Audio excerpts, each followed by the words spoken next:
Good morning, Pokemon fans, and welcome to the 2026 Milwaukee Regional Championships. Over 750 VGC Masters have gathered for a weekend of tough competition. All have arrived with their sights set on Victory Road, but only one will leave with the title of Milwaukee Regional Champion. I'm Sierra Dawn, here to take you through all the action this weekend. But first things first. This weekend, the 2026 Regional Championships are bringing the electrifying action of Pokémon Scarlet and Pokémon Violet to the global stage. Top trainers from across the world have gathered to compete for a share of over $125,000 in cash prizes, travel awards, and the all-important championship points that could secure their spot at Worlds 2026 in San Francisco, California. The journey to the top is a true test of skill and strategy. This two-day event kicks off with Swiss rounds, where trainers face off in best-of-3 matches using an open team list format. In this format, each Pokemon's Terra type, ability, held item, and moves are fully visible to the opponent, making every decision crucial. To advance to Phase 2, trainers need to rack up total match points to exceed the threshold for their division. In Phase 2, the pressure intensifies as the remaining trainers face off in more Swiss rounds to determine who advances to the top cut. After all Swiss rounds are completed, the top 8 competitors, plus up to 8 additional competitors with the same number of match points as 8th place, will advance into an asymmetrical top cut single elimination bracket. Win and you move on. Lose and your journey ends. Only one trainer will rise above the rest to claim the title of Regional Champion. Who will etch their name into the history books this weekend? And who will punch their ticket to Worlds 2026 in San Francisco? Don't miss a minute of the action. Stay tuned all weekend long to watch the battles unfold live.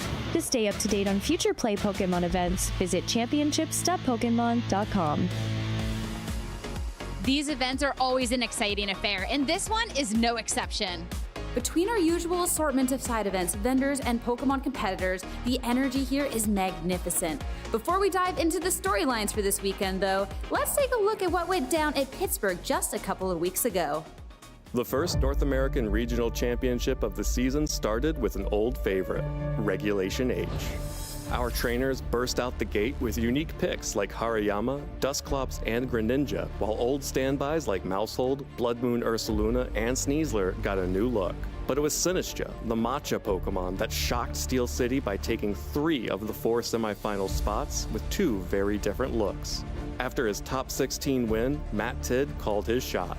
After a grueling 3-game semifinals, it was Matt's Primarina hanging on with 2 HP and a dream that got him to the finals. Chup across the 4th faced off against fellow regional champion Daniel Yu in the semifinals and showed his incredible decision-making in a 2-game sweep, falling behind in the Pokemon count early only to position his Basculegion to sweep with a powered-up Last Respects and securing his spot in the finals. There, Matt's dreams of becoming a regional champion were blocked, as Chuppa's Golden Go channeled the power of Steel City to fire off powerful Terra Steel Make It Rains and slowly but surely chip down all of Matt's Pokemon and secure his 2nd regional championship. Zero goes for the knockoff, and Chuppa Cross is your Pittsburgh Regional Champion! If this is the kind of play and innovation we can expect from the 2026 season, we're in for an incredible year of Pokemon. Check out Pokemon.com/compete to see how you too can set off on your own Pokemon journey. What a way to kick off the season here in NA. Congratulations to Chuppa for locking in that direct invite to Worlds, and kudos to Matt Tidd for an impressive run with that Primarina and Sinistcha. Here's a quick refresher on the Pittsburgh Phase 2 meta, where we see that Golden Go just barely beats out Incineroar for that number 1 spot. What's going to happen for this event, though? We'll have to find out. Worlds invites aren't all that's on the line here, though. We have some cash prizing and booster packs up for grabs, not to mention those sweet, sweet championship points that are crucial for meeting the leaderboard threshold for Worlds invites later this season.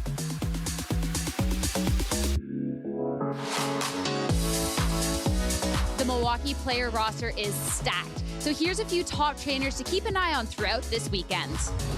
3 2025 champions, all champions in Regulation H, and starting off the 2026 season with some wind in their sails. First up, from Peru, we've got Sebastian Rodriguez. Returning into the scene in 2024 with a top 32 finish at the Santiago Regional Championships, Sebastian went on to top cut several Latin American events in the 2025 season, most notably winning the 2025 Lima Special Championships, all with very different teams. Sebastian has traveled far to make it to Milwaukee. Time to see if it was worth the risk. I'm so happy to be here. I did prep hard for this tournament and I'm very confident about it. Up next is Carson Confer, our 2016 Senior World Champion, who's added 2018 LAIC Champion, 2025 Sacramento Regional Champion, and countless top cut finishes to his list of accolades since aging into the Masters division. Carson took down Joseph Ugarte in the Sacramento Finals in a tense 3-game set, thanks to a powerful team he built up with another top VGC player, Marcus Dion. Will we see more of a Sacramento winning team this weekend, or is Carson going to take a different approach for Milwaukee? Last, but certainly not least, we've got 2016 World Champion, 2 times International Champion, and 10 times Regional Champion Wolf Glick back in the field after a legendary showing in the 2025 season. 1,400 people showed up to this tournament hoping and dreaming to win the entire thing. But it wasn't enough! Wolf secured both the Toronto Regional and the European International Champion titles last season, most notably making a splash with his Polytoad and infamous Parish Trap team in Toronto. Are we in for another WolfieCon Parish run, or does Wolf have some new tricks up his sleeve for Milwaukee? You know, Sierra, I make it a point to never sing the same song twice, but I have a feeling that our viewers will still be quite excited to see the tricks that I have up my sleeve this time around. This is just the second stop on the road to Worlds here in North America. After this, there's only one more North American event in Las Vegas, Nevada, followed by our first IC of the season, the Latin America International Championships, to close out the calendar year. Still, a lot of Pikachu silhouettes on this graphic. Congratulations again to Chup Across the Fourth for taking the first event of the season. Trainers have 8 more chances in NA to secure that direct invite to Worlds 2026. And I can't wait to see who we get to add to this roster of champions next.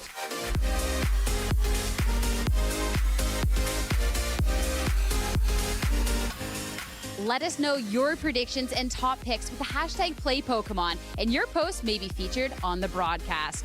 Now, cash prizes, a direct invite to Worlds, and the championship title are all on the line. I hope you're ready, trainers, because we certainly are. Day 1 of the Milwaukee Regional Championships starts now. 5, 4, 3, 2.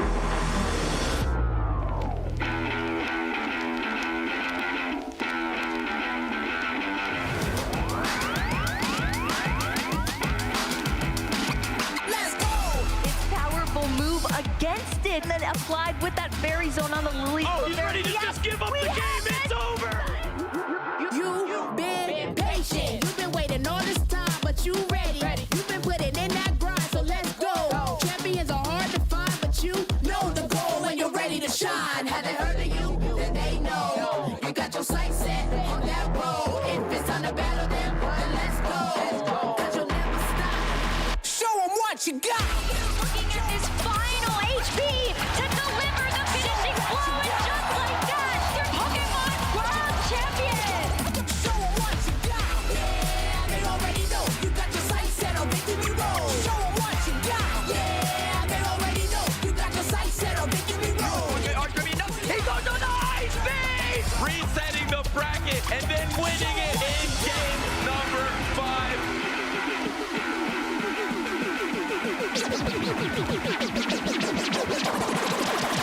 Show them what you got. Yeah, they already know. You got your sights set on victory road. Show them what you got. Yeah, they already know. You got your sights set on victory road. Put your hands. Welcome, Pokemon trainers. Everybody, welcome to none other than the Milwaukee Regional Championships. Trainers from all over have all traveled here to try and show us what they got and see if it's going to be enough to claim a championship title. So much on the line in a stacked competition and a weekend that's going to be unforgettable. Cannot wait to get started and see what we have in store. My name is Sierra Dunn. I'll be your host for the weekend, and kicking it off in the very spooky lounge that we have none other than Rosen Len, who a little different today. Buenas. Hello. It was a great opportunity to drop a voice line. I love my Maspasta. Where is he? He's backstage.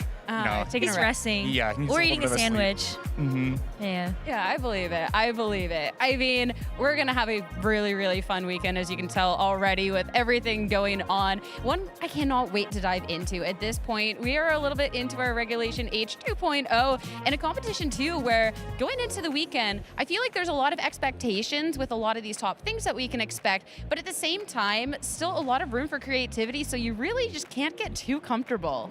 I love all of the players that are starting to look at maybe more underused Pokemon. I think we've had a couple of those come to the fold as of late, especially if you look at like Stefan's Monterey winning team, Garganackle, Scyther kind of coming out of nowhere, still actually having quite a good matchup into the top 12 for phase 1 of our competition here in Milwaukee. But otherwise, when you take a look at a lot of these Pokemon, these are Pokemon that have been staples in Regulation H even since we started the format. They have, but things always feel like they're shifting. And for a lot of these Pokemon, that means movesets shifting. I mean, we saw Ursaluna go from Life Orb to Assault Vest. Now it feels like the Assault Vests are by the wayside and it's leftovers everywhere. So there's constant movement, and that constant movement gives players something to react to. It gives a reason to find those niche Pokemon that beat, whatever the flavor of the month is.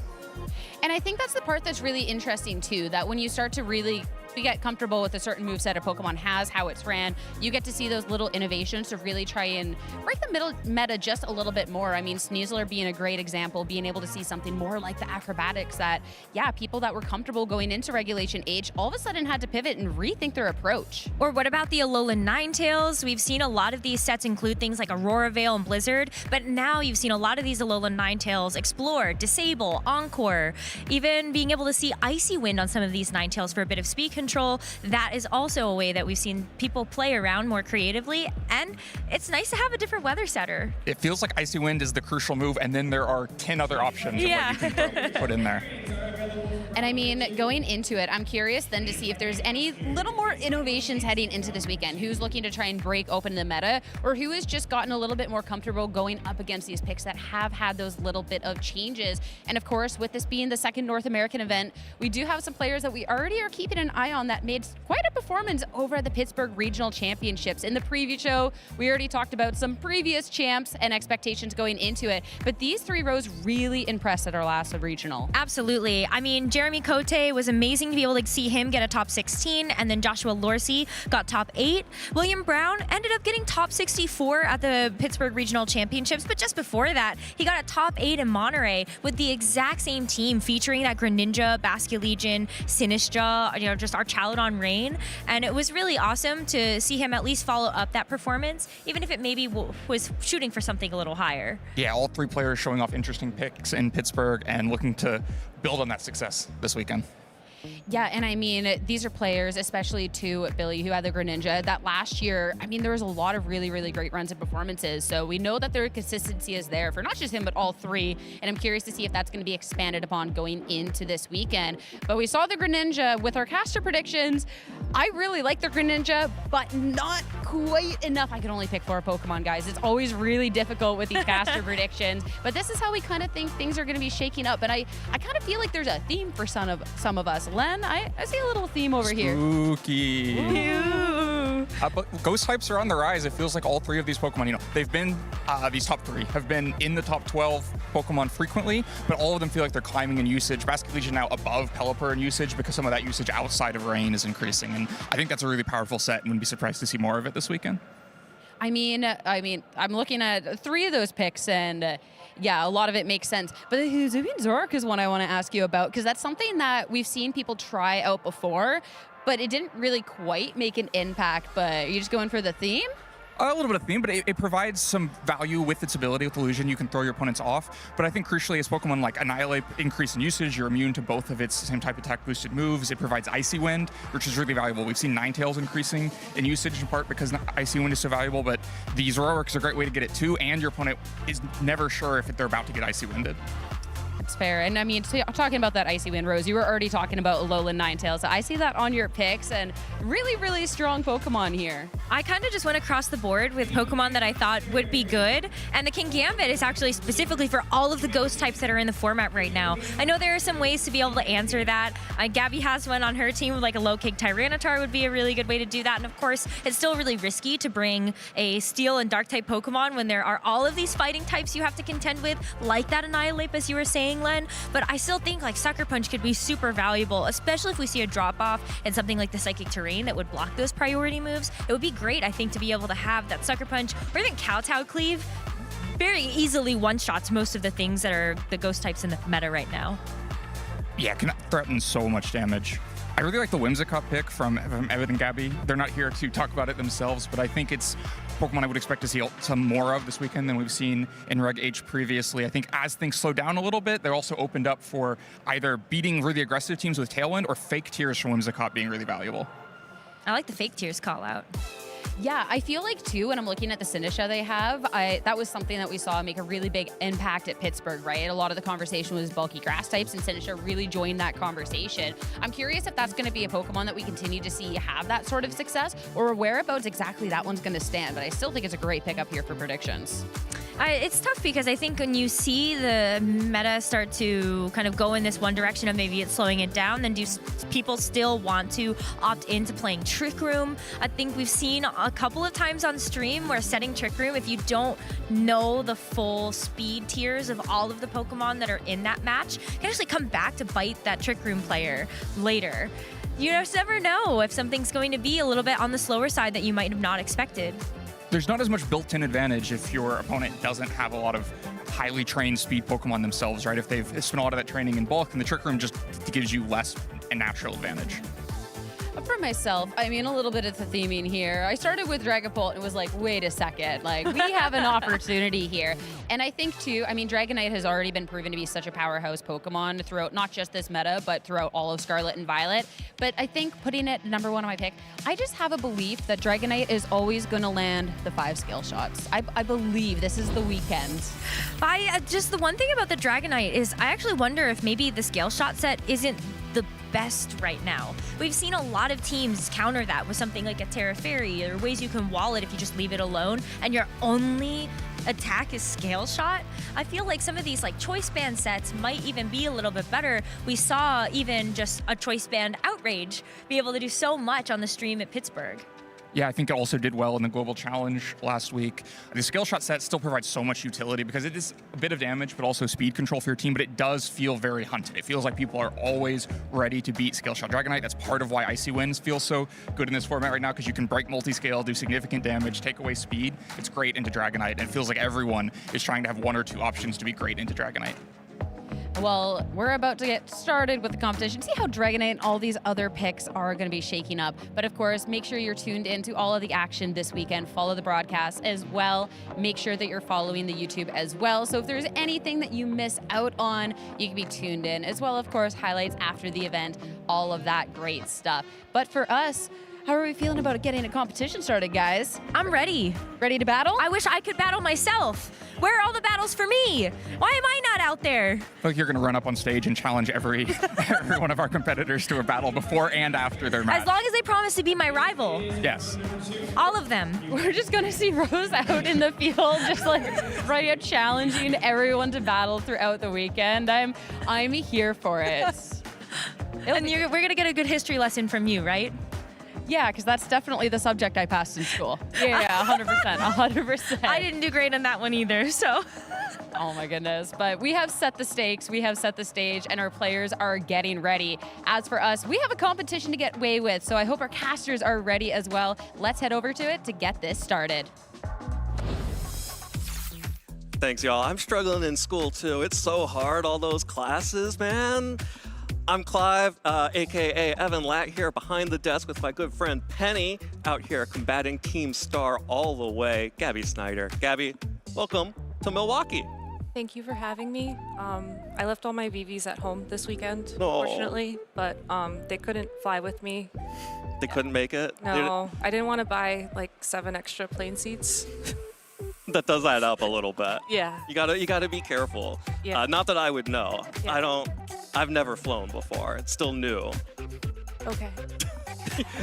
Well, we are here in Milwaukee for our second regional of the season here in North America, and it is going to be a really exciting weekend of battles. I know that we've got the people in the lounge really excited for them, and we have a really great match coming up for our second round of the day. We already played our first round of Swiss off stream. We are now going to start with round 2 of Swiss. But of course, all of our players here are competing both for the glory of becoming a champion here in Milwaukee, as well as prizing for their placements and competing for the travel prizing. Of course, this is the additional sort of competition, sort of quarterly competition throughout the season, as we are competing to see who is going to get those valuable travel awards to the next international championships. Yeah, and these are so important, especially when you're looking at longer trips. You know, Brazil is a very long ways to go for a lot of these Pokemon trainers. It's like a 10-hour flight at least, at best. Yeah, at minimum. Yeah, so getting one of these travel stipends can be really helpful in not just planning your trip, but also being able to cover any travel expenses and really taking a load off of one of the big stresses of competing at these bigger tournaments, and honestly giving you a leg up for the next qualification time period for the next international championship. So even though you'll be seeing some people compete here this weekend who have already locked up their Worlds invite because they were able to win a championship previously, these travel prizing stipend races are still in contention, and as a result, their placements really do matter. Those championship points still do matter even though you have a locked invite. Absolutely. We already have seen 2 regional champions in the North American rating zone. Of course, Stefan Mott and Chuppa Cross. Stefan is here competing in Milwaukee as part of that race for the travel award. So this is very important for getting those valuable championship points to keep adding up and making sure that you can get that trip to the international championships.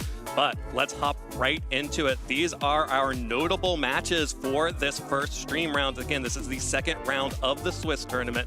And for round 2 of the tournament, to see players like Paul Chua and Christopher Hahn match up against each other is kind of wild. I know. Christopher Hahn, no strange to the stream stage, was a finalist at Worlds a couple years back. Also saw his brother win the World Championships back-to-back earlier on this year. Paul Chua, a very accomplished trainer in the past, doing very well at the World Championships, has been a little bit on the back foot over the past couple of seasons, but still someone you don't want to run into this early on in the competition. And, you know, going down the list as well, Sebastian Rodriguez, one of our players to watch this weekend, Riley Factura, who has a history of winning regional championships, and then Stefan Mott right there at the bottom, our only regional winner in attendance right now. Yep, the only regional winner of this season so far. Of course, plenty of other regional champions out in the field. So many championships out there. Of course, we also saw Dongan Yum, who is the defending 2 years ago Milwaukee regional champion, back here to compete for another shot at that title. And I'm really excited to see how these players are all going to shake out over the course of this weekend. Regulation H has been a meta that we've played quite a bit of, and I think that the Pokemon have become fairly stable, but the individual choices that people can use with those Pokemon is very different and leaves a lot of room to make these teams play so differently from each other. For sure. I mean, you saw those usage stats earlier. There are a lot of familiar faces taking the field, and I mean, you can see it right here. We see some Dragonites, we see some Golden Goes, and fortunately there's a little bit of a difference between the two teams, and I think that's really going to change how these players approach this matchup. But it's going to come down to moves, it's going to come down to items, and of course how these Pokemon are trained. So as we go through this matchup between Paul and Christopher, keep an eye out for those little interactions, because those key differences are going to make such a big difference in Game 1, in Game 2, in Game 3. Yeah, 3 Pokemon shared across both of these teams, but they are very different. Of course, those 3 are the Dragonite, the Golden Go, and the Blood Moon Ursaluna. But you can see here, Paul's team very slow, not a lot of offensive power. That Volcarona is not the Quiver Dance set that we've seen. It's instead the support Struggle Bug and Rage Powder. Really, the only power coming out of this team is that Choice Specs Golden Go, and kind of a throwback at this point, the Life Orb Blood Moon. But that's okay, because when you have an Archaludon with the Stamina and Assault Vest together, you can get a lot of power out of Body Press after a couple of hits. You have the Grimmsnarl with the dual screens who can ensure that your Golden Go and your Blood Moon Ursaluna can stick around for a few hits.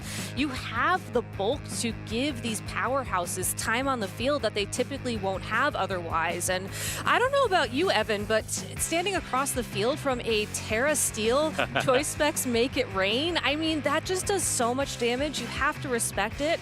And if you're able to get an early knockout on one, maybe two Pokemon, sometimes that's all you need for the advantage. Yeah, and we just saw the power of that in Chuppa winning the Pittsburgh Regional Championships just a couple weeks ago.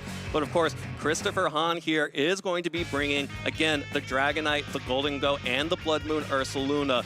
The Dragonite is basically the same, but the Golden Go and the Blood Moon Ursaluna are both very different, going for the Life Orb and Nasty Plot, plus the Assault Vest Blood Moon Ursaluna. But it's really that core of Annihilate and Maushold that has been taking the second wave of Regulation H by storm.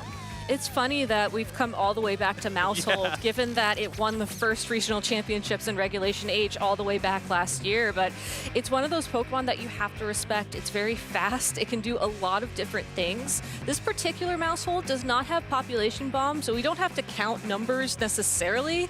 You have to, I guess, count for beat up, but fortunately that one's very easy to count. You're always going to hit the number of times of the Pokemon remaining on your side of the field. And putting that together with Annihilate and Rage Fist, that's a very easy way to get the battle started. You could also potentially maybe do a side scale shot if you're desperate here, but really looking at Christopher's team and looking how they match up, I wouldn't be surprised if we see him lean on the Maushold and the Annihilate early on against Paul, figure out if he's going to go for more of a Volcarona or a Grimmsnarl or potentially a both support angle in his approach to this match, and then adapt game 2, game 3, depending on what feels right.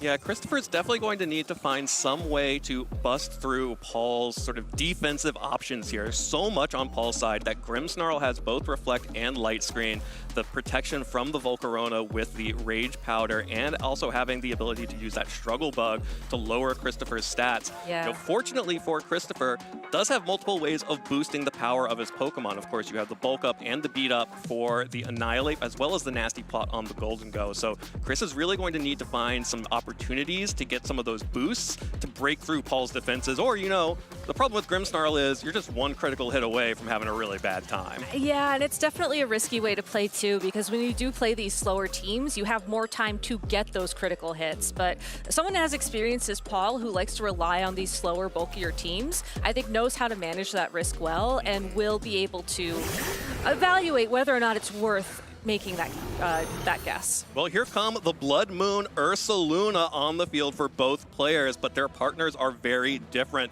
Grimmsnarl for Paul and the Dragonite for Christopher. This allows Paul to immediately get some defensive options to support that Life Orb Blood Moon Ursaluna, giving him so much more offensive pressure right now. It does, and Christopher, on the other hand, has more offensive pressure because he can set up a Tailwind. He doesn't have to worry about being paralyzed by a Thunder Wave from the opposing Grimmsnarl, and then he can guarantee, maybe after a turn of just, taking a little bit of damage so that you don't have to worry about the paralysis coming out first, outspeed, and then deal some damage to the opposing Pokemon. Ooh, I love this Thunder Wave from Paul. Instead of going for one of the screens, just going to go ahead and make sure that that Dragonite has the opportunity to potentially get an unlucky roll for paralysis, not be able to move, also reduce its speed in the Tailwind, and there it is. First turn paralysis, no Tailwind goes up for Christopher, and the Blood Moon whiffs in to protect. Exactly. That was Paul's best play there. You can't necessarily stop the Tailwind, but you can slow it down and potentially stop it with a Thunder Wave. So now that that's essentially off the field for now, his own Blood Moon Ursaluna will now outspeed, while the multi-scale ability is still going to be active while Dragonite is at full health. The Grimmsnarl and the Blood Moon Ursaluna will be capable of hitting that Dragonite twice, and as long as it doesn't terrastallize here, once multi-scale is gone, Dragonite tends to take damage pretty easily, and a Terra Normal Life Orb Ursaluna is more than capable of taking that KO. Yeah, Paul doesn't have a lot of boosting options except for the items and the terastallization options for his offensive Pokemon. There's the Terra Normal. That's a Blood Moon right away into the Assault Vest Ursaluna on the other side. Oh. And the critical hit is going to take an early one-hit KO. Give Paul Chua a Pokemon advantage here, giving that Life Orb recoil plus the terastallization plus the critical hit. Easily takes out that Assault Vest Ursaluna, while the Scale Shot will deal good damage back and start giving some speed boost to make up for that Thunder Wave. It will, but it'll take another Scale Shot before it'll be back to around the speed it was before the Thunder Wave took effect. So Christopher still has to make up some ground here. Also, you have to wonder what his plan is going to be offensively now. We saw the light screen go up, and this Grimmsnarl is more than capable of setting up a Reflect this turn. So if he does have that Annihilate in the back of his party, it'll be able to do some good damage typing-wise to the opposing Ursaluna. You know, super effective Drain Punch here would be pretty nice, but you do still have to worry about the fact that Reflect is going to weaken that damage. It's going to weaken the recovery you get from that attack, and the Annihilate's really the only attacker you have left at this point. Well, there is going to be the Mousehold and the Annihilate switching in for Christopher. Just going to go ahead and completely switch up the leads here, bringing back that combo, while Paul's also going to swap out his own offensive threat, swapping out the Blood Moon Ursaluna for that Choice Specs Golden Go. There's the Thunder Wave into the Protect. Paul is going to be targeting down that Pokemon, as that is the remaining offensive threat, but getting this Golden Go out on the field is a great thing for Paul right now. A very safe switch. You switch into the Ghost-type Pokemon that will not take damage from a Fighting-type attack. You're not going to see a Rage Fist at this point in time. It wouldn't have done damage, and that Annihilate hasn't been hit, so it hasn't been boosted up yet. Now you do have to worry about taking a Rage Fist here, but again, the Annihilate has not taken damage yet. And you know that there's going to be another Thunder Wave sort of coming here. Christopher's going to have to follow me to redirect that. So there's only so much this Annihilate can do right now. Yeah, and even without the follow me here, a Thunder Wave into the Mousehold would prevent the beat up from going through into the Annihilate first before the Golden Go potentially took a Rage Fist. So very safe here from Paul, but Christopher, recognizing that by expending that terastallization, will be able to tank these Make It Rains coming out from Paul, goes for the opportunity to bulk up. Mousehold takes a lot of damage, but Annihilate does not. It has boost to its attack, its defense, and now one stack on that Rage Fist. But it has one stack on the offense, but it still is going to have to contend with a potential Reflect from the Grimmsnarl. It's going to have to take a couple of boosts to that offense in order to outdo the pressure that these screens is putting down on Christopher's offense. Well, here comes the Reflect, and now the one boost on the Rage Fist into Grimmsnarl, just not dealing any damage. The Make It Rain will clean up the Mousehold while boosting the Annihilate once more. So trying to catch a Pokemon on the switch-in most likely there for Christopher, but not getting anything. Paul's just going to set the Reflect, set the screens, and sort of chilling back here. It's interesting that he went for the switch in there with the Rage Fist in particular, because the only other Pokemon that Paul has revealed is that Ursaluna Blood Moon, which would not have taken damage from a Ghost-type attack. You know, we have the benefit of knowing that it's Volcarona that's Paul's last Pokemon, and, you know, using a physical attack against this Pokemon, at least you wouldn't get burned from the Flame Body, but still, it would not have done, I think, enough damage to really give Christopher the momentum back. And here is the most obnoxious thing possible. Paul is just firing off these Thunder Waves into all of Christopher's Pokemon. Now both the Dragonite and the Annihilate are paralyzed, so very real chance that Christopher just doesn't get to play the rest of this game. But he did finally get that Tailwind up, which helps a little bit. At least now the speeds are somewhat even, except for the fact that Paul can answer with his own Tailwind here. So unfortunately for Christopher, it really is going to be a Thunder Wave game at this point. And this is one of the reasons why I think a lot of people ran Taunt. A lot of people like to run something like you know, Psychic Terrain to stop these Prankster Thunder Waves, because when you get to this board state, sometimes it's just, there's only so much you can do. Yeah, absolutely. And Christopher has a decent matchup against 3 of the 4 Pokemon on Paul's side, but I just don't know that this Annihilate has enough when you have that Life Orb Ursaluna in the back, able to fire off powerful attacks into that Pokemon. These Scale Shots are dealing great damage to the Volcarona, giving the Dragonite another speed boost as well. But Paul matched the Tailwind. That means that Paul will be able to outspeed all of these Pokemon because they're all paralyzed. Yeah. I mean, if the Annihilate is able to weave in a couple more bulk ups here, we could be in a board position where a single Drain Punch would pick up the KO on the Ursaluna Blood Moon. And if it gets a chance. If it gets a chance, and if you get the board state to a position where there's no opportunity for the Golden Go to potentially switch in. I think that's Christopher's best attempt at winning this game at this point, is to try to time the knockout here so that there are only 2 Pokemon left on the field, so your targeting will always be correct. That being said, once the Volcarona is really off the field, and this Dragonite's it can't deal damage to the Grimmsnarl, it's gonna struggle to deal damage against the Golden Go. Its usefulness is sort of on a timer right now. Yeah, and this Annihilate is gonna need to do some heroics to get Chris back into this game, and those Drain Punches into the Volcarona after the Rage Powder are not going to be it. But this is really the trap that Paul has here. Yeah. Paul is able to fire off, these Spirit Breaks, also, knock out that Dragonite such that Paul will be able to set Tailwind and control the speed for the rest of this battle, because this Volcarona is not going anywhere unless you start firing off Rage Fists, and that gets risky. I mean, but this is Paul's favorite play style, and you got to commend him for it, because not only is he making sure to prioritize the Tailwind setter on Christopher's side of the field, I mean, he's technically already controlling the speed because of the Thunder Wave. And if you think back to how he started this game, he started out by going for Thunder Wave over his own Tailwind user. Volcarona was the last Pokemon revealed on his side of the field. He's very comfortably recognizing that because Christopher doesn't really have an answer to Thunder Wave, and really doesn't have an answer to Grimmsnarl at this point in time. Grimmsnarl was able to just stay on the field this entire game, set up paralysis after paralysis, and just give him such a commanding board position. Well, there is a KO for Chris. The Scale Shot will knock out the Volcarona, but that's going to drop the defense, and Grimmsnarl picks up that KO right back with a Spirit Break. Now it is just Annihilate against Paul's remaining 3 Pokemon here, and it doesn't get a chance to move. The paralysis coming up huge for Paul here, protecting that Grimmsnarl from taking a big Drain Punch. Had that Drain Punch come through, we'd be looking at a very interesting game where this Annihilate would have to choose who to target. This Ursaluna does have the opportunity to protect, but the Golden Go does not, and I think that would have been a really kind of fun mind game to play through. Because the Grimmsnarl is still on the field, though, I think this plays a little bit differently now. You can pretty safely go for a Blood Moon here because the Annihilate has to attack. Christopher could try and read the Blood Moon and go for a Protect, but at that point, you're really just stalling out a very tough board game position, and you have to weigh the time versus opportunity, and I think that's exactly why Christopher forfeited there.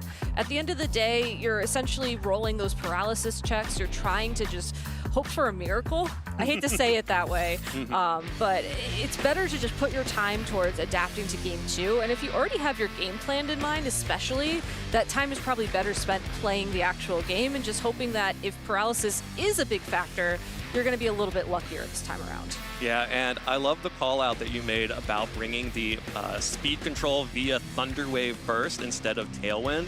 That was really important here for Paul. Of course, by paralyzing these big threats on Chris's side, the Annihilate and the Dragonite, that is permanent speed control. And that is what allowed Paul to set up that in-game where the Blood Moon Ursaluna could stare down that Annihilate with no fear, because it knew it would be faster than the Annihilate, was able to stall out the Tailwind from Chris's side that may have allowed that Annihilate to outspeed under Tailwind and Paralyze, but Paul just really masterful positioning there, getting that paralysis on Annihilate, stalling out those Tailwind turns, bringing in the Blood Moon Ursaluna. Chris, of course, recognizing nothing to do there.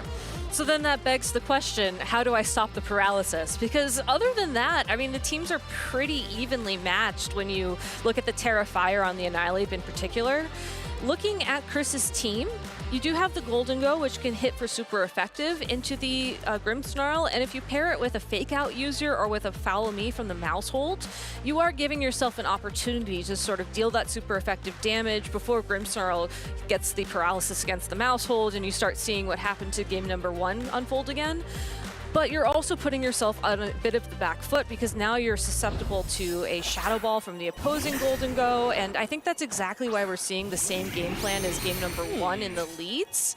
But I wouldn't be surprised if there's a Golden Go waiting in the back for Christopher. Yeah, the Golden Go makes a lot of sense as opposed to the Mouse Hold and the Annihilate up against these Pokemon, but Paul does switch things up a little bit, goes for the Volcarona and Grimmsnarl lead, so very little offensive pressure coming out, but so many different options of supporting whatever those 2 Pokemon are in the back. Yeah, and Volcarona would have been a great adjustment for Paul had we seen the Golden Go in the lead, but instead, Christopher does have an opportunity here. He has his Ursaluna across from the Volcarona. This is a great opportunity to go for an Earth Power here. We'll do less damage now because of the light screen, but it will be able to deal something, and that's going to be a great start. There is no paralysis yet. No paralysis yet. The light screen forced by Christopher because of the power of this Blood Moon Ursaluna. But you also have to take into account the power of this Dragonite. Getting all of those hits on the Scale Shot brings the Volcarona down to its Citrus Berry. Will heal itself right back up by munching on that berry. 4 hits on the Scale Shot, missed 1. Crucially, Paul has chipped damage onto the Dragonite, so there is no more multi-scale, but a big Blood Moon, a critical hit through the light screen. Still not enough to pick up that KO, though, and Grimmsnarl just barely hanging on with 16 hit points. That has to be something Paul trained for, because knowing that Grimmsnarl is so key to how he plays this game, you want it to be able to survive the most powerful attack in the game, and in Ursaluna Blood Moon, from the Assault Vest set, mind you, if it had been Terra Normal or Life Orb, we would be talking a little bit differently. That's so important to survive. So what a critical survival. Now Thunder Wave is on the field now. We see the Tailwind already from the Volcarona. So Paul is just predicting there's going to be a Tailwind this turn, trying to stop it, but it's just another Scale Shot. Yeah, Dragonite doesn't want to go for the Tailwind here, wants to get the bug off the field. That's a big pickup for Chris. If he can get this Volcarona off, the 5th hit will pick up that Pokemon. Volcarona goes down, and Grimmsnarl with only 16 hit points will be soon to follow. Now, Grimmsnarl got off a light screen and got off a Thunder Wave onto the Dragonite, but that was a lot traded for just those 2 things. There was also a Tailwind on the field, so Paul's support Pokemon did do a lot of support in this game. But now that we see Paul's final 2 Pokemon, knowing that it's the Dragonite and the Ursaluna Blood Moon, he's in a tough spot. The Dragonite is going to be able to do nice damage to the opposing Dragonite if it doesn't terrestrialize into the Fairy type. And of course, Paul's Ursaluna, we saw how much damage it did in the previous game with that Life Orb, with that Terra Normal. But Christopher still has all 4 of his Pokemon, and with no paralysis in play, as long as he's able to stagger the Tailwinds and hopefully get one up through the paralysis, if he does have something like the Annihilate in the back or even that Golden Go, that Ursaluna is really going to struggle. Absolutely, and Chris doesn't even necessarily have to go for the Tailwind here if he can just stall out Paul's side. You know, the cool thing about Paul's team is there's actually 2 Tailwind users on it. True, the Dragonite and the Volcarona. So Chris could just try to stall out this Tailwind, but Paul is also threatening to just reset it again with that Dragonite. But we got mirrors on the field. We got both of the Fairy Dragons on the field now. Both Dragonites terrestrializing, as the Scale Shot will deal some decent damage to the Ursaluna on Chris's side. Helped out a lot by that little critical hit on that 1 hit of the Scale Shot. 4 hits there, but that's going to be a protect from Paul's Blood Moon Ursaluna, and the targeting down onto the Ursaluna on Chris's side really indicating that, you know, Paul is worried about the damage that could come out onto his own Dragonite. But the Tailwinds are staggered at least, so there will be a turn where, assuming this Dragonite doesn't get enough Scale Shots to make it moot, Christopher's Pokemon will be faster than the opposing Pokemon. So if he can play to that position and then land something like a Blood Moon on that turn, we'll be looking at a very good spot for him. Well, there's a little bit of chip damage from the Vacuum Wave. There's the Scale Shot, but it's going to miss. That means that Paul does not get to deal damage back onto Chris's Blood Moon Ursaluna, and that means that Chris gets to fire off this Scale Shot right back.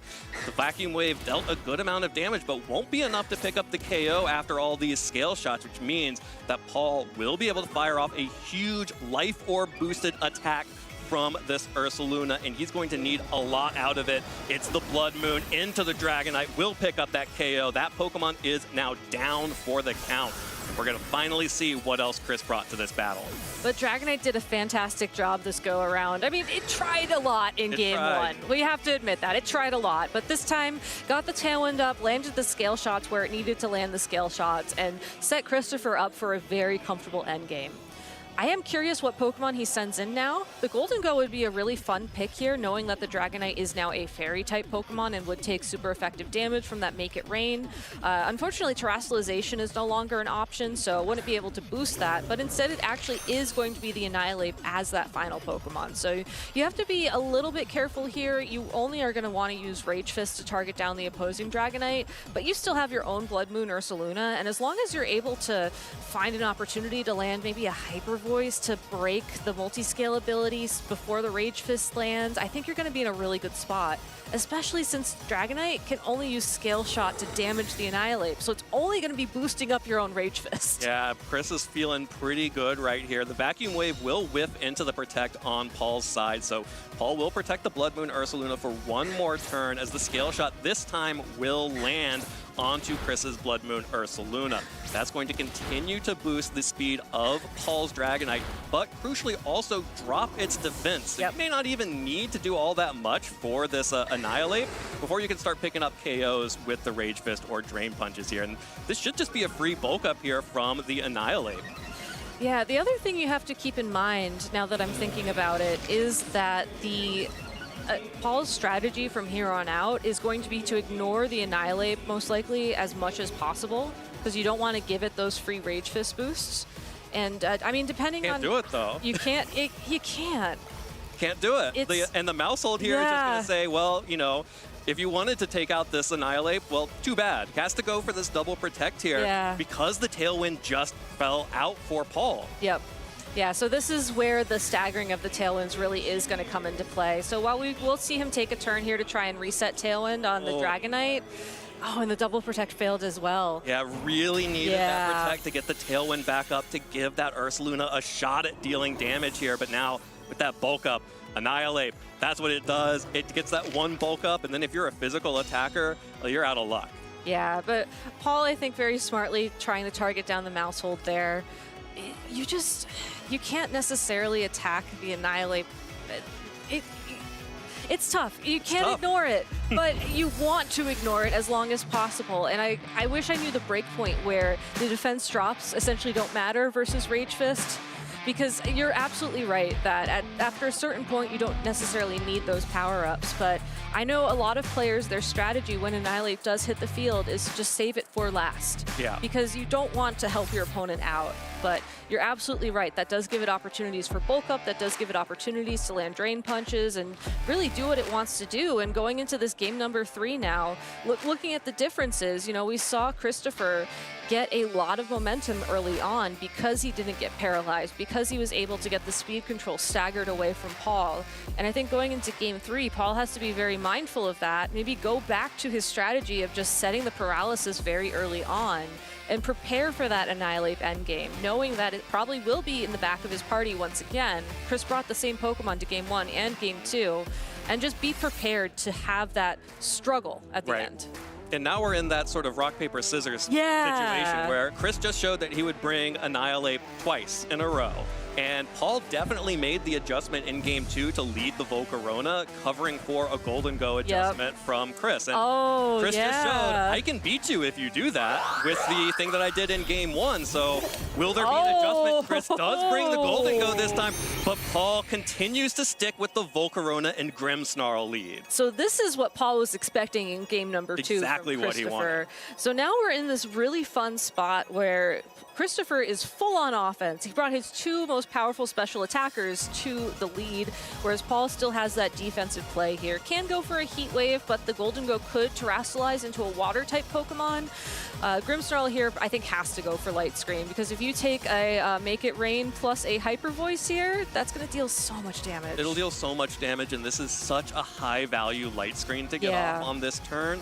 There's no way you don't go for this Light Screen. There's, you can't paralyze either of the Pokemon on the other side. Can't. And the only big question for me is, do you Struggle Bug or Heat Wave? And Paul just goes on the offensive with Heat Waves connecting onto both the Golden Go and onto the Ursaluna. And there's the value of that Light Screen protecting the Grimmsnarl from the one-hit KO on that Make It Rain, which will protect this Volcarona a little bit as well. Although the Blood Moon coming through, not a Hyper Voice, tries to pick up the KO, but that Light Screen is so valuable here for Paul. Paul is in an incredible position heading into this turn 2. And Volcarona just has so much natural bulk. It is surprising. Like, it's one of those Pokemon that I think a lot of people tend to underestimate as a support Pokemon. You see a lot of Quiver Dance offense sets, but it's able to take the hits really well, especially with screen support, and actually pressures the Golden Go off the field, revealing Mousehold and Friend Guard, trying to give...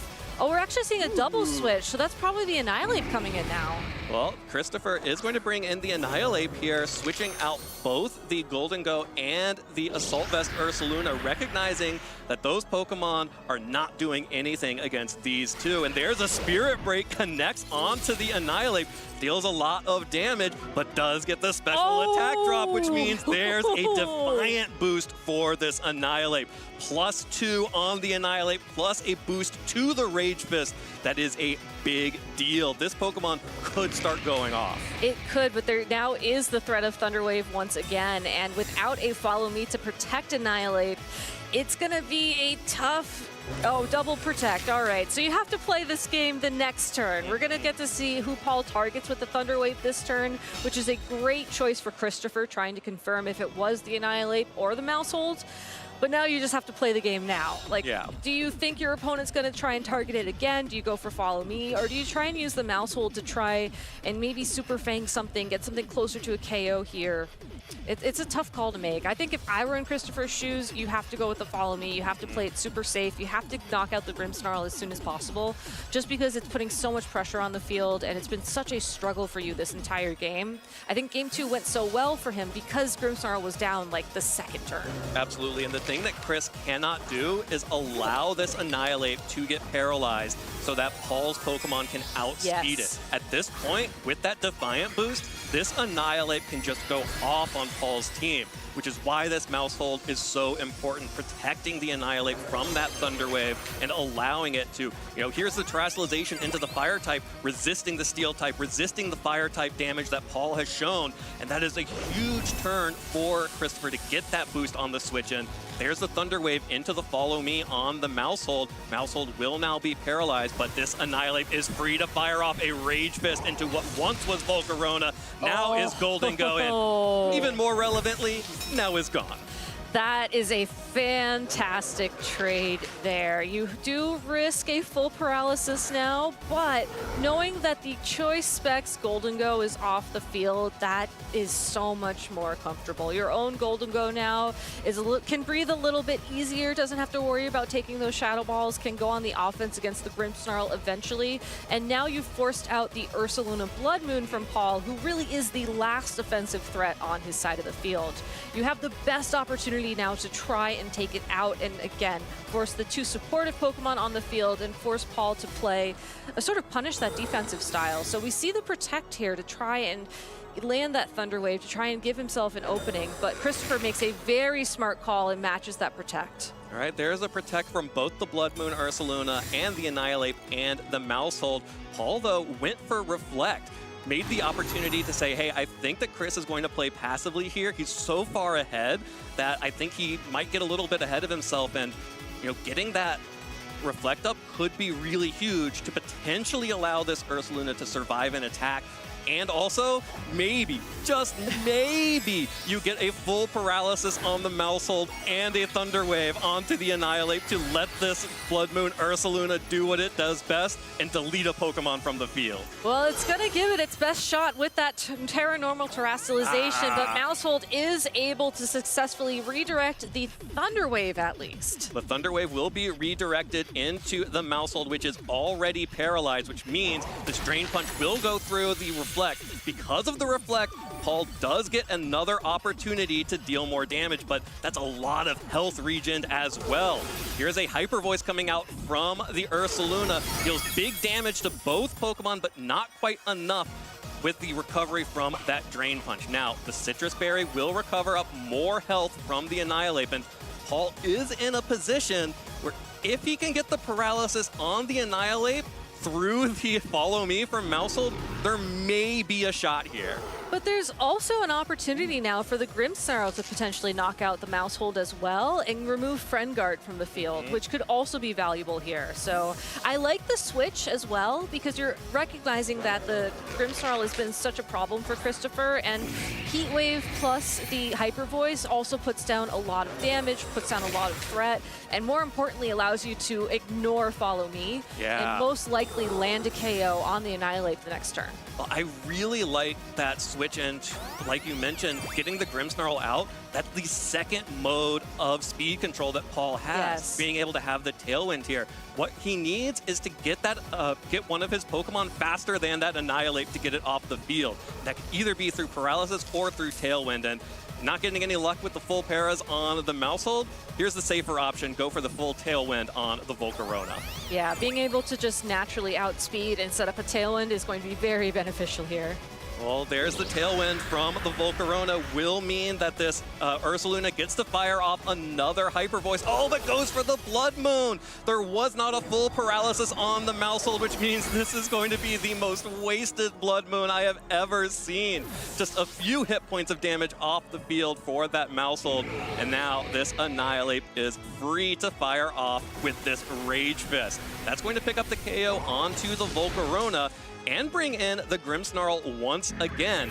So interestingly enough, Chris, by not targeting down the Blood Moon Ursaluna, is still in a pretty precarious position. He is, but at the same time, Christopher's Blood Moon Ursaluna has Vacuum Wave, and look at how much health is left on Paul's side of the field.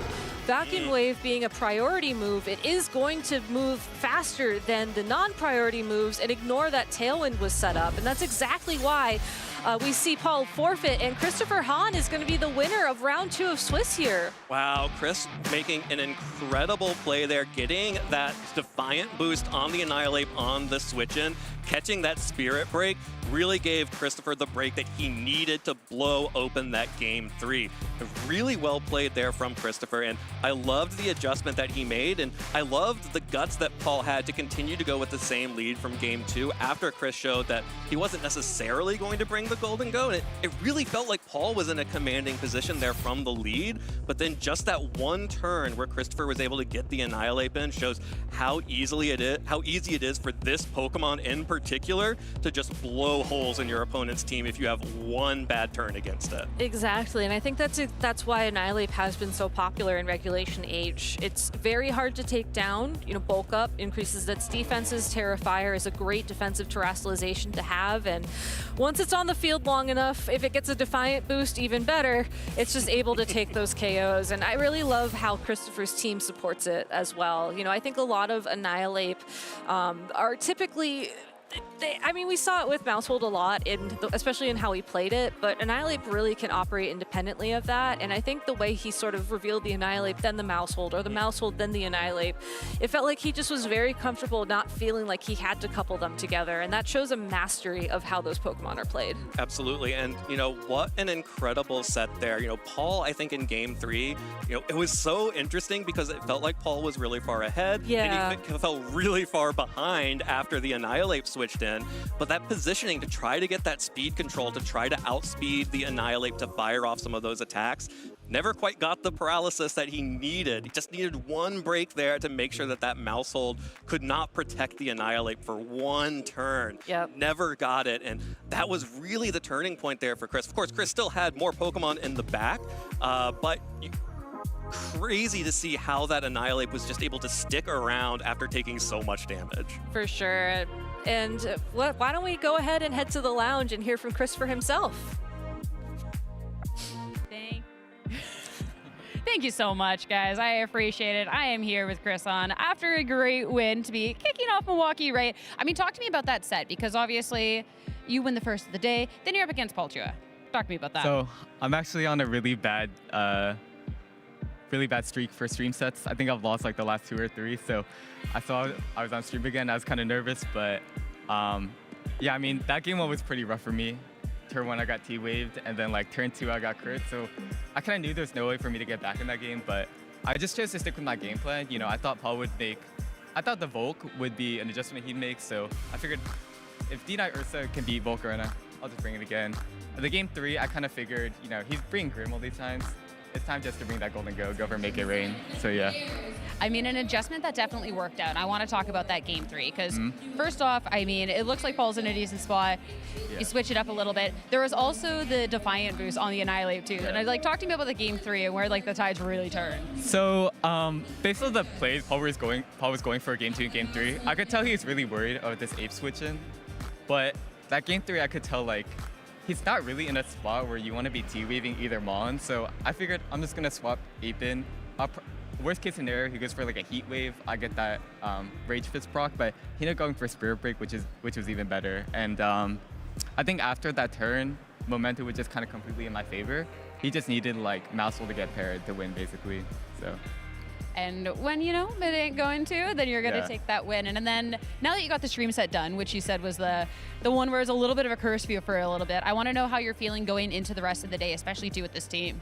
Yeah, I mean, Paul's a great friend, so I wasn't exactly thrilled to play him. He's also an amazing player. But just knowing that, you know, I'm able to pull off a win against one of the best in NA, like, I feel pretty confident going into my other sets. I feel like I know the team well, and I can strategize and make game plans today. That makes sense, and I'm definitely excited to see how far this team and you can do throughout this tournament. Before you go get ready for the last round, any final words to those watching? Shout outs to my family, like my mom, and shout outs to Kevin, who's playing in the seniors division. Also shout out to my cousin Chandler, who we actually brought along this trip, and he's playing in the juniors division today, hopefully trying to get that Worlds invite. So yeah. Oh, did you coach him beforehand? I coached him a little, but you know, me and Kevin actually helped him out a lot, and we helped him with his team and stuff, so yeah. Oh, that's nice. That whole family showing up, everyone competing now. Yeah. I love to see that. Well, best of luck to you and to the others as well throughout this tournament. As for us, we'll have some more competition soon after our break.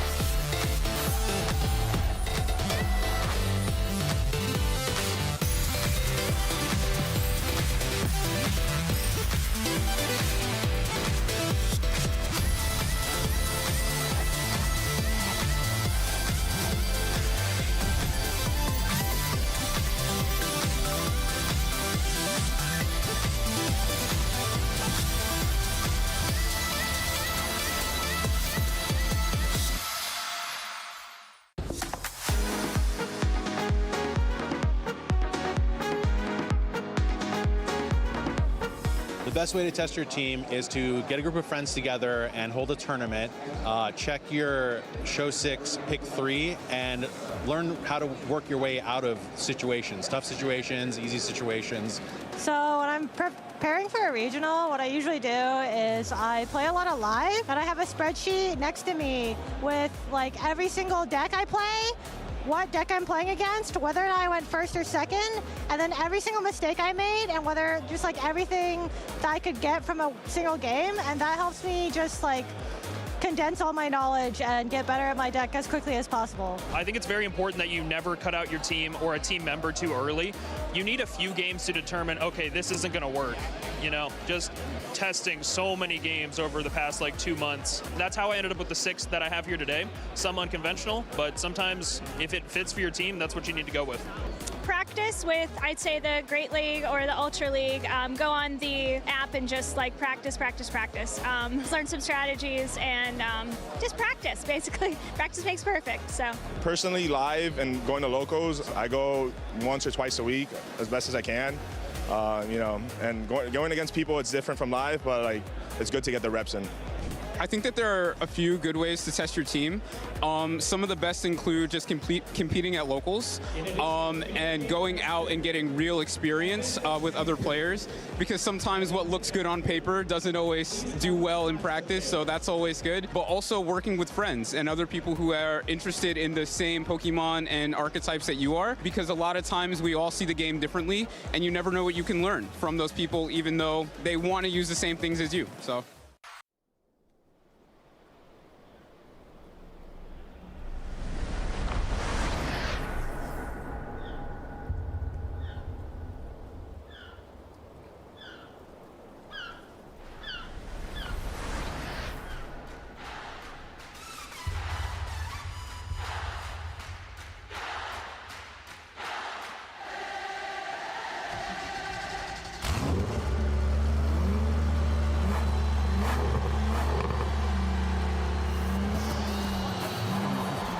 Welcome to the 2025 Pokémon World Championships!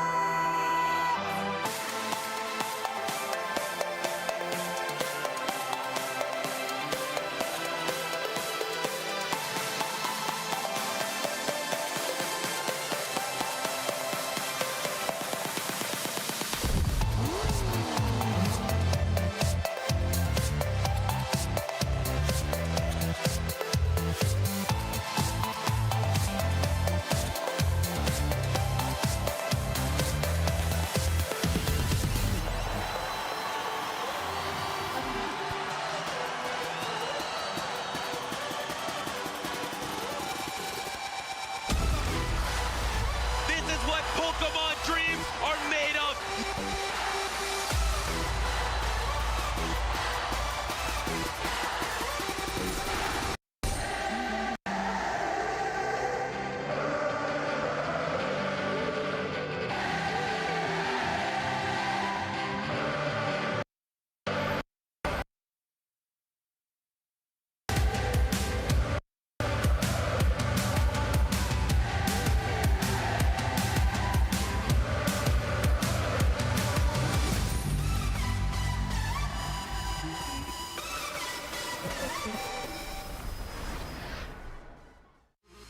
Hello, Pokemon fans. We're live here at the Milwaukee Regional Championships.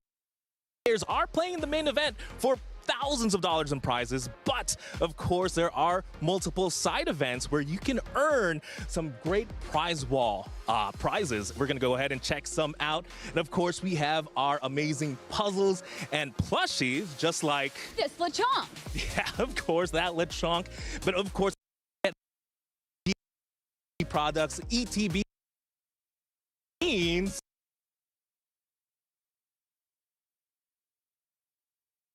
VGC.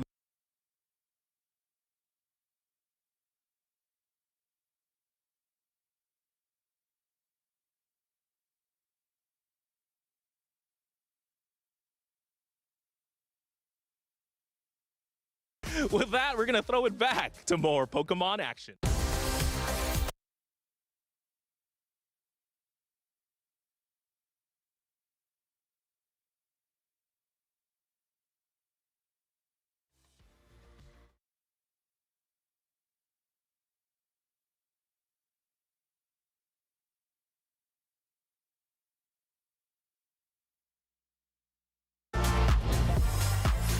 Hello, everyone, and welcome back to the Milwaukee Regional Championships. We've gotten to see a match on stream so far, a great way to be kicking off our day, and I cannot wait for many more great matches to come on the day. We are back in the spooky lounge. Ooh. we have to do that every time now, I guess. Every time? Every time. No exceptions, no exceptions. But figured while we wait for the next round to get up, take an opportunity to talk about a couple of the trainers that have really started paving the way early on within this year. Because, of course, we talk about who's going to be the regional champion. We talk about all that stuff. But at the same time, it's all about the points and trying to qualify for that World Championships. Yeah, also the travel awards, we got a chance to see that at the top of the stream as well for how all of our trainers can qualify to get those stipends and travel awards to help them get to the next international championship. So being at the top of the leaderboards is really important for that aspect too. And those are some serious points people have already won. I mean, Justin's got almost 650 points already. We're only, 6 weeks into the season. That is wild. Only double that, and then I think you're for sure locked in for Worlds based on our numbers last year. I would hope so. I would hope so. But I mean, we were talking about William Brown, Billy, at the top of day, right? Saying that, yeah, the Greninja wish that could have been a little bit of a further run here in Pittsburgh, but still someone who has been putting in a lot of work has reflected second on the leaderboard so far. And he got a travel award last year. So this is a trainer that has been on our radar for some time. And it's really nice that we get a chance to kind of finally showcase him on the stream because he's always been a very strong team builder, great fundamentals, and so nice to see him, as you said, like kind of on pace right now. One player up there who's already into the World Championship with the direct qualification, Chuppa with a nice crisp 350. I believe that's what you get for winning a regional championship. So no work wasted. Got the invite, moving on. I mean, Stefan Mott as well. I mean, right away, like for these trainers that have been able to secure those direct invitations, I mean, you still want to get points because if you're still traveling, because I mean, Pokemon's what we love to play, right? As you said, there is going to be the travel awards and everything else. So it's like, you get the direct invite, you don't have to worry about that, but you still want to play and show up. And you can see already the rest of the trainers here that are in this top 12, they all came away from Pittsburgh with a top cut performance. And that's going to net you a lot of points. If you can get multiple top cuts back to back to back, you're filling out your BFLs with tons of points, hundreds of points, and that's going to even catapult you further towards that World Championships. Right, because there's a huge increase in points from going from top 16 to top 8. You win so many more points for that round than for any other particular round of the tournament. So that's the threshold you got to be looking for in these tournaments. Now across the waters, looking over at Europe and looking at their leaderboard as well. I mean, early on, Victor was someone who, I mean, for years has been someone we've keeping an eye on, and talking about the points accumulated. I mean, yeah, over 500. That's wow. Always the rival and never the champion. Wow. It has to happen soon, right? It does. Because I think that's, jokes aside, Victor Medina has been one of those players that has always gotten second place, top 4, all these top cuts over the years, but has yet to walk away with a giant title. Getting so close even still when we took a look at our first regional of the year, Emanuele Brigante winning it, but Victor getting so close again. Once again, well, at least it's coming through with lots of points up there with more than 500 already in the season.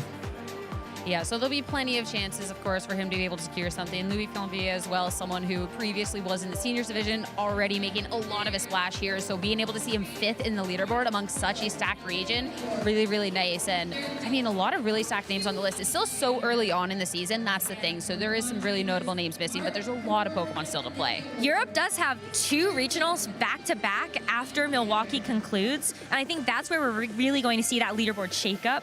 There's a lot of movement that can happen within the time that we have here at Milwaukee to that first European championship, European regional, and then again the week later. Yeah, within just like a 10-day stretch, hundreds and hundreds of points are going to be handed out. People will be shooting up past that 246 number to be in the top 16 for sure.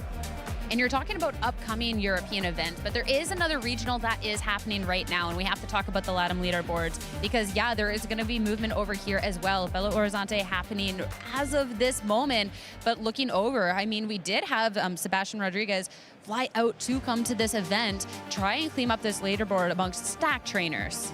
I mean, all of these trainers are people that you expect to see at the World Championships, and from all across LATAM. I think it's just been amazing to kind of watch how that first metagame has started to develop, and now we've got another regional this weekend to really showcase like where does LATAM really fall on the radar of how they want to play Regulation H. Yeah, it'll be interesting to compare the teams that are popular and successful this weekend here in Milwaukee versus down in LATAM.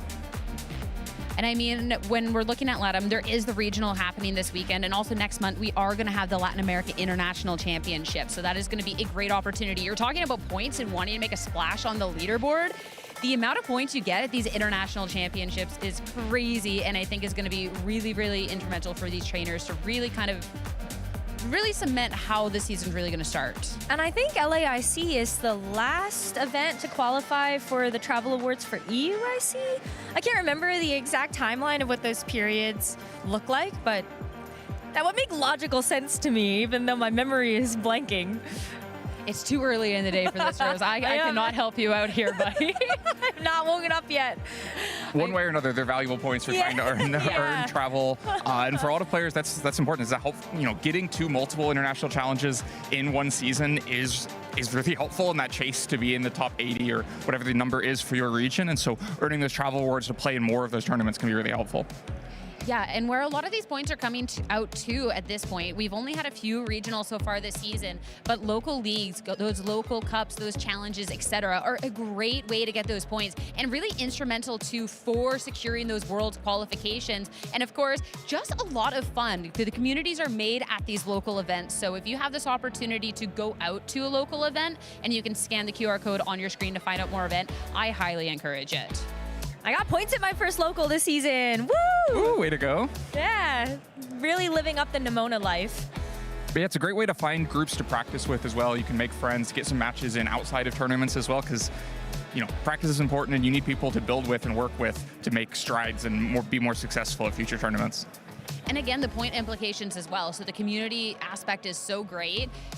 The competition you'll get to go up against, like some of the leagues out there, people will be like, oh, this regional, I have to go up against oh no, this really stacked player. They go to your local leagues. You can go up against world caliber and regional champions at your local league. And that's a great way to get practice. Make sure that you are ready for those events. So I definitely cannot recommend it enough. I mean, you come from a very stacked local scene, Len. Yeah, yourself. Those Los Angeles Alberto, locals have a lot of strong players at them sometimes. It can be intimidating, but it's great practice for that reason, right? Every round you can play against someone who's been there on big stages before, been a regional championship, been in day 2 of the World Championships, and that means you're getting great practice out of it. Yeah, I feel like, especially in the New England scene as well, which is where I do my locals, everybody's leveling up constantly. Every single time I feel like we are a couple months later, I'll play against people. I'm like, wow, you're amazing. You were already super good, but now I'm playing against you again, and I can feel the difference in just their confidence, the level of play. And I love that local scene can also continue to kind of raise each other up.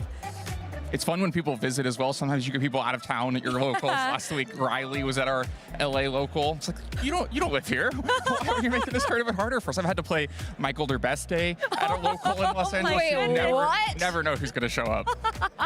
Yeah, that was not what I would expect. That's a long journey. It's a long way, but that's the best practice you could get, honestly. Yep. I will say those are some of my favorite posts, and it's like, wait, this regional champion showed up at my local, a place where they're so far away from and have respectfully no business being at. What are they doing over here? I think it's just absolutely so funny. But I love to see that. And I think it's really cool too, because you have the local scenes that are developing. You say that you can see the talent really leveling up. And it's cool because you start to hear those local communities champion some of those players as well. I mean, someone like Patrick Connors, who had their breakout performance at NAIC, was someone that as soon as he's going on a run, everyone is backing up. Yeah, we've seen him at locals. We've seen him at these events. That talent is there. And I think that's a really cool community aspect too. Tim Edwards is another one of those players that stands out to me as well. Someone who was doing really well in the local scene, and then all of a sudden comes out on this big international championship stage, and you hear all of the U.S. behind him. There were no state ties anymore. There were no boundaries. It was just all of the U.S. championing this player at an international championship. And it was just cool to see that camaraderie. Yeah, it's a great community aspect, and it does build up from those local communities where you get your first kind of connections of people rooting for you and helping you along. I think it's cool too, because each little, I mean, we talk about like the big regions, right? And it's like, oh, this is the meta that we'll have over here in North America. This is kind of what Europe is on. But you really get to see those kind of develop at the local level as well. West Coast is I mean, when you talk about rain, it's a lot of it, you see a lot more of it on the West Coast and stuff like that, which I think that's always really interesting, because you can see like the little team building groups and like everything else come out to the events and like what they've discovered. Yeah, that's a really great point. I actually had not thought about the origins of some of these team compositions. Like, some of them do come from these small little microcosms that we have all over the United States. And I think it's also very similar when you take a look at Europe in terms of which players from a very specific country decide to actually like use the same thing. And so those regional differences are always very exciting. Like, I will always remember France for Shedinja. Yeah. Yeah. That's all I'll always remember it for. I'm sorry. That's it. I mean, Len, when are you getting everyone in your locals on the Garchomp Tyranitar, everything else? I feel like they've had their chance to follow along. Everyone has their own thing they're doing. I'll just have to stay in my own little Garchomp You got like island. Alberto kind of on the same. Yeah, like Alberto Garchomp. play two like Corviknight, related Garchomp. cousin teams, maybe. Yeah. A cousin teams. Okay. I mean, have you noticed that, like, even when you go to your own events, like what you get to see on your local level in comparison to the regionals you compete at? Because you get to compete a few more times than like we get to. Right, yeah, you definitely see metagame trends early, or you get used to your specific local metagame. I mean, we sometimes have, for instance, I've had to play Brian Collins at a few locals, so you got to make sure your Trick Room, your Psy Spam matchup is ready, because there's a very strong player there that you might have to play when you get into Top Cut. And so sometimes you got to be prepared for those particular local metagames. There are some players at our locals that actually will prep for a very specific version of a team as well. They'll put like max speed investment into something that has no business being max speed just because they know it will outspeed one particular player. I definitely had people tell me they were ready for Tyranitar. They had their anti-Sandtech in place. It's like, well, you don't have to make my day harder just for fun. Did it make your day a lot harder? Well, did it work? I'm not sure it worked, no.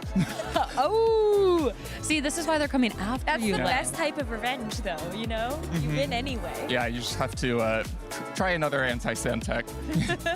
There has to be very few outside of weather. Yeah, I don't know exactly what Sand's identity is, so probably hard to. It's not like rain, where you can just kind of turn off the weather and make life hard. I'm not sure there's such a clear path. Ah, that's true. I mean, we have seen more of Sand lately, and I mean, that's where we can talk a little bit about the metagame going into this weekend, because obviously we are at a point where there is quite a few things that we just kind of know about Regulation H. Rain is really strong. Alola Ninetales now is really, really strong. But is there anything else really that you guys feel is kind of popping up at this point, or is it still just little innovations off of like these proven concepts? Well, you and I both have Torkoal on our predictions. True. So I maybe just we could talk about that for a love the second. little tortoise. It looks really different than Koraidon, but you know, I get it.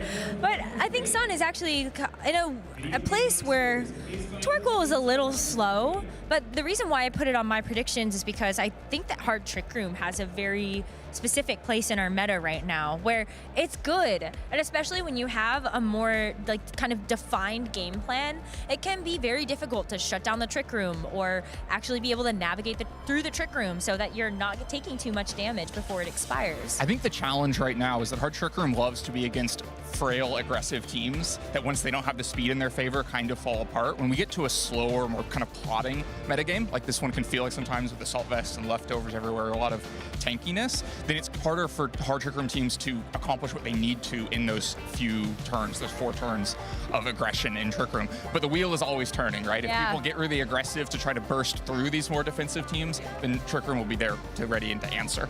I saw all the predictions for the Whimsicott and I went, Trick Room! It's that answer. No. I mean, there's definitely a lot of different things to see throughout this weekend. I'm hoping we get to see some Torkoal, but at this point, we also want to know what you want to see. Shortly, our community choice is going to go live. This is your opportunity to weigh in on what match you want to be seeing on the broadcast. I have been here on the camera, so I am not privy to the matchups that they have here for choices for you, but my understanding is that they're going to be pretty spicy. I like the spicy picks. I know we were looking backstage at some of these teams that are sitting undefeated right now, and there's a Sunflora at 2-0, That's pretty cool. which is so cool. I bet you Evan is loving that for right now. But there are also some really other very interesting Pokemon picks. Like there's Weavile, there's Clodsire at 2-0, there's... What else did we look at? There was Slacking Wheezing. Yeah. Pretty cool. Wheezing Toadscruel? That's a Oh, throwback. I love seeing Toadscruel. Yeah. It's a cool Pokemon. Hopefully he's got some rollerblades too. That'll be my image of Toadscruel forever now after. I know. I'm actually a little jealous that we couldn't put him in the game with roller skates after the World Championships. So maybe we should get one. It's like Holloware in VGC. I'm down with that. I'm just trying to think of like the big Medicine Toadscruel, but on the little roller skates that the Toadschool has. Well, he would once need he like... evolves, he needs so many of them. Right? I was like, doesn't he need like 6? 6 or 8? Has to buy a few pair. Yeah. just a couple. But I think it is really cool because obviously we talk about what's meta, everything else, but with a couple of those teams at the 2-0, I mean, it is still early on in the day, but if people aren't necessarily expecting the pick, or like if that research and everything has been done for this kind of just being that up against the grain sort of thing, like this could be a pick that we maybe get to see later. Like, are we starting a story here, guys? Maybe. I mean, it could just be the first page in this new chapter for a random Pokemon to pop out again. I mean, we got Hariyama that got 2nd place through Matt Tidd at the Pittsburgh Regional Championships, and I definitely think that was a Pokemon that at least wasn't on my radar as one going into the event that would be strong or be able to get that 2nd. The tail of viable Pokemon in Regulation H is just so long, because without restricted Pokemon, without some of those higher raw power level Pokemon, you can find room for a lot of Pokemon that are kind of just as good. They may not be popular at the moment, but they have the stats, the abilities, the moves to back up still being relevant, and just needs the right player to decide to focus on and figure out how to use them. Yeah, that's a really great point. And I think that sometimes we do see a lot of players that are looking to fill a very specific role, and that's why we do see Pokemon like Vivian, Ribombee, that are also popping up right now at some of these undefeated tables. And yes, it's still early, but these are also Pokemon that do fill a particular mechanic on the team that you like want to accomplish. Tailwind, or you think Shield Dust is going to be really powerful, then Bug. Yeah, you kind of find all the boxes you want to check for support, and then what Pokemon can do it for you. And I mean, that's also one of those big, interesting team building conversations going into the event too, is like the niche versus like the teams that are really just all the Pokemon are kind of just out there. Because sometimes we get to see that it is just kind of like that one unique Pokemon when you look back at Billy's team from Pittsburgh.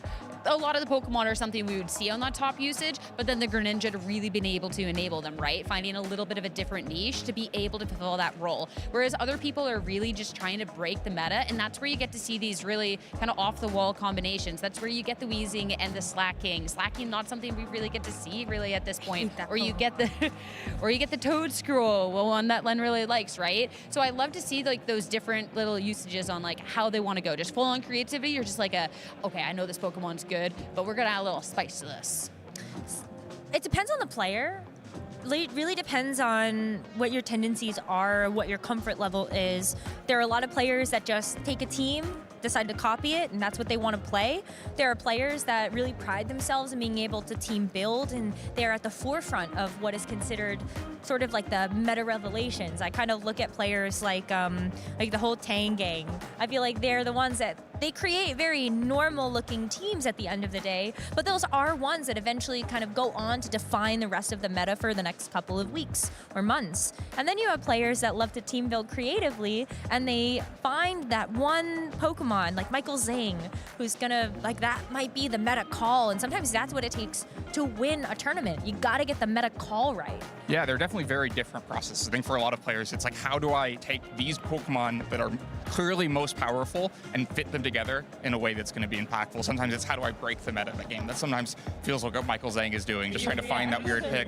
And some people just have very iterative processes. So I started somewhere, and now I need to like paint over this problem. And what is the Pokemon that can paint over it the best? And so all these different processes lead to different kinds of teams and lead to like those deep niche picks in different ways. Yeah, absolutely. I mean, at this point in Regulation H, because this is the second time we have it as well, we talk about trainers trying to really, truly break the meta. Do we feel like there is still that potential out there? Because we've done a lot of development within the meta so far. Are we at a point now on like kind of the tail end? Because it's only a few tournaments left really for Regulation H. Can we break it? Because it's always shifting. so. It feels like it's in a different place, right? And actually it feels a little bit more centralized than it did at other parts of Regulation H, where if you find a way to consistently deal with Ursaluna, Golden Go, Incineroar, then you're going to be in good shape. And so I think there's definitely plenty of opportunity for someone to have those clever choices and those unexpected picks that let them deal with this very common core of Pokemon right now.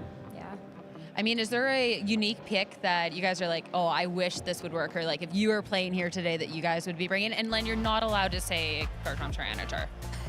Oh, but I can say Corviknight? Corviknight. You didn't say I couldn't say it? Chat, do we make him pick a new answer? Like, I think so. I think you gotta pick one more new answer. One more new answer? Yeah. I like fairies a lot right now. I feel like Dragonite still, even though it feels hunted, it feels like it is the kind of linchpin of a lot of teams, a lot of this format, and the fact that it's restricted to Scale Shot normally means that even just having a fairy on your team can open things up. So Pokemon like Galarian, Weezing, I think are interesting to be exploring. I would say Hisuian Typhlosion has been like a favorite Pokemon of mine. I just think that Choice Specs Terrifier Eruption is so funny. I just think that move is absolutely broken, and sometimes it's just fast enough where even if it's a resisted hit to a Pokemon, you're still taking it down to 70-80% of its HP, and then what? A little more. One little move is gonna like push it over. Sure. See, I'll just go completely off the wall here. I'll say Tinkaton. Everything's going Terra Fairy because of Scale Shot. I mean, that Pokemon's just gonna bop them. But whether there's some out in the field, we'll have to see. But I'm excited to see what our community has picked for the next round. So with that, let's head back over to the casters to find out.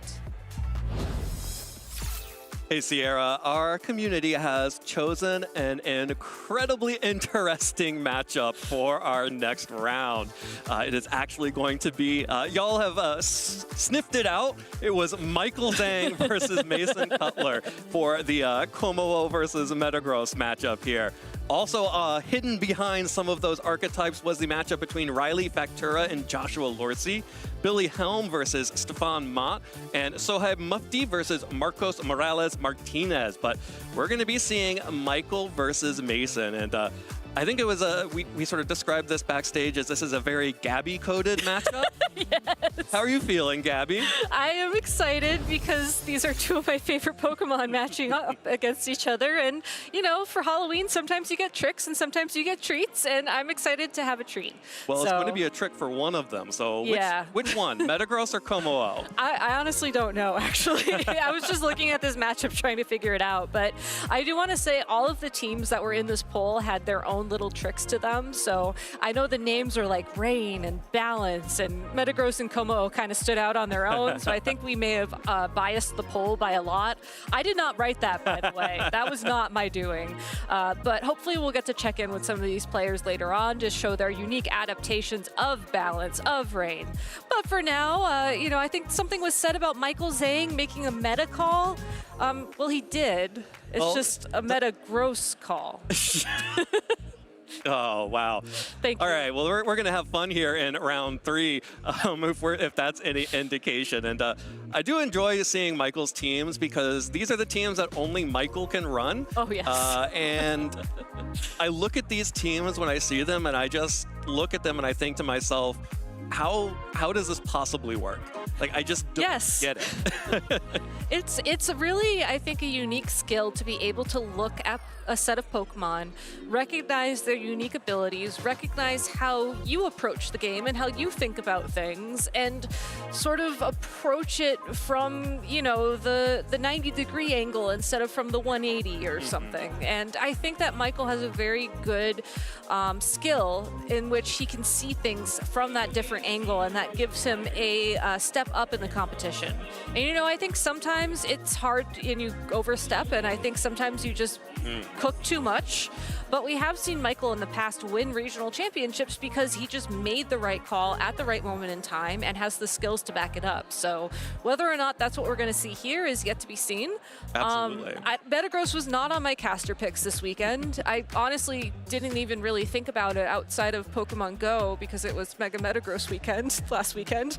But, you know, that's just how it goes sometimes. Absolutely. And I'm really interested to see if this Metagross is going to be able to prove that it is still a viable Pokemon. It, of course, was an extremely dominant Pokemon back when we started playing the video game championships, and has fallen off in a big way since then. But if anyone's going to be able to pilot it to a successful tournament finish, it is Michael Zhang. So I'm really excited to see how this works out. Both of these teams are kind of, you know, we're going to see them in just a moment, but they're really kind of interesting throwbacks in a way to, you know, going all the way back. You know, we're at the end of the Scarlet and Violet life cycle here, playing Regulation H, and we're doing some throwbacks back to Regulation A with both of these teams. Well, actually, I believe Paul Ruiz built a Como-O team for Regulation H and got some decent success with it. So it's not unheard of. I mean, it didn't really take off because I think Como-O has a lot of struggles in Regulation H.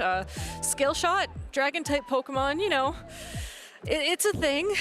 You do have to set aside your terrestrialization for Como-O maybe like 90% of the time in your matchups, but if you can find the right opening for it, traditionally Como-O can, you know, has soundproof, so you don't have to worry about sound-based moves. Sometimes you can run it with Iron Defense. Sometimes you can run it with like, there's a lot of different strategies to it, and I think if you find the right opportunity for it, it can be a very good Pokemon, but it is very situational, and if Mason is going to bring it to this matchup, which is yet to be seen, I think you just have to be very confident in how this is going to play out. And, you know, while these players are getting seeded, there's only so much we can say about their teams, but I do want to say that I am very proud of both of these trainers for bringing these teams. They're very unique and they're very fun, and I think that's something that we need to celebrate more in Pokemon. Absolutely, and they are doing very well with them. They are, of course, both 2-0 heading into our third round of the tournament, and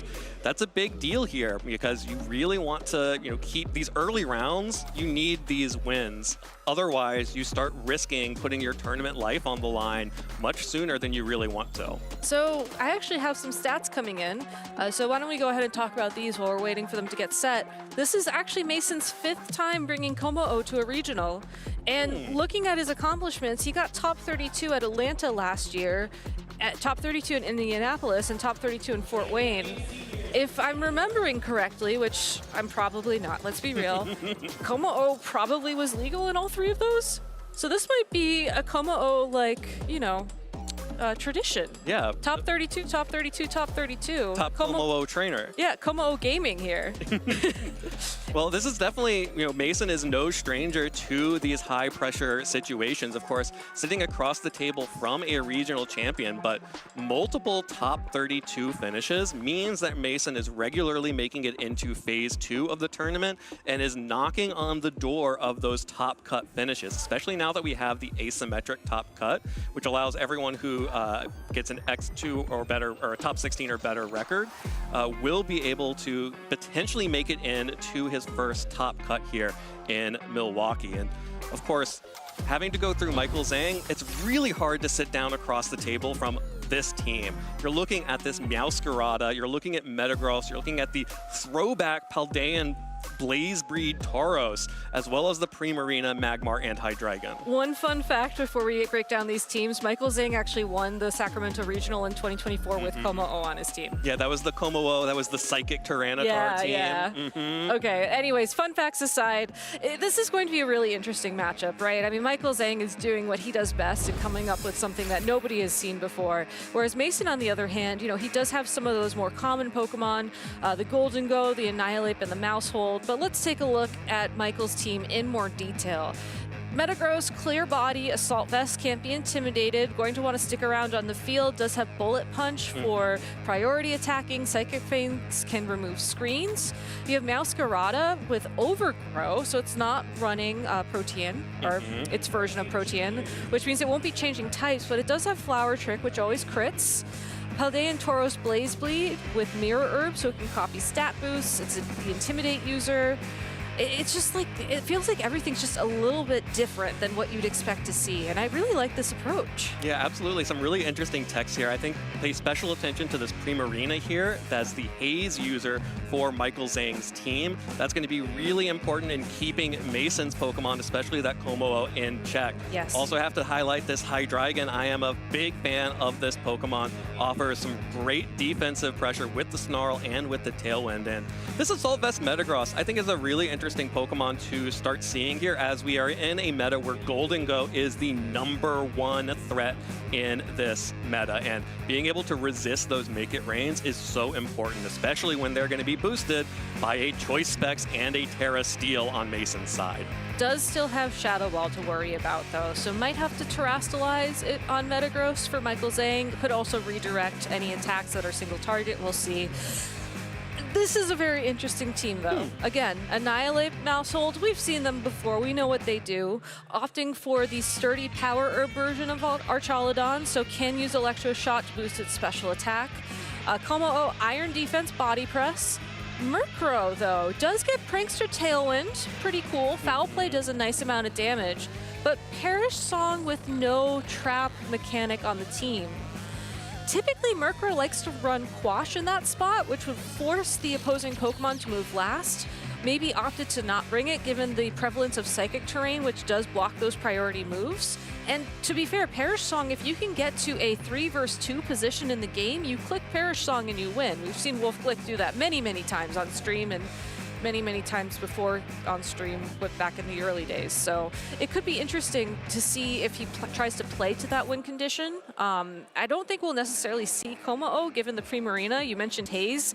Also Moonblast. Like, that's something you have to worry about as a Como-o, unfortunately, because you are 4 times weak to that. But, you know, we'll see how these play out. I'm very excited to see how Mason thinks about this team, because I can see like 4 or 5 different possible leads depending on how he's feeling going into this matchup. Well, let's see which one Mason's going to choose. It's in fact going to be Murkrow and the Archaludon, as it's going to be the Primarina and Hydreigon for Michael. So showing the Primarina immediately, saying that, Mason, if you are really going to try to make this Como-o work, I'm going to make you work for it. But there is the Murkrow and the Archaludon. Of course, Murkrow has the option to Tailwind, as well as the Hydreigon can Tailwind as well, but without the Prankster, that Tailwind on Mason's side is more threatening, as the Archaludon has the opportunity to then outspeed and potentially deal big damage with a Dragon Pulse. I was going to say it could go for the Dragon Pulse into the Hydreigon, or it could even just immediately target down the Primarina with that Electro Shot, or even a Thunderbolt if you don't necessarily want to waste your Power Herb at this point in time. There is still Protect on the board for that Primarina, and Protect Tailwind is a very safe way to start off turn 1 of game 1, but instead just going to Terrastalize away the electricity weakness. And since Primarina is pretty bulky, it should be able to take one of those Thunderbolts, possibly even an Electro Shot, pretty comfortably now. So really just has to figure out what it wants to do damage-wise this turn. Tailwind set up by Mason there. There's the Dragon Pulse outspeeding the Hydreigon, not able to pick up the KO without the boost from the Electro Shot. Mason is just barely out of range of picking up that KO, which means that Michael gets to set up a Tailwind of his own, and Primarina fires right back, picks up a 1-hit KO on that Murkrow, despite the Eviolite. Yeah, that's the one downside to Murkrow as a Prankster user. It will be taking a ton of damage from something like a Moonblast, and unfortunately, Como will also be taking a bunch of damage from something like a Moonblast. So Mason, I think, has a difficult decision here. Do you Terrastalize the Archaludon for the extra damage on your Electro Shot, or do you opt to Terra Fire your Como-o in front of a Primarina who could go for a Liquid Voice, so essentially a Water-type Hyper Voice, or a Moonblast? You have one turn here to try and predict how to do it. That being said, Como got that soundproof, doesn't care about the Hyper Voice coming out from Primarina. But does Michael know that yet? Well, there's the Terrastalization coming out from the Como-o. Fire typing now will be able to protect itself from that 4-time super effective Fairy type Moonblast and protect itself from a Hyper Voice, while Mason will go ahead and protect the Archaludon as well. Hydreigon trying to keep this Archaludon under control here by firing off these snarls, just preventing any additional boosts from the Electro Shot, as a Body Press will pick up that final little bit of hit points on the Hydreigon side. Mason now picking up a KO of his own after sacrificing Murkrow for that Tailwind, and the Moonblast actually targeting into the Archaludon into the Protect. That's going to be an easy free KO for Mason here. So Michael has two options now. I like bringing in the Magmar at this point in time. A lot of people in Regulation H right now are running Electabuzz over Magmar. Both get access to Vital Spirit and Follow Me, so they're typically your anti-Spore Pokemon. But Magmar does have the ability to match up into Archaludon a lot better, and especially now that Terastallization is off the field, you can threaten some really big damage with the Overheat into that Pokemon. So Magmar can worry about the Archaludon. Those Moonblasts are going to be resisted by the Como-O given the Terastallization now, but you can still threaten some damage there. And you just have to pressure the one Pokemon that is going to really threaten you immediately, and for Michael, that is the Archaludon right now. Yeah, there's the Electro Shot coming out from the Archaludon. Without the Hydreigon on the field, this special attack boost is going to stick around. That means that even though this attack went into the Primarina's Protect, the Archaludon is still going to be able to keep that special attack boost. Here's a Body Press dealing a little bit of damage into the Magmar, while the Overheat picks up big damage onto the Archaludon. Of course, this is not the Assault Vest version, this is the Power Herb version, so more offensive pressure, but so much less defensiveness. Did take the special attack drop here, but I like what Michael's thinking. You know, Haze is typically used to remove any special attack boost on the opposing side of the field, but what if you could remove your own special attack drops? Getting double duty. Double duty doesn't necessarily make a difference here. I feel like without the Assault Vest, that Overheat should pick up the knockout from this range at this point in time for the Archaludon, and we do have to see how the speeds will match up with the Primarina and the Magmar in particular, but hypothetically, if the Primarina is faster, you can just fire off those Overheats at full power every single turn. Well, Primarina will just take a Dragon Pulse from the Archaludon, goes ahead and eats up its Citrus Berry as well. Double target here, the Dragon Pulse and the Flamethrower. Como-O, even with that Terastallization, just not dealing a lot of damage. While Magmar is able to pick up the KO on the Archaludon with that second Overheat. That will drop its special attack to -4, but you know what? Let's just go back. Let's start over. Let's let a big friend moment here from Primarina. Gonna go ahead and make sure that that Magmar gets right back up to neutral. And I think that's also why Mason has been opting to not necessarily build up those iron defenses and instead just go for Body Press and Flamethrower as is. You don't want to waste all those turns getting your defense up so your Body Press can do those big one-hit KOs, only to worry about a Haze immediately following it up. Now that Golden Go is on the field and the Tailwind has expired, I think you can very safely threaten this Primarina off the field with a Make It Rain, so you don't have to worry about the threat of Follow Me, so maybe now you can start stacking up those boosts, but instead going for a single target Shadow Ball, not wanting to take a special attack drop. Yep, just going to take the Shadow Ball into the Magmar, followed up with the Body Press from the Como-O. And I'm looking over at Michael's team, and I am just not seeing anything that's going to be able to deal enough damage into this Terra-Fire Como-O.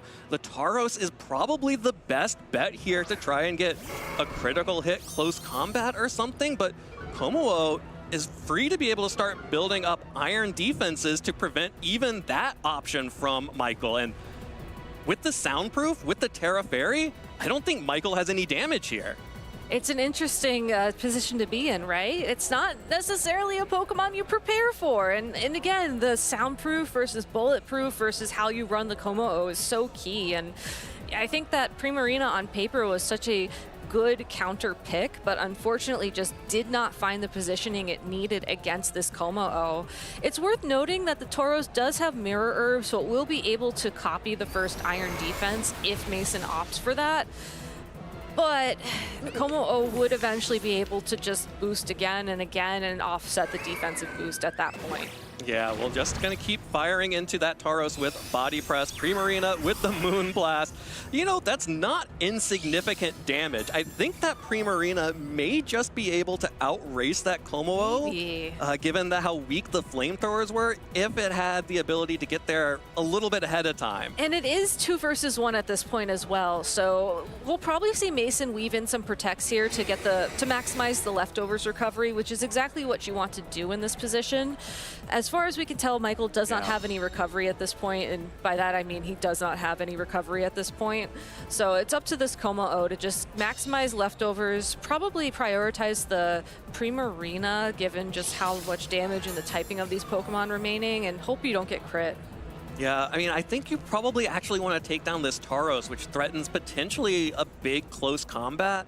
Could just be able to break through some of the damage, break through enough damage onto that Como-O. It's going to be really interesting here. It is 2 versus 1 here. Tauros with the Raging Bull dealing just sort of negligible damage into the Como-O. The Body Press fires back, but Michael, crucially, by not going for the close combat there, gets an extra turn out of that Tauros, while the Moonblast picks up additional damage on the Como-O. Mason now gets another turn of leftovers recovery, and I think we're going to see if this close combat plus a Moonblast is going to be enough to pick up the KO here. Next turn. Next turn after the after the protect. Let's all just take a breath. It was a really good build-up though, and I'm glad that you mentioned the close combat as well, because I think Michael was waiting for the break point where the Como-O was at the low health, or the lowest point of health, so that close combat had the biggest opportunity to pick up that KO. Yeah, some quick math from Michael there to calculate exactly how much damage the Body Press had done on the first swing from the Como-O, recognizing that Michael could survive one more, and with leftovers recovery after 2 protects, that Raging Bull basically negated all the recovery there, which means that this damage stuck. The close combat deals good damage to the Como-O. That should be enough to pick up the KO onto the Como-O with an additional Moonblast here. Body Press will pick up the KO onto Tauros.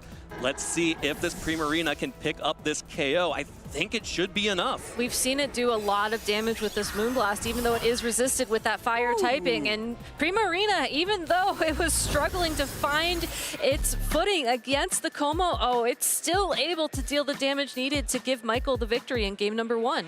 That was really cool from Michael. Isolated the Como-O. Even from the start, Como-O was, sort of sticking around, but wasn't actually dealing a whole lot of damage, especially after Primarina was able to terrastalize, prevented the opportunity for Como-O to start boosting up.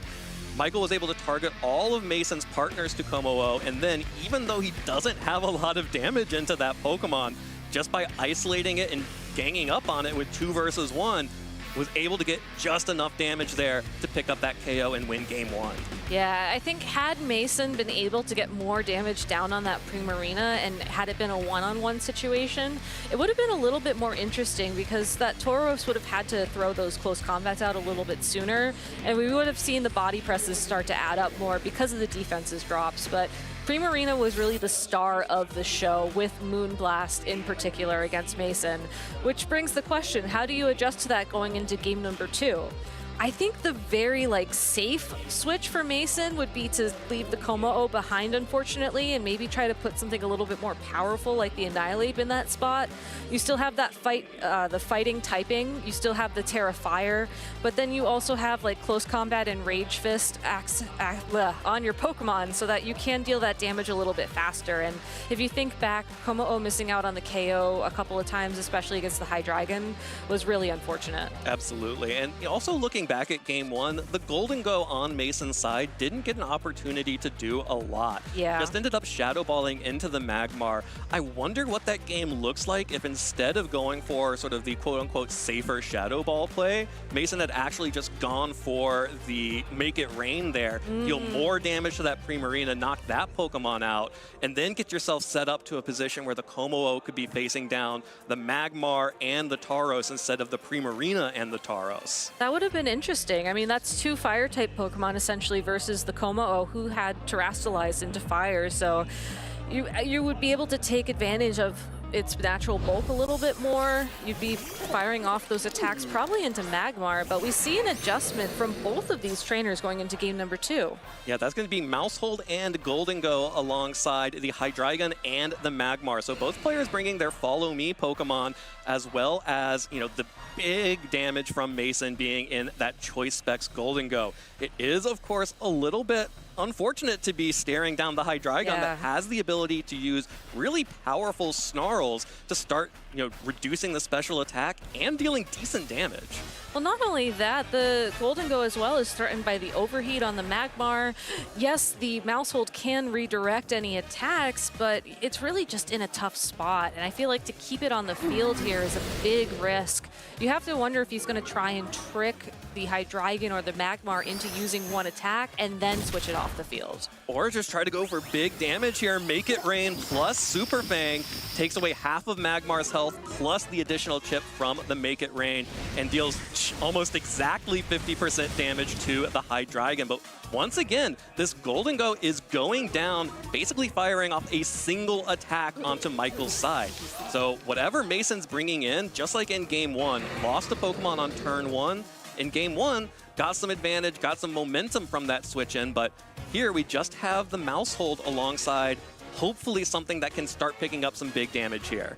Well, it's going to be the Como-O once again, so this could be an opportunity for it to try and set up. You do have to worry about the threat of a Draco Meteor, as we just saw on the Hydreigon. You have to worry about the Magmar, you know, threatening that redirection. Could also threaten a burn if, well, it doesn't have a Will-O-Wisp, never mind. So it's still a very scary position to be in right now for Mason. And I don't know if the Golden Go trade there was necessarily worth it compared to what Michael got out of that previous turn. I think, though, this is the opportunity to use Iron Defense if you have it and you feel comfortable with going for it. I don't know how you get that momentum back without starting to boost your own attacking power. Yeah, I agree with that. Como-O will go ahead and Terastallize into the Fire typing, removing a Dragon-type weakness just in case a big Draco Meteor comes out from Michael's Hydreigon. It's going to be the Mousehold that protects here while Hydreigon tries to take out the supportive Pokemon. Mousehold sticks around thanks to a clutch protect there, and there's a body press coming out from Como-O to remove the Magmar from the field. Now, Magmar is off the field, which means that Michael gets a switch in here to a Pokemon of his choice. It will be the Tauros once again. This Mirror Herb now will threaten to copy and steal one of the boosts from that Como-O, making it just a little bit less effective. Yeah, and also sort of putting that pressure on Mason to not rely on the Iron Defense now, forcing the Body Press to limit its damage, and we're kind of in the same position we were in game number 1. With the Mousehold still around, at least, you can make up that loss of damage with the Super Fang, knowing that it will always cut the Pokemon's health in half, but with the speed advantage still on Michael's side of the field, with the Draco Meteor still in play, threatening big damage even without that helping hand. And really, this Tauros close combat, Raging Bull, I mean, both of those would deal some really great damage into the Mousehold, who did just protect. Michael's really in the driver's seat right now. He just has to pick which Pokemon he wants to attack with and who to target. Or well, maybe Mason not who to target. Mason has decided that Mousehold will be the target here, as Tauros fires off the close combat. Will reduce its defenses by 1 stage, of course. If it can steal one of those body press boosts from the Como-O, will not be too worried about that at all. However, if it doesn't, then the body press could be dealing decent damage. However, Mason is trying to target down that Hydreigon, realizing that the special attacking power of that Pokemon, the big Draco Meteor, is still a huge threat, and all in on Como-O here with Murkrow as the final Pokemon. You have to wonder what the logic is behind having Murkrow in the back. We did see the Volcarona in the back in the previous round for a late game Tailwind, which is pretty nice. You also have Foul Play, which can deal some decent damage to the Tauros, which is a physical attacker, but will struggle to find damage against Primarina unless it Terastallizes, but even then it's not really physically offensive, and the Hydreigon as well is not going to take a lot of damage from it. And now that you're the one down 2 Pokemon, you can't rely on Perish Song as well, so this Murkrow, it will be able to set up Tailwind this turn and even the speeds and eventually have a bit of speed advantage. but it's going to be very limited after that. You know, Mason may be down to 2 Pokemon, but you know what ability one of those 2 Pokemon has? Oh, Perish Song is a song. And that means that Como-o can close its ears to it and prevent itself from taking any kind of Perish counters. However, Murkrow is just going to go on the offensive. Again, Mason has identified that the Tauros is a huge threat here with that close combat. Michael, though, bringing in the Primarina here, knows that that's a one-hit KO on the Murkrow. So Mason is going to have to make a choice here. What are you going to do? How are you going to get through 3 Pokemon here with Como-o? Last time, it couldn't do it in 2v1. It's going to have to do it 3v1 soon.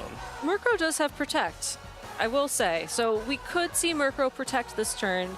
Como-o could try and find an opening because of that, but we're still going to essentially be in the same board position the following turn. So the big question I have is, can you pick up a KO in 2 turns, get it down to 2 Pokemon, and then potentially have a Perish Song come into play for 1 KO, and then Como-o takes the other KO? I think that's Mason's win con at this point in time. We'll be able to outbulk some of these things, but okay, Body Press does a decent amount of damage there. That's a 2-hit KO on Tauros. Yeah, that was good damage into the Tauros because of the close combat drop. This Como-o will now be able to pick up the KO on that Pokemon should it get another chance to swing at it. We are sort of in a sort of a protect roulette here, as Michael will be able to protect the Tauros from being knocked out on this turn, and that's really important because of the threat of a potential Perish Song from that Murkrow. So Primarina will be the only Pokemon to potentially hear the Perish Song, and all Michael has to do the following turn would be to switch in the Hydreigon, and then that threat, unfortunately, is gone. But I do love this interaction. I'm kind of sad I didn't recognize it sooner, but it's such a unique idea, right? Have a soundproof Pokemon, have Perish Song. There's so many sound-based moves in the metagame as well. Absolutely. There's a lot of sound in the meta right now, especially when you're looking at Blood Moon, Ursaluna, and the like. So here's an interesting position here. So you have Michael's side that both the Tauros and the Primarina have heard the Perish Song, but Como-o has not. If Mason targets incorrectly here, the Hydreigon can switch in, not be affected by the Perish Song, and another Pokemon can switch out and reset the Perish counter, and then Murkrow's work will all be in vain. Yep. However, if Mason is able to actually pick up a KO here, it may be able to start making some things happen. Yes. And it's really difficult to switch in that Hydreigon because it's getting knocked out by a Body Press if it gets targeted. Yes, but I don't know if Mason is going to make that call here. We did see the Tauros lock in close combat, so if it's allowed to attack, which it is, that Como-o will be taking a decent chunk of damage. But who's the Como-o going to target here? Well, there's the Body Press. Oh, he called it. He called it.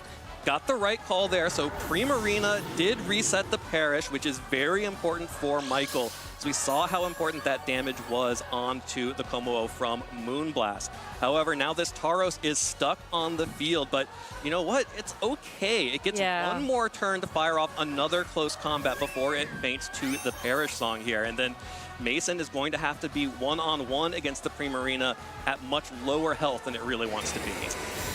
Yeah, and we saw how much those Moonblasts did in the previous game. We know that it's going to naturally resist Body Press and Iron Defense, and I don't know. I don't know if the Como-o can do enough damage to even up the score at this point. Yeah, unlike before, this Primarina has been relatively untouched. Yeah. And in fact, actually untouched in Game 2. And it still has the Citrus Berry available as well, so I mean, it'll be a few turns before the health recovery on Como-o would match the potential of a Citrus Berry, but you know, it's basically outpacing Como-o in damage, in terms of recovery. It's going to be a very interesting endgame, and I love that Mason tried to go for the double protect here, because I do think that is your best shot at going into the 1v1. Unfortunately, though, did not get the double protect, which means this Moonblast now is going to really hurt. Yeah, really close there. Mason really needed that double protect. You saw just how much damage that close combat did, and even though Mason will be able to protect this next turn, Parrish, of course, will be affecting the Tauros. It will go down. But Primarina is happy to stall out these turns of Protect and pick up a KO with Moonblast and advance Michael Zhang 3-0 in our tournament here. Yeah, Mason showing us a really unique take on the Parrish Trap team. The Trap was essentially the end game of Como-O next to Murkrow, your opponent having 2 Pokemon left, and then Como-O just kind of hanging out, doing what it does best, but Michael and the Primarina especially being such a powerful Pokemon in this matchup, able to dodge the Parrish song, come back on the field, and use Moonblast to really get Michael a 3-0 victory so far in the tournament. Absolutely, and you know, Mason, of course, did lose 2-0 in this set, but really creative team building here. I love it. Having the Parrish song on Murkrow alongside both the Golden Go and the Como-O, which are immune to Parrish, that does not affect either Pokemon, makes that turns that attack less into like a trap and an offensive threat as much as a win condition and forcing switches, which is so important and so vital for a team like this one that needs to steal extra turns to boost the Como-O with Iron Defense. Now, Michael, I think, made a huge call here.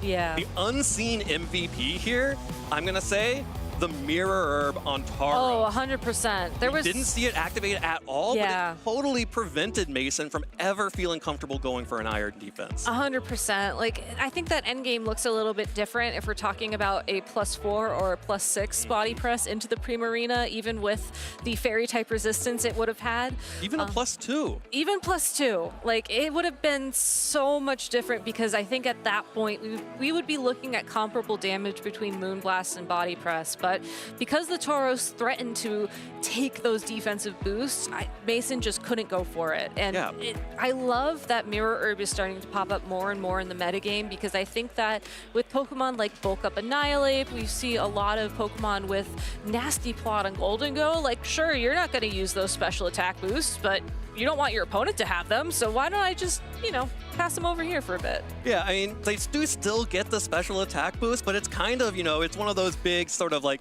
yeah, my Tauros can plot too. Yeah. We can do that too. And it's really cool because of these, we see this on the rise when you start seeing Annihilate, you start seeing King Gambit, you can steal those attack boosts, and you do just then get some of those sort of tertiary benefits. Like, I don't think Michael put Mirror Herb on that Tauros expecting like, you know what I'm going to do?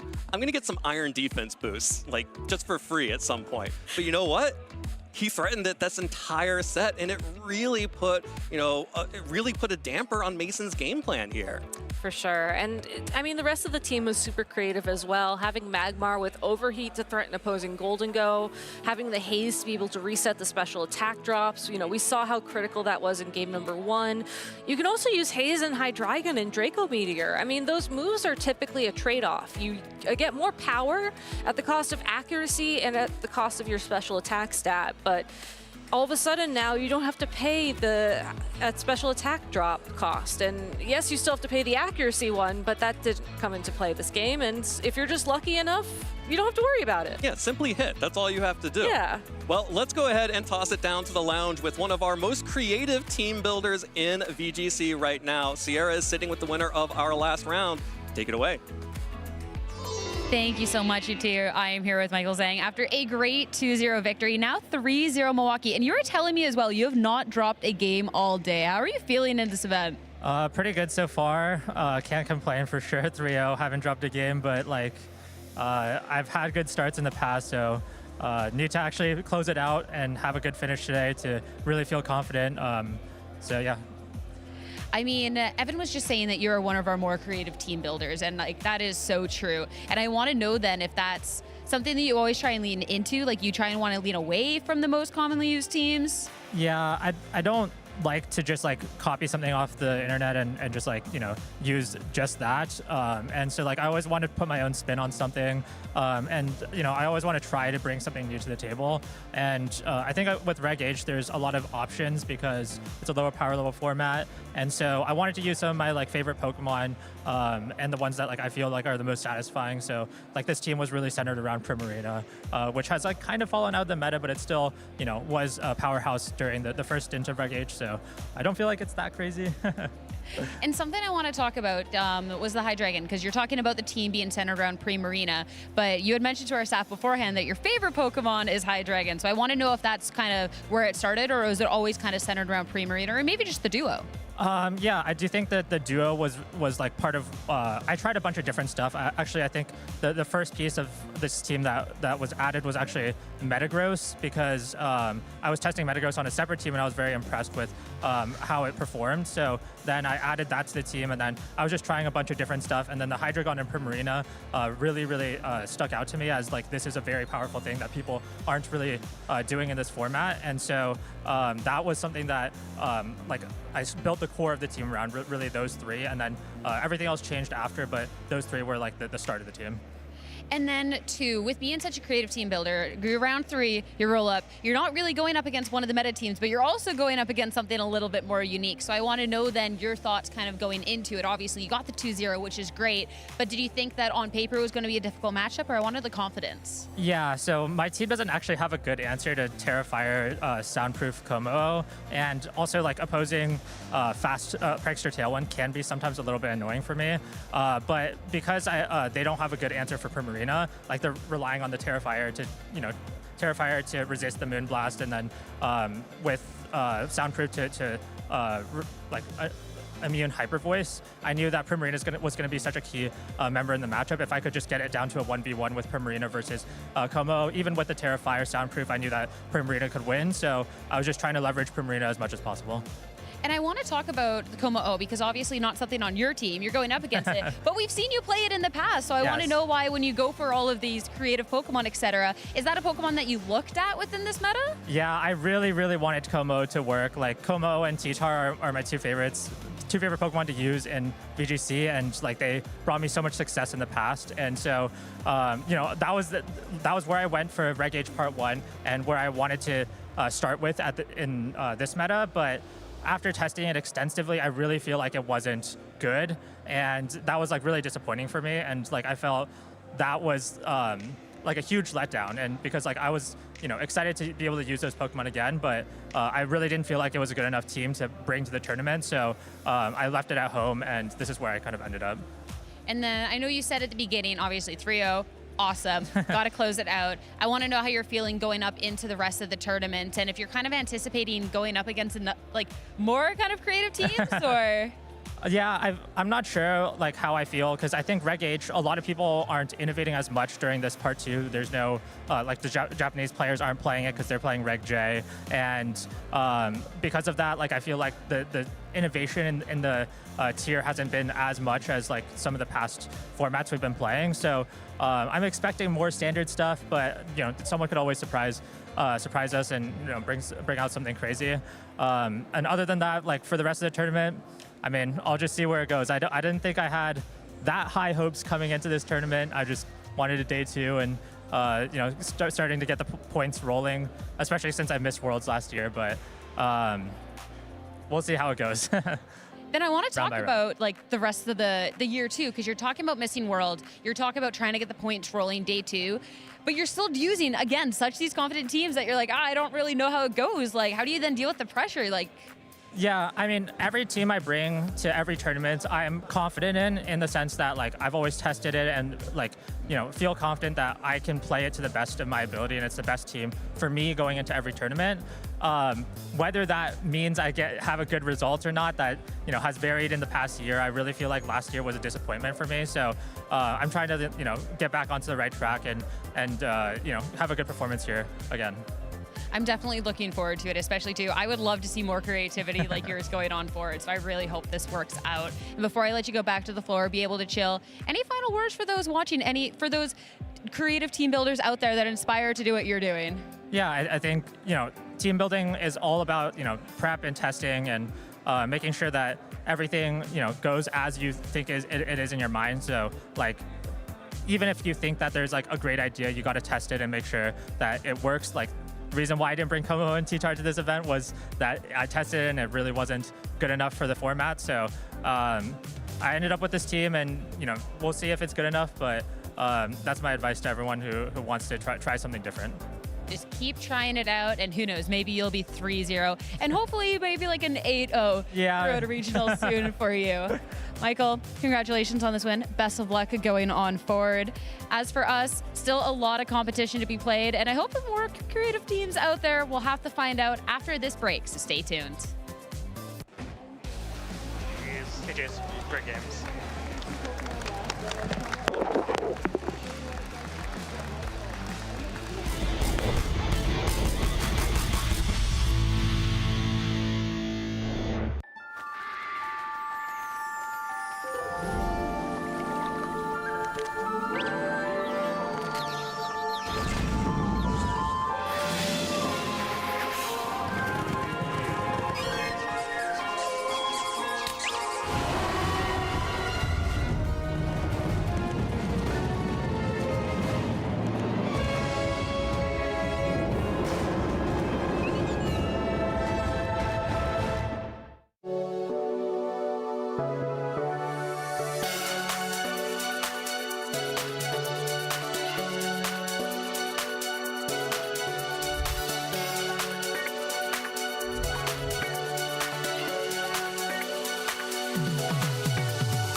trainers, whether you are at home or out in the field, and welcome back to the Milwaukee Regional Championships. 3 matches done on the day. We've gotten to see some fun stuff, some of the top teams, some of the top trainers, and some really fun stuff. I'm Sierra, joined here now with Gabby and Evan and Lunch, though again, looking a little different today. You gotta mix things up. Yeah, it's the spirit of the season. Yeah. The spirit of the season. I like that. I like that. And in full spirit of the season over here, I thought while we're waiting for a couple more rounds to finish up out there, we would play a little game. I'm getting really festive over here, guys. Have you guys heard of a thing called trick-or-treating? I love it, but no one ever comes to my house. Honestly, same. Last year I gave away like booster packs, and like we were like yelling at people on the street, we have Pokemon cards. We have booster packs. Come over I'm gonna try that this year because one kid came to my house and I tried to offload like 10 packs onto him and he was like creeped out. Well, as for me, I have packs for you guys as I try and... Don't try and open props live on broadcast, guys. But I have some special booster packs as treats. But it is trick or treat, of course. So, of course, we have to see if you guys get a treat or a trick. I have the Halloween mug. Trick or treating. The very festive world championship. The spookiest mug. And you guys, simply put, grab a piece of paper and see if you get a trick or a treat. Read it out. If it's a treat, you get a booster pack. If not, it's a trick. We all understand? I understand. I think I understand. All right. Following. Who wants to go first? Me. All right. Don't look at the paper. Just reach your hand in. See what you get. Treat. You got a treat. All right. Gimme, gimme, gimme. Take your treat. Oh, so easy. This game's so easy. I love it. All right, open it up. Let's see what you get. Want me to hold your mic? Again, live props, everyone. Good luck opening Pokemon cards with a microphone in your hand.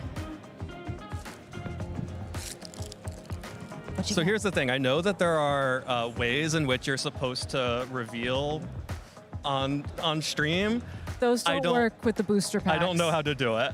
They don't work with the booster packs. Booster. Okay. Booster. The booster. Okay. Well, I have a Lampent. Oh. I love Lampent. Ooh. Chandelure was one of my favorite Pokemon back in 2011, playing in the original X and Y format.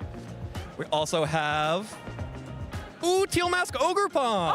Oh, look, it's shiny. I didn't realize It's that so was glittery. I didn't realize that was a Halloween Pokemon. Oh, and it has the nice, cute, like That's the treat. Pikachu on it. Oh. And finally, Phantom. Yeah, Phantom's a good one. This guy's cute. Yeah. Hey, that Ogerpon's awesome. Let's go. That's a treat. Our friend Ogerpon. All right. I love this game. This game's great. I mean, you're winning, right? I know. Great. Gabby, trick or treat. See, now I'm going to get a trick because you got a treat. Oh, I got a treat too. Yeah, treat. Sierra, is this oops all treats? Oh my goodness. I'm not that nice. I am not that nice. All right. I'm going to give this over. Let's see what Gabby gets. So these booster packs have 3 cards in them. It was my Teal Mask Ogerpon. Was that a pull? Yeah, I think so. I had the shiny border and everything. Yeah, let's go. And it's so cute. All right. So I have the Litwick to go. Hey! With your Lampent. So maybe we can trade later. Yeah. Ooh, I have Fluttermane, VGC's favorite Pokemon. That is spooky. Very We're spooky. building a team here. I know, right? And then Graveyard.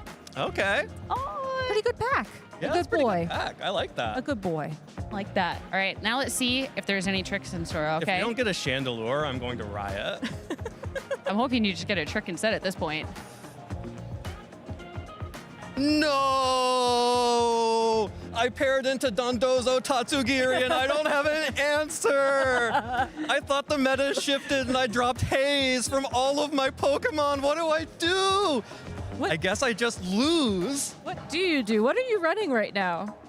I'm running, I guess, Not even Golden Go. What am I doing? I'm on the bottom tables, and I ran into Dondozo Tatsugiri in round 4 of the tournament. Now I'm 2-2 and on tournament life. Get tricked, buddy. I'm like irrationally angry about this. You really tapped into something in me. All right, now you missed out on a treat. Now, Gabby, time to see if you will get tricked. I'm like legit fuming over here. I guess Sunflora doesn't have a Dondozo counter, huh? Sunflora actually does quite well into Dondozo. It deals super effective damage to the water typing and also the most common terrestrializations. Well, I got a treat, so. Gabby got a treat! I did remember to bring my Haze Pokemon to the match, so. Let's go. I dropped Haze on my Dragonite because I wanted additional coverage options. You're scared of the Terra Fairies going around. Too many Terra Fairies. Fairy. Tragic. All right, again, if you get this Chandelure. Ooh. Aw, the little Fuecoco. Fuecoco. Coco. That's our buddy. That's our friend. Wait, what's that? Any Dark Void gamers in the chat? Darkrai. Oh, that is spooky. You still got Dark Patch in the game? Maybe? On TCG? Oh, maybe. I'm not sure. Talking to the wrong caster. Our friends at TCG will We help need us answer Wancho that. over here, honestly. And, I can evolve my Graveyard into Houndstone. Hey! Let's go. Oh, this is actually working out. You get a collection over here. Okay. Now, Heaven, you got tricked last round. I'm going to get Dire Claw slept, aren't I? That's in there. I know that's in there. You don't trust the mug anymore, do you? No! Treat! Treat, please! The look on your face for a second. Treat. Let's go. All right, do you get the Chandelure? That's my question. Do we complete the collection? I really want to. We'll have to trade if you do. I'm down to trade. Oh.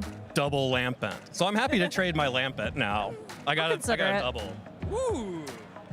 I am Teal Mask Gaming with the Pheasantipity. Oh! Let's go. I got the Teal Mask Ogerpon and the Pheasantipity. This is easy.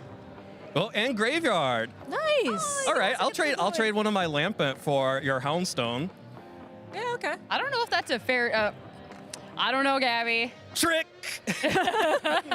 But my predictions this weekend were rocks, and I'd be getting rid of a rock. So no. But it's not rock. It's ghost. See, you got an opportunity. But it has like the tombstone rock on its head. It just has like the vibe. Maybe you can open one up yourself. And see if you get another treat here. Oh no. Trick. Oh, Trick. no. It's a trick. Trick. I need the 5-hit on a scale shot for a KO, but it only hits 4 times. Oh. That's actually the story of my life, to the point where I stopped counting scale shot, and I just think, does it KO or not? Do we think that it's worse to hit the scale shot and miss out on the KO because it only hit 4 times, or to miss the scale shot entirely? Don't count it. Just don't count it. I think missing out entirely, because then you miss out on that speed boost. Yeah. But you also keep your sweet defense. Nah, but if we're going fast, No. we don't care anymore. Yeah, like the way that I've been playing Dragonite is I want the speed boost so then I can just get Tailwind up again and again and again. Because if you go fast, you don't need defense. Right, if you get the speed boost, you can get additional speed boost. And you can have a Exactly. speed boost on your speed boost. Exactly. Love speed boosts. Let's go. Bring back Ninjask. Go. Dude, someone was running Blaziken recently. Oh yeah, I did see some Blaziken out there. So there be speed boosting out there. All right, another round. We got one table left. The ultimate trick out in the field. Left. Are they Dondozo gaming? They don't have an answer. Oh no. Oh no. Oh, I got the stat drop into a Defiant Pokemon. No. Oh, it's not even a good one. It's not even an Icy Wind speed drop. It's a special attack drop on a King Gambit. Ugh. I never should have clicked Spirit Break. What was I thinking? Well, I mean, you were thinking you'd drop the Ursaluna Blood Moon special attack, and then you just caught it on the Switch, Oh, it's which such an happens to obvious- some really good gamers. It just happens The sometimes. Shadow Ball ones are always the worst. Oh my goodness. Man. It's not okay. It's not okay. And Evan with all the tricks over here. I'm so sorry. I'm tricked out. I'm not sorry either. I was gonna say, you know the odds for this. All right. Trick Oh or treat. no, it's a trick. Mousehold population bombs destroys your lead. That's actually the story of my life. I currently have no matchup into population bomb. I just pray it doesn't happen to me. I'm sorry, Gabby. You can't hit don't get all 5 hits on your scale shots, but opposing Mousehold get all 10 on their pop bombs. They don't need all 10. I've done the damage count to the best of my ability, which is I've tried it many, many times. You just sit there and you cry, basically. My least favorite is when it's something like the global or like a grand challenge where it's a closed team sheet. So you're like, what is this Mousehold gonna do? Is it gonna protect its partner Pokemon? Is it gonna completely destroy me? I'm like, surely it's gonna help its friend out. Surely. Yeah. No, population bomb. You always guess wrong. There is no correct guess because whatever you guess, it's gonna be the other thing. Every time. That's why it's a trick. That is the ultimate trick. All right. I think we have only a couple of these left. We're almost ready into the next round. Ah, I got a treat. Let's go. I'm gonna end on a treat. You're free. You're free.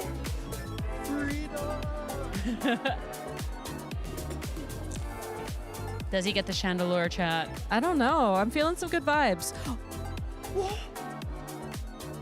Chandelure, baby! We did it! Let's go! We did it! We've completed a 3-stage evolution line! Yeah! Amazing. Yo, you couldn't script it. Right? Also, I got a Gengar. Gengar's rad. Oh, I love Gengar. Love Gengar. Let's go. That's spooky. Ooh! And Screamtail. All right. Parish team over I got a there. Parish team building up. Okay. Let's go. You got a whole, you got half your VGC team right there. I'm ready. You're ready. I also don't need to trade. So sorry, Gabby, but It's okay. I did the Chandelure all on my own. It's okay. I understand. It's all right. I'll get my trades from someone over in the crowd. There's people here who trade Pokemon cards, right? Yeah. Yeah. There's sometimes Pokemon cards at these events. Yeah. It'll be fine. It'll be good. Yeah. Don't come to me for trades. These are my cards. I earned these cards. I earned these cards. I Right. matched into Dondozo Tatsugiri without an answer. Does Gabby earn some more cards, or is it another trick? Oh, no. Your opponent gets the double protect. Yeah. And sometimes even the triple protect, Gabby. Yeah, at that point, I'm impressed. But Gabby, have you ever gotten... what's the most protects someone has gotten against you in a game? Against me. I think a triple. Just a triple? Just a triple. No quadras? I've never seen someone go for a quad against me, but I feel like I run too many like offensive options in Trick Room to make people like feel comfortable going for it. Yeah. Sure. Evan, also the triple. I think only a double against me. Really? Yeah. I'm also only a double. There's not been anyone I think that's gone for the triple, or it just hasn't worked out. Yeah, it's been very rare that I've been in such a dominant position that someone feels they need to go for a double or a Wait, this triple. flipped on us real fast, Evan. I mean, that's the ultimate trick right there. So, but as for us, there's been some tricks in the lounge, but I think we're ready for a treat. Our next round is almost ready. So with that, we're gonna head back over to your casters to take you through.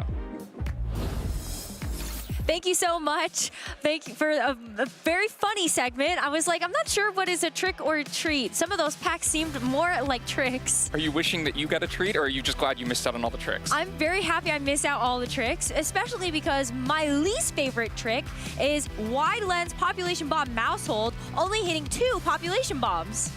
It's happened to everyone. Is 2 worse than 0? Like, what's the worst number of population bombs? 1. 1, because it's like, oh, it hit, and then that's immediately it. nothing Yeah, else. it's like a balloon deflating. Yeah. Yeah, What about starts you? counting, they go, what? Oh. Wait a minute. I guess that's it. No, I think you're right. I think 1. It's got to be the One's most pretty bad. What about you though? Your Do I want least tricks or favorite treats? trick? My least favorite trick. I think it's got to be the Dire Claw. Like Evan said, I bet it's in there. I bet if we have to pull from the cup, I'm going to get that Dire Claw sleep. I'm just going to fume. Is the sleep the worst one though, or do you think it's? Because it's like very few moves just kind of passively give sleep. I've been paralyzed true. by Thunderbolts and poisoned by Sludge Bombs. You don't just get hit with damage and then fall asleep very often, so it feels the most kind of insulting. Yeah, I agree. Poor Sneasler out here catching so many strays. But we are here for the good matches. Len, so great to be back behind the desk with you. And we're just about ready to get into our next match at the Milwaukee Regional Championships. So let's take a look at some of the matchups that we have on the docket. We unfortunately can't feature everything, but there are some amazing names that are sitting at 3-0 right now. Yeah, so many good players at 3-0 trying to get their momentum going and keep it going. And this should be a pretty exciting match coming up. Yeah, I mean, multi-regional champion Zach Drokamp versus Sebastian Rodriguez, who is coming off the back of a Lima Special Championship win in the 2024 season, as well as getting second the year prior, and has been able to get that second place at the Bogota Special event. Now, flying all the way here to our North American regionals to battle it out against some of the best. Yeah, 3 times in the finals of special events down in Latin America, and now trying to make that same success happen on the North American stage here in Milwaukee. And then for Zach, I mean, this is a player that has been around for a long time. And when I think a long time, I also think about a good time, because Zach has had so much success a decade ago, but still is coming back to these competitions, having a good time, and also showing why he is a multi-time regional champion. Yeah, kind of terrorizing the circuit in black and white, winning 3 regionals in close proximity, and being a force to be reckoned with ever since. And I'm so excited to see what they've both brought, because I think that's really where I get a chance to see the clash. What we were talking about before, the different regions, North America versus Latin America. What is their read on the meta, and how does that differ, if at all? Yeah, and Zach maybe also bring kind of an old school player's view on the metagame. A lot of times that differs from someone who is keeping up with the most recent trends and trying to kind of push the envelope that way. But someone who's playing with more fundamentals learned over many generations might approach things a little bit differently. That's such a good point, because when I take a look back at how VGC was, even just like 6 years ago, we had closed team sheets still. This is a whole new ball game for a lot of players. And I know you've also gone through the eras of VGC with having closed team sheet, playing best of 1 for your regionals, so it must be wild for you to think about the fundamentals that you learned from playing in such a different format and how that's translated over to more modern era competitive Pokemon. Both from the structure of the tournaments, but also just Pokemon that were popular, right? People kind of get things stuck in their head that they had enjoyed playing with, or they saw and were popular in previous generations, and so might be quicker to kind of reach into the past than players who have picked it up this generation. Oh, I know. I still think very fondly about Mega Metagross, so I can't wait if that becomes viable ever again. I will be there. It should be coming pretty soon, right? I know. I hope so. I hope it's good. Please let it be good. What was your favorite Mega to play with? My favorite Mega to play, probably Salamence. Nice hyper voice damage spread all around. Yeah. Special Salamence though, not the physical. Okay, fair enough. I also have a small place in my heart for Mega Kangaskhan. Ooh. But who doesn't? Oh, wait, that was a really divisive reaction. I wasn't expecting that. I didn't know anyone enjoyed Mega Kangaskhan that much. We all used it. It was true. Maybe unwillingly sometimes. It was the most powerful tool, and you had to go out there and use it. But I wasn't cherishing my moments with Mega Kangaskhan. Not even in your wins?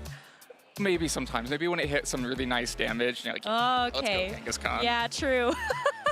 Well, I can't believe all of those Mega Evolutions are coming around the corner. I know the TCG has started to play with them this weekend as well, but unfortunately, we don't have them yet. But we still have amazing Regulation H action that will be coming up very shortly between our 2 players.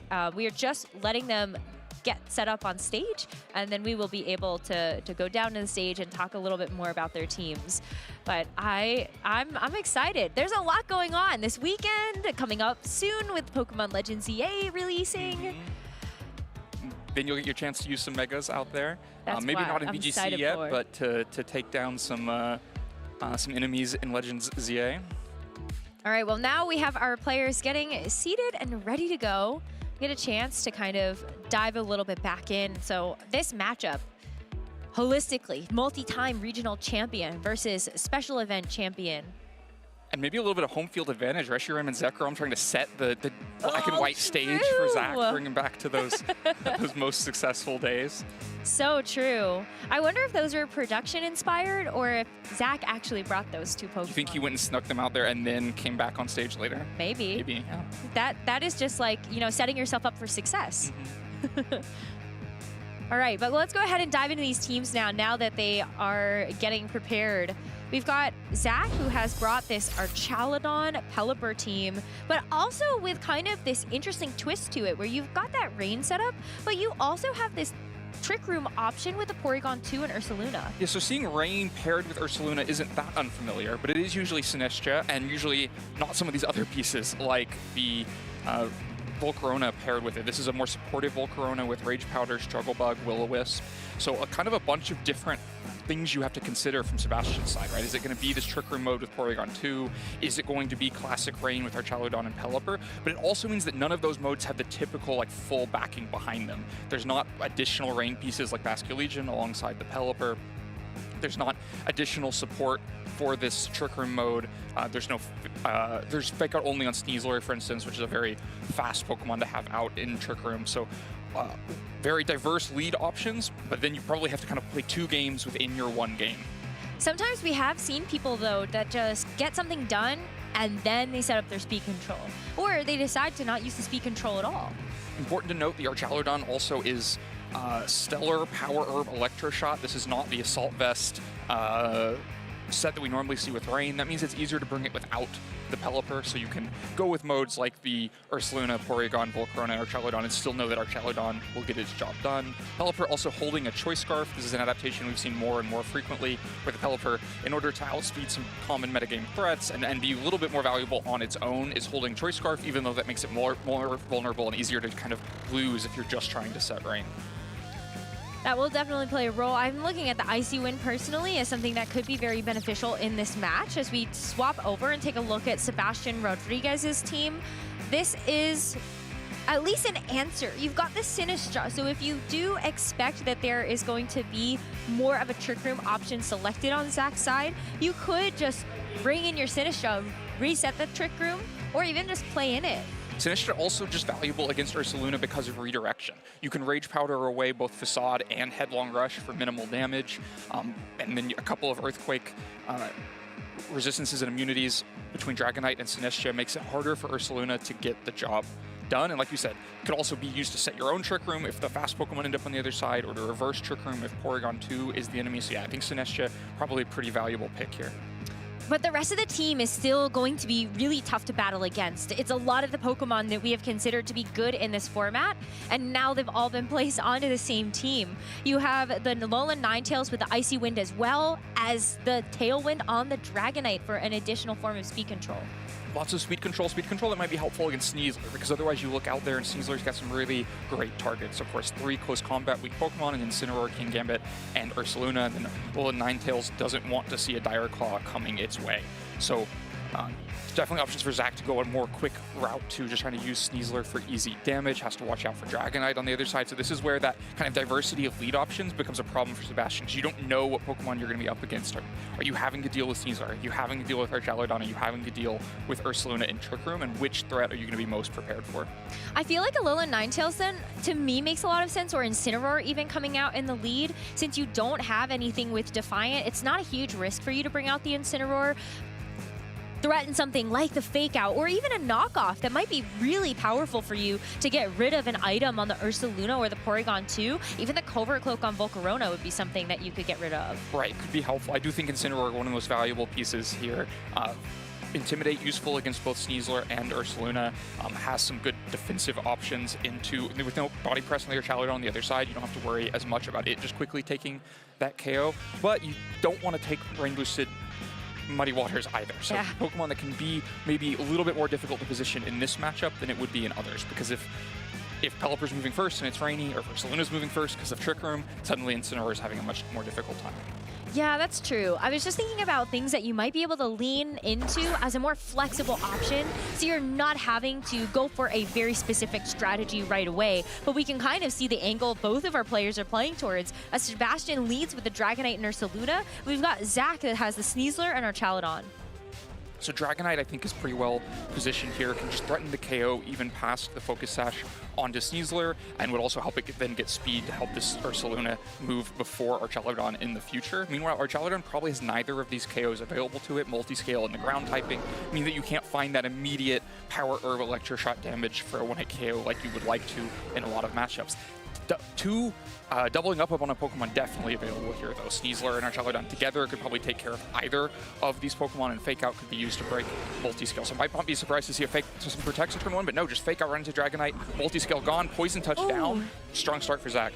Absolutely. I mean, even if it's not going to be a KO at the end of the turn, then you know that the poison damage is going to start to chip away at this Dragonite.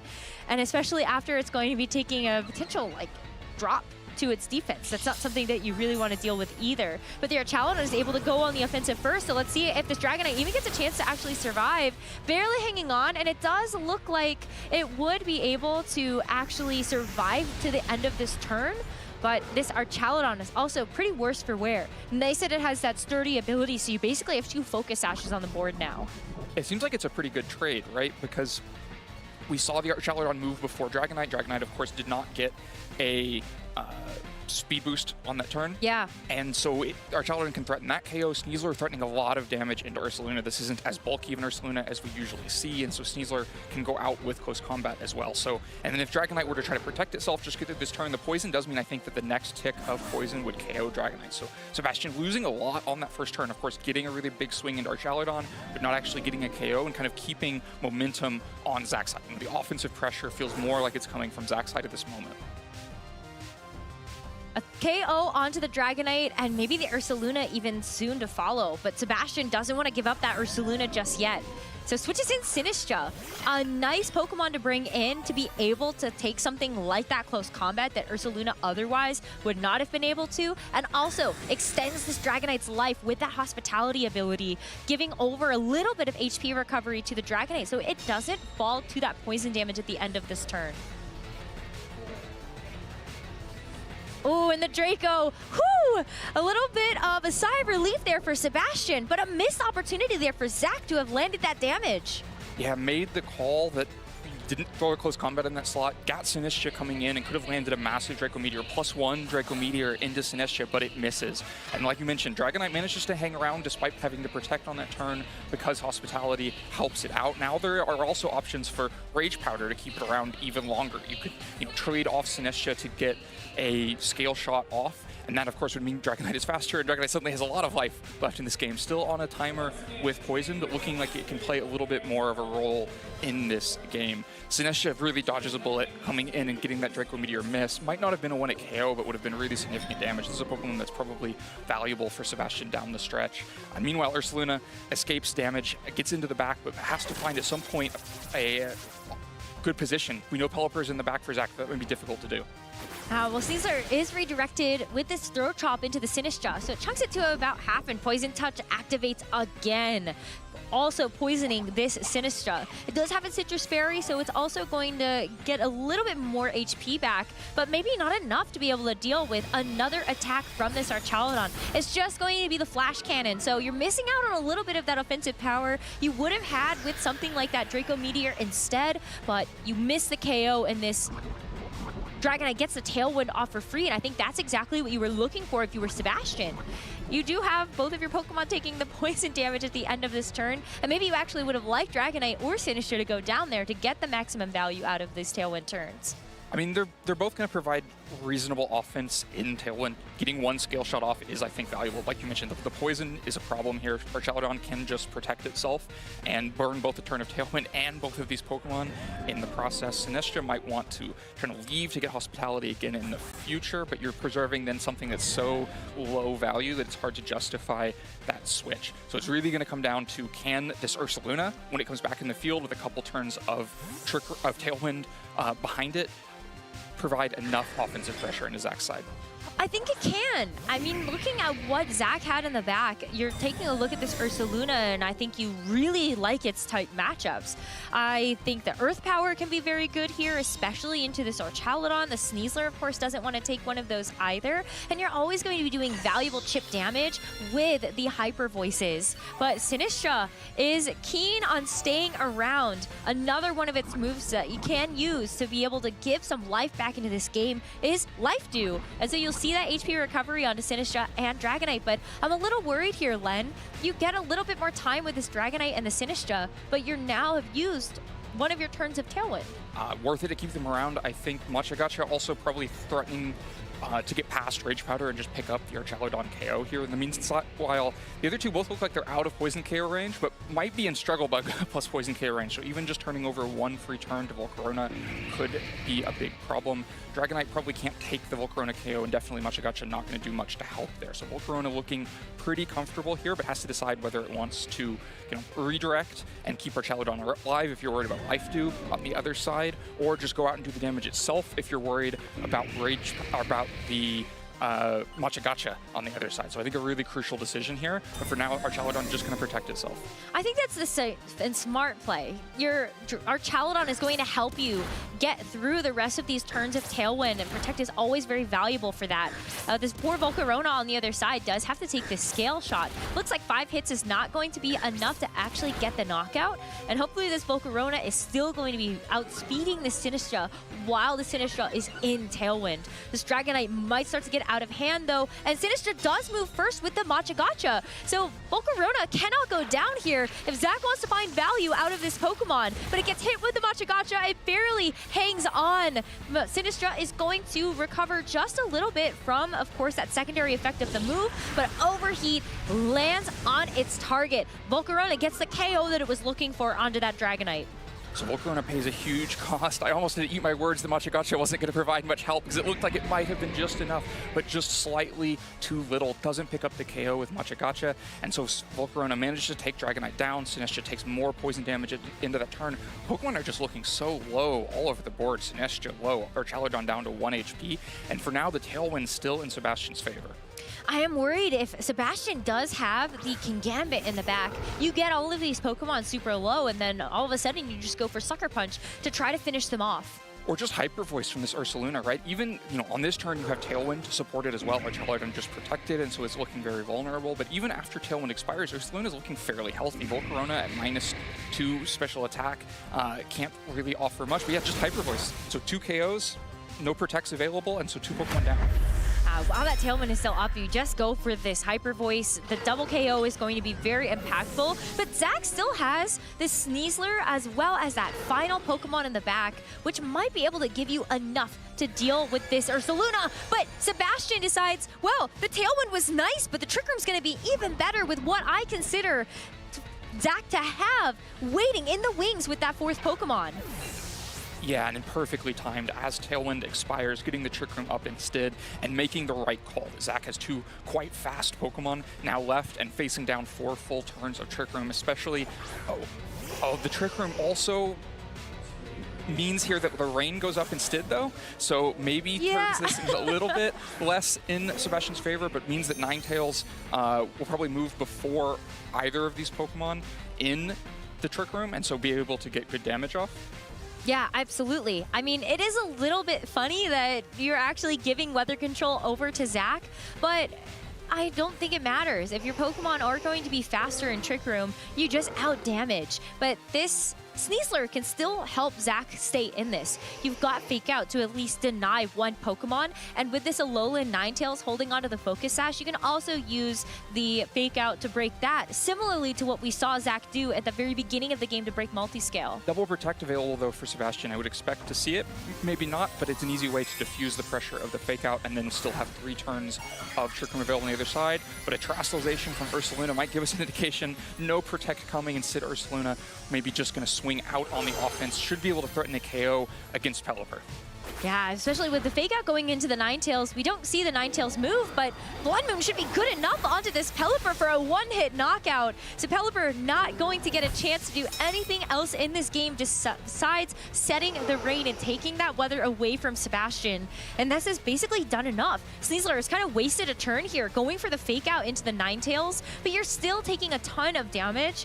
If Ninetales decides to just go for Blizzard anyway, and on this next turn, Ninetales could lock you in with Encore to the fake out. So I think Zach, seeing the writing on the wall, is going to forfeit for this game 1. Yeah, for very many reasons, this Sneasler cannot deal with a 1v2 against an electric type Ursaluna and a Ninetales. So Zach's going to go a little bit back to the drawing board. He can look back at that big Draco Meteor miss on Sinistcha and then how many turns it's stuck around to then Trick Room and kind of tie up the game with that Trick Room and think maybe that's all the difference and I can just play this back again. But I think really well played by Sebastian, using both forms of speed control and kind of having the speeds right in both situations. Having the Sinistcha fast enough inside of the Tailwind to be a threat, and then the Ursaluna fast enough in Tailwind and slow enough in Trick Room to be a threat on both sides. Oh, but that survival of the Volcarona, after you saw it take the scale shot as well as the Matcha Gotcha, and then fires off the overheat, and I was bracing myself. Not only did I think maybe Matcha Gotcha actually picks up the KO here, but maybe this overheat misses the Dragonite. 4 HP left on that Volcarona to get the Draco the overheat off, but still not quite enough. The Sinistcha looks so impactful there. And we talked about it before the game that it might be useful against Ursaluna, useful against a few of these pieces, but its combined speed control and redirection, the kind of the thorn in the side of Sneasler, being able to mitigate close combats coming from the other side, it feels like it might be Sebastian's MVP in this matchup. Yeah, I think this Sinistcha, I mean, it did a lot more than even I was expecting to even keep the Dragonite around. The fact that you were able to get the Tailwind off with the Dragonite and then you got that additional form of speed control at the end of the game was just beautifully played. It's so difficult to keep track of like all of those turns. And having to use the Life Dew, you know, in the face of the double Poison Touch activation, meaning that there were timers on Sebastian's Pokemon, being able to use the Life Dew to keep them around. I mean, if you're looking back at the Draco Meteor, it's easy to look back from Sebastian's side too, and go, this was only so close because of these multiple poisons that made my Pokemon not be able to just stay out consistently on the offense in my speed control. But a great adjustment here from Sebastian to bring out this Incineroar in this game number 2 alongside that Dragonite, and we're gonna see Zach run back this Archaludon and Sneasler. Yep, still has the Sneasler and Archaludon out, can still threaten that double up into Dragonite, but we saw that it wasn't enough damage in the last game if it's just Fake Out, so might have to be fished for more, and then of course Fake Out coming the other way can either break Sturdy or Focus Sash, so really impactful. And then there's no Protect available on Sneasler, so it may kind of funnel the Fake Out into the Incineroar just because you want to get through this turn without taking a Fake Out on your own. Yeah, but this Incineroar is Terra Ghost. I was kind of wondering if there was ever a world where you decide to just use the Terastallization, but Sneasler goes for the close combat instead of going for the Fake Out, and I think Zach is actually getting away with a lot more here. At the very least, right now, this damage trade is looking pretty good. Archaludon, unfortunately, can't move on this turn, but this close combat is coming back to bite Zach. Might have still been a one-hit knockout anyway with the scale shots if it's going to be that 5 hits, but with that defense drop, there's no question that the Dragonite was going to get that KO. Yeah, I'm not sure that's a damage trade that's in Zach's favor. I think now maybe tried to get away with one, maybe hoped that the Dragonite would just protect itself after the double up on turn 1 of game 1, but instead pays a pretty high cost here. The close combat into Incineroar is valuable, but in the meantime, you lost the Sturdy on the Archaludon, and crucially now the Dragonite moving quickly will be up past Archaludon's speed, can just threaten even more damage there. But if you want to deal with speed on the other side, maybe Porygon 2 is the answer. Maybe a little bit more willing to give up the scale shot in this game, knowing that Porygon 2 was there to back it. No Ice Beam on this Porygon 2 means it's a little bit harder to immediately find the damage into Dragonite, but you can always solve that problem once you have Trick Room up and you've got damage on the other side of it. That's true. And Archaludon can still do something here. I wonder if even the threat of the Porygon 2 actually makes Sebastian think, do I need to bring in something like this Sinistcha to be able to at least have something to play around and Trick Room? Does that open me up to being punished in any way if I decide to bring in something like the Sinistra or the Ursaluna expecting a Trick Room. And so that's where Zach gets a little tricky with it. Do you actually want to set Trick Room here, or do you want to go for damage?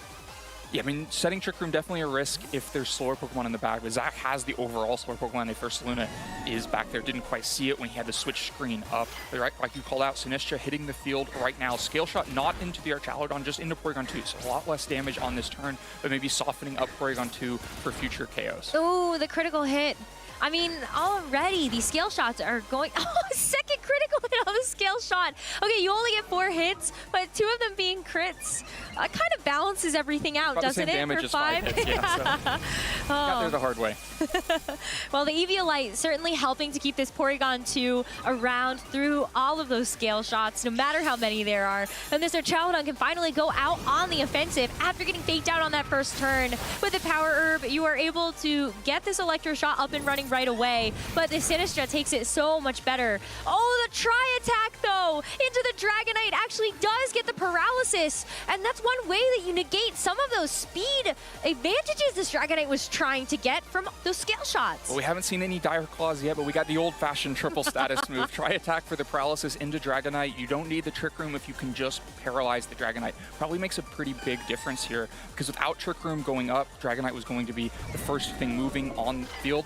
Now, it does still have kind of at the same speed it started the game at, but it should be slower than Archaludon, so that paralysis coming in very helpful there. And meanwhile, Sinistra comes into the Electro Shot quite well. Takes pretty little damage from this despite being at +1, and always valuable to preserve your Incineroar in the back and have it for Intimidate and Fake Out in the future, especially if you do expect that Ursaluna is that last Pokemon. Yeah, I mean, Dak had a very critical decision to make there. Do I want to protect my Archaludon? Or do I want to actually try to utilize this Power Herb special attack boost that I just got from Electro Shot? Decides to also invest into the Terrestrialization onto this Porygon 2. Does that leave you vulnerable at all, though?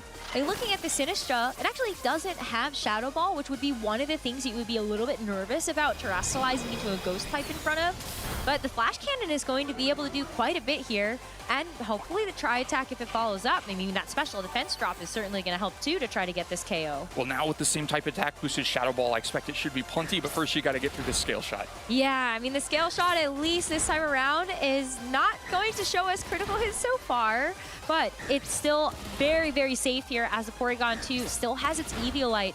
So all of these defense boosts paying off dividends here. Dragonite's going to drop its defense again as it does recover some of that speed adjustment that it got from that paralysis, but the Shadow Ball here should be a nice knockout onto the Sinistra, and that's one more down here for Zach as he enters into this game too. Yeah, I think use the Terrestrialization to try to lock in a KO if there wasn't a Rage Powder. So Flash Cannon was going to Dragonite, and then Porygon 2 just needed to get the damage on its own. But between the Rage Powder to get the Flash Cannon and the Special Defense drop ended up being way more than the necessary damage. Meanwhile, Dragonite continues to get faster. Should now be faster than Archaludon once again, I believe, after all of those Scale Shots, and so could be the first thing moving. You also have Fake Out pressure again, and so it's easy to kind of put pressure on Porygon 2 while stopping Archaludon from attacking for the turn. So Sebastian gives up the Sinistra for the turn, but still looks like a pretty even game, 3-3, and no decisive speed advantage. Zach might feel forced to actually protect this Porygon 2 here, though. It actually doesn't have Protect, so actually what he's hovering over is Recover. But it's risky. I mean, this Incineroar doesn't even need to go for Fake Out here. You could just go for a Knockoff into the Porygon 2, and it will do 2 things. Super effective damage, as well as getting rid of this Eviolite. And with the Tailwind from the Dragonite moving first now, with all of those different speed interactions, as you said, but Incineroar is able to get the Knockoff, and Zach cannot recover this Porygon 2. Loses it here after getting the KO, so it has to be worth it. With this Porygon 2 now removed from the field, Zach only has 2 more Pokemon left in this game too. But maybe the same might be said for Sebastian, as the Incineroar also gets knocked out. So even Pokemon count, but who is going to be on the better end of the speed control? And it looks like it's going to be Sebastian, with Zach's final Pokemon being the Ursaluna, and you don't have this Trick Room set up. Sebastian's faster. Yeah, Sebastian's definitely got the easy speed advantage here. I think had it regardless, both Pokemon would have been moving first without Tailwind and then has Tailwind on top of that. Sebastian doesn't quite trust the Scale Shot damage into Porygon 2 in that last turn, it looks like, and so doesn't go for Fake Out like you called out. Just goes for Tailwind and Knockoff to lock in that Porygon 2 KO, but then because there's no Fake Out into Archaludon, loses Incineroar in the process. So now we have a 2v2. Sebastian's side moving first, but you have to worry about Scale Shot hitting through Paralysis. Not a given that Dragonite can get its damage done. Blizzard's going to be really impactful into both of these Pokemon, but not a KO into either. And if they're both given a free turn to attack, well, things start to shift the other way very quickly. So I think a crucial turn. Also, Protect's available on both sides. That could, if you can get a double target into a Protect, it can swing a 2v2 matchup like this so quickly. There's still Terrestrialization available for Sebastian, though, as Zach has already used it on that Porygon 2. It's going to be Ice Terra over to the Ninetales, a Terrestrialization type that we don't typically get a chance to see on Ninetales. But even if you were saying it might not be a KO from Blizzard alone, but with Terra Ice on top of it, maybe it's close. Closer for sure. It's close. We'll see. Coming into our Archaludon right now, definitely much bigger threat into the Ursaluna, but it's protecting itself this turn. And our Archaludon is going to be able to hang on, but something that Zach really needed here was a full para on the Dragonite, and he has afforded at least one saving grace. The Ninetales gets brought down to its Focus Sash with that Flash Cannon, because you're still taking super effective damage. And Ninetales can still go out on the offense. Ursaluna is set up, though, from Zach after protecting itself. It gets that Flame Orb boost.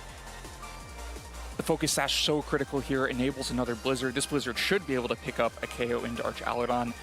Ursaluna, it's going to be closer. Probably depends on how Ursaluna is trained, how fast it is, and how much was left to make it more bulky. Definitely either one way or another is going to need Dragonite to miss a turn again. If Blizzard and Scale Shot come into Ursaluna, that should be safely a KO, and so Zach definitely in a poor position here, needs a little bit of luck to go his way.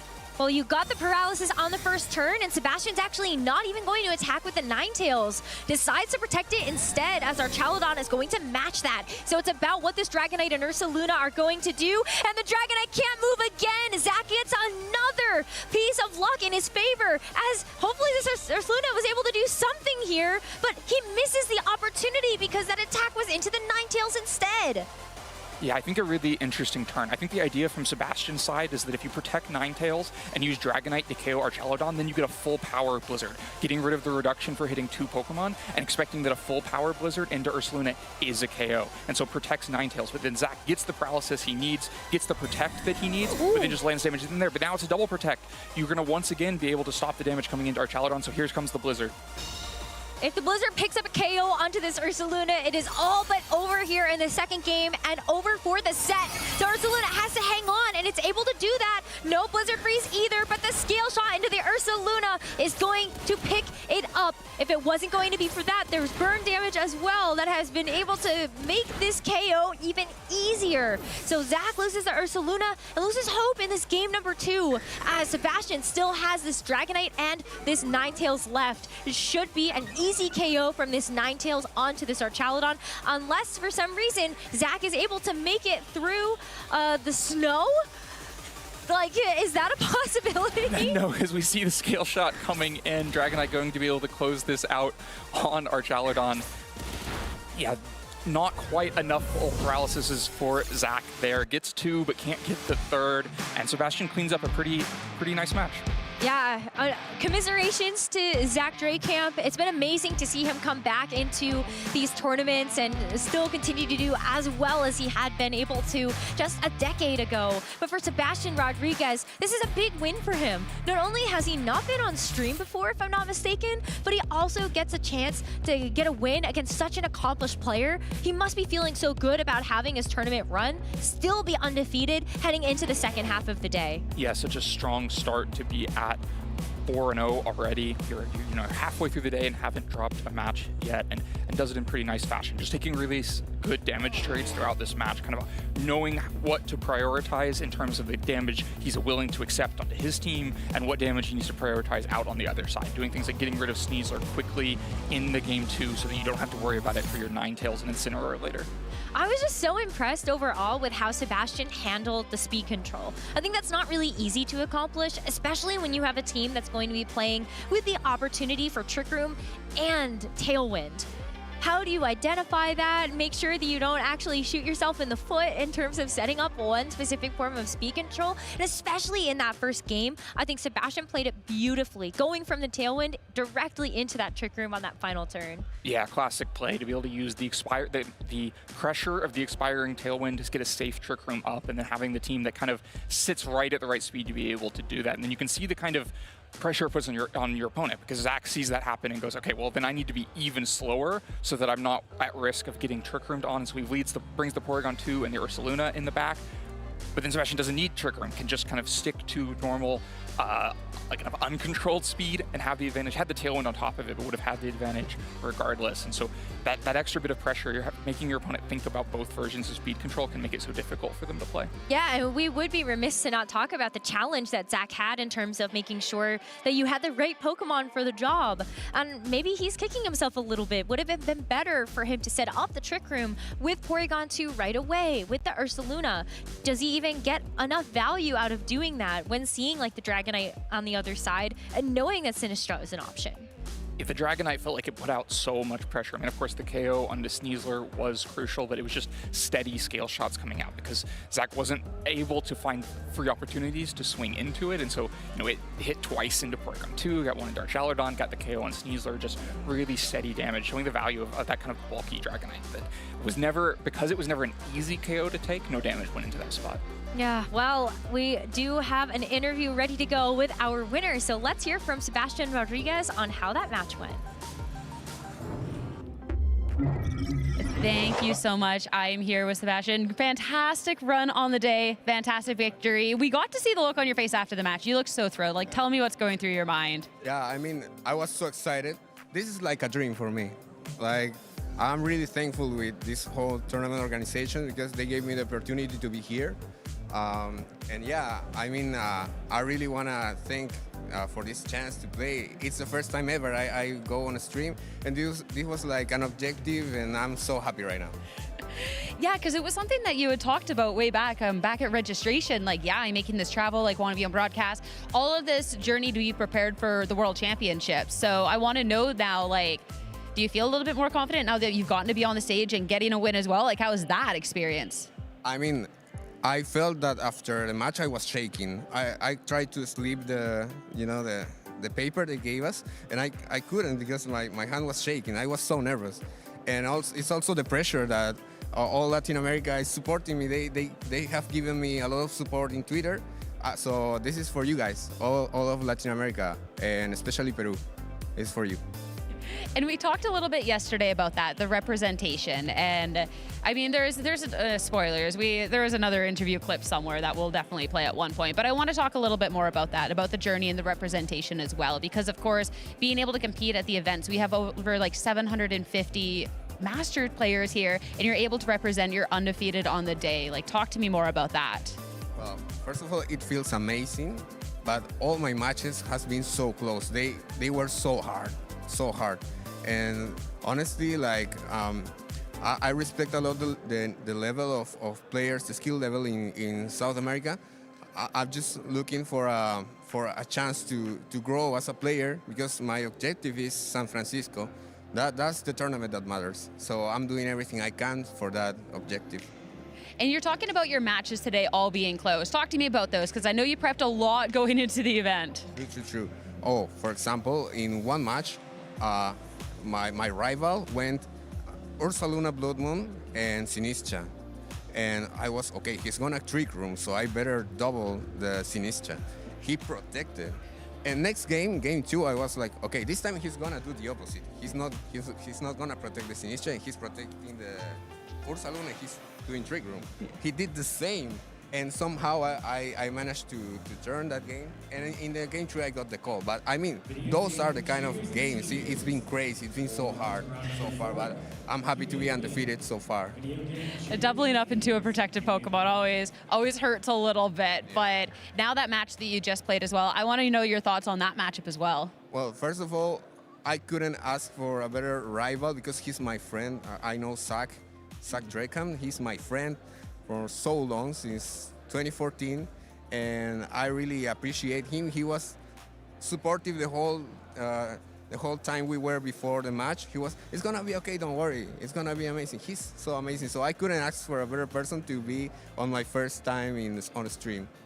I couldn't ask for a better person. I love that. Just really shows like the power of friendship out there, and like him like it's gonna be okay before going up on the stage. That's really, really nice to hear. And now that you got some of the nerves out, you've played the match on stream, you're doing great on the day so far, undefeated. How are you feeling going into the rest of the tournament?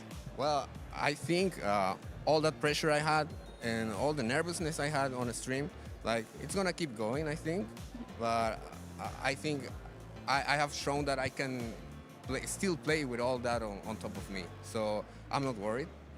I'm not worried. It's pressure that makes diamonds, and really being able to see a lot from you. And now, last but not least, because I do want you to get a little bit of rest out in the field, I knew you already had some shout outs, but final opportunity too as well for the crowd. Well, first of all, I want to thank Sebastián Escalante for sharing with me his team. And I also want to shout out my family. I also want to shout out all the Peruvian community. They are all supporting me. I really appreciate you guys. And in general, all the Latin community. And I also want to thank Nick Navarre for his cookies. They are amazing. They are amazing. He is famous for those cookies. He's brought some back for the broadcast staff before. Amazing. They are amazing. They are the best cookies I've ever tried in my life. I know. I'm not exaggerating. No, he is not exaggerating. They were really good. Sebastian, congratulations on the win. Best of luck for the tournament. Hopefully we get to see you again later on within the tour. Thank you so much for the chance to be here. Of course. This is like a dream for me. Like, I'm so happy, honestly. I'm glad that you're here and you're representing well, so thank you. As for us, I mean, still a lot of competition, and I need to go find Nick and get some cookies. So with that, we're going to be right back after this break.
The first North American Regional Championship of the season started with an old favorite, Regulation H.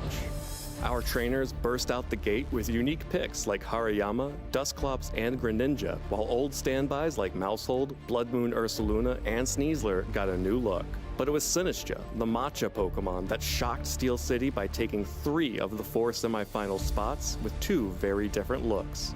After his top 16 win, Matt Tidd called his shot.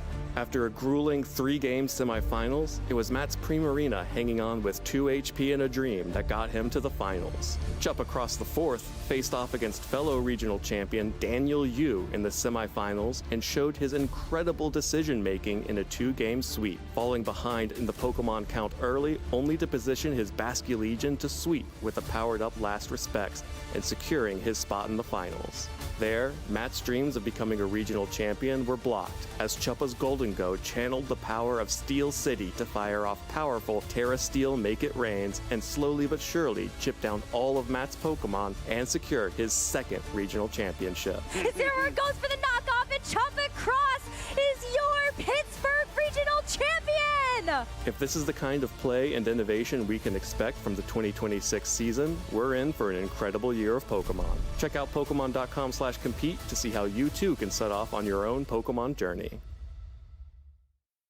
Hello, Pokemon fans. I have a very fun game here, and I needed a Pokemon expert with me. Ladies and gentlemen, Tord Reklev, once again, multiple-time international champion, one of the best players in the game. How much do you know your cards, Tord? You know what? I'm really good at what I do, but as far as the artworks go, dang, I'm not feeling very confident about this one. All you read is the text, not the artwork? Oh boy, we're gonna test you there. Okay, so we're gonna be playing just who's that Pokemon type of thing. I have cards zoomed in my phone, and Tord has to tell me what those cards are. Very simple. How about we start with the first one? Tord, who is this Pokemon? You need hints? Duskull? You think it's Duskull? Well, which part? Honestly, I have no idea. But like it's like a little black silhouette over it. Yeah. No, I was just messing with you. It is Duskull. It's the top part of Duskull, his hairline. All right. Okay. Maybe that one's too easy. That one's a meta card. This one's a little bit tougher. I'm so sorry, Tord. That could be like Gengar's teeth, I feel like, or maybe Bannet. Yeah, give me one. Ooh. Actually, it actually looks a little bit more like Bannet than Gengar. Looking more at it. Okay, I'm gonna look in Bannet. Look in Bannet? Look in Bannet. You're correct. You're correct. That one's a good one. Yeah, I was like, oh, it does look like Gengar's teeth, but Bennet's just, he doesn't brush as much, I guess. All right. Tord, how about this one? Ooh. It's a little blurry, but you got this. No, I'm pretty sure that has to be Mimikyu, right? Okay, I gave you a free one. All right, Tord, you know your art. This one.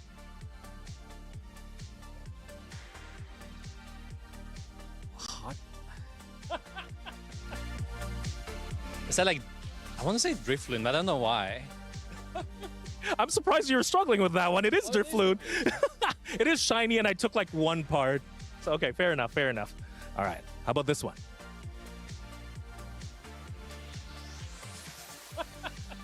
Looks kind of looks like a wishy-washy or something. Or like I chose only cards that have seen play, I think. Oh, I see. This card is, it's meta relevant right now. Could I get like another hint? I'm so lost on this one. It has an ability. It's an ability. It's meta relevant right now. You could get one wrong, Tord. Let me take a point. All right. Yeah, I'm gonna pass on this one. Please tell. Yeah. Say Pikachu. No, okay. It's Frostlass. It's Frostlass's tummy. All right. So okay, Tord, if you get this one wrong, I don't know. That's Dragapult. It's not. It's Dracloak. You locked in. You were so confident. I didn't give you another chance there. All right. Let me check if I have more. This one. Wait. You got this one. Is this Dragapult? No. It's Grimmsnarl. It's Grimmsnarl's finger. Okay, that one I zoomed in a lot. Yeah, okay. It makes sense. Yeah. All right, how about this one? Tord, we just talked about this Pokemon. We just talked about this? We literally just talked about this Pokemon. No. Is it Petarant? It is Petarant. Good job. Okay, I tried to choose a different art. Okay, let's skip this one. How about... No, yeah, I know, it was a little bit too easy. This one, Tord, last one. Is that Monkey Dory? It is Monkey Dory EX. I thought the regular one was a little bit too easy. I'm sure everyone was staring at that Pokemon already, but I wanted to get Monkey Dory. Good job, Tord. I think you only got one wrong. Two wrong. You didn't get Dracloak. No, but thank you so much. That was a lot of fun. With that, ladies and gentlemen, we're going to throw it back to more Pokemon action.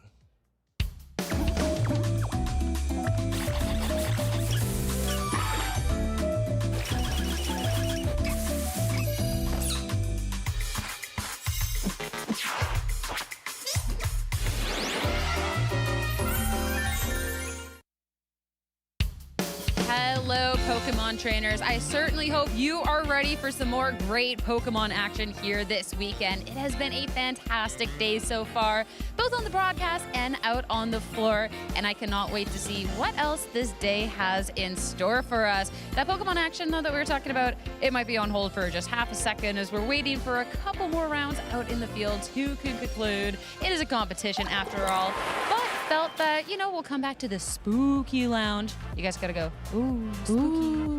Ooh, spooky, the spooky lounge. And chat a little bit more about some of the spooky Pokemon and cool Pokemon that are out there. So Spooky cool. Spooky cool. Ooh. Spooky cool. Ooh, you are hip with the, you know the lingo. You're disguising in well. Look, all I can say is I do my research. But you're missing the sunglasses now. Oh yeah, the lights dimmed a little bit. I could go grab them, but then He just takes off. No, please stay here. 'Cause I want to talk to I can go. No. Please stay here. Please stay here. Because we have some stuff to talk about. At top of day, we got to look through the caster predictions to see what we are kind of anticipating for the day. But you two were notably absent. And I want to know all about these picks, especially too. There looks like there's a little level of coordination here between you two. Was that planned? No coordination. No, honestly, I sent Katie my predictions like first thing Friday morning because I didn't want to forget and I was very tired. So I locked in way before Evan sent his. So this was completely unplanned. Completely unplanned, but I think it is indicative of two great minds converging. Oh, 100%. A couple of really strong and maybe underrated pieces in the meta right now. Yeah, and I think another great mind just recognizing the theme of the weekend being scary ghost Pokemon. I mean, I want to talk about that Hisuian Zoroark because that's a pick. I was going to say out of left field, but Len picked it as well, so I didn't get to hear what he said about it. I want to hear what you have to say about it. Yeah, I love this pick. So this really jumped onto my radar after the Frankfurt Regional Championships where Nikolaj Nelson was able to take, I believe, top 16, potentially top 8 with an Annihilate and Mousehold team that also featured the Hisuian Zoroark. And really that team leaned really hard into the variants of the Mousehold and Annihilate combo. It was very much if playing against Mouseape is flipping coins, then you can add a whole bunch of additional coins to flip if you don't even know if that's actually an Annihilate or a Mousehold. And Zoroark has, it doesn't deal a lot of damage. I'll say its damage output is kind of underwhelming, but it has so many cool options. And I think the value of a surprise Icy Wind, for example, coming out from the Zoroark, if you're thinking like, oh, Mousehold's here, I don't have to worry, I'm just worrying about follow me, there's no speed control on the field, and then all of a sudden you get Icy Winded and you're slower than everything, that becomes a big deal. And also, the thing about Hisuian Zoroark is its unique ghost normal typing makes it a hard counter to Annihilate. There is literally nothing the standard Annihilate and the standard Mousehold can do to the Hisuian Zoroark. And as we started to see that Annihilate and the Mousehold combination rise in usage, this is a Pokemon that allows you to outplay your opponent and really mess with their mind, and also hard counter one of the most common cores in the game right now. I mean, if you're that scared of Mousehold Annihilate, but as you called out, one of the most common cores, and I think that's a really unique pick, and I think goes back to the whole going with a Pokemon that's not as commonly used into a meta. There has to be a good explanation and a good reason behind it. It's not just unique Pokemon for the sake of being unique Pokemon. As fun as that is, it kind of allows you to be just like ran over by a couple of these teams, right? But I love the reasoning there behind it. I'm curious with it because it feels like one of those Pokemon that sometimes you go up against it and it's, really just hard to take down. It kind of tricks you. Maybe like it doesn't do the most damage, but sometimes like depending on the matchup, it's okay. And then other times it's like, oh. Yeah. Oh, yeah, great. You saw right through my disguise. Cool. Yeah. It turns out that if you just click Make It Rain, you're going to knock out my Pokemon regardless. a little bit of a tough one. That element of surprise, though, in a game 1 or possibly like a game 3 situation when your opponent doesn't see it coming can be really valuable. I mean, a lot of times in formats like Regulation H, catching your opponent off guard is like half of the game you need to win. Yeah, and I think that's especially true because we're in an open team sheet environment. There are so few pieces of hidden information that are still remaining in the game. The most prominent of those, of course, is how your Pokemon are trained. Yep. You know, what have you decided to invest in? Are you fast and frail, or are you bulky and slow? You know, or are you a mix of all of them, sort of a well-rounded Pokemon? But that's really about it as far as, you know, what you can hide from your opponent. But throwing in the Zoroark here, and of course the Hisuian Zoroark, because the regular Zoroark is trash. This one is great. It's so cooked. Wow. Put it in the bin. It is burnt up. It's a cinder. It can't even come trick-or-treating with us later? No. Okay. Poor Zoroark, no trick-or-treating But this allowed. one, you can actually do some things. And, you know, I think a lot of people get really, they get hung up on the idea of, you know, I have a Tyranitar. I'm going to protect it with a Hisuian Zoroark. But of course that doesn't work because the Sandstream ignores the illusion. But, you know, it's not even about that. It's just about having an element of surprise that you can actually use to make your opponent second guess yourself. And I think a lot of players, especially newer Scarlet and Violet only players, aren't used to not knowing exactly what's across the field from them. It reminds me of the one match that was like the clear amulet Hatterene for the magic bounce, and just not necessarily knowing the interaction, or just it casts a moment of doubt, right? Yeah, exactly. Speaking of cooking, like Chef cooked up with that one. Yeah. He cooked the brains of all of his opponents. That is still just like one of my favorite things, like that piece of information, to just like really test people's knowledge throughout a tournament. So things like the Hisuian Zoroark to still have a little bit of like that element in all of this, I really, really like. Another ghost type that we have out there though, I mean, this was something we saw a lot of at Pittsburgh. We discussed it earlier in the lounge, but again, I want to know your guys' thoughts because it's you two that have the Sinistra. Yeah, so I was talking about this earlier this week when I was trying to figure out my caster picks, and I think my exact sentence was, I think Sinistra is being a little bit typecast right now, which, hear me out, I feel like Sinistra is a Pokemon that you commonly see with Pelipper because you want to have that rain protection alongside of it. There are a lot of fire-type Pokemon in the metagame right now, and given that it's a grass ghost-type Pokemon, that's not a good matchup. But it gets a lot of really helpful utility moves. It gets the hospitality ability as well. There's a lot of options to heal both it and your partner Pokemon. And I think we're seeing players finally experiment with it outside of a rain core, you know, outside of having that drizzle ability to protect it. And while, you know, you still have to be mindful of its bulk and you really have to be mindful about how you utilize terrestrialization with it, I do think it's finding a new niche. Whether or not it's going to stick, I'm sort of 50-50 on, but I do think it's a Pokemon to watch for this weekend to see if there's any innovation in how it's being played. Yeah, absolutely. And we saw some of that in Pittsburgh. Again, like you mentioned, off teams that are just the Pelipper plus the Sinistra. But also, of course, Matt Tidd made it to the finals with a Calm Mind Sinistra that was actually heat-proof, not hospitality. So going for that setup mode, but also still making use of all of the exceptional support moves that Sinistra does have access to. And this is a really interesting Pokemon because I think we all thought when we first saw it be revealed as part of the Teal Mask DLC that, oh, this Pokemon is broken. It is so overtuned. It can do so many different things. It has Trick Room, it has Rage Powder, it's got a unique move that deals damage to both Pokemon, has a chance to burn and like drains their health. This Pokemon's so good, and it heals on switch-in, but its stats just weren't there in some of our previous metas. But because we're in a low power meta with Regulation H, Sinistra has finally found an opportunity to really show off all of its tricks in its arsenal. For sure. And I really love that you brought up Matt Tidd's team because it was watching back that finals that really convinced me that this is a Pokemon to keep an eye out for. Again, it's being typecast. There are ways to play it that people haven't discovered yet. And I really hope we see more innovation sort of following in his footsteps.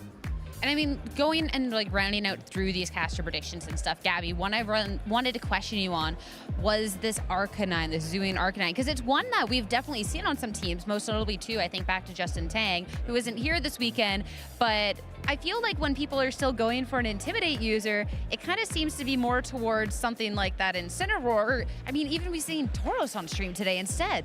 Well, I like rocks, first of all. So I was like 2 support Pokemon and then rocks. But in all seriousness, I think that while Incineroar does have a lot of utility, I think people are starting to experiment with other forms of utility on their teams. And I think at a certain point, you have to ask yourself, do I want to play a very slow game where, you know, we're constantly switching and I'm playing that mental grind? Or do I want to speed things up? And Hisuian Arcanine has a very high attack stat. We've been seeing some choice band variants just doing tons of damage and running through teams left and right. I don't think it's necessarily found a perfect spot on a team yet. You know, Justin Tang, I felt, was like kind of experimenting with it. I know there's a couple of locals from my area that have been experimenting with it. I think it has a lot of opportunity. I don't think it'll dethrone Incineroar as the Intimidate king, but if you're looking for a Pokemon to fill a very specific niche on your team, you know, bring that offense in the Intimidate, or even just bringing offense with its Rockhead ability to not take recoil damage. Like, it's a very cool Pokemon to take a look at, and that's why I wanted to highlight it.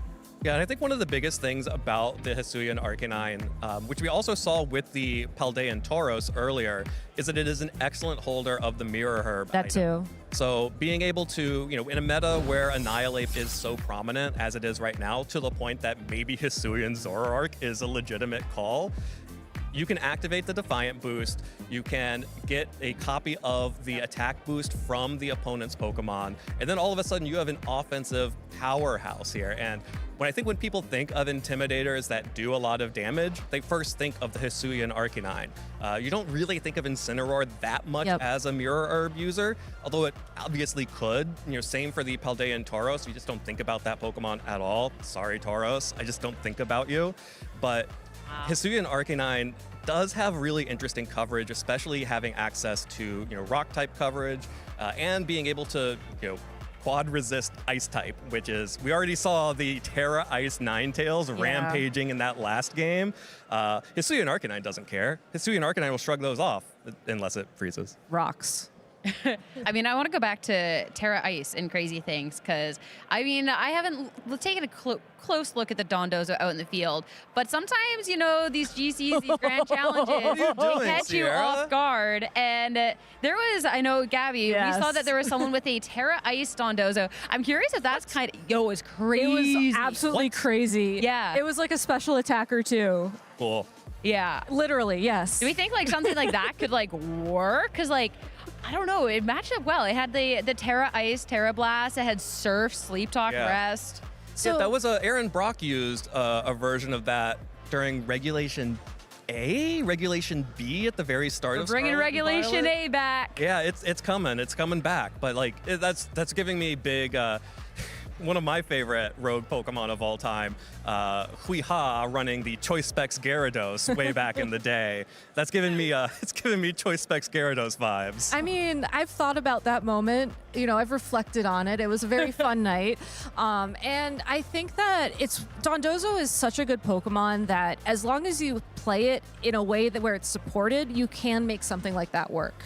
I don't think it's easy to make it work. You know, I think you have to maybe put it in positions where it is going to be put to sleep and you are going to get benefits from sleep talk, so you're not just like waiting for stuff to happen. And it's difficult, but you can do it. And I think that seeing that innovation and seeing people try to figure out what works now so that they can go into, let's say, LAIC, having something cool and unexpected and the meta call. Like, I don't buy it. I don't think it's going to be Terra Ice Dondozo. They're not but I do believers. I am on board. But I want to see if there's further innovation out in the field as we have our next round of Swiss ready. So with that, enough from us. Let's head back over to your casters.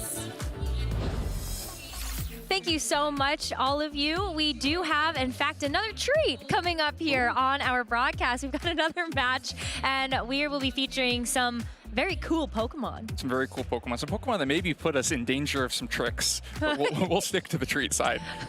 I hope we do only have treats over here. I know exactly what tricks you're talking about. And you will too, soon. As we get our players ready to go on the stage, let's talk about our standing so far as we enter into the second half of our tournament day, where we've got 8 total rounds of Swiss. Here are your players that are sitting at a 4-0 record. They only need 2 more wins to lock in their spot for phase 2 of our competition tomorrow. Yeah, a couple of players we've already seen win on stream, Michael and Sebastian continuing at 4-0. There are many more 4-0 players beyond the ones here, including Wolf out in the field at 4-0. So yeah, lots of players off to really good starts so far. And maybe we'll get a chance to see some of what our the rest of our crew were kind of looking forward to in terms of like those spicy picks, who's going to be breaking the meta. I know there's some interesting stuff in there as we will get closer to the end of our day. But focusing back in on Swiss round number 5, here are some of the other matchups that are happening on the floor. But we will be focusing on Joseph Ugarte versus Logan Mazer. A lot of strong players here. We just mentioned we saw Win on stream now playing up against each other. Michael and Sebastian, only one of them going to be 5-0 after this round. A lot of other players that we've seen have success in the last couple of years off to 4-0 starts and looking strong so far. A lot of these also regional champions. Or, I think being able to see somebody like Kylan Van Severin, who did have a phenomenal world championship run and has been continuing to kind of just keep up with all of those regional performances. It's really cool to see Canada show up and also do so well at these North American regionals. Yeah, continuing to have consistent success and trying to climb that North American leaderboard. But as we get into our focus match, our premier match here that we're going to be featuring on stream, Joseph Ugarte versus Logan Mazer is kind of like the tale of the Titan, and then the trainer trying to battle the Titan in Scarlet and Violet. I think Logan has certainly done a great job of like continuing to improve, but this is somebody that is sort of on like the newer side to competitive Pokemon, but has been able to get consistent day 2s. And that's something else in itself to celebrate as an accomplishment. Yeah, it's an important part of that kind of progress journey on the way to consistent day 2s, to consistent top cuts, to really being one of those day in, day out top players like Joe Ugarte on the other side. That's going to be an intimidating name to see come up in the pairings. And I think, I love watching Joe play Regulation H because he's one of those players who just has their kind of distinct team. It feels a little bit outside of the meta game. Kind of everyone else is going in this circle, going from different kinds of Ursaluna to the next kind of Ursaluna. And meanwhile, Joe is doing his own thing with Torkoal, with Sun consistently, for more than a year now since we were in Regulation H in the fall. When you have a player sticking to comfort like that, they can get really good at different matchups. Oh, absolutely. And Logan is no stranger to playing a little bit more with comfort, looking at how he did in the 2024 season, or 2023 season, actually. He had a whole slew of events where he was on the same team just over and over again and still being able to get those day 2s. But now as we take a look at kind of how he's been doing in Regulation H, he's been feeling stuff out. He's been kind of trying a little bit of everything. And so this is even going to be a new flavor from what we've seen Logan run at the past couple of events from even just last year. Yeah, we're going to get to see Dondozo here, so a little bit of a different shift to some new options, and I think it'll be interesting to see how, we'll get to see Joe's approach to playing up against Dondozo. You get to see what kind of techs you fit in when you can't just, stick Haze on every team and then call it done. Yeah, and I mean, Joe, I think the scariest thing about him is when he plays with Sun, he's done an incredibly good job. I think back to the consistency that he had, like the Portland Regional Championship win, to actually be able to win at the same regional he won a couple years before that. It was all at the back of Sun. It's by far one of his best archetypes. Whether it's Torkoal or Groudon, whatever it is, kind of fitting into that slot, Maybe Koraidon now in the future as we maybe think about what the next format will be for Pokemon VGC to kind of round out Scarlet and Violet. Yeah, just not many players who have the mental fortitude to click Sleep Powder, turn in and turn out, but Joe is willing to gamble on it. And when Jumpluff is hitting those Sleep Powders, getting long sleeps can just be completely dominating. I've definitely played Joe in matches where it just feels like all of your Pokemon, all they do is nap and you can't accomplish anything, but it's not all about the sleep. He can find such diverse damage with this team, and damage that's going to be crucial to find against Dondozo. Yeah, I love that we get a chance to feature both of these players on stream, and with such varying differences to their approach on how they actually want to play out the tournament. Joe Ugarte on your left, looking at being just the most dominant Sun player in the entire world. And Logan trying out something new with the Dondozo Tatsugiri and the Garganacl. Logan's here to play for a long game. Golden Go and Dragonite give a little bit of a familiar look there, but the rest feels a little bit different. Dondozo comes in a million different variations, and this one feels a little bit more typical, just is the Wave Crash order of an Earthquake set. So it'll be something that Joe has probably prepped against and has a good idea of what he wants to do against it, but probably not with a Garganacl in the back. And you have to wonder how that might shift a little bit of matchups. Yeah, the Garganacl can be really scary. This is going to be a little bit different than the Moringa Berry set that Stefan used to win Monterey, but we'll talk about that in just a second as we get a deeper dive into Joe's team. It should look very familiar if you have watched Joe Ugarte's runs in the last couple of Regulation H formats. And you've got all the pieces here for success. Jump Left Torkoal, really great with the King Gambit too. Yeah, a lot of big damage here, right? Garchomp with Life Orb can pump out a ton of damage, and of course the Choice Specs Hisuian Typhlosion in the sun is just threatening KOs all over the place. Something that Dondozo has to be really afraid of before it uses that Grass Terastallization, which might start to feel necessary if you're worried about Sleep Powders on the other side. Meanwhile, Joe also fits a lot of type coverage in here. Dragonite, often a Pokemon with nothing but Scale Shot. This one actually has 3 attacks. The King Gambit, normally Pokemon maybe with only Dark moves, here has 3 different types of offense as well. And so a little bit easier to find damage into a diverse set of Pokemon. So the King Gambit can be a threat even if the Golden Go isn't on the other side, for instance, can also still deal with things like the Garganacl and the Sneasler on the other side. I'm a little bit worried for Logan because there isn't a great way for you to be able to shut off this sun. You just have to push through it. Like, there's no way to actually turn off the weather. No way to get off the weather, and so instead, like you say, it's about fighting through it. And it feels like Dragonite will be a key piece of that. The fire resistance, of course, to start with, and multi-scale means that it is not immediately threatened by one-hit KO from either Garchomp or Typhlosion. Of course, any kind of chip alongside that can open up KOs for either of them. But if you can get past that, you can get Scale Shot or Tailwind to get Scale Shot kind of in either order. And then maybe you can be on the faster moving piece there. And then you have to look, how viable is the Dondozo mode? Do you feel like you can really bring it? And I think that a lot of that comes down to what Pokemon you expect Joe to bring on the other side, but it looks very difficult. Like it'd be an uphill battle. The Jump Bluff causes a lot of problems for Dondozo, both with damage, with Leaf Storm doing quite a bit and moving naturally faster than Dondozo, and Sleep Powder. And together, if they force that Terastallization, then suddenly Torkoal, Typhlosion, these are big problems. And either way, Jump Bluff can move really quickly. So if you're worried about the Sleep Powder going before Dondozo attacks, so you turn into a Grass type, well, it might just be Tailwind and Eruption, and Dondozo going down very easily. And so very difficult to position as Dondozo into Joe's side. I really love the Hisuian Typhlosion here, though. Even if you are going to be doing resisted damage into something like that Dragonite, or even just like the Dondozo, you're still going to be doing so much damage, especially if it's going to be a full power Choice Specs, Terra, Fire, Eruption in the sun. Hisuian Typhlosion can make these knockouts even easier to get. And Logan is going to start off this first game with the Garganacl and Golden Go, as Joe does have the sun set up right away with the Torkoal, and this Hisuian Typhlosion is ready to go off. Yeah, the full damage, and we see Joe lock in the full damage. The Fire Terastallization, the Helping Hand, the Sun. He knew what he wanted when he led these Pokemon. He knew what he wanted when he clicks the buttons. Now we're going to have to see it come in on the other side. Garganacl doesn't have amazing special bulk as a default, so even resisting this attack is going to take a lot of damage. And of course, Golden Go, moving slower than Typhlosion, looks extremely vulnerable here. And then you have to start to wonder if even the Dragon Terastallization is enough to save it. I mean, even if you manage to take the hit, if you use the Terastallization and then take 70%, 80% across both of these Pokemon, that could be disastrous. It could, but we are going to see that Terastallization first committed over to the Typhlosion, which Joe was not hesitating for.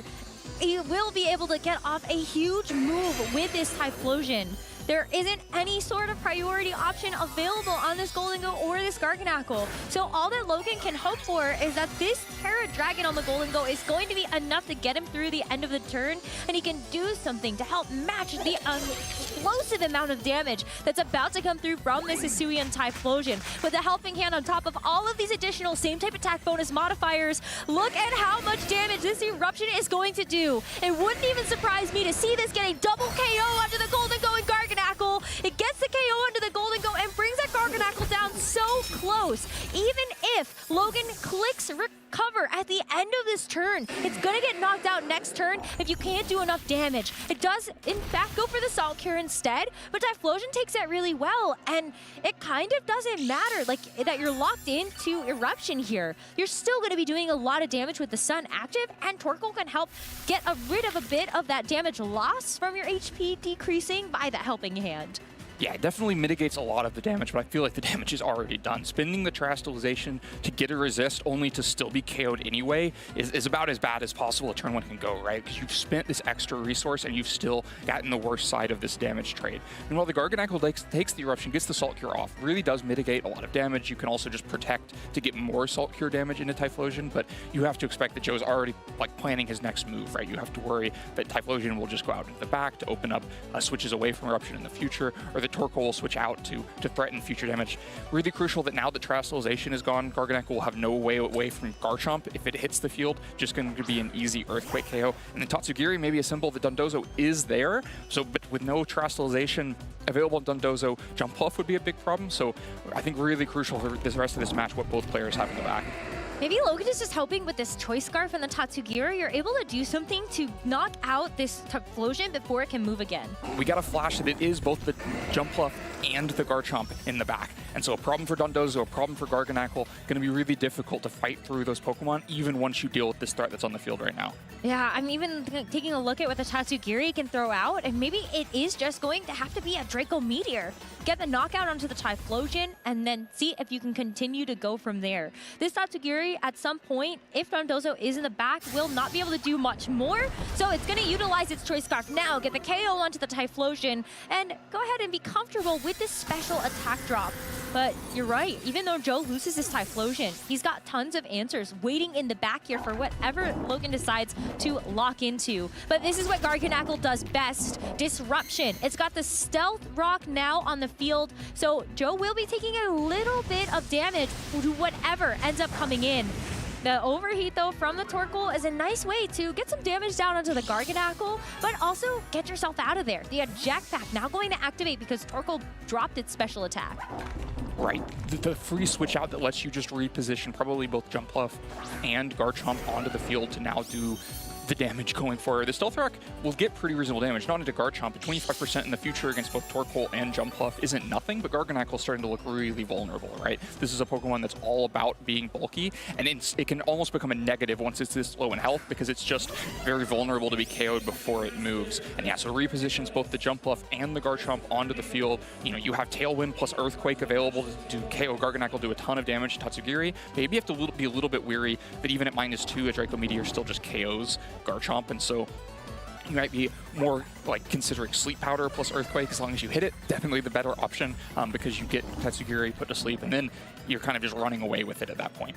It's actually really hard for Joe to figure out what to target here because there's always that threat of the Dondozo coming out and then Tatsugiri going into the Dondozo and then leaving that spot open. Even if Joe decides to target into the Tatsugiri, he could just miss a move because the Tatsugiri has decided to combine with Dondozo. And the Garganacl does remove itself from the field.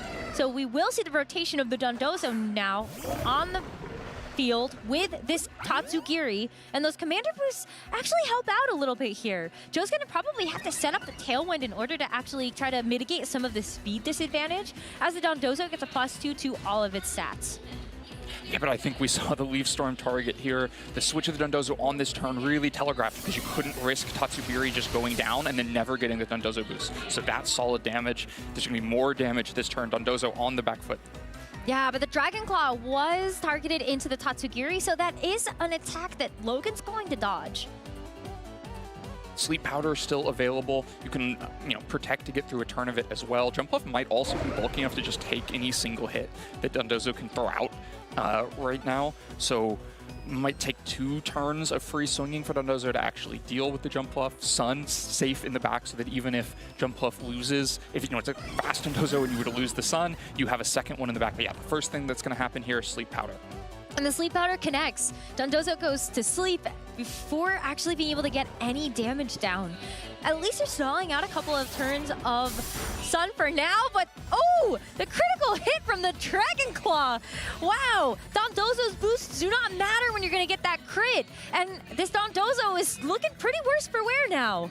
Yeah, I mean, I think this was pretty much wrapped up anyway. The Dragon Claws and Leaf Storms were going to add up very quickly, but the critical hit really takes so much question out of it. Now Tailwind and Dragon Claw just wrap up the KO on Dondozo. Now Garchomp will be the first thing moving on the field before this Tatsugiri. That's a free swing KO as well, can't protect itself. And so then it'll be Garganackle versus the world, and that is just way too much to ask. When Garganackle is also at such low HP already, we're probably even just going to get knocked out by Leaf Storm as long as it connects. Certainly, if it hits, it will be the KO. Even if you were to manage to get that miss, get a recover, you're still not in an advantageous position. So yeah, Logan's going to have to find a different path through it. One that starts with being a little bit more prepared for this eruption. Think back to turn 1, the decisiveness with which Joe clicked that Helping Hand Terrifier eruption and the KO it got onto Golden Co that felt like Logan was fighting an uphill battle at every moment since then. Yeah, it is really tough when you lose that tool right away, and then just maybe an awkward spot for you to get this Dondozo and Tatsugiri next to each other.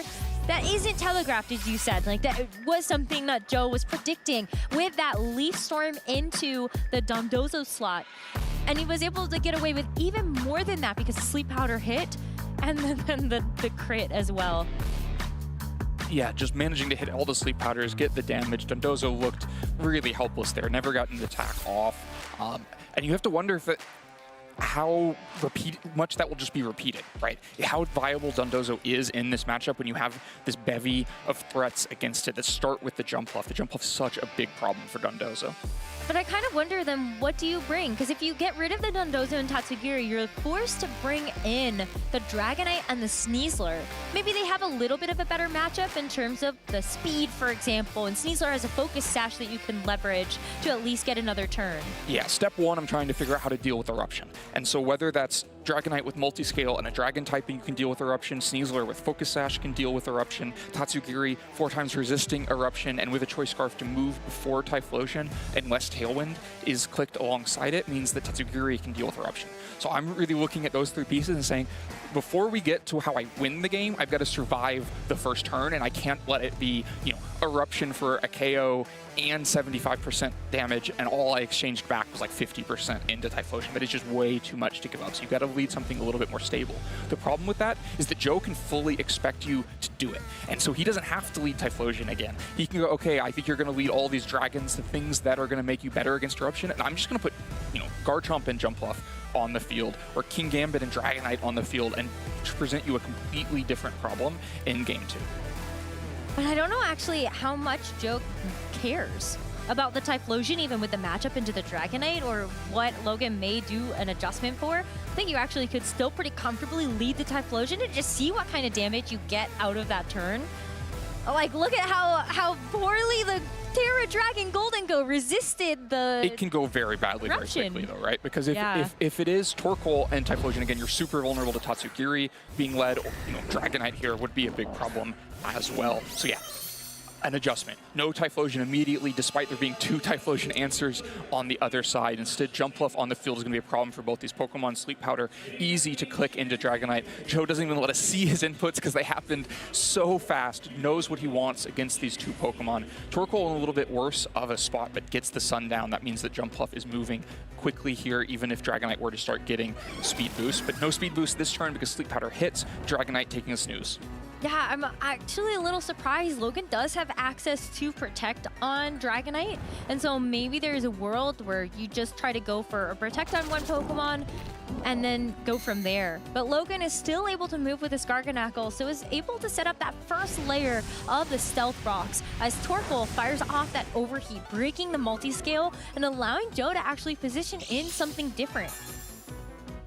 Yeah, just, Stealth Rock is not enough of a capitalization on this turn. Dragonite goes down, you get multi-scale broken, and now we're back to Typhlosion. Because with the Sun the jump off on the field with Sun already up, you wouldn't have to worry about Tatsugiri in the future, and with multi-scale broken, you can probably just threaten a KO onto the Dragonite, and the Garganacle hasn't really given you reason to fear it. The Stealth Rock is really valuable in Typhlosion, mitigates eruption damage, and you can get Solid Cures on top of that, but it's just very slow going. You're not trading back a one-hit KO into this Typhlosion, and I'm not sure you have the time to be going that slowly. Yeah, Joe could go for the Eruption here, but since he already lost some damage, he does have some other options that he can rely upon. Because we saw the Shadow Ball, the Heat Wave, the Overheat as other moves that he can lock into with this choice specs. So you don't necessarily have to play with that full HP. But with Logan's case, you've got this Dragonite that's already asleep. Joe's going to be able to get an attack off onto both of these Pokemon, and we even saw the Jump Bluff actually lock into Encore. I was going to say you could even try to go for a Leaf Storm into the Garganacle, but actually kind of like both the Dondozo and Garganacle might take that a little bit better. Dragonite woke up though on its first turn, so it's able to go for the Protect. Joe is going to miss out on the damage he would have loved to get with this Typhlosion, but Jump Bluff can go for the Encore. This will force Garganacle to use Stealth Rock again, so he is going to be locked in. We will see 2 layers of stones now on the field, but you miss the Overheat. Yep, Stealth Rock will just fail here with it already being up. Dragonite gets the quick wake into Protect, but now you're just in an Encore blender. Dragonite, threatened by Encore, has no extreme speed to get away from that and move first. Garganacle already Encored. You kind of need to switch both slots. And are you going to be that, passive while these sun-boosted eruptions are coming in from the other side? That's dangerous to do. A sun-boosted Terrafire eruption is going to chunk whatever it is that comes into this slot, even if it is Dondozo, and even if the Tatsugiri comes in the other slot. Yeah, I mean, Dondozo is just gonna fall here to whatever moves Joe decides to click. You could even just go for another Sleep Powder if you're predicting the double swap here. At least Dragonite and Garganacle a little bit safer for later. Garganacle's also at full HP, which is another really important thing to note for maybe later on in the game. But Logan right now needs to get enough turns out of this Dondozo while this Commander boost is active. Jump Bluff misses the Encore since that was a safe play to try to go into the Dragonite. And Typhlosion is unfortunately going to miss because it targeted into the Tatsugiri this time. Yeah, so doesn't actually capitalize on that as severely. Was expecting maybe the Dondozo to come in the other side. It's just a guessing game. If they're both coming in, it's a 50-50. Is going to come in which slot. So doesn't get any overheat damage on that turn, but is still in the same position. Or what do? Do you Terra Grass in order to avoid a Sleep Powder that puts Dondozo out of commission? But if you Terra Grass, you just get one-hit KO'd by this Overheat if it manages to land. So a really dangerous position. No Terra Grass, and so Sleep Powder comes in. Couldn't afford to risk it, but that means Dondozo's going to have to take a couple turns to wake up. Unless you get that nice first turn wake up the Dragonite did, then maybe you are still in this. Dondozo at full HP is also still going to be able to withstand maybe a couple of these attacks. But Overheat is going to be very strong. Looks like it's still going to be 3 hits to knock it out. But this Dondozo is unaware. So these drops don't matter. And that's another reason why Joe is very safe to go for these moves like the Leaf Storm and the Overheat in the face of this Dondozo, because the Dondozo is unaware. It doesn't know that you've got these attack drops. No, and so the damage is going to continue to add up. Tailwind means that you can get one more Overheat in, and then Dondozo is starting to look so low. Even if it gets that one-turn sleep that you were talking about, it's just going to wake up and at best KO Typhlosion, and then just be in Leaf Storm KO range, Pokemon coming out of the back. Garchomp looks like it's going to be really well positioned in the end game. The saving grace might be that Trastalization is still preserved for those Pokemon in the back when they have to fight Garchomp in the future. Yeah, but look at this. Overheat firing off again. Typhlosion does not care, and this Dondozo not looking super healthy now. Let's see if it's able to actually wake up, but it doesn't. So this is another turn that Joe is going to be able to get, and this is almost exactly what you want. You maybe do decide to switch out the Typhlosion, but this is kind of the best case scenario for a player playing against Dondozo Tatsugiri. You actually have a chance to maybe threaten a KO into the Dondozo and then the Tatsugiri once it comes back out. Yeah, if you had more damage to capitalize, you might do that. Of course, if you take the KO on Dondozo first, it's just going to be -4 Overheat into Tatsugiri. Going to do very little damage, no more Sun even anymore. So instead of taking the opportunity to reposition, you don't want Typhlosion on the field at -4, so use the kind of pressure you have from the Leaf Storm to get a safe switch out to a different offensive threat in Garchomp, and then take the KO in Dondozo. You have Tailwind after the Dondozo's KO'd, so you'll have the Dragon Claw to just outspeed the Tatsugiri following up on the next turn, which is sometimes even more valuable than taking the KO immediately. Yeah, absolutely. Because Tatsugiri cannot move on this turn. Dondozo gets knocked out, Tatsugiri pops back out, but wasn't able to select a move. And so Logan can bring out maybe something like the Dragonite next to this Tatsugiri, set up a Tailwind, and then you've got a little bit of staggered speed control. It's going to be tricky, right? I think first step is some kind of terrestrialization guessing game. That's Logan's most valuable tool left. It was lost in game 1 with the Dragon Golden Go that didn't manage to take an eruption. Now it's preserved, and you have 2 Dragon types on the other side, both of which have Fairy Terrestrialization. Garchomp is throwing a Dragon Claw somewhere. If you can catch that Dragon Claw with a Fairy Terrestrialization at the right moment, if you use it too early and Garchomp's just protecting itself, you've also lost that tool. But if you can catch a Dragon Claw at the right moment and respond with a KO into Garchomp, then this starts to turn around quickly. But it's going to be tough because Joe still has the speed in his favor with the Tailwind. So even though the Sun isn't active, Jumpluff doesn't need that Chlorophyll boost to actually outspeed this Dragonite. You can still land the Sleep Powder if it connects, put the Dragonite to sleep, and then you're still getting safe damage into this Tatsugiri because it's terrestrialized to a Ghost type. It's still going to take damage from Dragon Claw. Yeah, Dragon Claw's still going to do some damage, but shouldn't be able to get the KO. Protect on Dragonite. What are the targets for Joe? Well, we do see some Sleep Powder into the Dragonite, so that's negated by the Protect. And then I thought I saw the Garchomp try to get some damage down into the Tatsugiri, and it is going to be with Dragon Claw. It's actually just a one-hit knockout. I wasn't expecting that with the terrestrialization, but that is now the second time that this defensive Terra has not worked out in Logan's favor. He is now down to his final 2 Pokemon with this Dragonite and the Garganackle.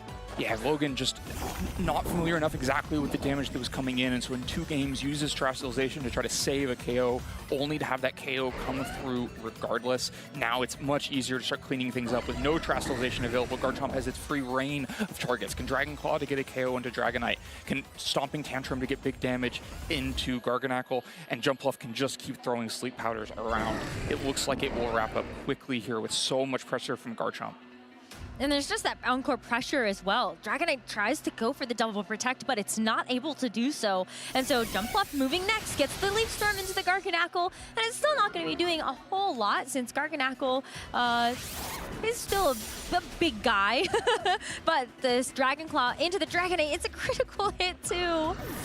Yeah, Jumpluff at -2 special attack from KOing Dondozo earlier. Can't do much into Garganackle on its own, but Dragonite going down means the Garganackle is 1v4 and throwing out Salt Cures into Jumpluff for super effective damage, but with the Covert Cloak on the other side, no actual Salt Curing going to be going on here. Oh, that's such a good interaction to call out. And even though the Tailwind is expired, this Garganackle is still so slow. You can Encore this Garganackle, but Logan's still trying to play it safe. I think he knows it's over, though. The 2 of them are chatting, as I can see. Joe getting fancy with it a little bit here at the may end. As well try. He's going to throw a Stomping Tantrum into his own Jumpluff so that he can get multiple-eyed Stomping Tantrum on the next turn and just fish for that one-hit KO. Well, not quite one-hit KO. Garganackle's taken a little bit of damage, but fish for that KO into Garganackle. And yeah, just a really strongly played game from Joe, using the pressure of his offense between Typhlosion and Garchomp, the pressure of the Sleep Powder, to really give Logan no options on so many of these turns. I love that interaction as well. Since the Garchomp did not technically land its attack on that last turn, it's even more power for this next one as Garganackle goes down to the Stomping Tantrum, and Joe takes the set 2-0. Really, Dondozo looked like it had no job in this match. Twice came out, never attacked. Both times just went to sleep, took a couple hits, and went down and left its whole team hanging. Maybe that was the trick we were hoping to avoid in this matchup.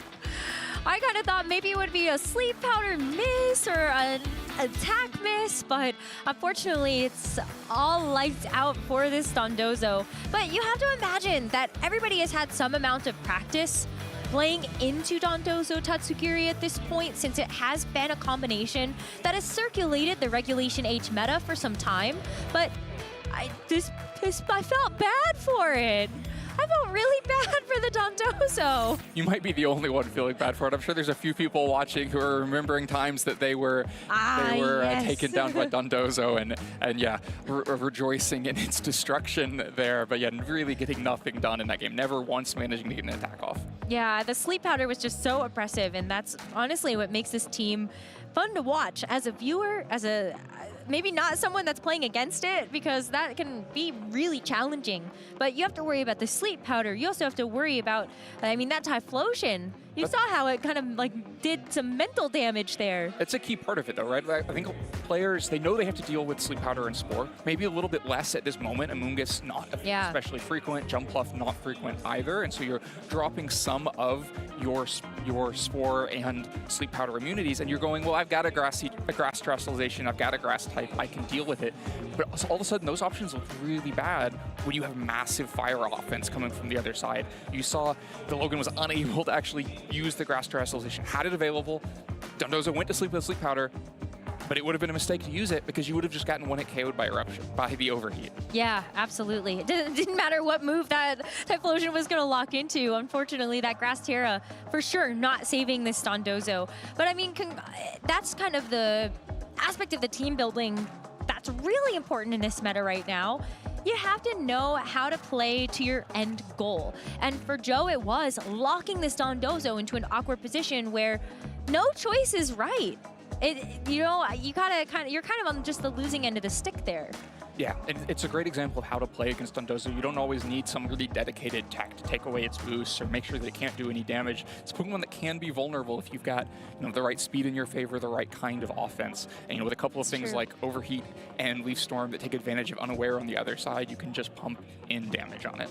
Yeah, I think that was one of the, we just had some really cool interactions in this match. One, the Unaware Dondozo kind of working against the Dondozo in terms of those special attack drops, but then we also had that cool Stomping Tantrum interaction that you called out, and I love it. I love when we get a chance to see cool things like that working with each other. All the tiny little mechanics hidden in the game. I love it. It's so much to deep dive into, but we do have Joe Ugarte in the lounge with Sierra for an interview, so let's head over there and see what Joe has to say. Thank you so much, you two. I am here with Joe after a 5-0 run at Milwaukee. But first things first, the first thing we have to address. You posted that you were done with Torkoal. Correct me if I'm wrong, but I'm pretty sure we saw a Torkoal on your team. So what do you have to say about this? We're starting with calling me out already. Now, I will say at the time I posted that, I genuinely thought we were done. I thought we were broken up for good. I was like, I can't go back to this. But, fair enough. Torkoal ended up being pretty good still. Honestly, what changed my mind a little bit. So I played the GC, and actually I would have won had I stopped playing because I had gotten into 1790. So that we would have literally won in North America. And I was like, oh, okay. So this team, even though it's best of one, and you don't know where goggles are, the team is still doing really well into a bunch of random teams, right? And then I played a Japanese online tournament as well, and I brought the team and I ended up getting top 16 as well. So I was like, okay, the team is still good. And then I reflected a little bit on Pittsburgh, and even though I did get unlucky in Pittsburgh, I think it's always important as a player to kind of hold yourself accountable, look for places where I gave my opponent an opportunity to get lucky, or I could have played better, right? Or I was trying to play too safe and not risk Sleep Powder when I should have, you know what I mean? Or risk any inaccurate move, right? And I think that now that I've had more reps with the team and the mentality I've come into this is I'm just gonna make the best plays I possibly can. If Sleep Powder misses, something doesn't work out, it's not my fault, right? But I'm gonna make the best possible play I can. Obviously, avoid risk where you can, but still, you gotta click what you gotta click, right? Sometimes you just gotta click the button, right? Click the funny button, put their Pokemon to sleep. And I want to talk about Pittsburgh going into this event, right? Because coming off of a performance that maybe isn't one that you wanted to, especially with the same team, how do you then get ready for the next event, etc., and the mentality switch to be able to have the confidence going forward? Yeah, I mean, it's actually pretty challenging, right? Because when you bring a team that, it's done well in the past, right? You go 3-3, you're well, what am I doing? You know what I mean? Is the team not good? Am I not good or whatever? And I think sometimes like you can just have bad tournaments, right? Like I've had my share of good and bad tournaments. I think what was hard for me about Pittsburgh, that actually made it like hurt a little bit more than like normally, like if I get a bit unlucky and I get knocked out of a regional, sometimes it happens. But like it was on the back of like Worlds getting like also knocked out. I was like, or like pretty early in the tournament with like a very similar record. I was like, dude, that's like such a bummer. You know what I mean? Like, and it definitely like hurts. You know, even for someone who's like good at the game, you can definitely have those moments where it's like, oh, am I really like as good as I think I am? You know what I mean? And I definitely think like I had a lot of conversations with friends. I mean, James Evans, Gio as well are, you know, reigning world champion, and we were talking about it.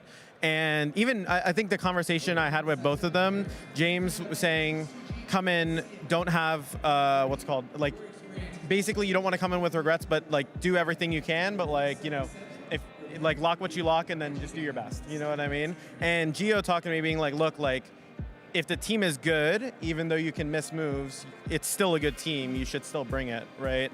And then I also Brady too. I talked to Brady as well, and he was just like, "Bro, just play Sun. What are you doing?" Like he was the most simple of the three like answers I got, and all my other friends too. Honestly, like they've all been really supportive. Like sometimes we joke around with each other, you know what I mean? But for sure, like I have to thank my friends too for, you know, obviously.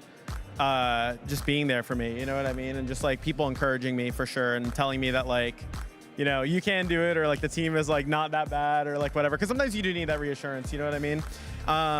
It's funny actually, my team name for this tournament is I Can Do This, because I felt like it's like a nice thing to like look at before I like start playing my games, you know what I mean? And then like doing my best, so. Especially too, because I feel like, and correct me if I'm wrong, might be a little bit added pressure coming to this event because you weren't originally gonna show up to Milwaukee. Yeah, I wasn't. Honestly, I was very content skipping this. I'm like, I don't feel that great about Sun. Like I haven't been doing like the best up to my standard, right? Like I'm fine taking a little break and then coming back into Las Vegas and LAIC like kind of recharge. But then I saw a really, really cheap like flight, and I'm like, and it literally, I woke up yesterday. I look at my phone because I'm like, oh, I'll just check the flights, like whatever, right? I was just planning on sticking with my regular routine, chilling on the weekend, whatever.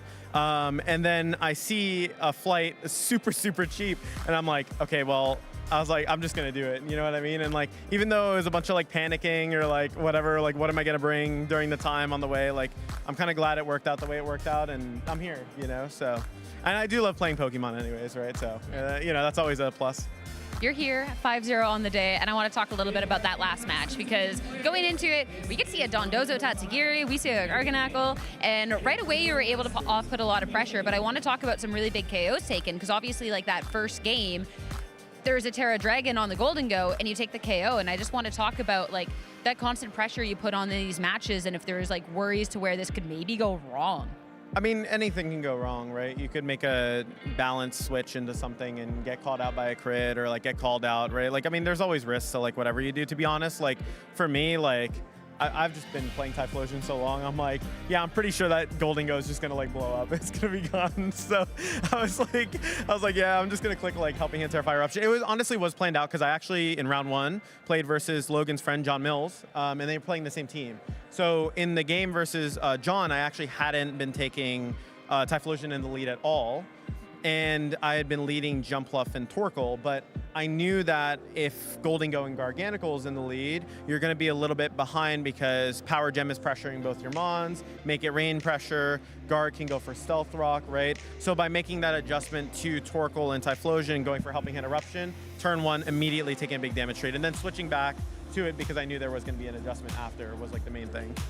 And I mean, an adjustment that definitely turned out well. And now I want to ask you how you're feeling going on into the rest of the tournament, especially too with the team that you've been stuck by for a long time now, and one that, I mean, a couple of people thought maybe wouldn't quite perform in like this current meta. I feel good. I'm always cautious to like, I'm not going to like celebrate yet, right? I want to, and that doesn't mean I'm not like happy I'm doing well, right? Like obviously I want to keep doing well, but I'm going to obviously take every game as it comes, play my best.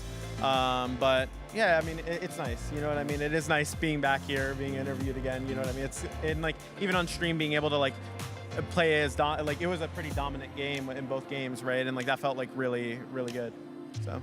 And I mean, we definitely have some tables out there because you because you won the 2-0s, so we'll have a little vamping to do afterwards, but I'll let you at least go back to friends. But before, you definitely called out some friends that have helped you along the way. So final opportunities for any shout-outs or just any advice for the Sun players out there? Yeah, I mean, I just have to say, like, I'm really, really grateful for everyone in my life. I'm getting, like, emotional thinking about it, but, like, Pokemon isn't always an easy game. And there's going to be like a lot of adversity, I think, that you face, you know what I mean? And sometimes like the best thing you have is like your friends that are there for you. And that's something I'm like incredibly grateful. I'm getting like choked up thinking about it, but like, yeah, like just like I'm really, really grateful for like all my friends and everyone that I have. So, I mean, that's, and obviously you as well, of course. I know, sorry, that sounded like an afterthought, but yeah. But no, like really, like in my family, you know, everyone who supports me, like I've been taking a lot of steps in my life to like try and improve my life outside of Pokemon too. And, you know, it feels good to be able to do both at the same time for sure, and do my best. I mean, hopefully the winning ways for the Sun keeps on going and give you a moment to go celebrate with those friends. I mean, it's always the friendships and the people you meet along the way, right? So, Joe, congratulations on the 5-0 so far. Best of luck going on forward. As for us, I mean, still a couple matches out there playing, but a short break. Stay tuned. We'll have more Milwaukee Regional action up next.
Step, and they are getting a knockout. They either way in. Break Queen does low. It's a turn! It's a turn! Peru Unite looks into the eyes of Zeta Division and says, we are the beginning and the end. We are Peru Unite! The time ticks down. 5 more seconds. 2, 1. Peru Unite are your world champions! Trying to see how much energy maybe that Corsola has He has in the back-to-back. This is huge for Beelzebub. I don't know if it's Sparkling Arch going to be enough. He goes on the Ice Beam! Wow. He goes for the Ice Beam! It should be enough to knock out here. Beelzebub, he feels it. He knows it. It's Beelzebub in 2023 World Spectator. It's Beelzebub in 2024 World Commander. It's Beelzebub, your 2025 World Champion. Big one card here for Yuya as Jose will disrupt. It's lightning energy. If that's true, that would spell disaster here for Jose. Not done with the turn yet. Is going to do everything he can here in this second game. Yeah, here we go. Yeah, Phantom Dive is being used. This Raging Bolt is being knocked out in the active spot, and if Yuya has an energy card, this game is all over. Raging Bolt charges him. There it is! Lightning energy in the hand. Yuya Okita takes the game and becomes your Juniors Division 2025 World Champion! Huge congratulations. Question really is there a superior energy retrieval in hand? If there is, Figuan will be making history here, and it looks to be a jolting charge. No access to the knockout on this occasion, is going to have to take a step back and prep for a future turn. No other attacker on Figuan's board. Disruption. That was it. Boss's orders in hand, and that's it. Figuan Liao topples the Titan to become your world champion. Oh my gosh, genome hacking, not just having its own move, it's hacking the system, copying the Dragapult EX and able to use its powerful move against it here and then applied with that Fairy Zone on the Lily. Oh, he's ready to just give up the game. It's over. It's history made in the 2025 season here at the Masters Finals.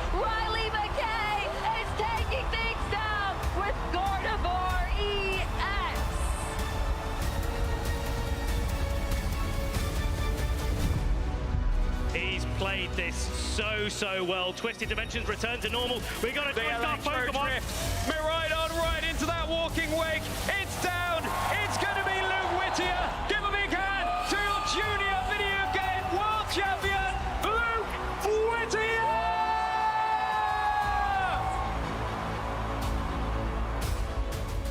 Rillaboom, Woodhammer. Oh, no, survive! Pick up the KO. Now the Calyrex Ice Rider has this opportunity to move, and that is the Glacial Lance. Double, down, double KO. Give it up, everyone, for your 2025 Pokemon World Champion, Kevin On. Sputtermane is going to go right in that Koraidon that protected on that last turn. This is a huge I don't think it's going to take it. And the Chio goes for the Heat Wave to try to finish it off. A double KO. And Chio is one Pokemon away from becoming the world champion. And it's going to be the Chiyu looking at this final HP to deliver the finishing blow. And just like that, Giovanni Siski is your 2025 Pokemon World Champion.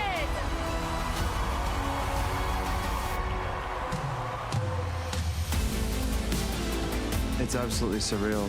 It's gonna take a while to settle in, of course. Me siento muy emocionado y alegre. The feeling is yet to sink in. I'm still a bit in shock. Feels so surreal to me. It's my first year of seniors, and I won the World Championships undefeated. I feel very excited. Feeling amazing. I'm feeling on top of the world. Absolutely unreal.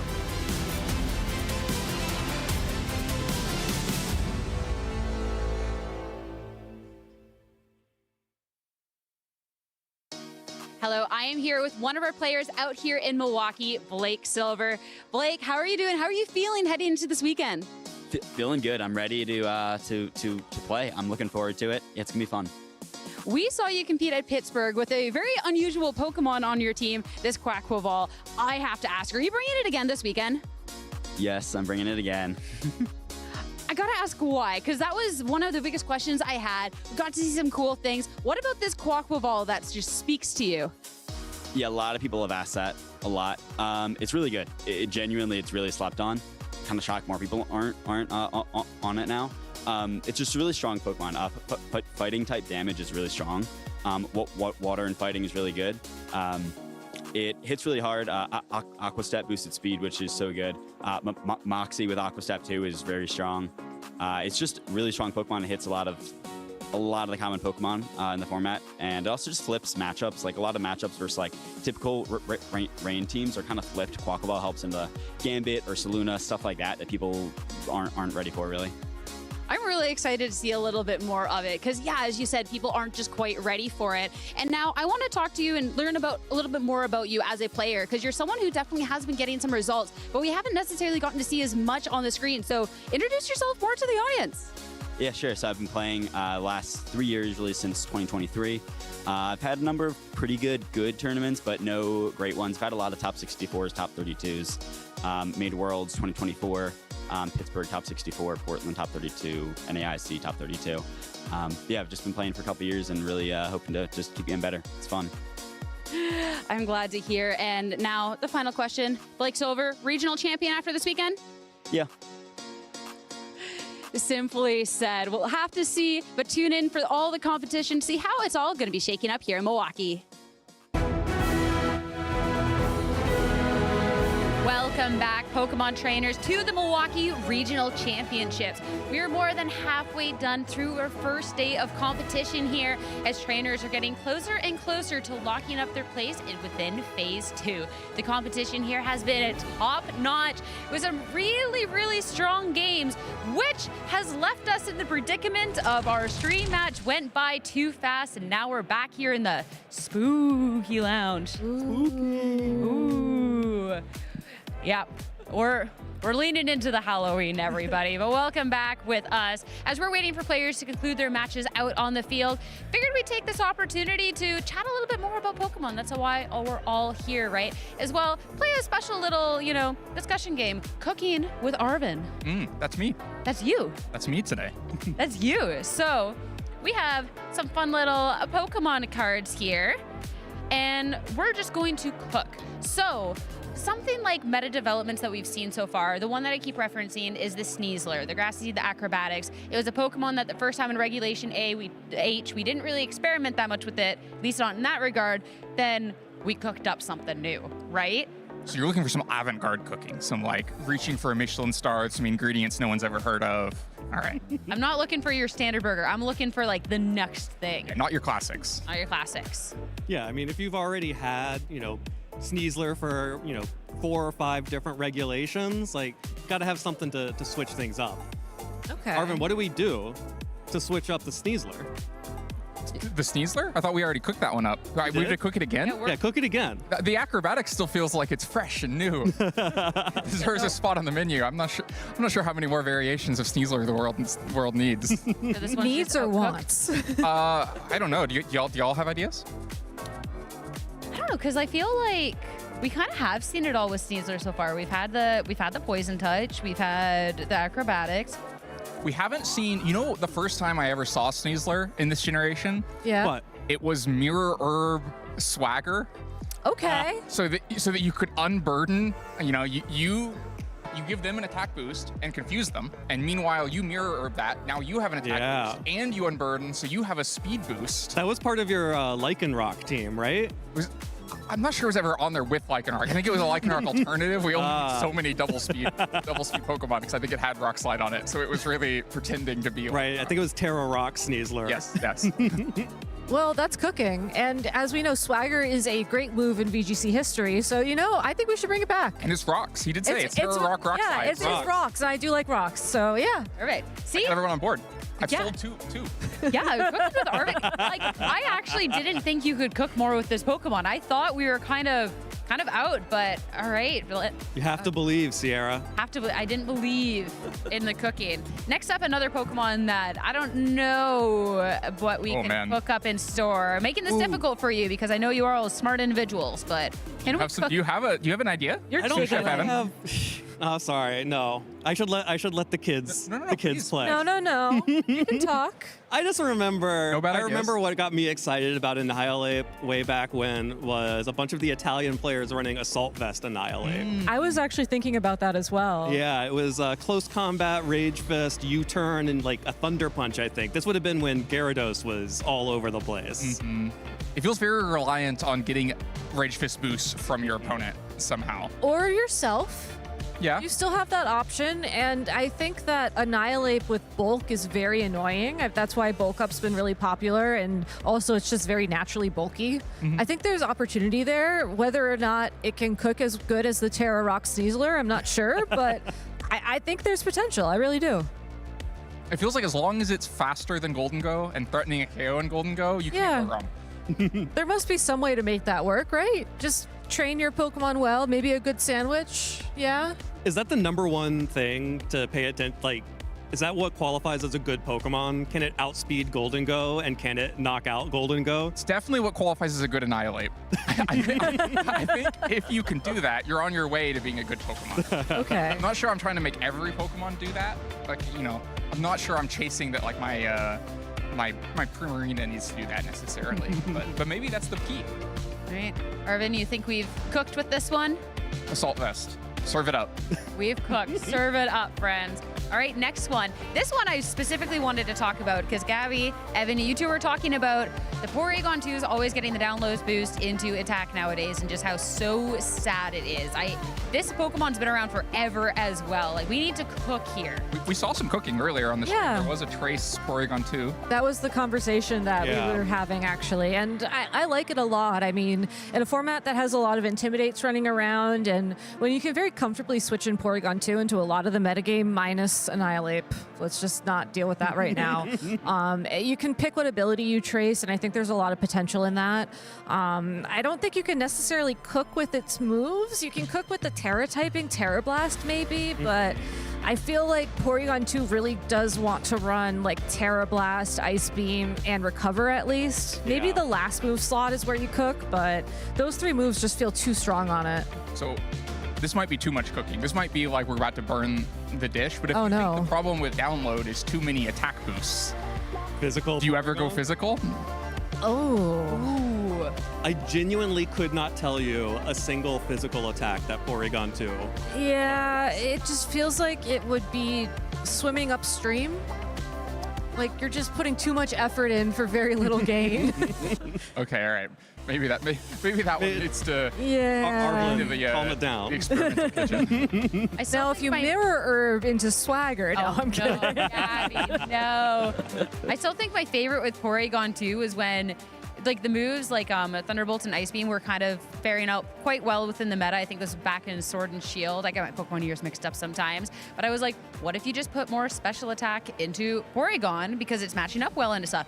And I was told I was crazy. They didn't believe in me.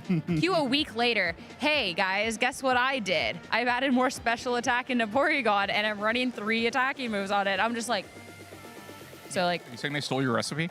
They stole my recipe and then took it for themselves. They opened their own restaurant using your recipes? It's crazy. Crazy. Took the recipe. Arvin doesn't stand for this. Arvin's like, no. All right. Another one that we've seen a lot within the metagame, Pelipper. I mean, it's been a standard in this regulation. It is the rain setter. Can we cook with it, though? I know how to cook with it. I'm just gonna make sad Polytoad noises for a moment. Yeah, I was. Well, this is the path I was on. I was gonna cook with it by leaving it in the fridge. Maybe bring all its friends out. Oh, great! I love this. Specialize in the side dishes and just leave the main course at home. It's a new way to innovate. That sounds like Thanksgiving, right? Like everyone goes for like the mashed potatoes and the gravy and the stuffing. Basically a turkey. Particularly if you have dietary restrictions. I mean, where can we cook though? Because I feel like we've seen a lot of different phases of Pelipper in terms of, okay, we've gotten to see the wide guard before, we've gotten to see the attacking, we've gotten to see the really attacking, right? Like it's kind of something that, I don't know, it's also kind of a 5-move Pokemon. You don't need it, but it's like, what kind of Pelipper do you want on your team? I truly, look, I've never been a Pelipper believer. Like genuinely, ever since Pelipper got Drizzle, I've been against it. Because I am a Polytoad person. Not just not in favor, but against. I'm against it, like actively. I remember when double ducks were a thing with Golduck. Oh, of course. And I know it worked, but I couldn't make myself believe it actually worked.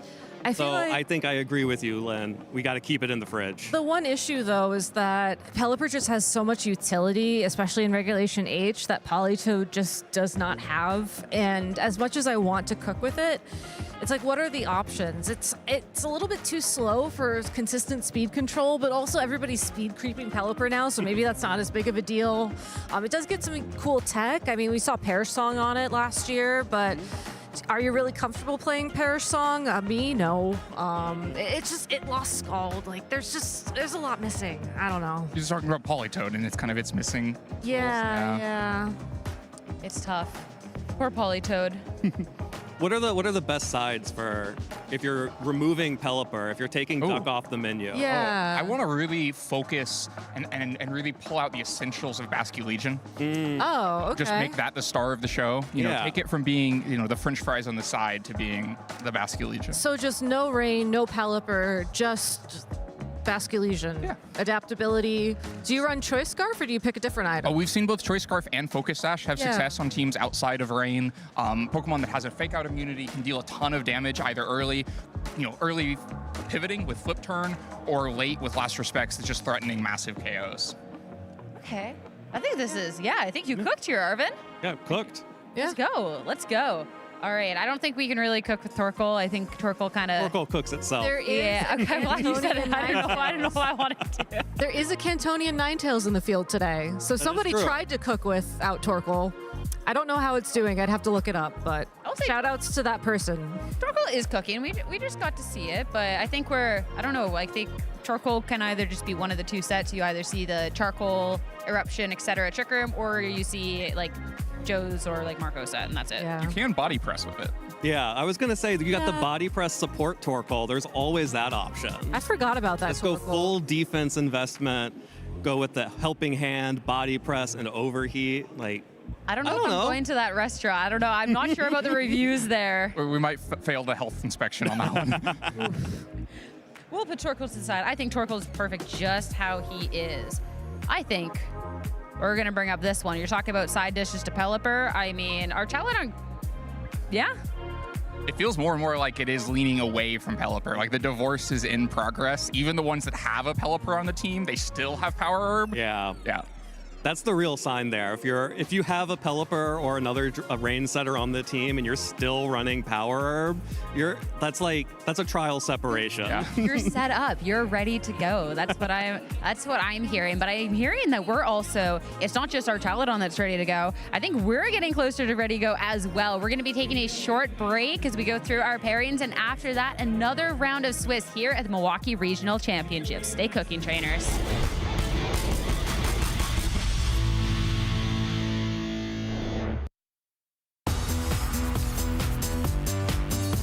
The first Pokemon game I played was Pokemon Sapphire version. My favorite Pokemon is Ice-Q. He's a little awkward, he gets flustered when things go a little poorly, and that's just really relatable, and it's just a fun Pokemon to have following you around when you're playing through the game.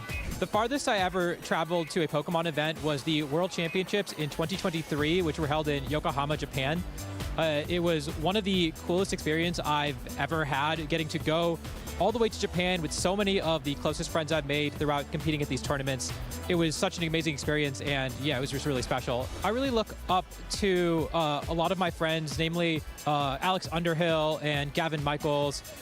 They are a couple players who really mentored me throughout my journey as I've improved as a player, as I've gotten better. You know, they are both multiple-time regional champions, and I hope that one day I can be as good as they are. My favorite Pokeball is the Luxury Ball. Basically, every Pokemon can use it. It increases their happiness. It looks so cool when you send it out. It's a, you know, the black ball with an animation. And yeah, I just love sending out my Pokemon in a Luxury Ball whenever possible. My go-to food at events is usually granola bars. They're really easy to store. They're easy to eat. And you can snack on them, you know, one in between each round. And then afterwards, after you've gotten through the full day, you know, we go out and we like to have a nice hearty dinner at the end of the day. I personally love chocolate ice cream. I think it just has so much flavor to it, and I really like flavors of ice cream that have chocolate but also have another flavor to them. Just gives them a lot of depth. It tastes really good. My favorite city to visit for Pokemon tournaments is probably Vancouver. It's just such a beautiful city. The convention center is right on the waterfront, which is just an awesome location. And every time I've gone to Vancouver, I've had such a blast. I usually do pretty well there, I think. And so, yeah, that's just a really special city to me. And I made so many friends by going to that tournament. I really like chill EDM music right now. It really keeps me focused, especially when I'm practicing for tournaments. That's something that I like to listen to while playing the game. Outside of Pokemon, I really love watching sports. I especially love watching and playing basketball and soccer, and so that's a lot of my free time when I'm not practicing Pokemon.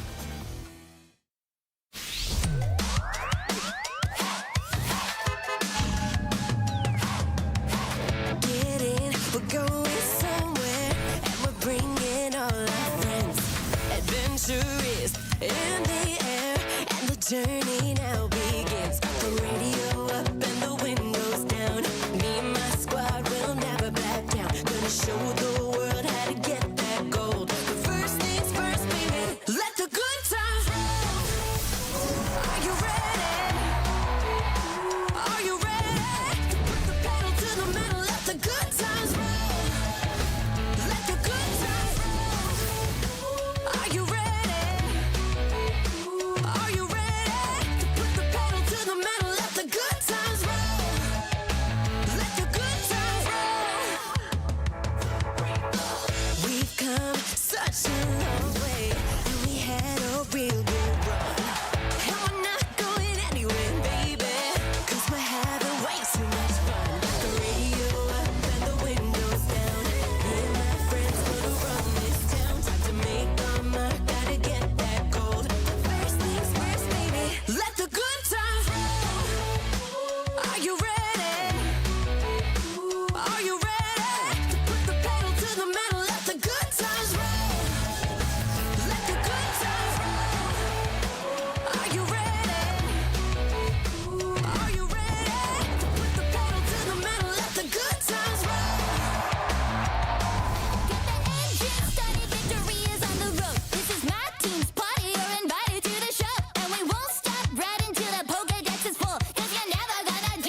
Welcome back, everyone, to beautiful Milwaukee. It has been an incredible day of Pokemon so far, and I am thrilled to be heading into the end game of our Phase 1. We have completed 5 rounds of Swiss so far, and it means we are heading into round 6, which is the first round where people will be locking their ticket into Phase 2. My name is Evan Lattin. I am joined behind the desk by my good friend, Gabby Snyder. Gabby, this is one of those key moments in the tournament where if you are undefeated, one more win puts you into Phase 2, which means your tournament stays alive for another day. Not only that, you're giving yourself the best odds in Phase 2 the longer you remain undefeated, as at the end of Phase 2, the end of the Swiss rounds tomorrow, you're going to get a higher placing in the seeding for the single elimination rounds, and if you have a higher placing, you're more likely to lock in a bye because it's asymmetrical, and that's just how the numbers are going to work out. And while we still have a large number of undefeated players here, there's 16 of them on screen, but there's a little bit more than that still out on the field. These numbers are going to start whittling down very quickly as we enter the final phases of Phase 1.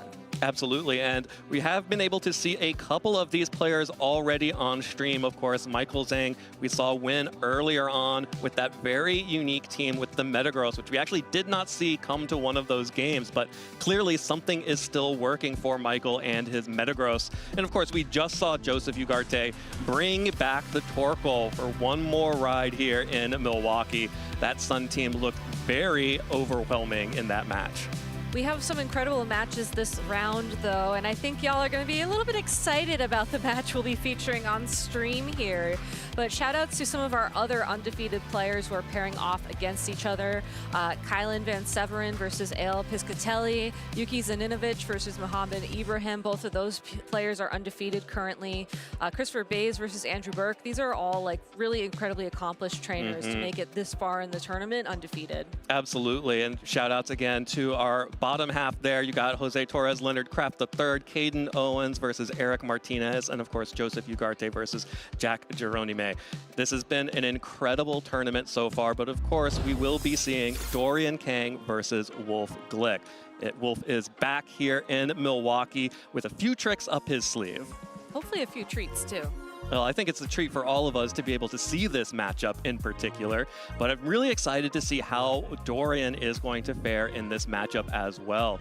This is one of the first major tournaments that Dorian has been able to attend and is running a team that does not, it's not easy to pilot. You have to be really good at it. You have to be able to position very appropriately. So I'm really excited to see that this player is at 5-0 already and now facing down against the former world champion, international champion, regional champion. Will be a true test of Dorian as a player to be able to hold up under the pressure. This is a win-in end to Phase 2 for them. Yeah, and not to reveal too much information, but I know, Evan, we were talking about this team earlier this week, and you made a comment of, I don't know how this team works. And I just want to finally respond to you and say I was also struggling to figure out this team and want to double down on it really does lean heavily on the positioning, heavily on the predictions, making sure your board state is where you want it. And that game is just that much harder when you're playing against a player like Wolf Glick, who also loves to play that game. I mean, we talk a lot about how he loves to run Perish Trap. I think it's kind of his signature move. That team relies on positioning. It relies on board state so much. And to be comfortable with that, playing into someone who's comfortable with that, it's a big mind game. And also your first big breakthrough performance at a tournament. This might also be your first major tournament as well.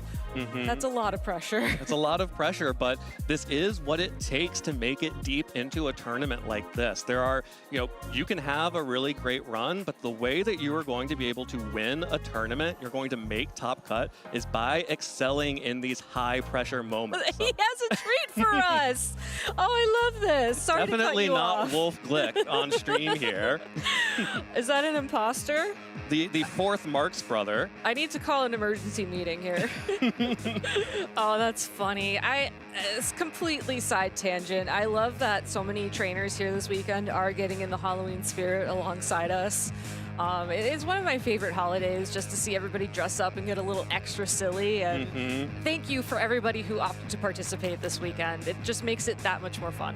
Absolutely. That is what it's all about. These tournaments should be fun. They are supposed to be fun. And if you are not having fun at the tournament, then got to reevaluate, because that's how you're going to be able to succeed, is when you start having fun again at the tournament. For sure. And I love that you said it that way, because the goal is to have fun, right? Like, it's not like we all come here, of course you want to win, but like there's no way to guarantee it. And it's like, well, how can I phrase this in a way that means I will feel like a winner no matter what? And if you walk away with some new friends, if you walk away maybe with some connections to a local community, some local leagues you can check out later on, build that community around you, like that is such a prize in and of itself. And that's really what you find at these Pokemon events. So given that it's Dorian's, first tournament, hopefully he has that local community, or hopefully he connects with one while he's here. Absolutely. And going 5-0 at the tournament means that is someone that you definitely will want to be playing with over the course of the rest of the season. And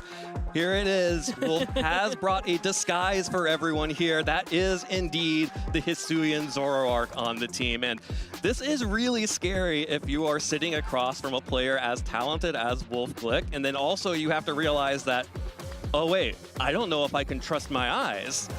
I don't think I can trust my eyes as well with Wolf wearing those glasses. But no, you're absolutely right. We were talking about the Hisuian Zoroark and your caster prediction with it earlier. And while it isn't a Pokemon that can necessarily do a lot of damage, it's a great disruption Pokemon, because you don't know when it's going to be on the field.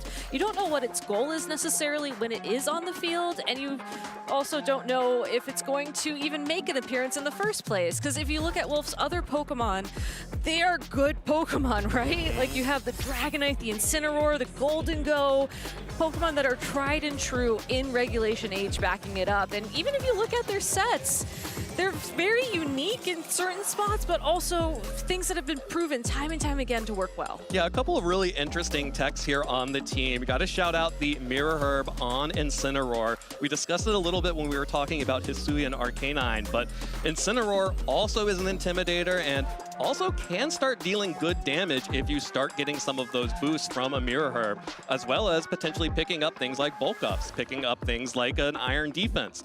Those copies can be really powerful on a Pokemon as, disruptive as Incineroar. And not only that, I love the inclusion of Whimsicott in particular, because given that Whimsicott is a better Tailwind user than Dragonite, it opened up the opportunity for this Dragonite to run more attacking moves. So Wolf has opted into Extreme Speed and Terra Fighting Low Kick. Yeah. That is such a cool tech, as Low Kick will do more damage depending on how heavy a Pokemon is. You have to wonder just how much damage that would do into, let's say, an Ursaluna or an Ursaluna Blood Moon, because those are very heavy Pokemon. Absolutely. It definitely seems like a tech that is designed to target down these big, bulky Ursaluna that we've been seeing over the last couple of regionals. Also want to shout out on that Whimsicott.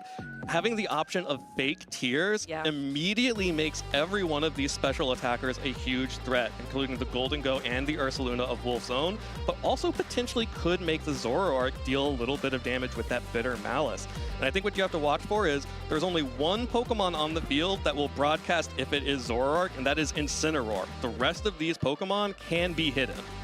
Looking at Dorian Kang's team, it may look familiar to you, and you'd be right, as this is pretty much the same team that Emmanuel Briganti won the Frankfurt Regional Championships with. I say pretty much because there are a couple of changes here, most notably the inclusion of Aurora Veil over Disable on the Alolan Ninetales, giving the team a bit more bulk at the cost of playability, unfortunately. It does still have Focus Sash there, so the Aurora Veil will be a little bit shorter than it typically is, and the Alolan Ninetales, I think, will be a little bit more of an offensive pivot as a result, but still, these Pokemon are very familiar. This is definitely a team that Wolf has practiced against, and I'm very curious how Dorian's gonna...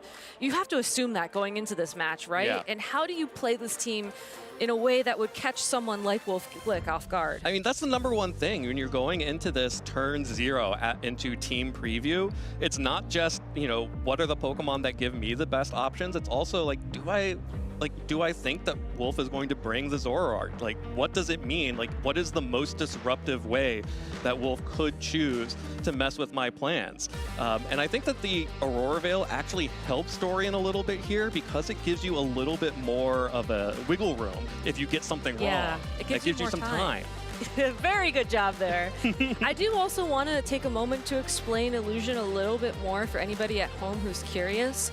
The way that the Pokemon is selected for Illusion is it's the final Pokemon you select in Team Preview, so it's the one at the bottom of your party. So Dorian will get 2 Pokemon's worth of information if and when he finds the Zoroark. So that's like the trade-off, right? So you know, okay, well, at least the Pikachu is in the back of his party, right?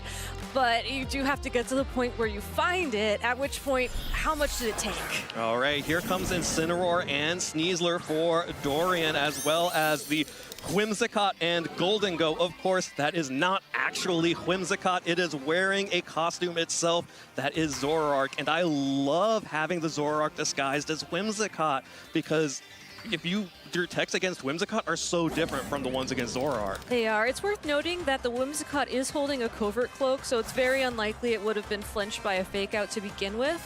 But Dorian's most likely expecting a Tailwind plus a Make It Rain or some attack from this Golden Go. Instead, Wolf is free to go for an Icy Wind for some speed control against the Sneasler or the Incineroar. Maybe try to find an opportunity for this Golden Go to terrestrialize into a water type.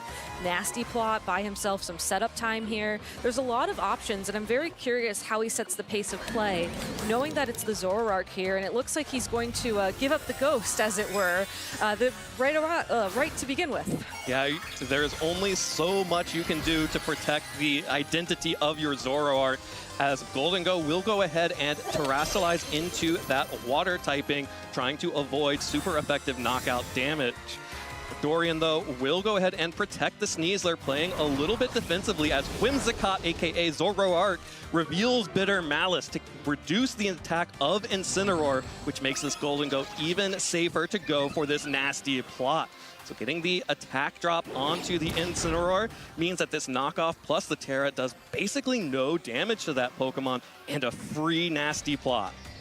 And now that Golden Go is just that much scarier. You lose the metal coat that it was holding, but given that you're now at +2 special attack, you're still going to be doing more damage than you were the turn before. And this Make It Rain is really going to hurt whatever comes in unless it resists steel-type attacks. And yes, the Rillaboom's holding an Assault Vest, but it's not terrestrialized into a fire type. It's still going to take some big damage this turn. What this does do is give the Sneasler the Unburden boost. So the Grassy Seed will now activate, increasing the defense of Sneasler, activating the Unburden, which allows it to get this close combat off first. 6 hit points remaining on the Golden Go. Will survive just barely as Zoroark gets another Icy Wind off. That's going to deal decent damage to both Pokemon and free up this Golden Go to fire off a huge Make It Rain. That was an incredible switch from Dorian, recognizing the threat of Icy Wind and ensuring that the Sneasler was going to be faster than the Whimsicott, so Icy Wind wouldn't slow it down. It's just unfortunate that the Golden Go probably has a little bit of bulk investment, able to take that close combat with just enough health to make a difference. Does have to now worry about the threat of a Grassy Glide here against the Rillaboom. Could also be flinched as well in a turn or two. So it's not in the best spot. You can protect, you can try and use Icy Wind to pick up the KO on the Rillaboom, but this Golden Go I think is going to struggle a bit now to deal more damage, but it's done what it had to do. It's brought out the Ninetales. Wolf knows all 4 Pokemon on Dorian's side of the field. He can plan out his end game without revealing his full set. Yeah, Wolf has managed to set up, using these first 2 turns and the illusion on the Zoroark to set up the Nasty Plot and then fire off a huge Make It Rain, taking out Sneasler and bringing Rillaboom down to just barely surviving that. With the Incineroar also taking decent damage earlier on. Rillaboom goes for the Grassy Glide straight onto the Zoroark, revealing that Whimsicott is actually a Zoroark. Oh no, he lost his glasses.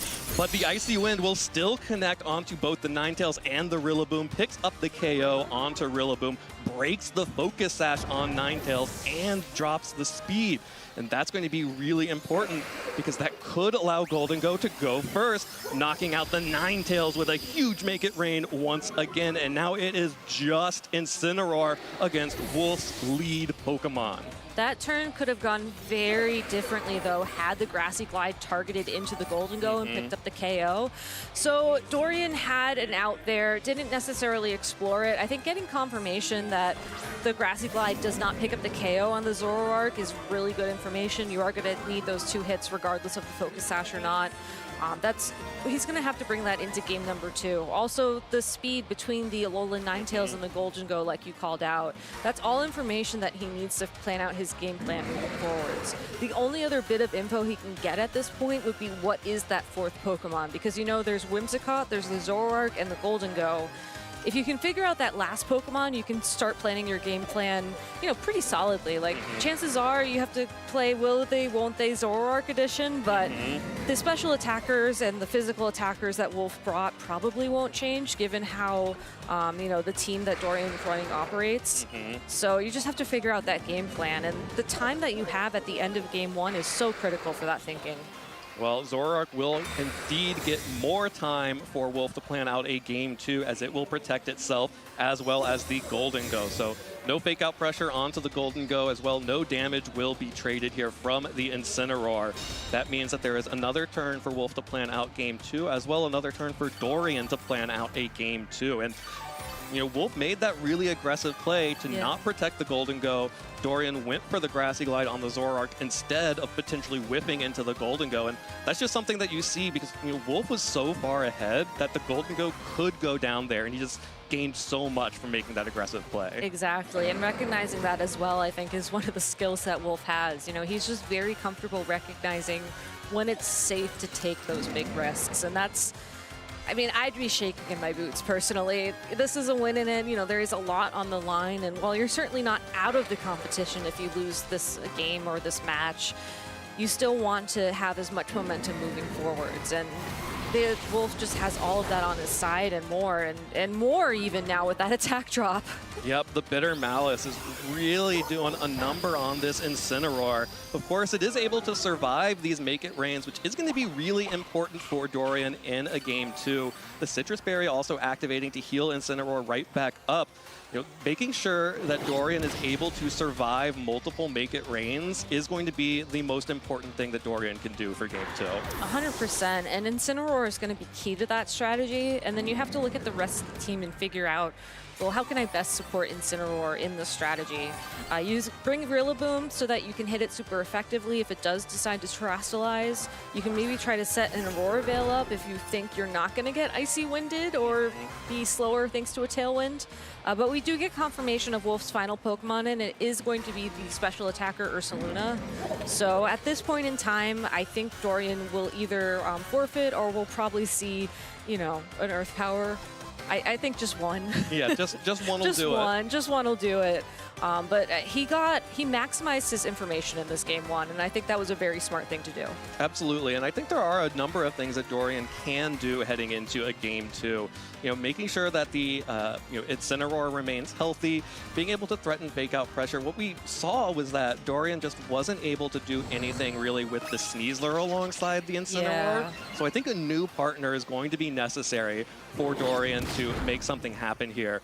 Some of the other Pokemon on this team, you could go for the Ninetales alongside of the Incineroar to try to secure an Aurora Veil to protect the rest of your Pokemon.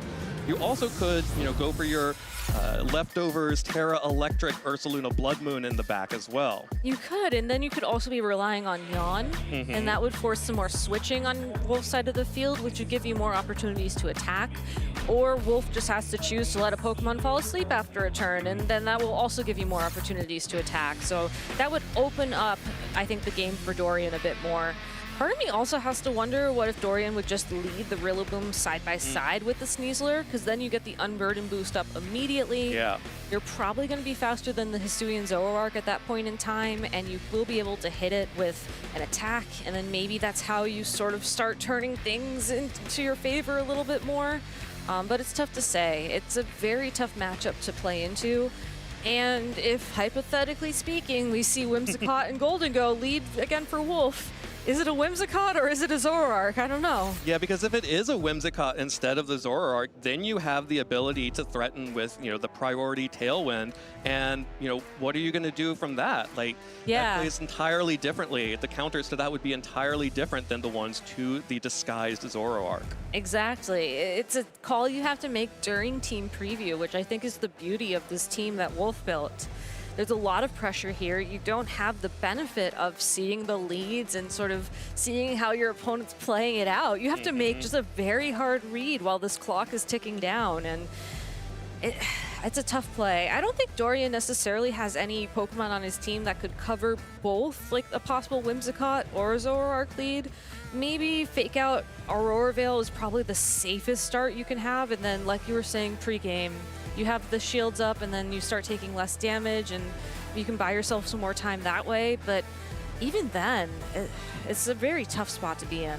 Absolutely, and the only way that fake out even really works is if you can keep threatening the damage from the knockoff, which of course you can only do one at a time from Incineroar. So I know. It's a really tight position for Dorian here, and it seems like, this team that Dorian is running felt really dominant last time we were here in Pittsburgh. But this time around, looks like there may be some decisions made that have blown this team open. But here we go. We have Whimsicott and Ursaluna for real this time. But of course, Dorian does not know that. Has led the Golden Go and Incineroar this time. At least there is probably a decent fake out target on that Ursaluna this turn. There is. It's running Terra Normal Life Orb, which is a little bit of an older set, is what I've been told. I mean, Clive, you're hip with the kids. I'm sure you know this.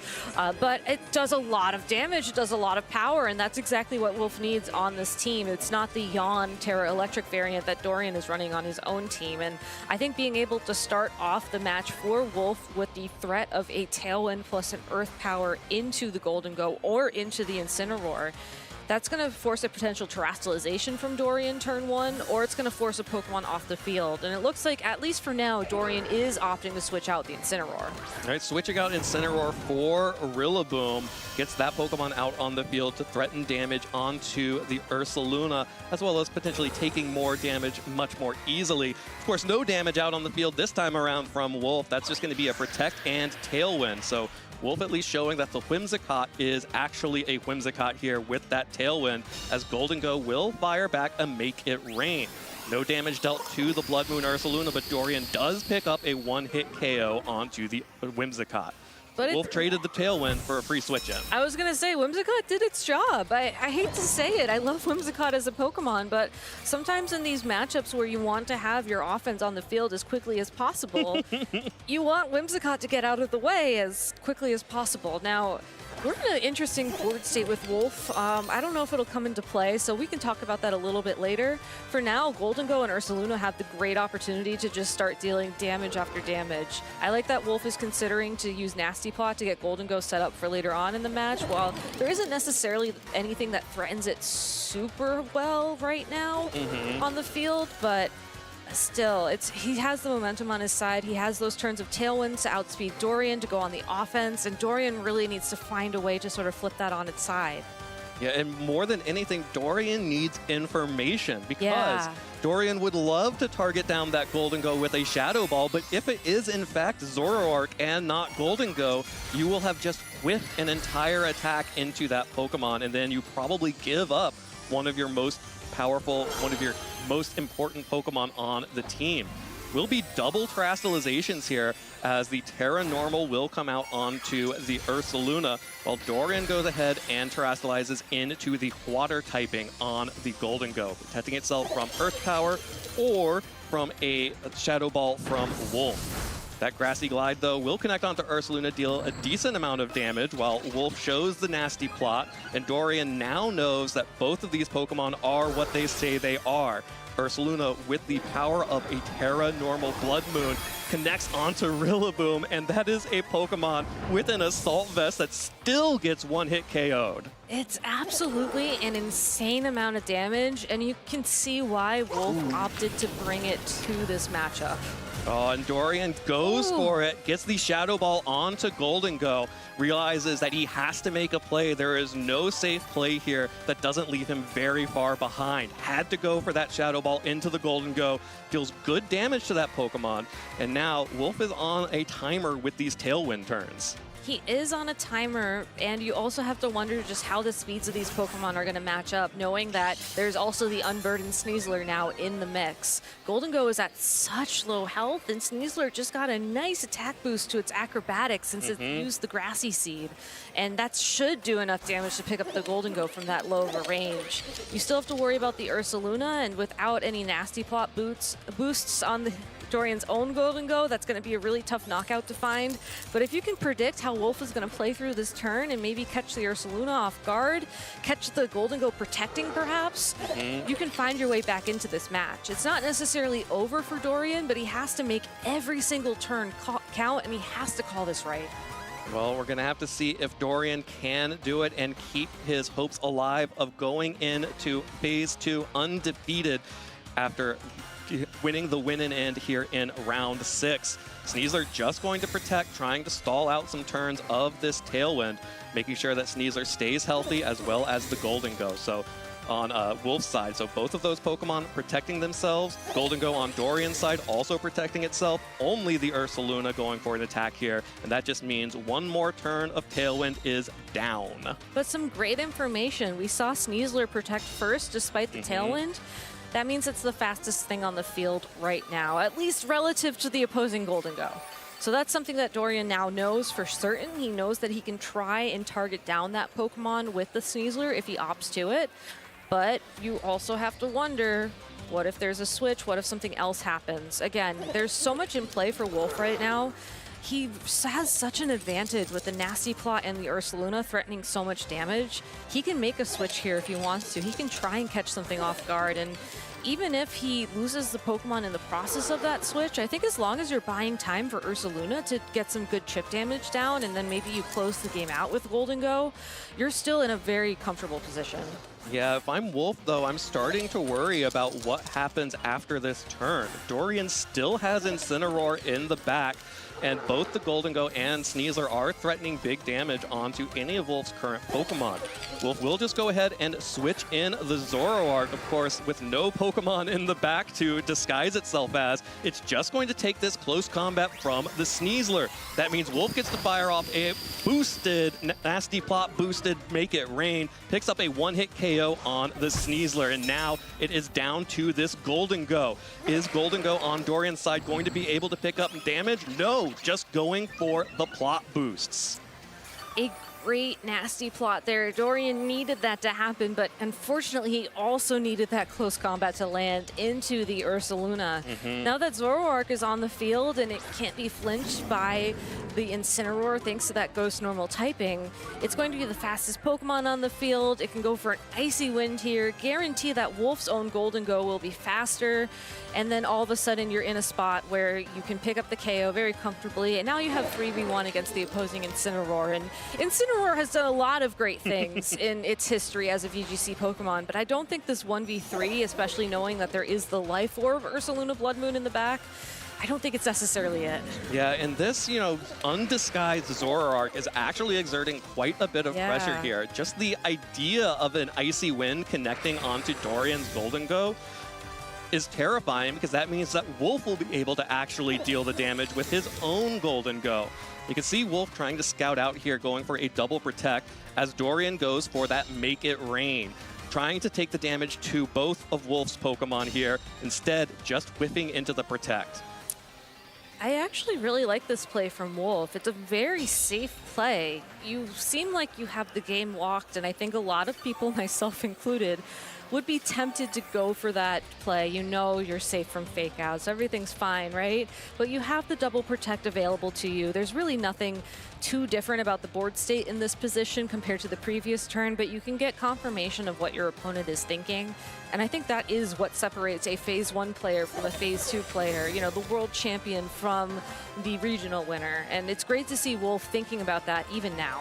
Okay, there's the Icy Wind. It will not connect onto Dorian's Golden Go, but will connect connect onto the Incineroar, which may become very important with that Ursaluna in the back.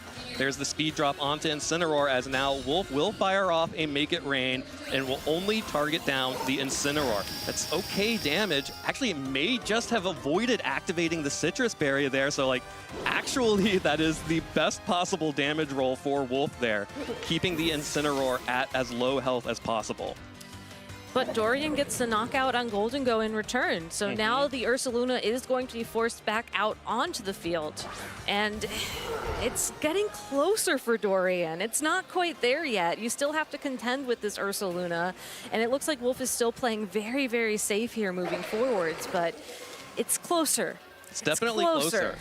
And this Golden Go from Dorian's side did get that nasty plot boost, so a Make It Rain would deal a lot of damage, even though it has already fired off some of them during this set. Of course, also has the Life Orb boost, and that's going to deal a lot of damage if this Golden Go can get an attack off, and that's going to be key. You do have to wonder about the speed interactions here as well with the Golden Go, with the Icy Wind, and with the opposing Ursaluna, but there's no speed control, and it hangs on. The one turn of grassy terrain recovery will allow Golden Go on Dorian's side to survive that Bitter Malice. That means that this Make It Rain will connect onto Zoroark, and if Dorian double targeted the Zoroark, this could allow Dorian to take game 2 and force a game 3 here. All comes down to this Incineroar. As you can see, the Life Orb recoil will knock out the Golden Go itself, so really, maybe just that Citrus Berry is the big deal here. It really is, but the knockoff unfortunately did target the Ursaluna Blood Moon, but what an incredible survival from that Golden Go. Just the right amount of health needed to get that attack off and really put some pressure on the Zoroark. But you can see the value of Focus Sash on a Pokemon like Zoroark. You are able to stick around for that one additional turn, and if you're the fastest Pokemon on the field, yes, Incineroar gets to munch down on that Citrus Berry here, but yeah, that's it's really not going to make a difference now that we know that Incineroar is slower than the Blood Moon. Yeah, and I believe that was the second speed drop that Incineroar took, so Wolf had actually locked that one up pretty handily there, but Dorian made it interesting there in game 2.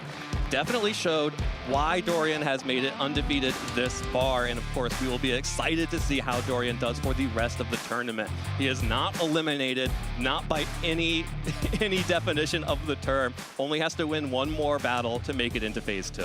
Taking a very difficult team to run and playing to every single out possible.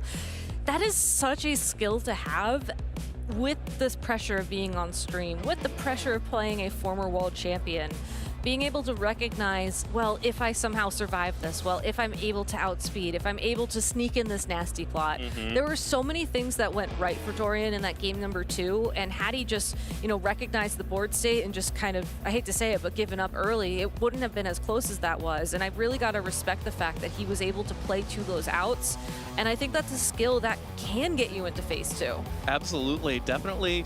Dorian played extremely well in this matchup, came very close to forcing a game 3 here, but this is just, one of the things about a player like Wolf. If you give him an advantage, he will take it as far as humanly possible. And with Zoroark here, that's a big advantage. We saw a couple of times, even with the undisguised Zoroark, being able to just have the threat of Zoroark in the back, maybe making some decisions a little bit more difficult. A really big respect to Dorian for continuing to go on the offense, especially, I think back to that Shadow Ball into Wolf's Golden Go. Really risky play to go for, because what if that is a Zoroark and then you just lose on the spot? A really risky play to go for, but those are the plays you have to make. And recognizing it, feeling comfortable with it, with a very difficult team to run as well. Like, I can't stress that enough. I think I played at least 30 games with this team. I don't want to say how many I won, but it was not 30, I tell you that much. Yeah, I really enjoyed watching this set, and I think that it's going to be a really interesting team to watch moving forward on Wolf's side. I especially enjoyed seeing him bring the undisguised Zoroark in that second game. everyone always thinks about Zoroark as a lead Pokemon, as the like it's just all about that first turn. Do you actually get an advantage in that first turn? But you know, potentially we didn't see it come into effect this time, but you do potentially still have the illusion if you bring it in after the first turn. You could switch it in. You can bring it in after a Pokemon gets knocked out, or you can just use it as a regular Pokemon and keep that icy wind pressure going. I was hoping we'd get to see the switch-in where it does copy the different Pokemon, but I'm sure Wolf has done it at some point in the tournament. You can also try it yourself at home, of course. You can go on the in-game ladder and catch yourself a Hisuian Zoroark and Pokemon's Legends Arceus. You can do it before ZA comes out, of course, because let's be real, on Thursday, we're all going to be playing Legends ZA, or at least I will be. And try it out yourself. It's one of those mechanics that's really fun to play when you're comfortable with it. I think it takes a little bit of time to become comfortable with it, and if I were going to interview Wolf in a couple of minutes, I would actually ask how he arrived at that Pokemon and how he got that comfort. Well, if you are interested in the answers to that and any other questions, I've got good news for you, Gabby. You do? Is it a treat? It's a treat. There's a huge treat waiting for us in the lounge because Sierra is sitting down with Wolf Glick himself. Sierra, take it away. Thanks so much, you two. I am here with, who is this? Glowwick? Hi guys, it's me, Glowwick. It's my first tournament ever. I'm really excited to be here. Boy, it was super stressful playing on stage, but I'm really glad I got the win. Who is it? Who's this imposter? It could be anybody. It could be anybody.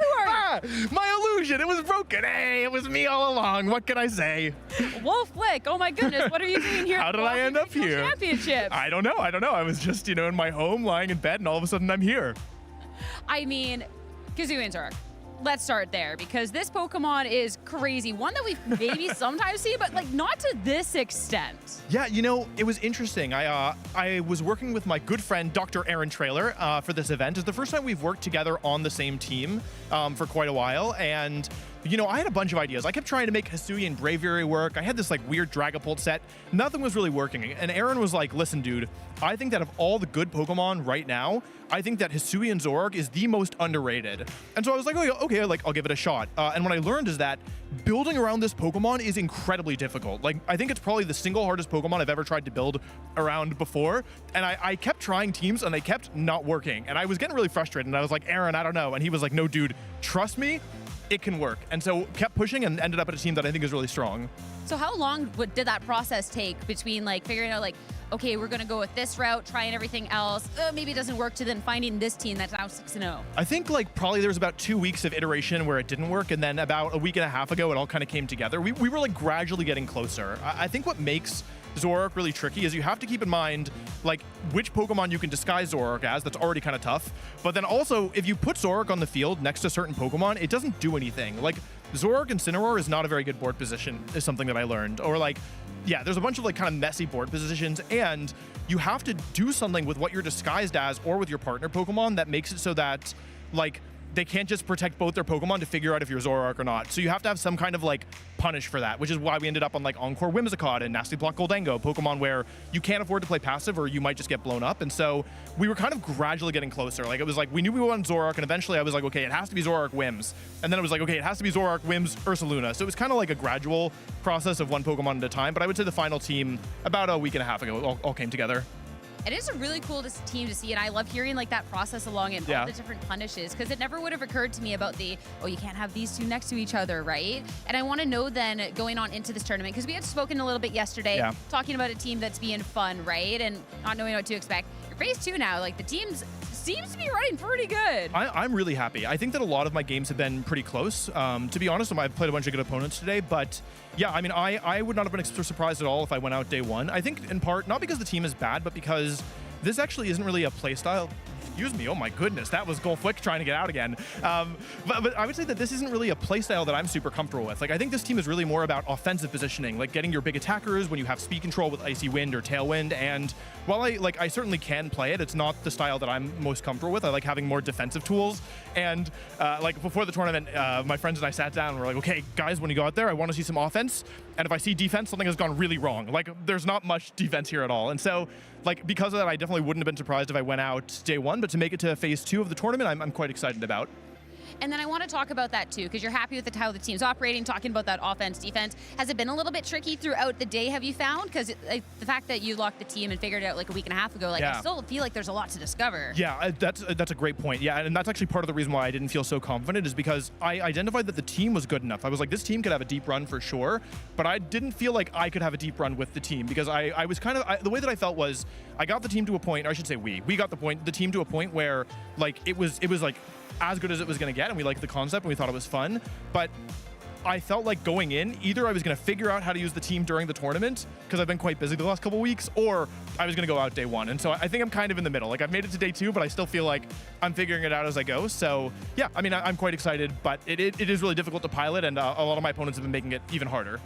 Okay, and last but not least, I have to ask about Glowwick, because we saw the glasses on the broadcast. Yeah. Have you done that for the other matches as well? No. Are you saving that one? Yes, I'm doing it all the time. No, the glasses are actually quite uncomfortable, believe it or not. So this is an exclusive stream appearance of Glowwick. Maybe he'll come up again later. And I have to give credit to Dr. Aaron Traylor for getting the glasses in the first place. That was his idea and his execution, and I'm just kind of reaping the rewards of my great friend. We love Dr. Aaron Traylor over here because that was a great gag, honestly. Yeah, thank you. I thought so too. Last but not least, any final words for the crowd out there? People cheering you on as 6-0, you're locked, but still looking to make this run. Yeah, I mean, let's lower the expectations a little bit. 6-0 start. I think some people might have the wrong idea. Like, it can stop at any point, and it might stop before the end of the day. For all I can say. But yeah, no, I'm really enjoying the team. I'm excited to share it after the tournament is over. I think people will have fun with it. I am sorry to anyone who's playing in more Regulation H events that you might have to worry about Hisui and Zora, because it is not fun to play against. Like, the guessing game on the leads is really, really painful. And I also want to say thank you to Dr. Aaron Traylor and Yuki Zaninovich, who are my co-conspirators for this tournament. All I'm hearing is you have just absolutely ruined my next GC run, because I will never know. I'm so sorry. I am so sorry. Thanks a lot. I appreciate that one. Well, best of luck in the last couple of rounds. Thanks, and Sierra. for tomorrow. As for us, still a lot of competition, other players that are trying to secure their spot. More to tune into after this break.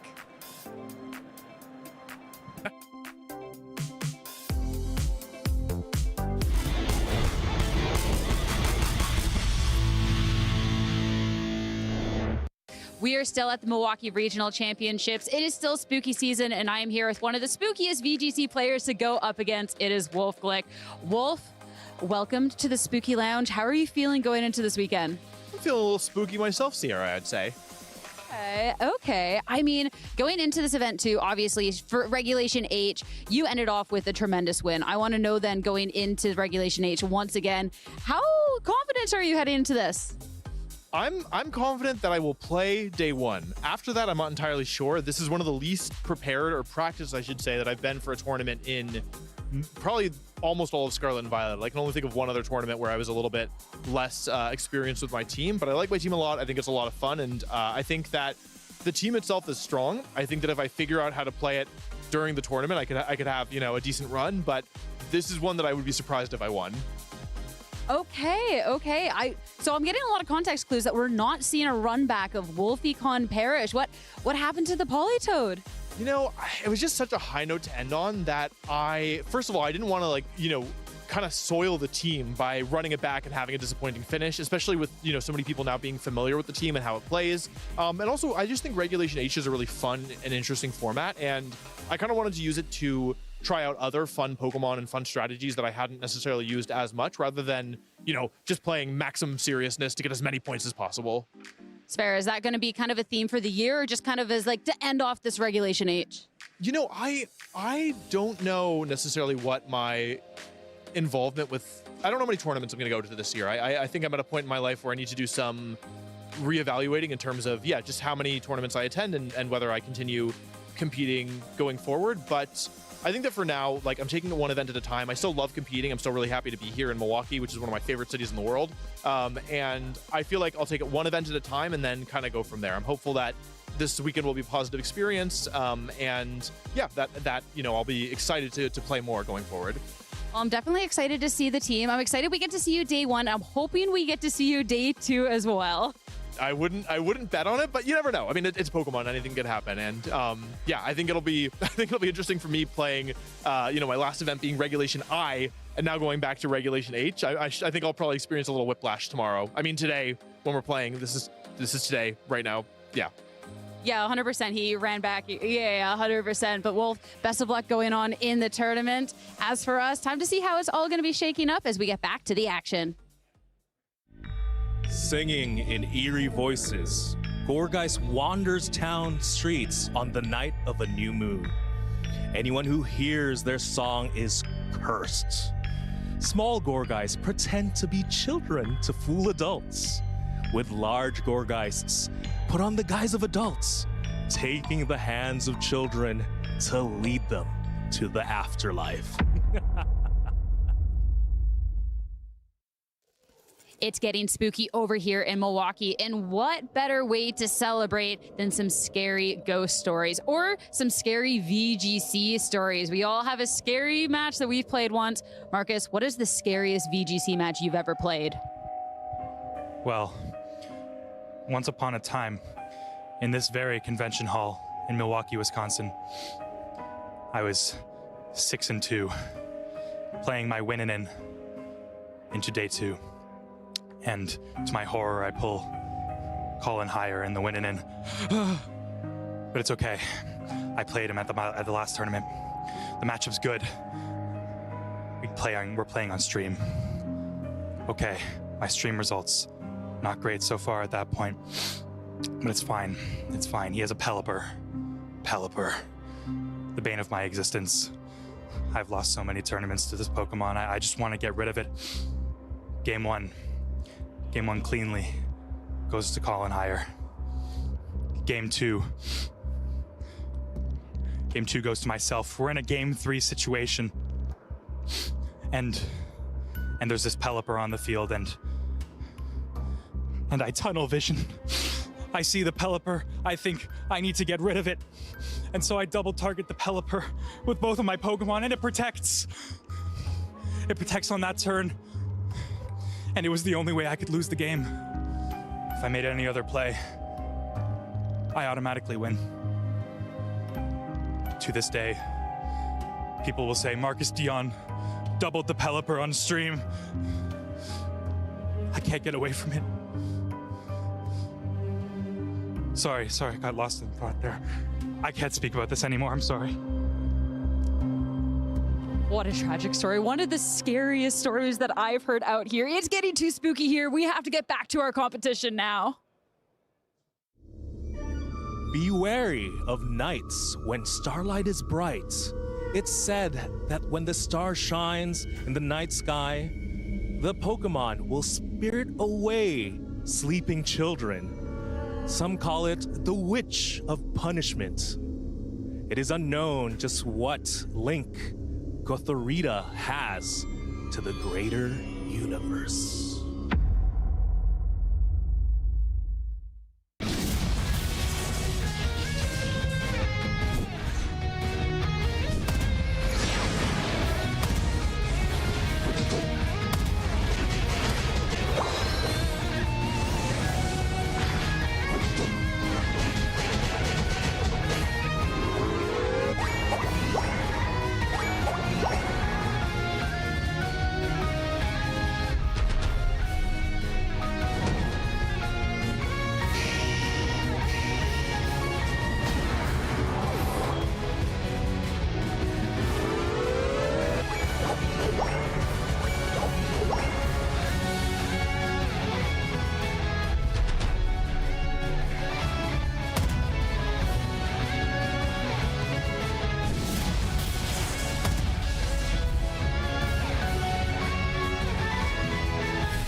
Certainly getting spooky here in Milwaukee as we're getting closer and closer to the end of day 1. Heading into it, hopeful traders traveling from all over to try and compete to make their way to phase 2, to the top cut, and of course, that championship title. We've seen a lot of things today, guys. We have gotten all the treats, all the tricks. I can't wait for more. Yeah, so it was a tricky last round. A lot of revealed disguises. Yeah, I like the costumes. We had a big giggle about it backstage. Like it was hilarious. I was like tearing up. It was so funny for some reason to me. It's just so goofy. The melodrama of the reveal.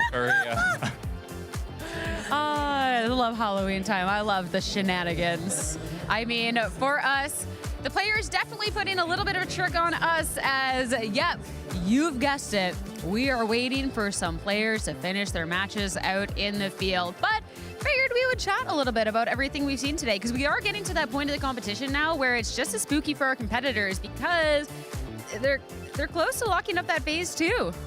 Yeah, some players already did last round. A lot more players looking forward over the course of the next 2 rounds. Yeah, and some of them, I don't know if it was caught because I didn't know we were going live, and I went, the slacking Weezing guy is 5-1. Because there is a slacking that is at 5-1 right now, and that Pokemon is such a menace. Like, I actually just played against it, and one of the things about that Pokemon that is just so challenging is, well, Truant is supposed to be a drawback, but when you have the Weezing and it shuts off the Truant ability with the neutralizing gas, slacking hits so unbelievably hard. And even if it's taking recoil damage, you put a life orb with like double edge, it's just punching. The game is very mechanically generous with that too. You'd expect that you have to have neutralizing gas on the turn that you attack the first time, or you have to have it the second turn or something. No, it's like if at any point in there you're neutralized the ability, then you're good to go. You can switch it in, you can switch it out. Well, you want to know the thing is, you actually don't even need neutralizing gas to switch out the slacking on its Truant turn. So the way that Truant works, if you're unfamiliar, is Truant is an ability that is signature to slacking that you get to attack on the first turn, and then the second turn, you'll get a little message that pops up that says slacking is loafing around, which means it just won't attack. But you can switch out the slacking on the turn that it would otherwise be loafing around. So you actually don't even get punished if you don't have the Weezing with the neutralizing gas. Yeah, very mechanical. Like there's a lot of ways out of it. It's not as bad as like Hyper Beam Recharge or being stuck in Outrage or something. That's how I thought it would work, is you would have to have the Pokemon on the field for that Truant turn. And then the fact that it can switch out, like this Pokemon is way more versatile than you might think it is. And all the moves that it gets too.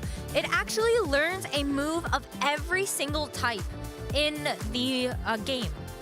And not water, but you can terrestrialize it to the water type, and then it does get a water Terra Blast. Okay, if you give that, then every Pokemon can learn a move of every type. Okay, that's so fair, but actually it learns a physical move of every type just naturally. Like, hit me with a type coverage. It has a move. Defensively, it still has a lot to ask for. I think it's probably benefiting from Steezler being on the down a little bit because, ultimately it's still a big, bulky, normal type, and, the metagame's prepared for those with Ursaluna as a common Pokemon, so lots of close combat running around. Yeah. They'll got to watch out defensively. That's true, but still, if you can get that slacking, especially with any of those coverage options that it has, that physical attack just goes wild. I mean, that's certainly a Pokemon I didn't really expect heading into this weekend, because I feel like I love your explanation of everything, but when you have those Pokemon that they kind of seem reliant on a piece like the Weezing to get set up, because I know Toadscroll is something we talked about earlier on in the day. They kind of seem like it'd be a little bit volatile, but the switch around, just the inherent power that it has, okay, I like this. We're still inventing stuff. We're still cooking in Regulation H. Yeah, it feels like there's such a long tail of strategies. I mean, people have probably seen Weezing and Slaking before. They've probably played a couple matches against it, but it's not something you matchup prep for, right? And there are 100 things like that are good enough that you could run into them at a tournament, good enough that you might run into quite a good player trying to use them, might throw a Zoroark at you when you've seen a couple of them on ladder but not really had to worry about it too much. And then suddenly, this is a very serious match. You got a strong player on the other side, and you're thinking back to, how was it that I beat the Weezing Toadscroll the last time that I played against it? It's just something that you can forget about because there are so many other Pokemon at the forefront of the meta, like our top 12, where I look at and go, yeah, those are the type of Pokemon that you are preparing for. You got to make sure you have a Golden Go answer. Dondozo Tatsugiri. You look at Incineroar, you expect that to be on every team. So we see Mirror Herb coming up as an answer to all of that. Defiant as well as an answer to a lot of those common threats. And so there are other Pokemon that are sitting at an X1 record that have a shot of making it into phase 2, which is so cool. I can't wait to see what other unique picks are out there in the field. It's always a fun part of Sunday morning, trying to look through and see what teams as the team gets published. Data, yeah. Especially, too, because I was definitely worried, because at the very beginning, the fact that we did get the Lele winning team and just how strong it was, I was kind of worried that it would kind of just kind of beat out a couple of these more innovative teams, right? Because we are at a point where Regulation 8, we're about halfway through the second time around, so like how much more can you see? But to see Slacking, I mean, Michael Zhang's team from earlier, again, was just cooking on every single level here. I think it's been really interesting to see that there's still so much. And like Zooey and Zora, that we saw in our last round, and hearing like the team building process behind that and everything. Such a difficult team to pilot, but one that, of course, just like worth it so far. Yeah, I mean, just carrying 3 players to very successful records so far today. What about Oricorio? I don't know about Oricorio. There is an Oricorio that is at 5-1 right now. So let's talk What is your about favorite it. dancing move? My favorite dancing move? That's Oricorio. It's all about the dancing. Right. Are you asking me like Yeah. the Pokemon dance move or my favorite dance move? No. Are you trying to get Rose to dance on camera right now? The Pokemon move with the modifier that makes it a dancing move such that Oricorio can mimic it. Rose doesn't want to dance on camera. I'm not trying to Rose. to get you to floss or anything here. Dance break. Len. Let's go. Perfect place to be ending this one off. A little dance. That's about sums it up for us. A little quick break after that. A little bit more here at the Milwaukee Regional Championships.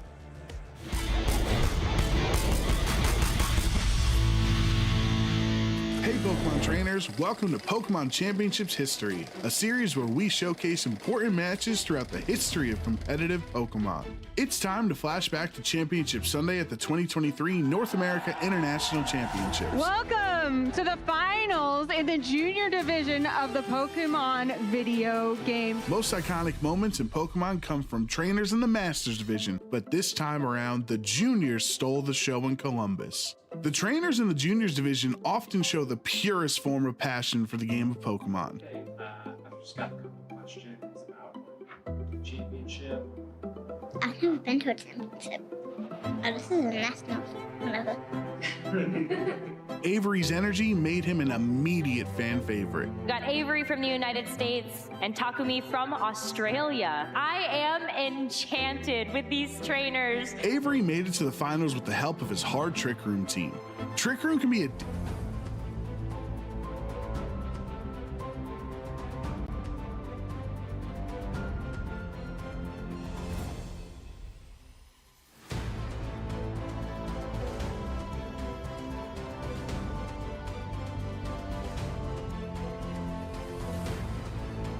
Bit slower, then you can start firing off some big damage that way. Trick Room teams flip the game on its head by having the slowest Pokemon on the field move first. Tell us about your team that you're about to play. It is hard Trick Room.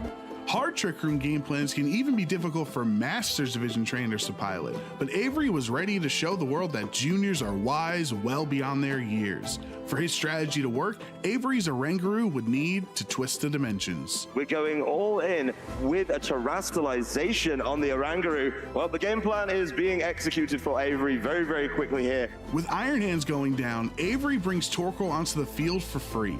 Under Trick Room, Torkoal is one of the strongest Pokemon in the game, with the Sun boosting all fire attacks by 50%, and Oranguru's Instruct allowing it to attack twice in one turn. This Torkoal was ready to erupt. Of this Torkoal across the way as we see the eruption come through, and that's going to help a little bit, but Tinglu still takes a ton of damage on the switch in. With the momentum in Avery's favor, Takumi's savvy defense turns the tides of Game 1 and punishes Torkoal, putting the Australian youngster in a winning position. Despite properly setting up Trick Room, Game 1 got away from Avery. But even if Oranguru didn't work the first time, it was important for Avery to trust the process and rely on the strategy that got him to the finals. This one is going into Game 2 with Takumi up 1-0. After the exact same turn 1 play in Game 2, Avery's Torkoal was ready to take over, which meant it was time for Oranguru to do it again. Avery once again has the opportunity to bring in the Torkoals. Let's do it again. Yep, there's the Instruct. Learning from his mistakes against Tinglu in Game 1, Avery made an adjustment to keep momentum on his side. This was where last game got a little bit different because he went for the overheat into the Protect. Let's see if Avery goes for it again. It is an Earth Power! See you later, Chi-Yu. Although it didn't have a single attacking move, Terrifier Oranguru was the star of the show. The ability to instruct your teammate to attack again would lead to more offense than Takumi could handle. Does it hit this time around? It's going to be another overheat from the Torkoal. Avery's confidence was back, taking down Takumi's team 1 by 1. This championship would be decided in Game 3. The crowd became enchanted with Avery and Oranguru. It was incredibly amusing to watch such a simple yet repeatably effective strategy from a junior. With the first 2 games playing out the exact same way on turn 1, there would be no surprise what these 2 trainers would do in Game 3. This is 3 games, 3 identical turn 1s. If it ain't broke, don't fix it. With Trick Room set up, the crowd was chanting, "Do it again," knowing another Instruct was on the way. Avery's bravery, relying on a 90% accurate overheat to connect twice into Chi-Yu, would put him into a commanding position. With Takumi's back against the wall, he would put all his hopes into Terra Water Fluttermane, but Avery's Oranguru had one final instruction: become champion. We know what's coming, and even with that defensive Terra, Avery is getting another bite of the cherry. Avery will be a well-deserved champion, showing a crazy strategy. I think people had forgotten about it too. Avery is immortalized in Pokemon history as a champion, captivating the audience's heart with his charming personality. As for the Oranguru that clicked Instruct 13 times in the finals, Avery summed up its role on the team perfectly. So, tell us about your Oranguru. How do you use it? It doesn't do any damage. Who knows what the future holds for Avery, and who knows what Iron Hands was going for in all 3 games. But we can be sure that Avery's future will be bright in Pokemon as long as he remembers to do it again. Thank you for watching, and let us know some of your favorite competitive Pokemon moments by using the hashtag #PlayPokemon.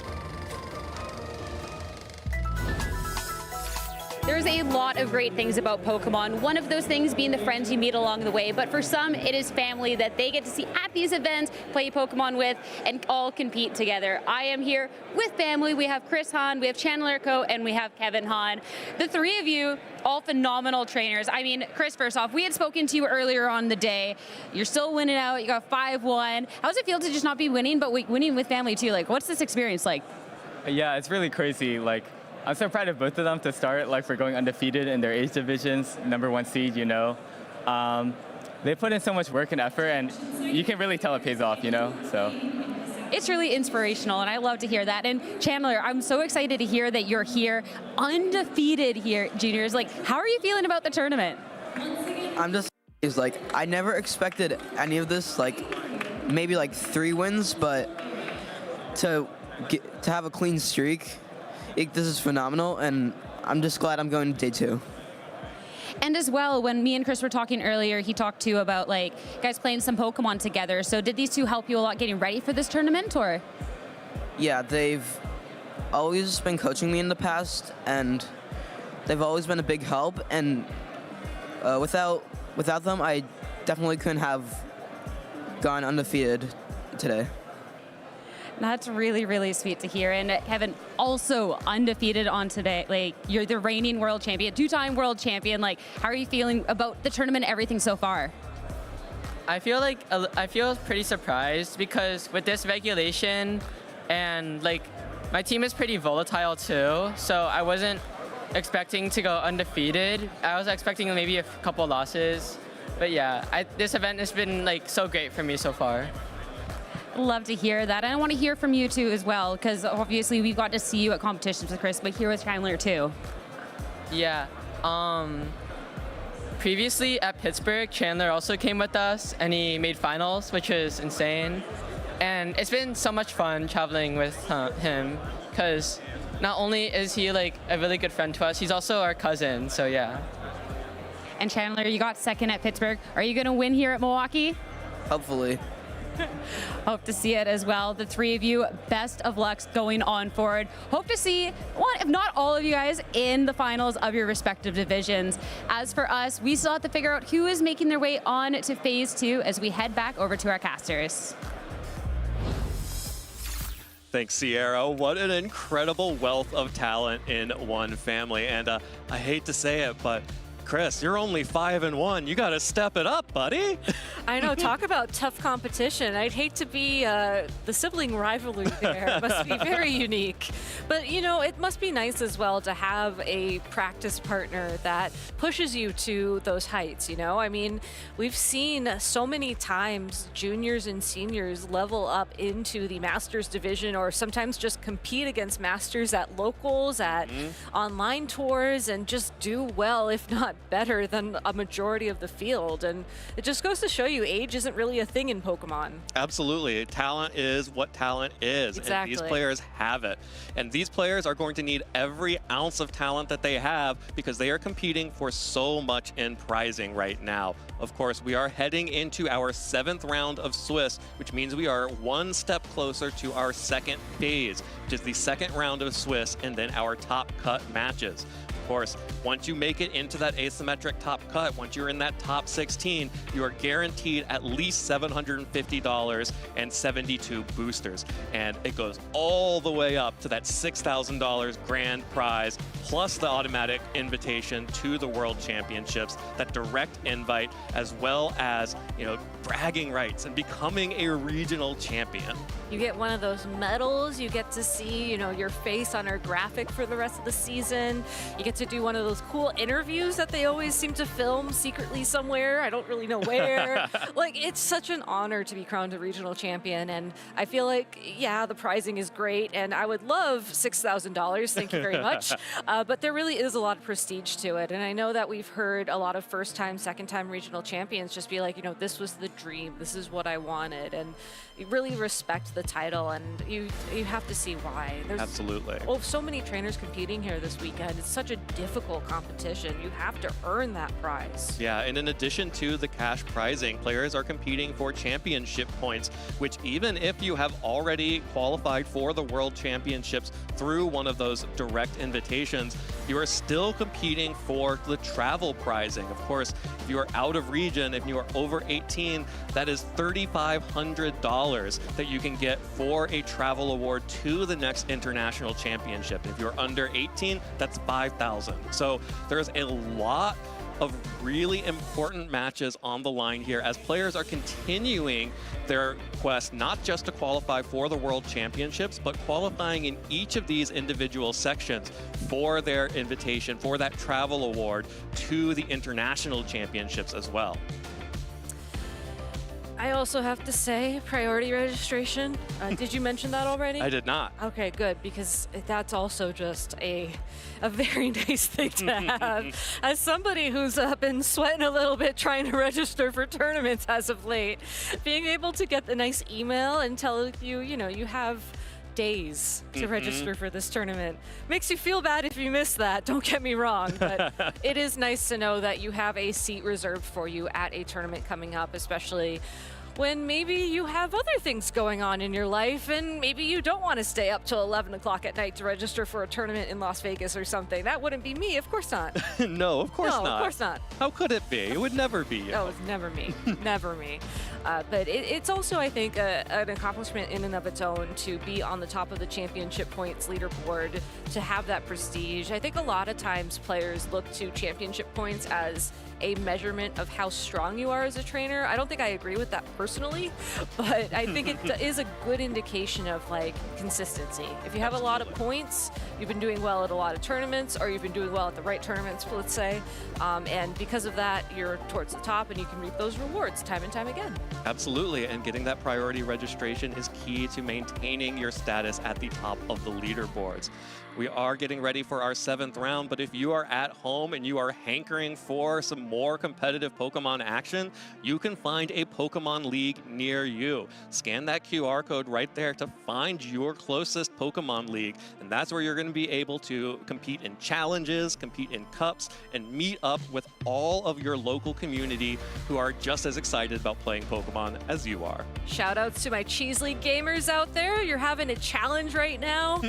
Shout outs to Chalky for scheduling a challenge when all his typical judges and assistants are out of town out at this event. No, in all seriousness, I really do treasure the local community in the Boston area, which is where I'm from. And if you haven't found your local Pokemon community yet, I highly recommend you go seek them out. It's a great opportunity to practice, but it's also just a great opportunity to make friends. You know already you have something in common with someone who shows up at a Pokemon League.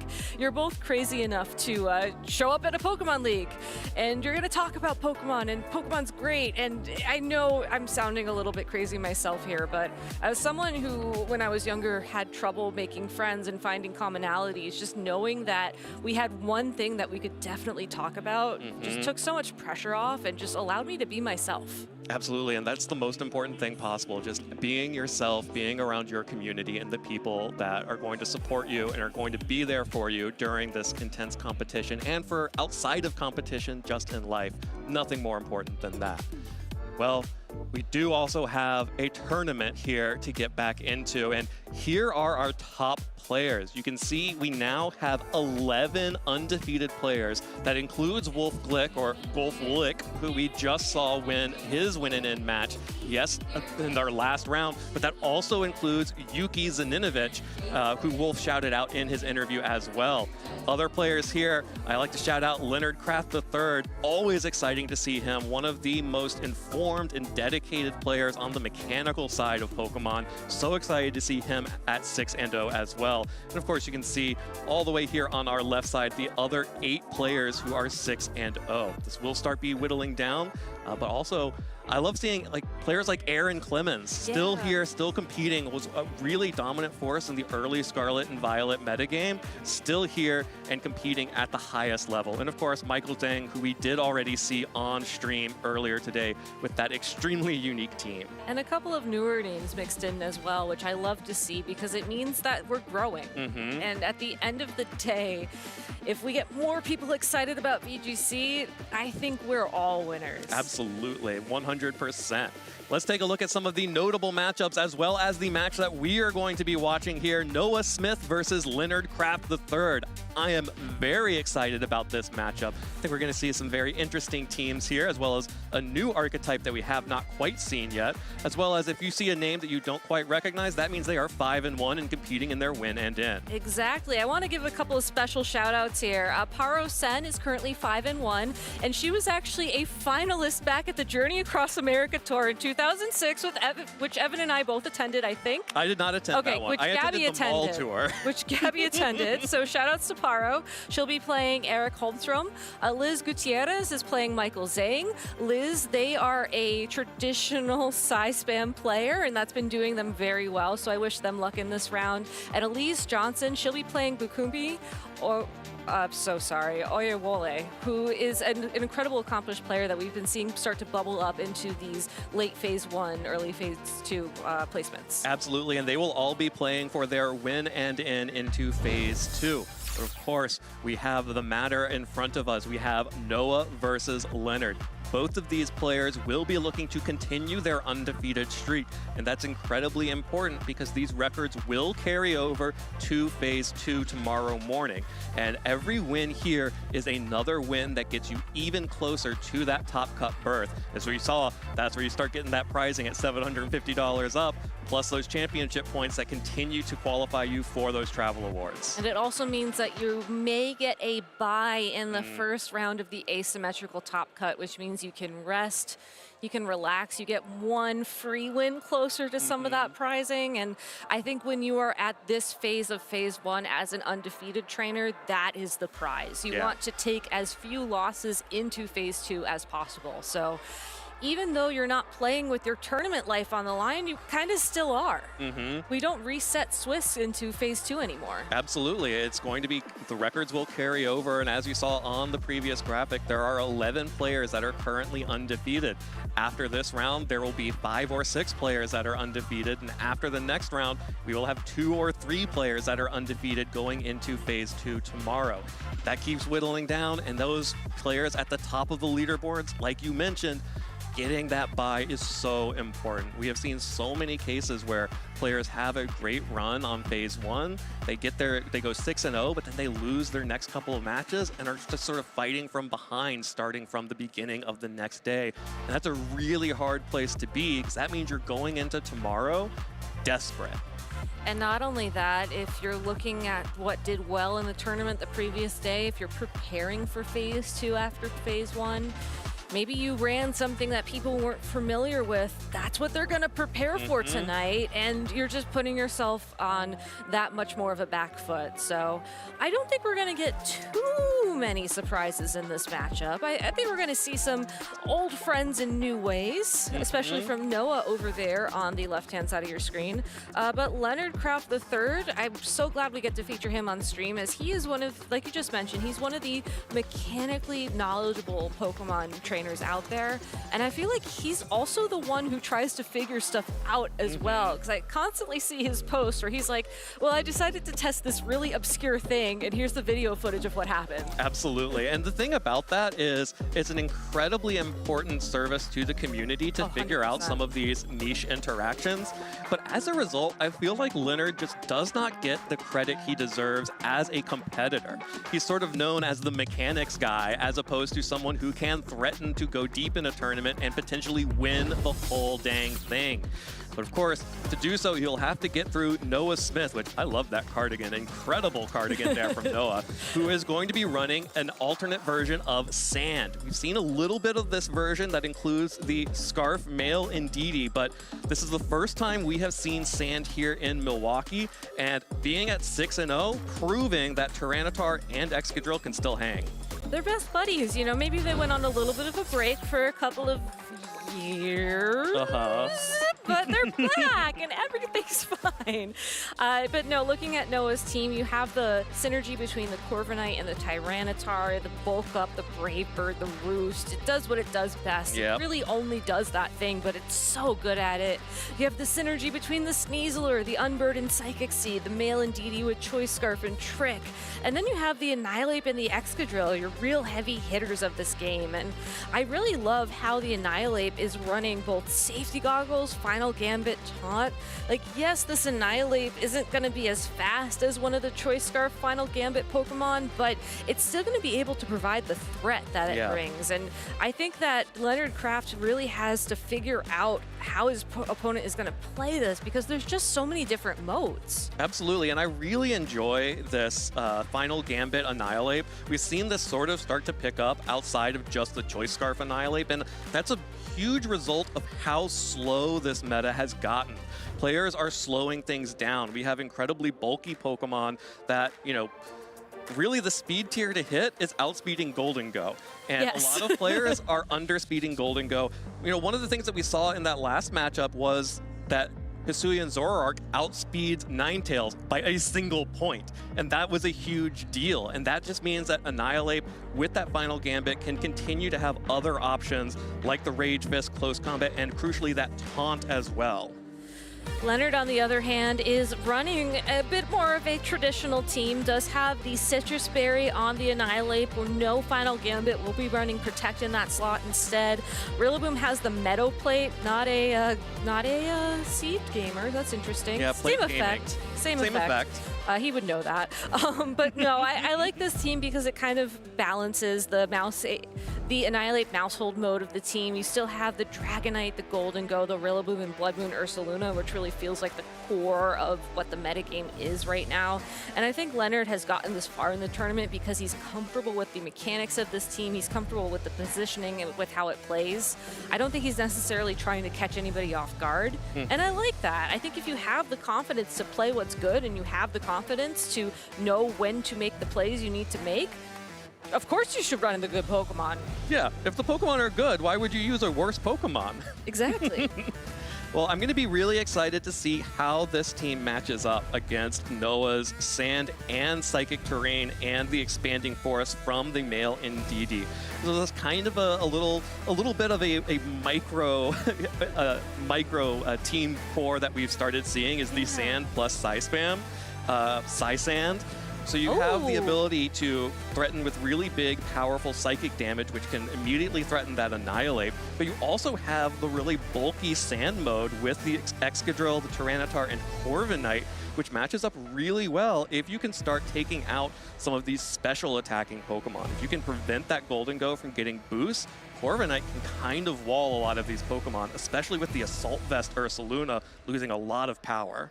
Well, at first glance, you know, the first impression, turn 0 of this team, is that there is the Rillaboom on Leonard's side of the field to reset terrain. So it might not be as comfortable to, you know, confidently start out with that Indeedee and the Sneasler. Certainly Sneasler is a very good Pokemon on its own, but I wouldn't be surprised to see Noah maybe lean a little bit heavier on the Sand mode in this game number 1, because while Leonard can certainly hit those Pokemon super effectively, he can't necessarily stop the Sand from setting up, which means this Excadrill will just have that natural speed advantage because of the Sand Rush ability right off the bat. Yes, you have to worry about Fake Out, but you're running Protect. You can just wait a turn, and yes, Sand will eventually expire, but Tyranitar's so bulky, you can probably switch it around and not have to worry too much about it.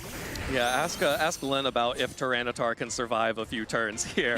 That being said, these are the Pokemon that Tyranitar absolutely does not want to see. That is the Annihilate and the Rillaboom on Leonard's side, both of whom are capable of threatening big damage or at least forcing a Terastallization out of Noah's Tyranitar. Of course, does have the Flying Terra type, so would be able to resist both fighting and the grass type attacks if he went for that Terastallization, but that would be a big resource taken out immediately. Looking at the rest of the team, though, I think you're okay with the Flying-type Terastallization. These are two of Leonard's biggest attackers. And with this switch-in, Indeedee will control the terrain. By leading the Rillaboom, Leonard has given up, at least for a moment, the terrain advantage, which is why Leonard has to retreat that Rillaboom to make sure that he will be able to bring it back in later. Here comes the Mouse Hold. So Leonard has managed to set up the classic Mouse Hold and Annihilate combination as Noah goes for that Terastallization. This will protect the Tyranitar from fighting type attacks and give it access to the flying type Terra Blast. But this Annihilate going for a bulk up plus the Friend Guard should be able to tank that pretty well. Should be able to tank that really comfortably, all things considered, especially since it targeted the Mouse Hold right away, which is really fortunate for Noah, because at the end of the day, you're going to want to start hitting that Annihilate on the special side of things after that one bulk up. And with the Friend Guard on the field as well, this Mouse Hold is now in a position where an attack from the Indeedee or the Tyranitar should pick up the KO. It's about below half of its health. And while Leonard was able to get that single bulk up, it's hard to say if he's going to be able to sneak in a second. So maybe you have to worry about Rage Fist right now, but at the same time, I do think that you can still put a lot of damage pressure on the field, and you have to play as if one of these Pokemon on Leonard's side of the field is not going to stick around, because his best option defensively here is to reset the terrain. Absolutely, and with that bulk up, you have to imagine that's going to mean the Mouse Hold switching out. Exactly. Does open up the opportunity to deal damage to that Annihilate. Could always just protect it away, but there you see the Leonard is going to remove the Mouse Hold from the field, will instead bring back out the Rillaboom. That's going to replace the Psychic terrain back with the Grassy terrain and mean that this Expanding Force coming out from Noah's Indeedee is nowhere near as powerful, especially with that Protect. That Expanding Force is no longer spread damage, so 0 damage coming out from the Indeedee. That means that it's just going to be this Tyranitar going for an attack, and that's just going to be a Rock Slide connecting on to the Rillaboom. It's going to deal a little bit of chip damage along with the Sand. Actually a little bit better than I expected there, but still not quite enough damage, and that Annihilate with the bulk up is looking so scary right now. For sure, because now you're in a position where the Rillaboom is back on the field. It can fake out either the Indeedee or the Tyranitar. If you try and switch in a Pokemon like the Excadrill, you're probably losing your Focus Sash and potentially even your Pokemon in the process. And depending on what else you have, if it's something frail, which we know it probably is, that's going to be a really tough trade to make. You have to figure out whether you value your terrain more or whether you value your Indeedee more in this position. Tyranitar probably can hold on through one attack if it's flinched in this spot, but it's tough to say. It still has the Assault Vest, even though it did Terastallize, so while it may resist some of these attacks, it's still going to be bulky. no fake out coming out from Leonard. That means that Noah is free to fire off this expanding force into the Annihilate.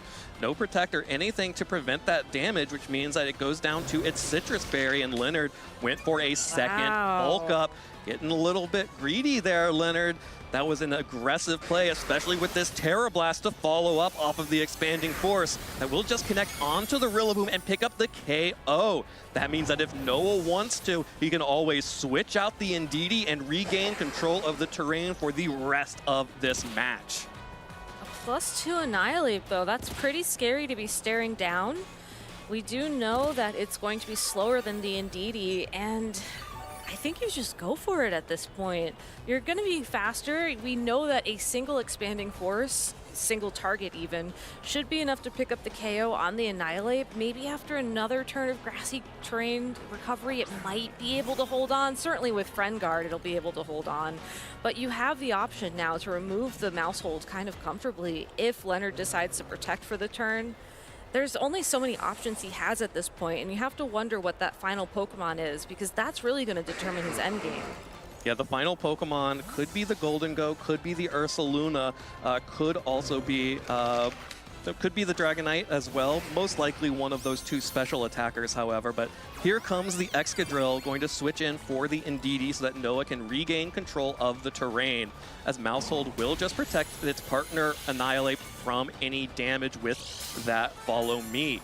The Drain Punch connects onto Excadrill, activates the Focus Sash, but most importantly heals up all of that damage that Indeedee did to the Annihilate, and only taking a little bit of damage from the Rock Slide. And you know what? The Mousehold even survived the Rock Slide, but just can't quite survive the chip damage from the Sandstorm.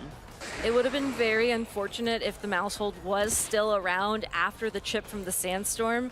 I think that's something that Noah has to keep in mind for game number 2. That Rock Slide is just, yes, you can target both Pokemon at once, but given how slow Tyranitar is, you're not necessarily benefiting from the flinch chance, and you really don't want to take that risk.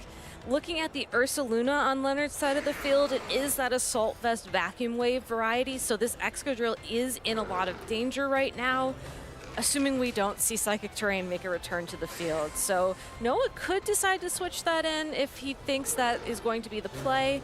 Otherwise, you just keep the Excadrill in and you threaten a lot of damage onto that Ursaluna. You could also target down that Annihilate. He has options here. Yeah, really going to come down to if Noah can get that Indeedee back in safely. Yeah. That Annihilate with 2 bulk ups has already shown that it can start healing itself all the way back up to full if it can land these big drain punches.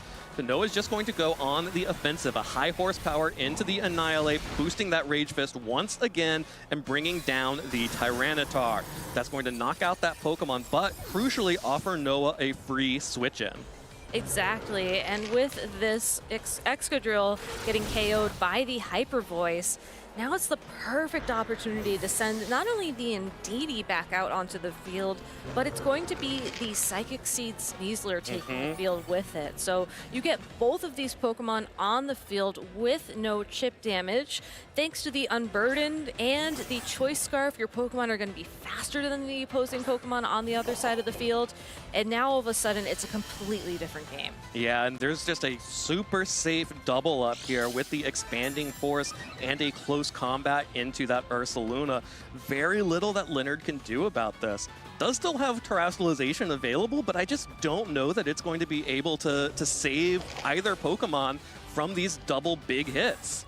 Well, it looks like the Ursaluna has a Water-type Terastallization and the Annihilate has a Fire-type Terastallization. So while they are defensive in their own rights, I just don't think they're defensive in the right typing here. So could come in handy in a different matchup, but Psychic-type is just too good right now. Yeah, Psychic-type is going to be hitting for decent damage no matter what, but Leonard will be going for this Terastallization on the Ursaluna, holding out hope that the Assault Vest plus the Terastallization will allow the Ursaluna to survive this turn. Leonard also going ahead and protecting the Annihilate, as here comes the close combat from Sneasler. Takes Ursaluna down to about half health, and I think with the Assault Vest may just be able to survive here. Here comes the Expanding Force from the male Indeedee. No damage onto Annihilate. How much can it do to this Assault Vest Ursaluna with the Terastallization? barely hangs on, and a Blood Moon fires right back. That's going to pick up a KO onto Indeedee, and that Annihilate, its friends came through for it in a big way, and it is looking pretty at taking this game 1. It's a completely different board state now, right? Had the Indeedee done just that much little more damage, or had the close combat even done little more damage, we'd be looking at a completely different game. Sneasler trying to give us a little bit of a trick to get itself back into the game with that Dire Claw sleep, but unfortunately, Ursaluna has more than enough in its kit to pick up the KO here with that Earth Power in a single hit. I love that Water-type Terrestrialization, you know, yes, it didn't really allow the resistance from the expanding force, but just had that natural bulk, had that Assault Vest, was able to hold on. Oh man, Male Indeedee feeling just a little bit underpowered there. Yeah. With the terrain advantage, really wanted to pick up that KO, and really important knowledge for Noah to realize for going into game 2. Cannot just double target that Ursaluna as long as the Terrestrialization remains available. And really well played there from Leonard to hold off on the Terrestrialization that entire game until that final turn where it was most impactful. Exactly. I think as soon as you saw the Tyranitar and the Excadrill go down in the same turn, and you see the Indeedee and the Sneasler come onto the field at the same time, I think that's when you recognize what the end state is for Noah.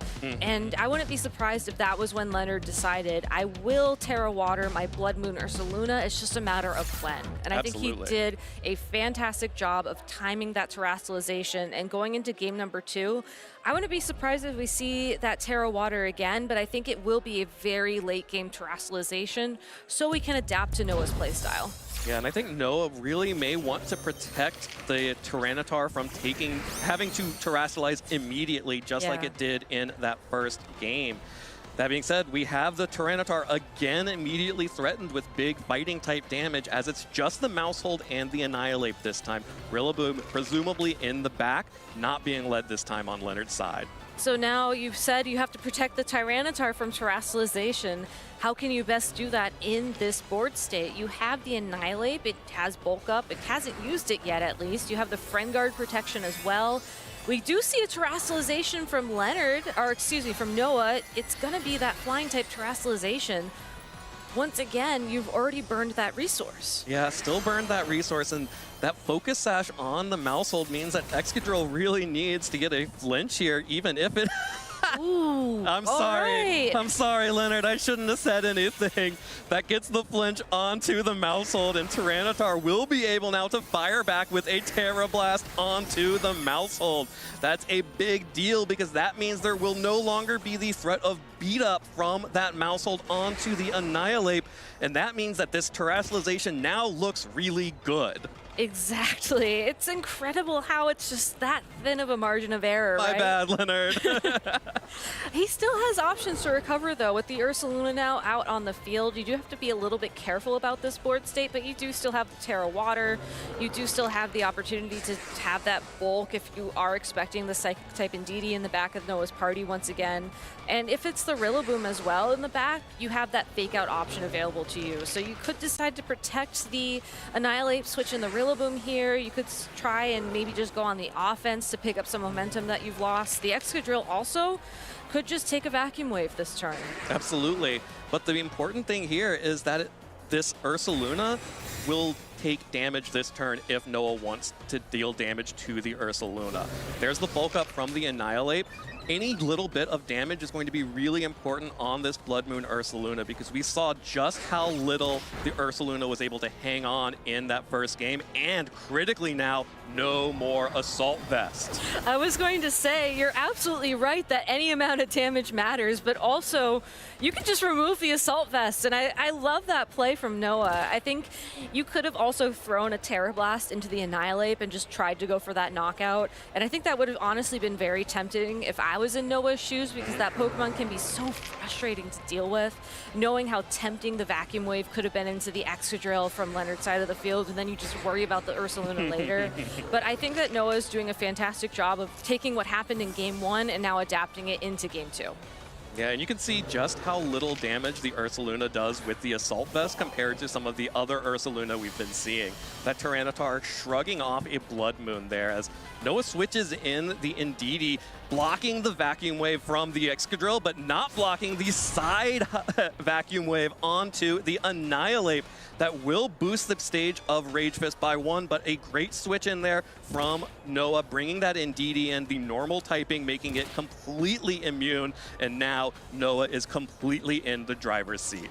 All right, I hope y'all are taking notes here. Just to be aware, priority attacks, yes, are stopped by Psychic Terrain if they're on the opposing side of the field. I learned that. Do you know who I learned that from? Leonard? Leonard Kraft III. I mean, it's a great lesson to know, honestly. Like, giving yourself these opportunities to get those Rage Fist boosts. Yes, you're not able to throw it into the Indeedee, but now you have it saved for you whenever the Tyranitar comes out again. And that switch in from the Rillaboom will maintain the terrain for Leonard and remove the spread damage from Indeedee's Expanding Force. So again, another Expanding Force into a Protect on a switch in from the Rillaboom, removing all of the damage from Noah's side. And now you still have the priority threat, this time from the Rillaboom instead of from the Ursaluna.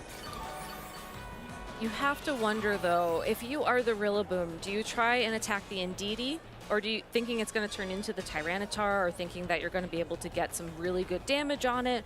Or do you try and finally remove that Excadrill? I think in terms of prioritizing, in terms of what we've seen from Noah, I would assume the Indeedee is going to leave the field because it was so good in the end game for Noah at game number 1. And knowing that, I would be very tempted to just try and remove this Excadrill once and for all, because then a lot of Noah's speed control is gone. You still have to worry about the Scarf Indeedee, but Leonard's been very comfortable switching this Rillaboom in and out to control the terrain. There is a third option. You could Grassy Glide your Annihilate again. Oh my goodness. Boost up the Rage Do you Fist. think he went for it? Look. Oh no, okay. That would have been crazy though. All right, Leonard, you're right. That is a better, safer play. And here comes the Rage Fist to clean up the KO onto Tyranitar. That's going to mean that Tyranitar is down, but Noah will be able to bring back in the Indeedee and give itself the Psychic Terrain boost once again. I will say though, you know, the Grassy Glide damage could have also been done by Rage Fist doing more damage. So you were cooking there. I just want to call out, that could have worked. Safer, more consistent plays though. Yeah, but why be safe when you can be cool? No, always be safe. Always be safe, especially when so much is on the line in these tournaments. But you're absolutely right. Now that Indeedee's back on the field with the Psychic Terrain, Noah's back in the driver's seat for this match, and while we may see the Rillaboom leave the field and the return of the Ursaluna, I think that Noah's in a great spot to start setting up that end game. We have the Sneasler getting the Unburden boost, and really, as long as it's not knocked out by the Annihilate this turn, Dire Claw should do enough damage to finish the game. You know, get a KO on the Ursaluna if Expanding Force doesn't do it this turn, and then you threaten super effective damage against the Rillaboom. Yeah, there's the Protect from Annihilate, just trying to stall out one extra turn. Leonard switches in the Ursaluna, but without the Assault Vest and with the full power of the Psychic Terrain, should not be able to hang on, especially with that little bit of HP. So Leonard will be able to reset the terrain, but at what cost? Sneasler and Indeedee, both faster than both of the Pokemon on Leonard's side, and just one Grassy Glide is not going to be enough here. And Noah, off the back of that crucial flinch on turn 1, seized control of this game and is forcing a game 3. And Noah also still has the Excadrill in the back as well, so he can just reset the terrain. This Excadrill has just been hanging on such tiny amounts of hit points this entire game. Incredibly well played by Noah to keep a hold of that advantage. As, like you mentioned, Excadrill switches in so that Noah will be able to completely lock this one up by resetting the terrain and bringing Indeedee back in. There's a Terastallization right here from the Annihilate to at least remove the super effective damage from the Indeedee. But Sneasler just going to go ahead and protect itself this time. And Leonard, may go for the get a KO here, but that's just going to mean a free switch in for the Indeedee in the back. Exactly. I mean, now that the weakness is off the field, you do have to wonder, maybe this Annihilate, especially with all the recovery it's gotten from the Drain Punch there and now from the grassy terrain, maybe it could hold on through an expanding force, depending on how it's trained, but I don't think you necessarily train your Annihilate that way.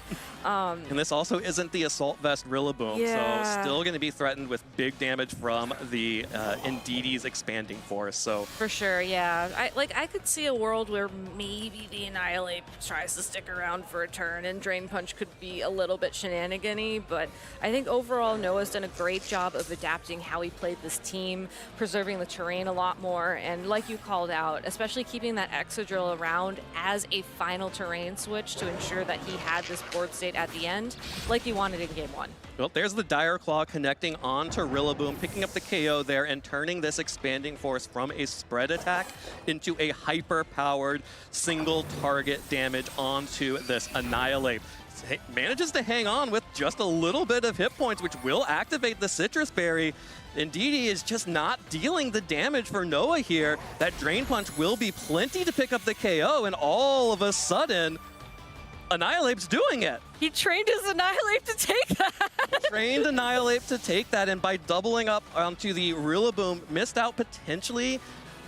You probably get more damage from the single target than you do from doubling up with close combat. So Noah is forced into Dire Claw right here. No. Oh, gets the paralysis. I mean, that could bail you out, or it could not. I mean, we're going to see Rage Fist connect here, and yeah, that's enough. Oh, yeah, that's enough there. And there it is. Leonard Kraft III is able to claw that one back and annihilate. Wow, shocking me in particular, being able to hang on there. I really just wanted more damage out of that Indeedee. Annihilate is surprisingly bulky, and Indeedee, especially the male variant with the Choice Scarf, depending on how you train it, just can be surprisingly lacking in damage at times.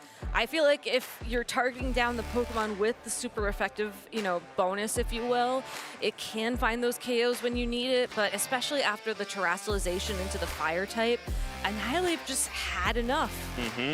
Annihilate definitely had enough there at the end, and Noah, gave it a shot there, went for the Dire Claw, did get a paralysis there, one of the two potential outs at the end, but just barely came up short of the damage on that Annihilate. Really close set there. I think it could have gone, I definitely thought it was going to a Game 3, but Leonard just being able to know exactly what the limits of his Pokemon were, and that's what we expect from Leonard. I'm so glad we got to see the side vacuum wave as well.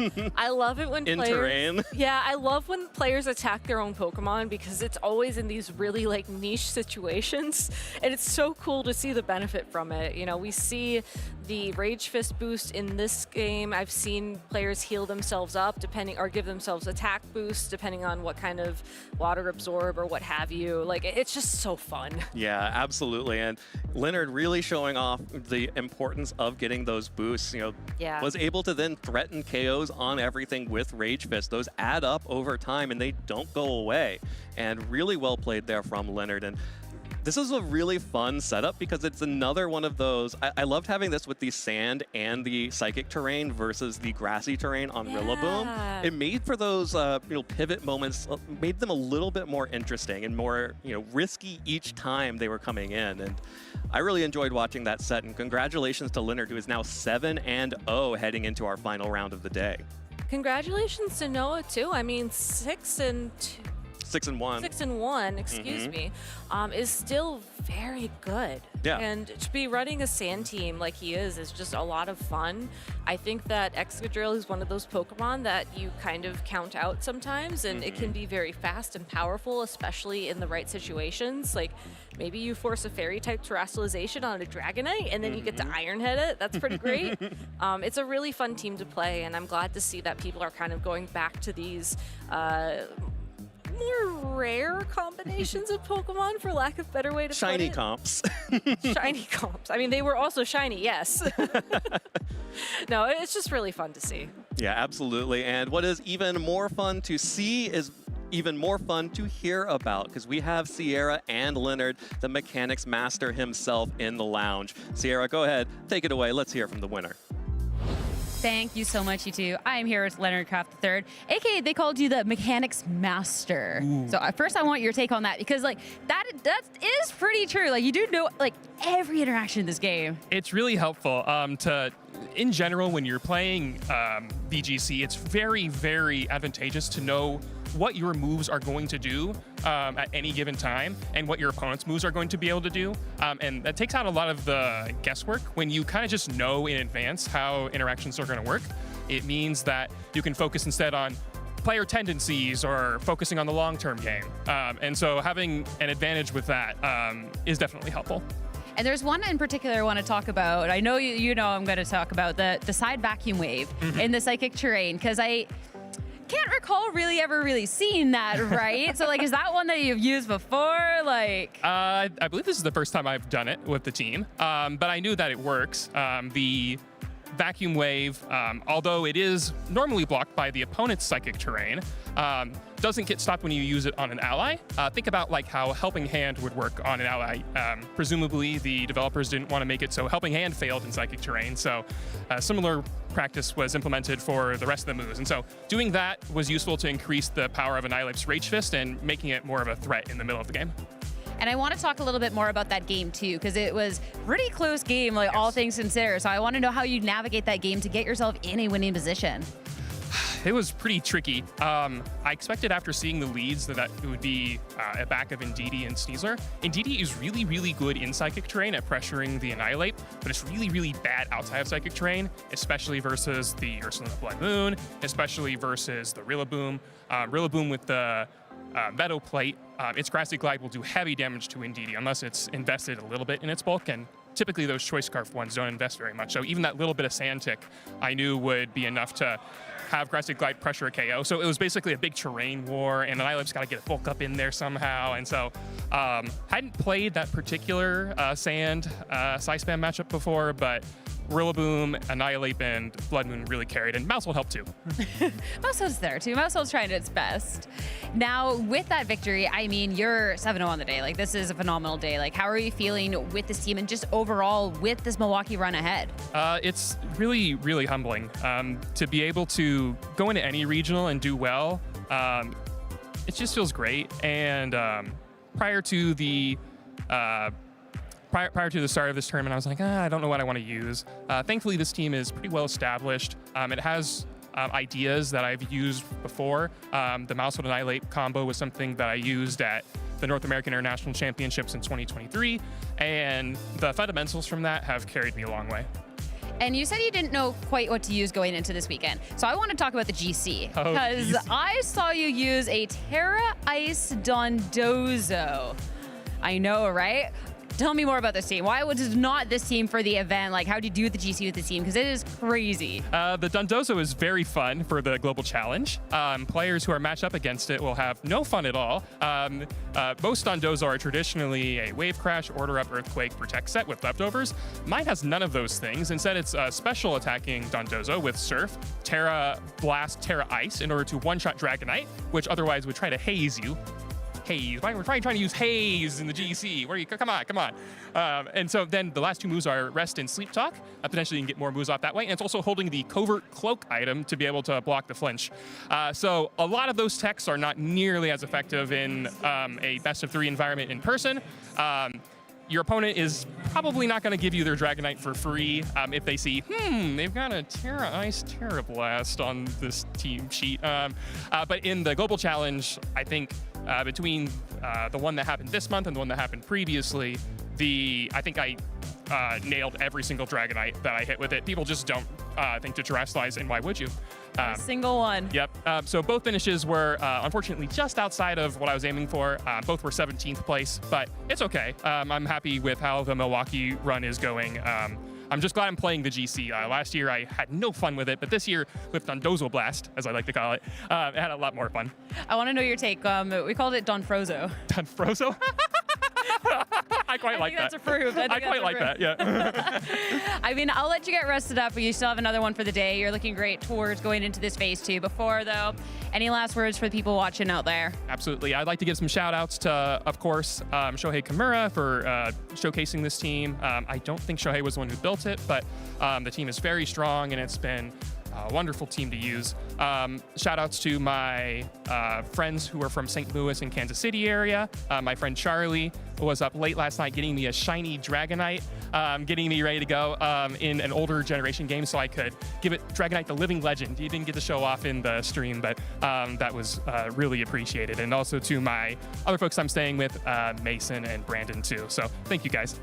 Well, hopefully we'll get to see more of you, and hopefully we'll get to see Dragonite the Living Legend, because that's a good mark. That's a good title. But yeah, congratulations here. Best of luck moving on forward. As for us, we're getting closer and closer to the end of day one of our competition, but still a little bit more in store after this break.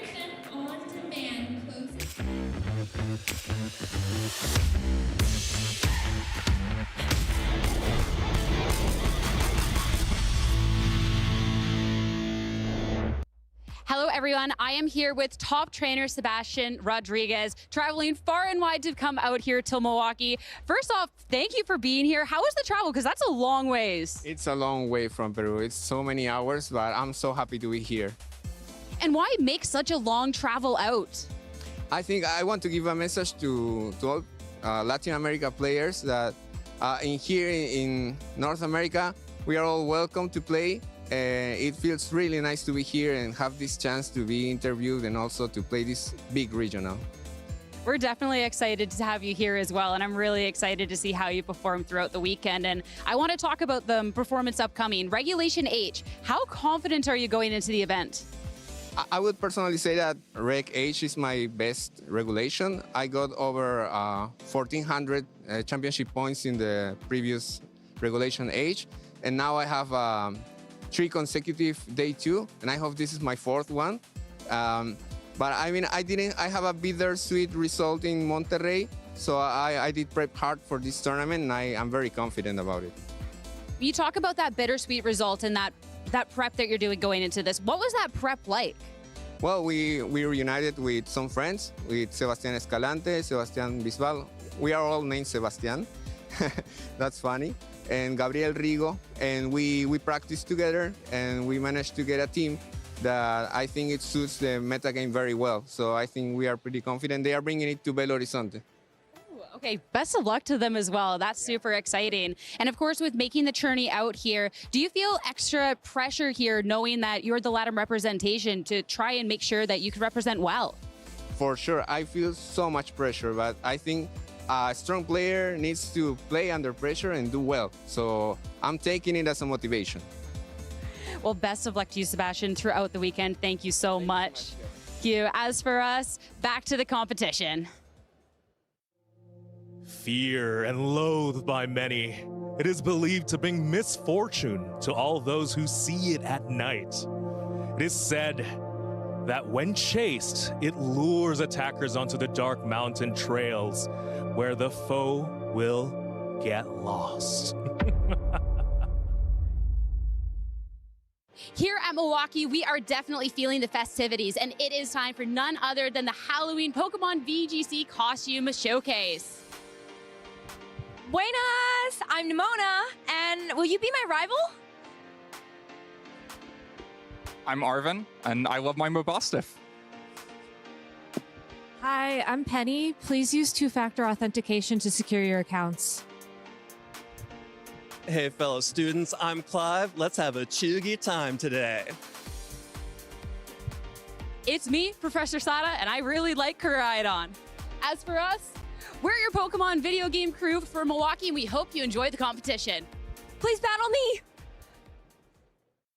Welcome back, trainers. It's getting spooky over here, but Professor Peng has more spooky trivia for our fellow trainers here. I'm joined with 2 trainers competing in Milwaukee for Pokemon GO, and I'll let them introduce themselves.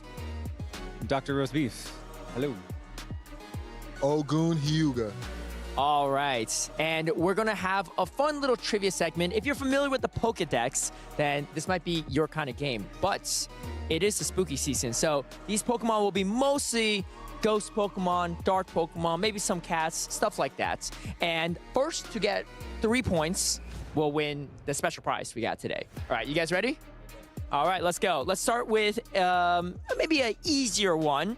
This Pokemon has the habit of becoming fascinated by moving objects and chasing them around. This Pokemon is known to chase after its own tail and become dizzy. It is a normal type Pokemon. Any guesses? It is, yeah. Furret? No. It's a feline. Normal. Skitty. That's correct. 1 point right here. First to 3 points, right? So it's pressure's on. Pressure's on. All right. Next one. And these are all Pokemon that are already released in Pokemon Go. So just keep that in mind. This is a dangerous Pokemon. If one beckons you while floating in darkness, you must never approach it. Oh, you know already? Driftbloom. No. That's what I was gonna say. Okay. Well, let me continue. This Pokemon will try to lick you with its tongue and steal your life away. Ghastly. No. Haunter? That's correct. It is Haunter. Gave him a little assist, but you know. All right, 1-1. This Pokemon leads a quiet life deep inside caverns.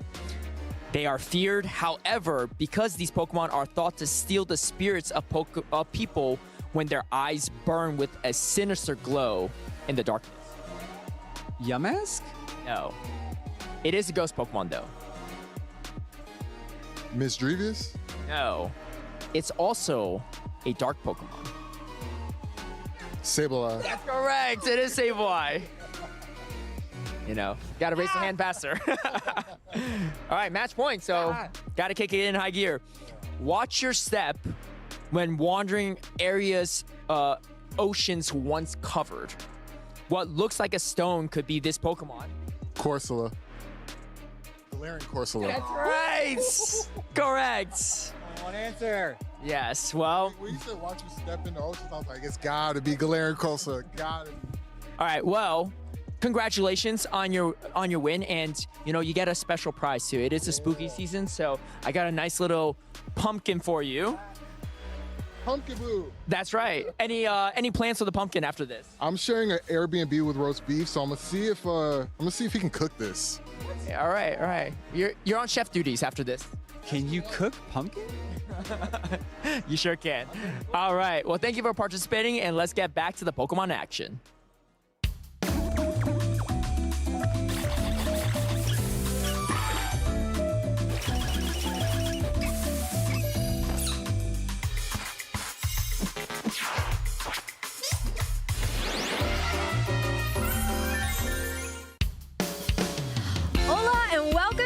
To the Milwaukee Regional Championships, where myself and Arvin are ready to bring you through the next match that we have here coming up on stream. But before we get to that, we gotta make sure our players are ready. So we will be here to help buy some time for our players to be ready. How you feeling, Arvin? Oh, this is getting where it gets exciting.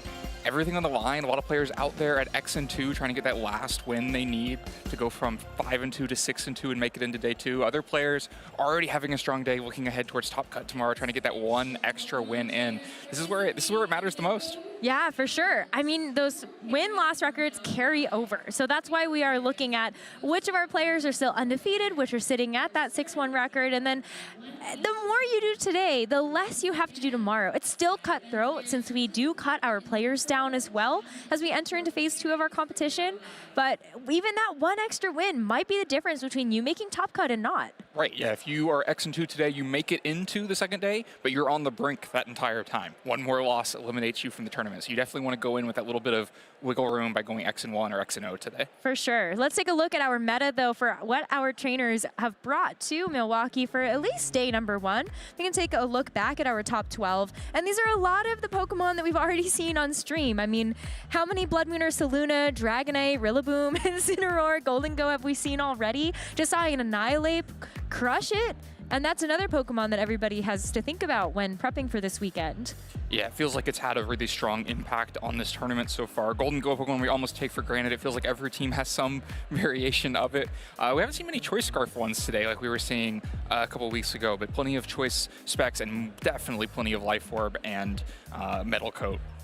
Yeah, or some of the people that are running the, it's not Iron Plate, is it? Metal Plate, yeah. Oh, Metal Plate, yeah. If you want to be edgy and different, you could also run Metal Plate over Metal Coat. No, but you're so right. And there are a lot of different variations, even just amongst our top 12. We got a chance to talk about this a little bit earlier, but my mind still goes back to even our Chaladon. We haven't really touched on that yet. You can run the Meteor Beam Power Herb set, or like Power Herb and Electro Shot.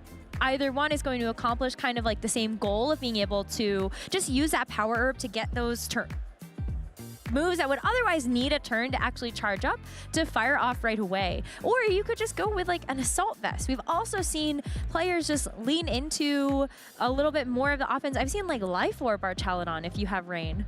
Yeah, that one's a more unusual one. Definitely for a lot of these Pokemon, I'd love to see item usage graphics, just the breakdown. And we were talking earlier about how Ursaluna felt like it moved from Life Orb to Assault Vest to Leftovers. Now it feels like there's plenty of Life Orb out there again. So maybe equalizing on all three items.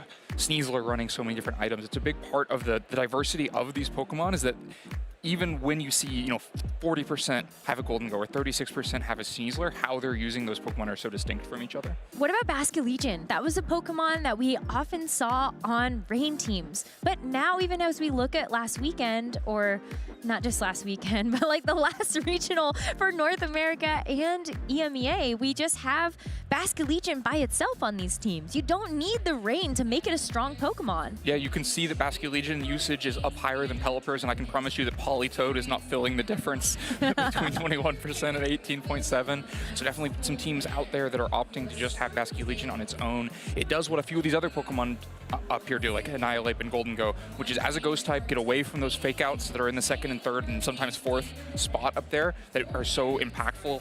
If you're trying to do carry through an opposing team with non-stop offense, you don't want fake out standing in your way. So being a ghost is really helpful. Basculegion can do that and then put so much damage behind it. I'm thinking about Last Respects as a great way to be able to clean up an endgame, but also a lot of these sets often have access to Wave Crash, Aqua Jet, give you a priority option to try to break a Focus Sash, or even just do that extra little bit of chip damage to try to finish something off if your speed is not there. A lot of those Basculegion that aren't on the Rain teams, I've noticed, are also adaptability, so you are getting that increased damage to your same type attacks, but then you're missing out a little bit on that speed that you could have if you were Swift Swim. Right, it relies on some more speed control from the team, whether it's from Dragonite or Whimsicott, which we're seeing a little bit more of this weekend, to give that speed advantage over instead. But it means that you don't have to dedicate a spot to Pelipper, which is that's true. Always an advantage. Poor Pelipper catching strays over here from the #1 Tyranitar fan. I guess I understand that, but are you saying I have propaganda against all other weathers at all times? Well, maybe a little, but no, jokes aside, I think you're onto something there. Pelipper has always felt like one of those Pokemon that, even though we got a chance to see Patrick Connors win the North America International Championships with it, is one of those Pokemon that feels like there's something else that you could put in this team that might be a little bit better. But every time I go down that mind rabbit hole, I get brought back to the present, which is there's still Weather Ball on this thing. It still has Hurricane. And if the Rain is up, both of those moves are still doing a lot of damage. Yep, the problem with Pelipper is really its lack of speed and lack of bulk, right? That's it's very true. hard to, safely get attacks off with it without it just kind of being vulnerable to a double up, and then you're always worried that that's coming. And it's so naturally slow that many of these Pokemon can just prey on it, and you have to make big decisions about how much to invest in speed, because if you try to solve that speed problem, then you're super frail and just can go down to a single hit for a lot of Pokemon.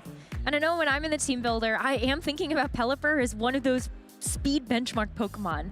Can I get my Pokemon faster than that? And if I do that, then you're actually getting faster than quite a bit of the rest of the format too. So I think that's a great call out. Pelipper, sorry, little buddy. It might just be a tailwind option from a prankster Pokemon. We're talking down on Pelipper a lot, but it's still almost 20% of teams out there that have it. It's still, there's a reason that Rain has been the mainstay weather of this format across both iterations of Regulation H. So much power if you're kind of left uncontended. But I think that Sun is still a very powerful way to combat Rain. Even though maybe sometimes it feels a little counterintuitive, Sun can get away with a lot that otherwise Rain might not be able to. And I think about like Whimsicott as one of those Pokemon. You can run Sunny Day. So you could have manual weather on your team, or you could also have one that you set yourself. So it's I don't know, I like that. Maybe Rain teams need Pelipper and something to also have Rain Dance. Add a little bit more manual. Yeah, just a little bit. I mean, it does feel like that's a part of the value recipe for Ninetales at 8 there, is that it can disrupt Drizzle on the other side. You can also just imagine the value of the Blizzard itself as you look at how many of these Pokemon are weak to ice. I think there's a reason we've seen Ninetales kind of steadily climbing in usage, not making huge leaps, but it feels like every tournament it's just a few % more common. Yeah, it really has been creeping up in popularity. And I think for Alolan Ninetales, it's not even just about the weather it's setting, but a lot of the other iterations that we were talking about before, in terms of its moves that players have decided to kind of build this Alolan Ninetales around. Icy Wind is already proven to be super beneficial. Even if it's not on the Ninetales, we saw it on the Hisuian Zoroark earlier. Right, I think Icy Wind is really well positioned in this format, in part because Dragonite is so common, and Ninetales is really the preeminent user of it because it comes from such a high speed. It feels like so much of this game right now revolves around the Golden Goes. Golden Goes fighting Golden Goes, and so having Icy Wind that can outspeed Golden Go and slow it down below either your own Golden Go or critical threats like the Ursaluna Blood Moon. We've seen several matches on stream today kind of turn on whether or not the Golden Go can be slowed down enough to get Ursaluna faster than it. Which is so hard because even all the while, you can see how Golden Go just over time dishes out so much damage. Even players that have decided to leave Golden Go on the field, just constantly taking special attack drops due to Make It Rain, and they're still getting a very positive damage trade about just leaving that Pokemon on the field. I think it's been such a huge threat. It doesn't surprise me at all to see it maintain a #1 spot on our usage graphic. Just barely. Just barely. Incineroar is giving it a run for its money. We can't see, that second digit of usage percentage to see how Ursaluna, or rather the Incineroar, is rivaling Golden Go. But yeah, Incineroar, of course, the other kind of mainstay Pokemon of this format. It does so well into Golden Go.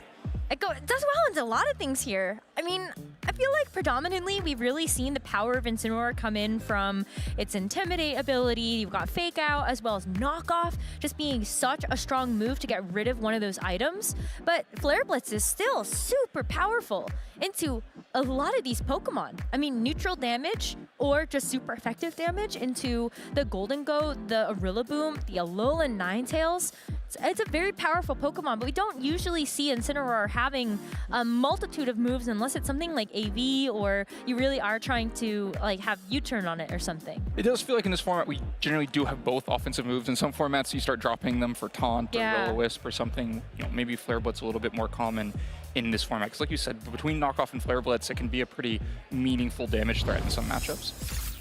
And then it's still also just kind of naturally bulky by itself. I mean, that's obviously the key piece, is all the valuable resistances it gives you, whether it's to Make It Rain or Blizzard or Woodhammer. You're just always finding a way to get Incineroar safely around. That's true. And it's been such a dominant Intimidate user. I do wonder if there's a little bit more room for innovation even on that front, because the Intimidate, with all of the physical attackers that were even on that page, is so valuable for just right away being able to neutralize some of that physical attack. And so what are your thoughts on Hisuian Arcanine, for example, as a Pokemon that has cropped up a little bit more in popularity, either holding the Mirror Herb to be able to copy a Defiant Boost or just, Intimidate? I'm skeptical of Hisuian Arcanine. I feel like I want to be very careful with Pokemon that are vulnerable to Golden Go because it is so much of this format. Of course, Arcanine is naturally faster and can threaten a lot of damage to Golden Go, but it's very easy for Golden Go to tear out of that weakness to fire or to get some Icy Wind support. And suddenly, if Golden Go is not being one-hit KO'd by Flare Blitz or is faster than Arcanine, Arcanine looks very poorly positioned against Golden Go. So a little bit skeptical. It's a little, there's some really nasty 4x weaknesses as well that I look at and I'm like, especially because you're usually, a team is usually probably comparing whether to use Incineroar or Arcanine, right? They're both fire types with Intimidate. True. They're going to fill largely the same spot. And so opting for one that resists Make It Rain versus one that does not is a pretty big difference.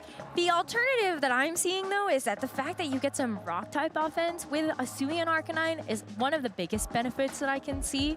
Like, I also love Tyranitar, but Hisuian Arcanine could also use Rock Slide. It can. Who can find the right targets for it can get some good damage in. But maybe we're just cooking a little too hard here with Hisuian Arcanine. I'm kind of trying to think about anything else. I mean, some of the other Intimidate users that we've seen, Scrafty. How do you feel like that might be positioned in the meta right now? Yeah, it feels like it doesn't, fight that well against... There's too many other fighting types that I think I'd rather use, too many other dark types that I'd rather use, so it kind of falls behind them. I think some other Intimidate users just match up really poorly into Archaludon, for instance. Gyarados is really hard to use in this format for that reason, so... Those electro shots, I'm saying, poor Gyarados. Otherwise, I actually would think it might be pretty good. Yeah, I think that Archaludon, despite not being one of those top 6 usage Pokemon, is one of the gatekeepers of this format. That if a Pokemon is too poor into Archaludon, it has a hard time finding space. And so definitely a Pokemon that is, like Gyarados would often like to play, kind of more slow, defensive, maybe even dropping Protect. There's just no room for it if you might have to fight Archaludon several times a tournament. I raise you Terra Ground, Terra Blast. Well, but you've got to be faster, and you've got to somehow get a chance to use that Terra Blast. That's true. Yeah, that might be a lot to ask for this Gyarados. Try to outspeed, and then also it has to use Terastallization to do anything. That's unfortunate. But there are some other Pokemon that we were talking about. If we want to go back to maybe some of the other Pokemon that we had on the kind of like 6-1, kind of 5-1, when we were talking a little bit more about that slacking. Just want to There's a lot of things vying for that spot into day 2. There's going to be some interesting picks looking Sunday morning at what has made it into day 2. Some things we've already seen on stream that are having a lot of success. I think 2 players at 7-0 with Hishui and Zoroark. So strong run for that Pokemon for sure. I have some bad news for you. They're facing off against each other. Oh, wow. Yuki versus Wolf? Yeah, that is going to be one of the undefeated matches, but I was also looking at, there's a Milotic that's sitting at 7-0, and that's kind of cool. Yeah, Milotic's a cool Pokemon. Kind of provides that Icy Wind role as well, along with some more Intimidate. Competitive is nice. I like it. Reversal. Intimidate hate. We've got a lot of that going on here. But we are going to take just a short break so we can get our players ready to go on stage, pick a match for you, and we will be back right after this with our final round of Swiss for day 1 of the Milwaukee Regional Championships.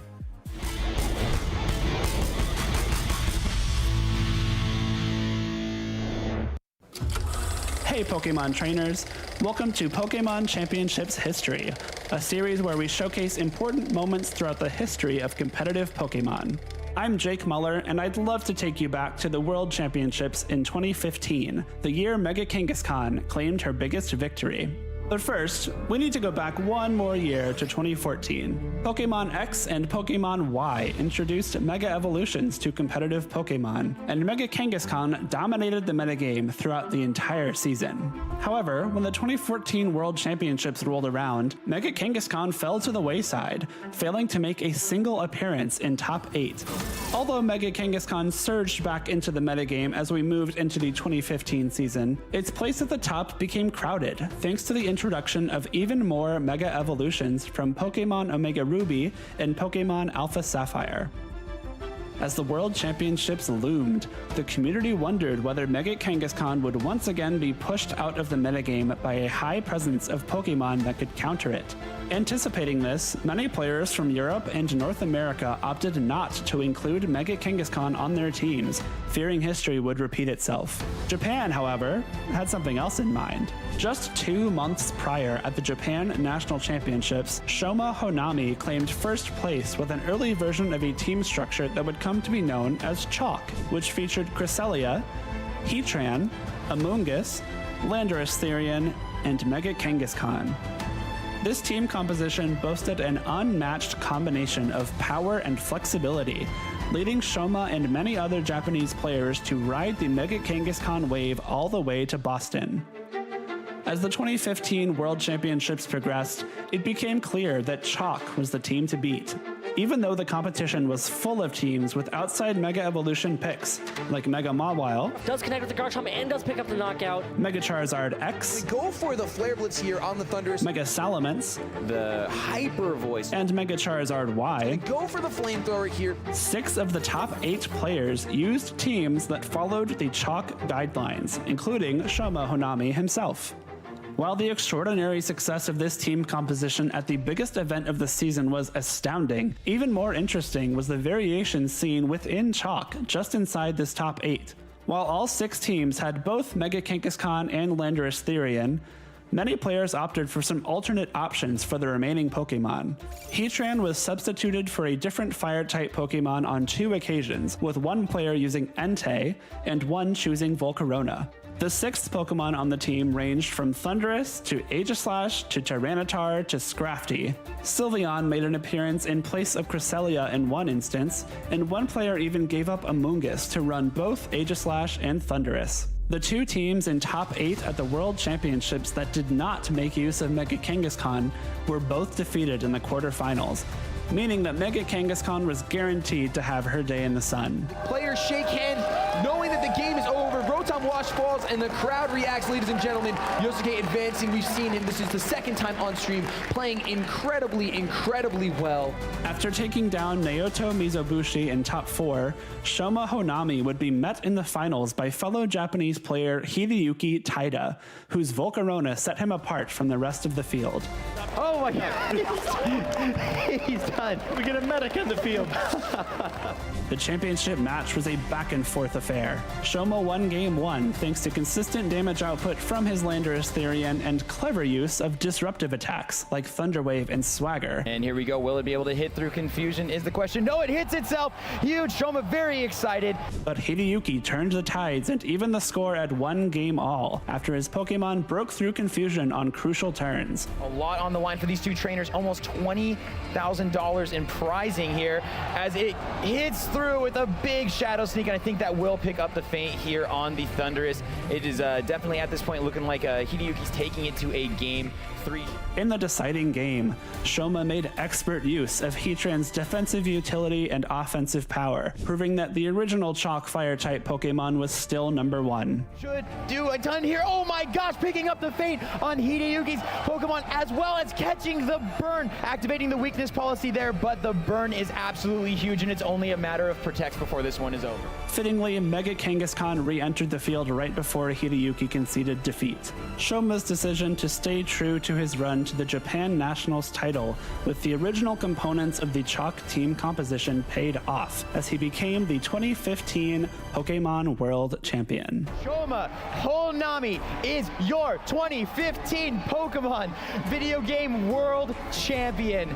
Thank you for watching, and let us know some of your favorite moments in VGC history by using the hashtag #PlayPokemon.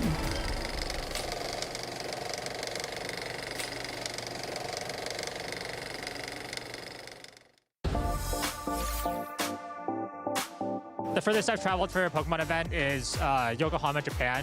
It was a great experience. I'd always wanted to go to Japan again. I had been as a kid, but didn't really remember that much. And so made a whole trip out of it, spent 2 weeks there, and Yokohama was just amazing. Pokemon Diamond and Pearl. Probably Hydreigon. I don't know, I just think he looks really cool. I really look up to Alex Underhill. He's a good friend of mine, and he really got me to take competition a lot more seriously. I had been kind of, here and there with Pokemon, like treating it as a casual game, but seeing him work so hard, I think he's been a big inspiration for me.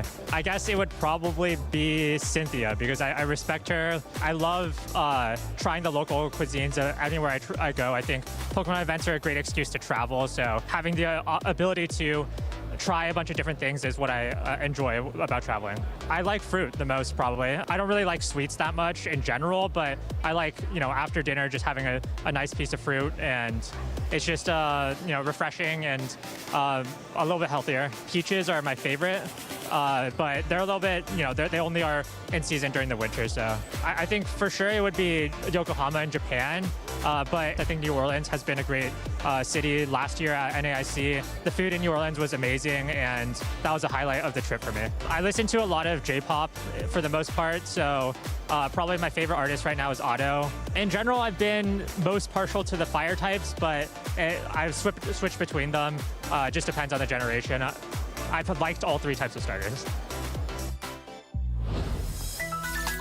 Hello, everybody, and welcome back to the Milwaukee Regional Championships. We are just about through with day number 1, but before we do that, we've got one more round of Swiss. So Len and I are back on the desk to bring you that match in just a couple of minutes. Yeah, one more match, all on the line for so many players out on the field. Our 2 players are going to both be X and 1, so not on the line. They're going to be playing tomorrow regardless, but of course, getting that extra win positions you so much better for Top Cut tomorrow. Yeah, it feels so much easier when you go into that next day sitting at a 7-1 record, because even just looking back at Pittsburgh, we looked at players that were X2 as super safe, like you're making it into Top Cut, but at X3, it's a gamble whether or not you're going to make it.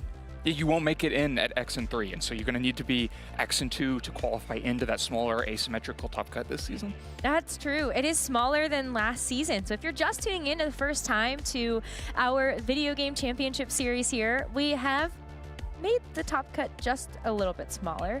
It's going to be So we have an extra round of Swiss this season. Yes, which means that we have a little bit. Yeah, so there's going to be a little bit more losses distributed across the field, and so that same qualification method of having the same record as the 8th place player, fewer people are going to manage to do that.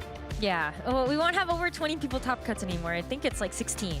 But we'll have to see how the math shakes out. And that's not something that I'm particularly good at doing on the fly. You don't want to sit down here with the paper and start doing all the math by hand? I really do need...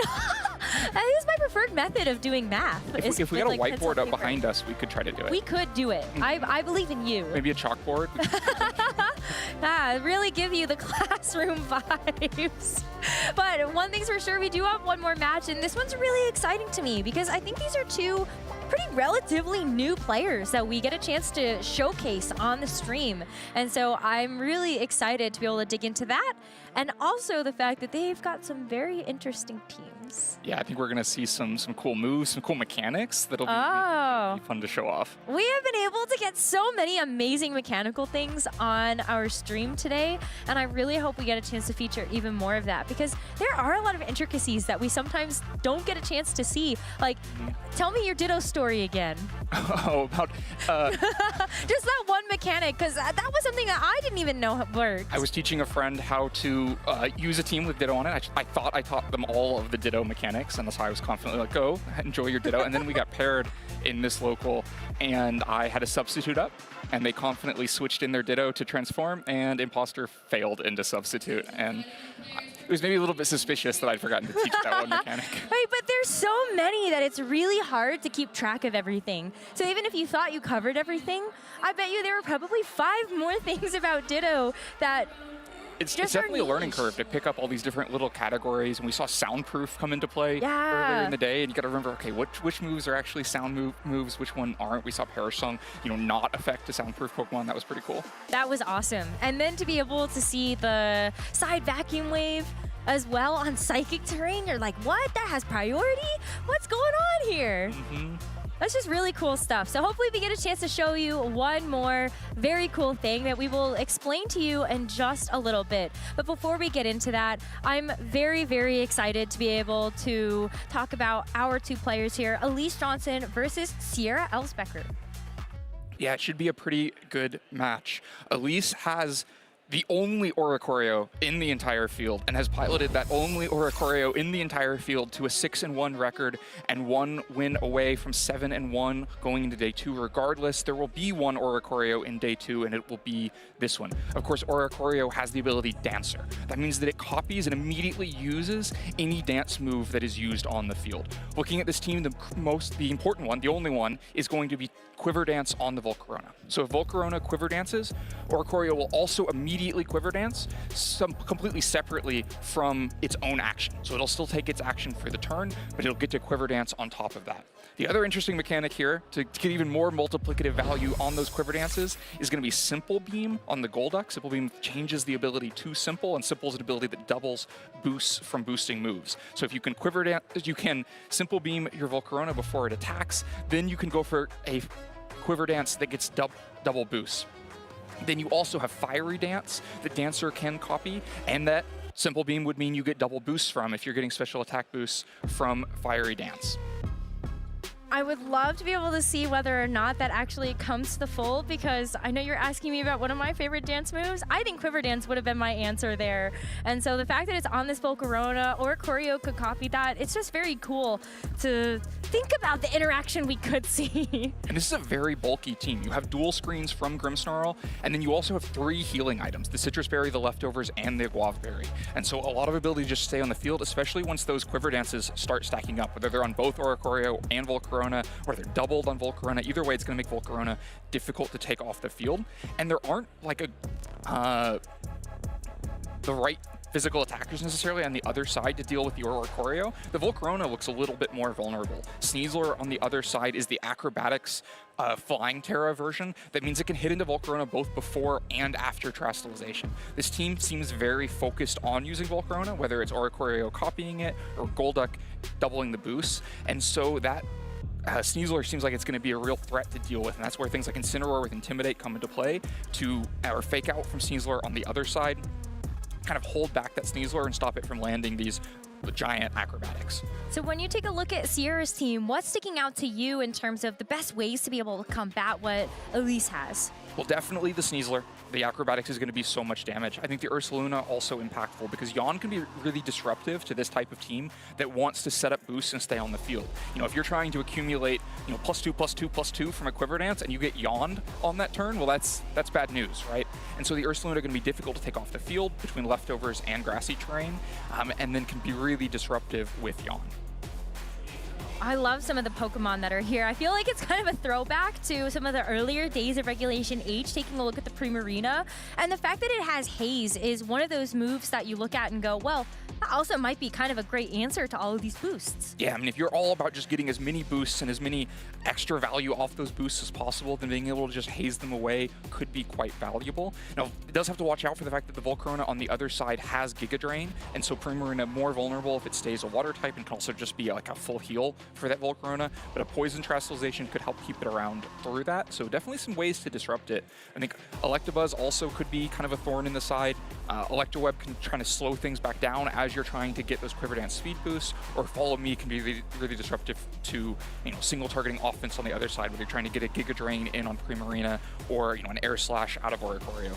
There aren't really great ways for this Primarina's Terra Poison to be punished. Taking a look at what Elise has, there isn't anything that's going to be doing super effective damage. There's no ground type attacks, and so this Primarina might be able to get a lot of value. Maybe, but it also just could be pretty vulnerable quickly to Fiery Dance, right? You don't always need super effective damage, and Primarina not, you know, Primarina Pokemon that varies a lot with how it's trained. If it's trained to be faster and more offensive, it's often quite a frail Pokemon, and so Fiery Dance could make quick work of it.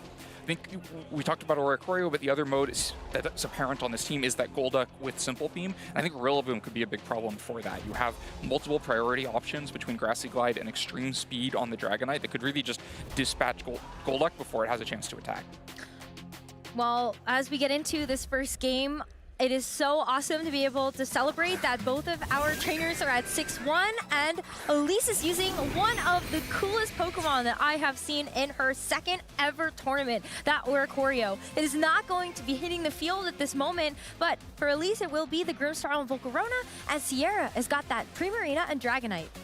I like to see the Primarina and Dragonite. It means that both a lot of damage is threatened as a mix of physical and special damage, which makes it harder for Grimmsnarl to disrupt it, but also means Haze is already available, so it's difficult to decide to just, you know, Light Screen or Reflect and Quiver Dance here, because you could quickly lose the boost.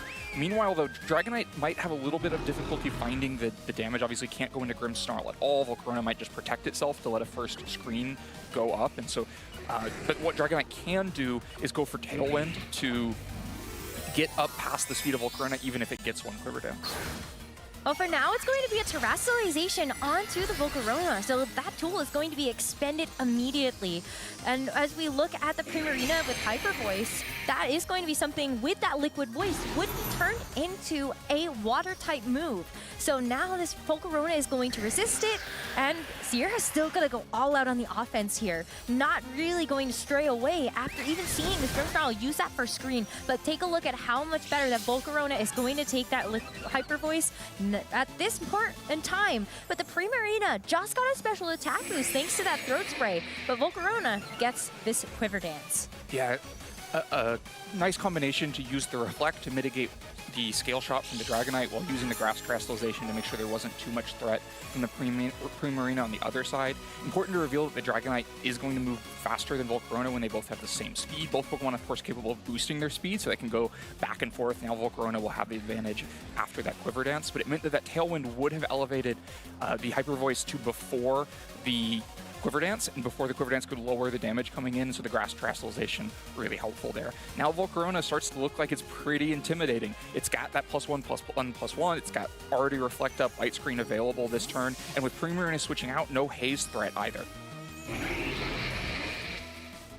But there's going to be a Rillaboom that is now going to hit the field instead of that Primarina. And this kind of feels bad because you just had that Hyper Voice boost up that special attack thanks to the Throat Spray, and then you've consumed it. So that's not something that you're going to get a little bit later. But this Grimmsnarl can still go for other types of disruption, like the Thunder Wave into the Rillaboom.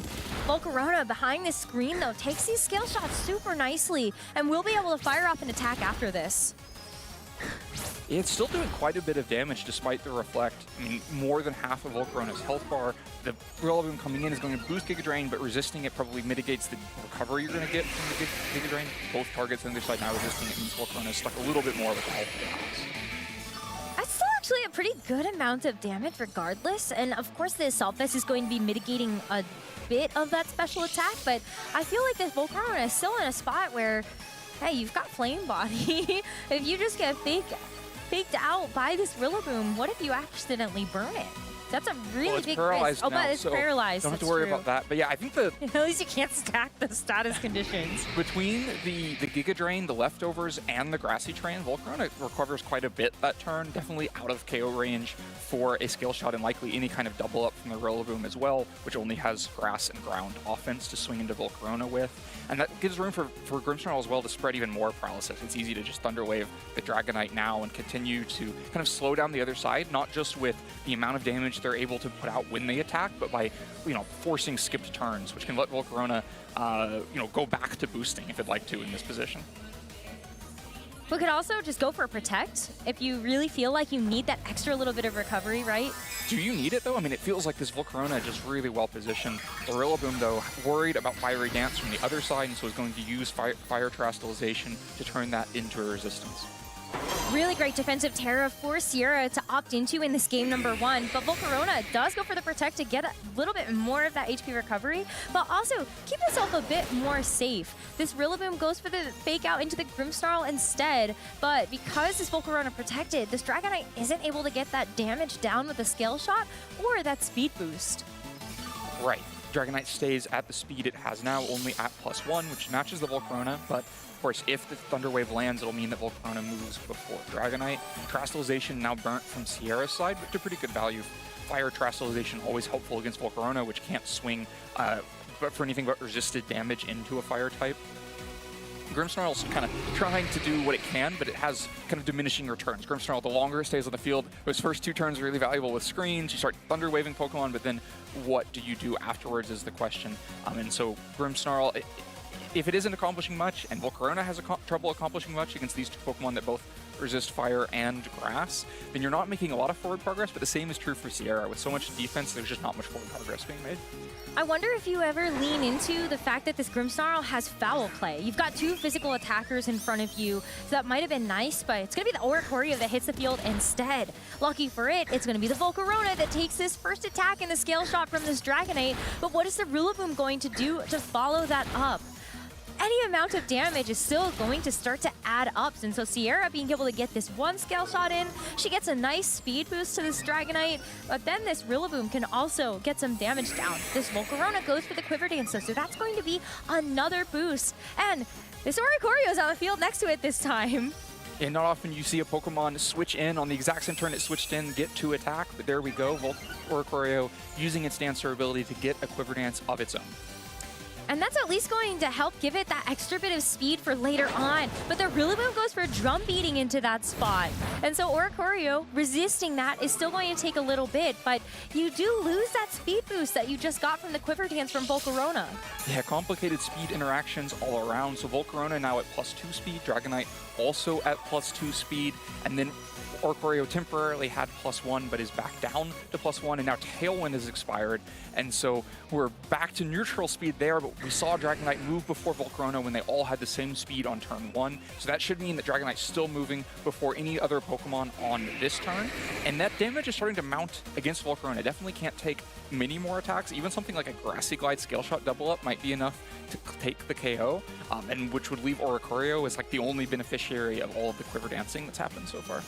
But I wonder if Elise knows something that we don't. In terms of being able to use this Oricorio to go for Tailwind, is it going to be fast enough that it would be able to get the outspeed on the Dragonite? But it proves not to be. Dragonite moves with Tailwind first, as Volcarona follows that up with another Quiver Dance. Because of the speed interactions from this Volcarona getting those Quiver Dances up before, unfortunately this Oricorio is going to be one of the last to move. But it does get the benefit of that additional Quiver Dance from this Volcarona. So it is going to be at +2 special defense and +2 special attack by the time it actually gets to attack. But the Tailwind now to at least match it. But this is getting really awkward in terms of where these Pokemon sit. And another Drum Beating from the Rillaboom is going to remove the additional speed boost that it got from the Volcarona. So Oricorio at 0 speed. Oricorio right? back at 0 speed. Used the fact that it was +1 speed temporarily during that turn to be faster than Rillaboom. So we learned that Oricorio at +1 is faster than Rillaboom at +2. But now Oricorio back to +1. But I think crucial that Volcarona wasn't targeted on that turn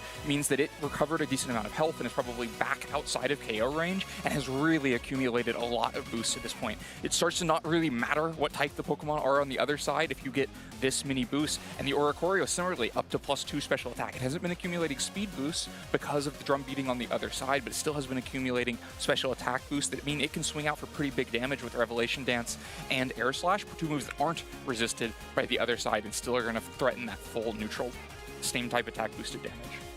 And this Dragonite, the fact that it has multi-scale otherwise would be a pretty big deal in this matchup. But, you know, at least it has it intact now. The Oricorio gets to use Fiery Dance, though, as we see that interaction happen again. So it's just another follow-up of damage into this Dragonite. Scale Shot, though, it's going to have a Citrus Berry recovery here, so I don't even think that 5 hits is actually going to get the knockout onto this Oricorio. That was 1, let's find out, that's 2. 3 more is going to be very, very close, but if it's 4 hits, it definitely will not survive. And it's not going to be 5, just the 4 is going to leave this Oricorio up unless this Rillaboom can say anything about it. But the Revelation Dance from this Oricorio, it gets to attack twice in this turn, and this Dragonite will be felled because of it. Now the Rillaboom is going to be left by itself to deal with either of these Pokemon, but it decides to go after this Volcarona with Drum Beating. Just a little bit of damage to drop his speed once more, as Volcarona still gets away pretty scot-free in this turn. Yeah, Volcarona may even heal on net between the leftovers and the Grassy Terrain, and losing one of its speed boosts isn't that impactful. Still has enough speed boosts to be faster than anything on Sierra's side, especially thanks to the Tailwind that Oricorio was able to contribute. We learned from the fact that Oricorio at +1 was faster than Rillaboom at +2, that when they're both at +2, Oricorio definitely moving first. And so even if Rillaboom had swung into Oricorio, it would have still not gone until after the Revelation Dance, of course, because of the paralysis that is dropping that speed down. Now Volcarona should be the first thing to move on the field. And the Primarina no longer has Terastallization available because the Fire Terastallization was spent onto Rillaboom, which means that it is just vulnerable to a Giga Drain, and a Giga Drain that would be really impactful, not just for the fact that it should one-hit KO Primarina, if that's where it's targeted, but also would be a massive amount of recovery that maybe just makes the, takes away any ability to KO the Volcarona in the future, especially because you still have Grimmsnarl in the back. You can still, refill these screens whenever you need them. Yeah, I mean, the Reflect is going to expire pretty soon, but not before we will see at least be able to get a little bit more damage down. Rillaboom is going to retire for now, just to be able to reset that grassy terrain a little bit later. But Sneasler comes in. Really crucial to be able to reset the grassy terrain so that you could get the grassy seed consumed, and especially with Sneasler taking that hit. So I mentioned that the -1 speed on Volcarona might not be too impactful, but this is where it is. Because Volcarona at only +2 should be slower than Sneasler if the grassy terrain is flipped on and burdening Sneasler and letting it swing out with acrobatics for big damage into either of these Pokemon. It should mean that Sneasler would move first on that turn. It's really crucial that Sneasler was able to survive that Revelation Dance despite being from +2 Oricorio on the other side. Yeah, but I think like the Rillaboom coming in makes sense, but I think the problem for Sierra is that you can only knock out one of these two Pokemon, and either one is going to be a threat with all of those special attack boosts that they've received. It's true, the Oricorio quite low in health, might even be vulnerable to Grassy Glide if you can get that landed, and so if you can swing right now with the Sneasler moving first and get a KO into Volcarona, things would definitely turn around quickly. But it has to be a KO for sure, and then even if the Oricorio follows that up, maybe that's a damage trade you're actually happy with because you've removed such a big threat. But Sierra just goes for the Protect here, really worried about this Sneasler.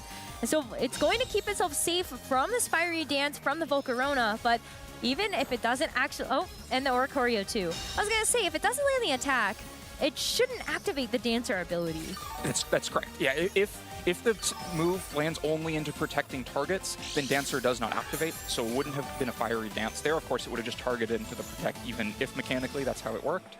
But yeah, no Fiery Dance on the turn. But I think crucial that the Reflect expires there, maybe definitively opens up the opportunity for a swing into Oricorio with Grassy Glide or a swing into Volcarona with Acrobatics to be the KO. And so suddenly Sierra looks, quite aggressive in this position that's been very slow so far. But if Grassy Glide and Acrobatics are both moving first and picking up KOs, then Elise really has to be finding, a way to get Grimmsnarl back on the field. That means giving up the boost that you've accumulated, but you've got to protect both, one of these Pokemon somehow. You could also opt to sacrifice one of them. They both have Protect available on this turn, so you could try to lose one in order to get some protection for the other one. And you'd also be, if Volcarona protects itself, it's going to get quite a bit of health back from Grassy Terrain and leftovers. But yeah, Oricorio just abandoning those boosts, recognizing the, back against the wall position Elise was in, and so Incineroar comes in to get a really valuable Intimidate here as Volcarona will be left on the field.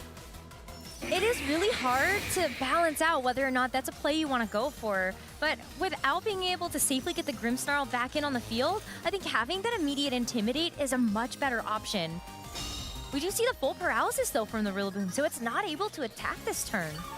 Yeah, so wouldn't have been able to attack, probably wasn't going to do much anyway, but I think the Incineroar switch is really the perfect thing to have here, because you Intimidate the Sneasler and the Rillaboom to make sure that they're not doing much damage, but you also crucially provide Fake Out coverage here so that you can stop the Sneasler from attacking again for another turn. And meanwhile, while all of this is happening, Volcarona is getting healthier and healthier as time goes by. It's almost back up to full, which is impressive over the course of this game, and can still get even more out of it because Sierra has very graciously gifted over the grassy terrain with this Rillaboom coming back out on the field after that grassy terrain expired. Yeah, I think that's definitely something you have to look at between games, is whether the grassy terrain is simply providing more value to Elise's kind of defensive team than it is to your own. But it is so necessary for the grassy seed on the Sneasler to get the speed advantage and to power up your acrobatics. But is that going to be a risk that ends up paying off here? We will see the Sneasler protect once again, but the Volcarona gets another Quiver Dance. Yeah, so the Fake Out provides time to get the Quiver Dance up. That should mean that Volcarona is once again faster than Sneasler, but Rillaboom still gets to attack for this turn. Drum beating, and once again we see a Quiver Dance that you get the other boost, but the speed is mitigated by the drum beating on the other side. It's been so wild to see these boosts and these drops traded back and forth between these Pokemon. But Elise is definitely playing for that potential where this Volcarona will be faster than the Sneasler. It's just very difficult to come by. Right, you can keep fishing for it. It looks like Volcarona will protect again. But also, while all this is happening, the Volcarona is getting healthier and healthier. The Sneasler is at -1 attack. If you can pivot the Incineroar out, you can maybe get Reflect up, you can maybe get a second Intimidate, and then it just starts to look like Acrobatics. You know, we've built this up. We've searched for all these opportunities to try to land the Acrobatics, but if it's -2 and Reflect is up, then it just isn't going to be that relevant to this game. Oh, Rillaboom is actually going to also rotate out here as Primarina is forced to come back in, and that could be very helpful if the Primarina is able to actually survive long enough. It's already taken some damage, and the close combat from the Sneasler actually shouldn't get the knockout here because of that Intimidate drop. So critical for this Incineroar to actually be able to fire off another attack. It's the Flare Blitz, and even the recoil damage isn't going to knock out this Incineroar either, as it gets away with the KO onto the Sneasler. Good thing for Sierra, this Rillaboom can come back in and actually get a fake out on the board if it wants, but is that actually enough for this Primarina? No, I mean, there's just no way to deal with this Volcarona at this point, right? You can fake out and haze to get rid of boosts, but ultimately, I don't think the Volcarona even needs boosts to close out against these Pokemon. It's going to have just the damage unboosted to go after Primarina. Primarina also already consumed its own Throat Spray, and so it won't have any boost back. We saw how little that damage was at the beginning of the game. Parting Shot can let you, get out and get screens back up. So yeah, Elise should have a demonstrative lead after kind of diffusing the threat of that Acrobatics really nicely. Like, Sneasler presented itself, the Volcarona protected it all the right turns. The Sneasler on the other side maybe a little bit too passive at points, and so also protected itself, and then ended up never actually getting an opportunity to get an Acrobatics off. And beyond all of that, we just saw the warning, 3 minutes. It'd be hard to reclaim a 4-2 lead against a team this bulky with that little time left. Especially because Volcarona is going to secure another knockout with the Giga Drain onto the Primarina. That is a one-hit knockout. I was completely forgetful about the earlier parts of this game where Primarina had taken no damage so far. And it's just going to be a safe rotation from Elise to get the Parting Shot onto the Rillaboom to bring something back out and even keep that Incineroar for later. Grimmsnarl, the perfect choice here. This game was locked up already with that 1 KO, but it's even more so since Grimmsnarl could just go for a Reflect again. Yeah, sure. It doesn't matter at this point. Volcarona has wrapped it up. Rillaboom just has no way to deal damage through all of these Pokemon. Fire Dance can just add up. And yeah, so you have to be looking back to the drawing board a little bit, I think, if you're Sierra. I think the idea was right. I think the Primarina was a threat early with Haze, but that got diffused pretty nicely by Elise. And then the at one point, it felt like the Sneasler was just perfectly timed with the Reflect expiring, with the Oricorio low enough to be threatened by Grassy Glide. But Incineroar, ready in the back, diffused that threat as well. And Volcarona just sat on the field for so many turns, boosting and boosting and getting healthier and healthier until it was ultimately just out of KO range completely for Sierra. This game was just so beautifully navigated, I think, by both trainers. Unfortunately, Sierra just not weaving in the damage at the right time with the Sneasler. But it's just very impressive to me from both of them that they haven't been to many events, but still find themselves playing in Phase 2 tomorrow and hoping that they walk away with just one more win. Elise, up 1-0 in this match, is going to have an advantage going into the second game. Could afford a game loss here and bring us to a game number 3. But Sierra, back against the wall. She needs to win this next game to stay in this series and hope to walk away with another win going into tomorrow. But it's possible. And I think with the 4 that Sierra brought, maybe it was just a different order. Yeah, I think that's exactly my thought as well, that you have to do something to stop Volcarona from getting so much early momentum to be able to get not only Quiver Dances up as screens were going up, but more Quiver Dances up to be copied over by Dancer onto the Oricorio. You have to have a little bit more to diffuse that threat early, and I think that might mean leading Sneasler, especially if you can, copy boost coming up from the other side with Swords Dance of your own. That means you're really threatening a ton of damage, and then you just kind of have the speed advantage throughout that, have the damage threat throughout that. So I think I want to see, while the Sneasler felt like it was almost threaded perfectly to close out in the end game, the other option is to not have to time it so precariously if you just have it out fighting from the beginning. Of course, that can leave you vulnerable to completely other modes from Elise, and also it's not that hard to get Incineroar in, start the Intimidate, start the Reflect, and diffuse Sneasler. But yeah, it here, already out on the field, and then Ursaluna, we talked about this before game 1, that Yawn could be a big disruption for a team like this, and so Ursaluna, the other adjustment from Sierra, but then Elise fully adjusting, recognizing the adjustments for the Volcarona might come, they sure do come. And so now Sneasler and Incineroar match up a little bit better into these Pokemon.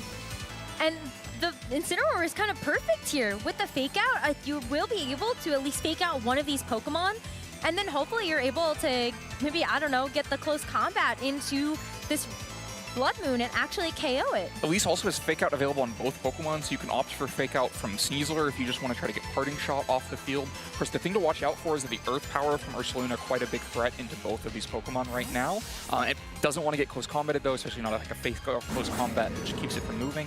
And so Rillaboom out onto the field, gets the defense boost from Grassy Seed, gets the Unburden onto Sneasler, and gets Ursaluna out of trouble.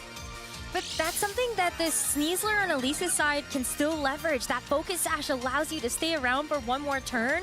But the Sneasler is actually going to go for the Fake Out into Sierra's Rillaboom, but it's a double Fake Out from Elise. That's an unusual play, given that you maybe would have wanted to get some damage out with one of these Pokemon. Yeah, not something you see very often, just as passive as the double protect, but with you getting to click the attacks. No Focus Sash is broken or anything, so it gives a free adjustment to get the Rillaboom on the field without really any significant punish. Of course, a tiny bit of damage onto both Pokemon, and now Fake Out pressure also diffused, and so Sneasler maybe feeling a little bit more safe here, could go out with Swords Dance without really risking a KO coming from the other side. Of course, no acrobatics from the Sneasler on the other side means that it doesn't have the damage, and in fact is just going to protect itself this turn. Yeah, you don't want that Focus Sash to be broken arbitrarily, and that's something that this Rillaboom pressures with the Fake Out. And so great protect here from Elise to at least stop that, but it's giving an opening to Sierra's own Sneasler to go for the Sword Stance. At +2 attack, it's going to be +1 now because of the Parting Shot from Elise's own Incineroar, but even at +1, you're mitigating that Intimidate drop. Right, so between the Parting Shot and the Intimidate, back to neutral on the Swords Dance, and so you've undone that. You've gotten Sneasler back to normal attack. That means it can continue to boost, though. There's not really much damage threat still from the other side. Grimmsnarl can't do much about this, but it can threaten Thunder Wave, which would be a difficult thing to overcome if you want to play with Sneasler long term. But Unburden means that Sneasler would still, even paralyzed, have kind of natural Sneasler speed, which is quite fast, faster than Grimmsnarl or Incineroar easily, for example. And so you might be able to just accept that Thunder Wave if you don't think there's a way through this game without it. And yeah, still not much damage threatened to Sneasler on the other side. Meanwhile, Elise's Sneasler, it can definitely target the Rillaboom slot, whether you think it's Rillaboom staying in and you want to throw a Dire Claw there, or you think it's Ursaluna coming in and you want to throw a Close to Combat there. There's some big damage potential there, and damage that hasn't been mitigated at all. There's no Intimidate from Sierra's side, no Reflect, no Parting Shot. There's just a Sneasler on Elise's side that has full damage potential available on this turn. That's really hard, though, because what would you switch in? I think that's the kind of the issue being on the back foot like this is Sierra doesn't really have a lot of great options to switch into the damage. So Rillaboom's actually going to stay on the field and go for that Terrestrialization again, as we saw in that first game.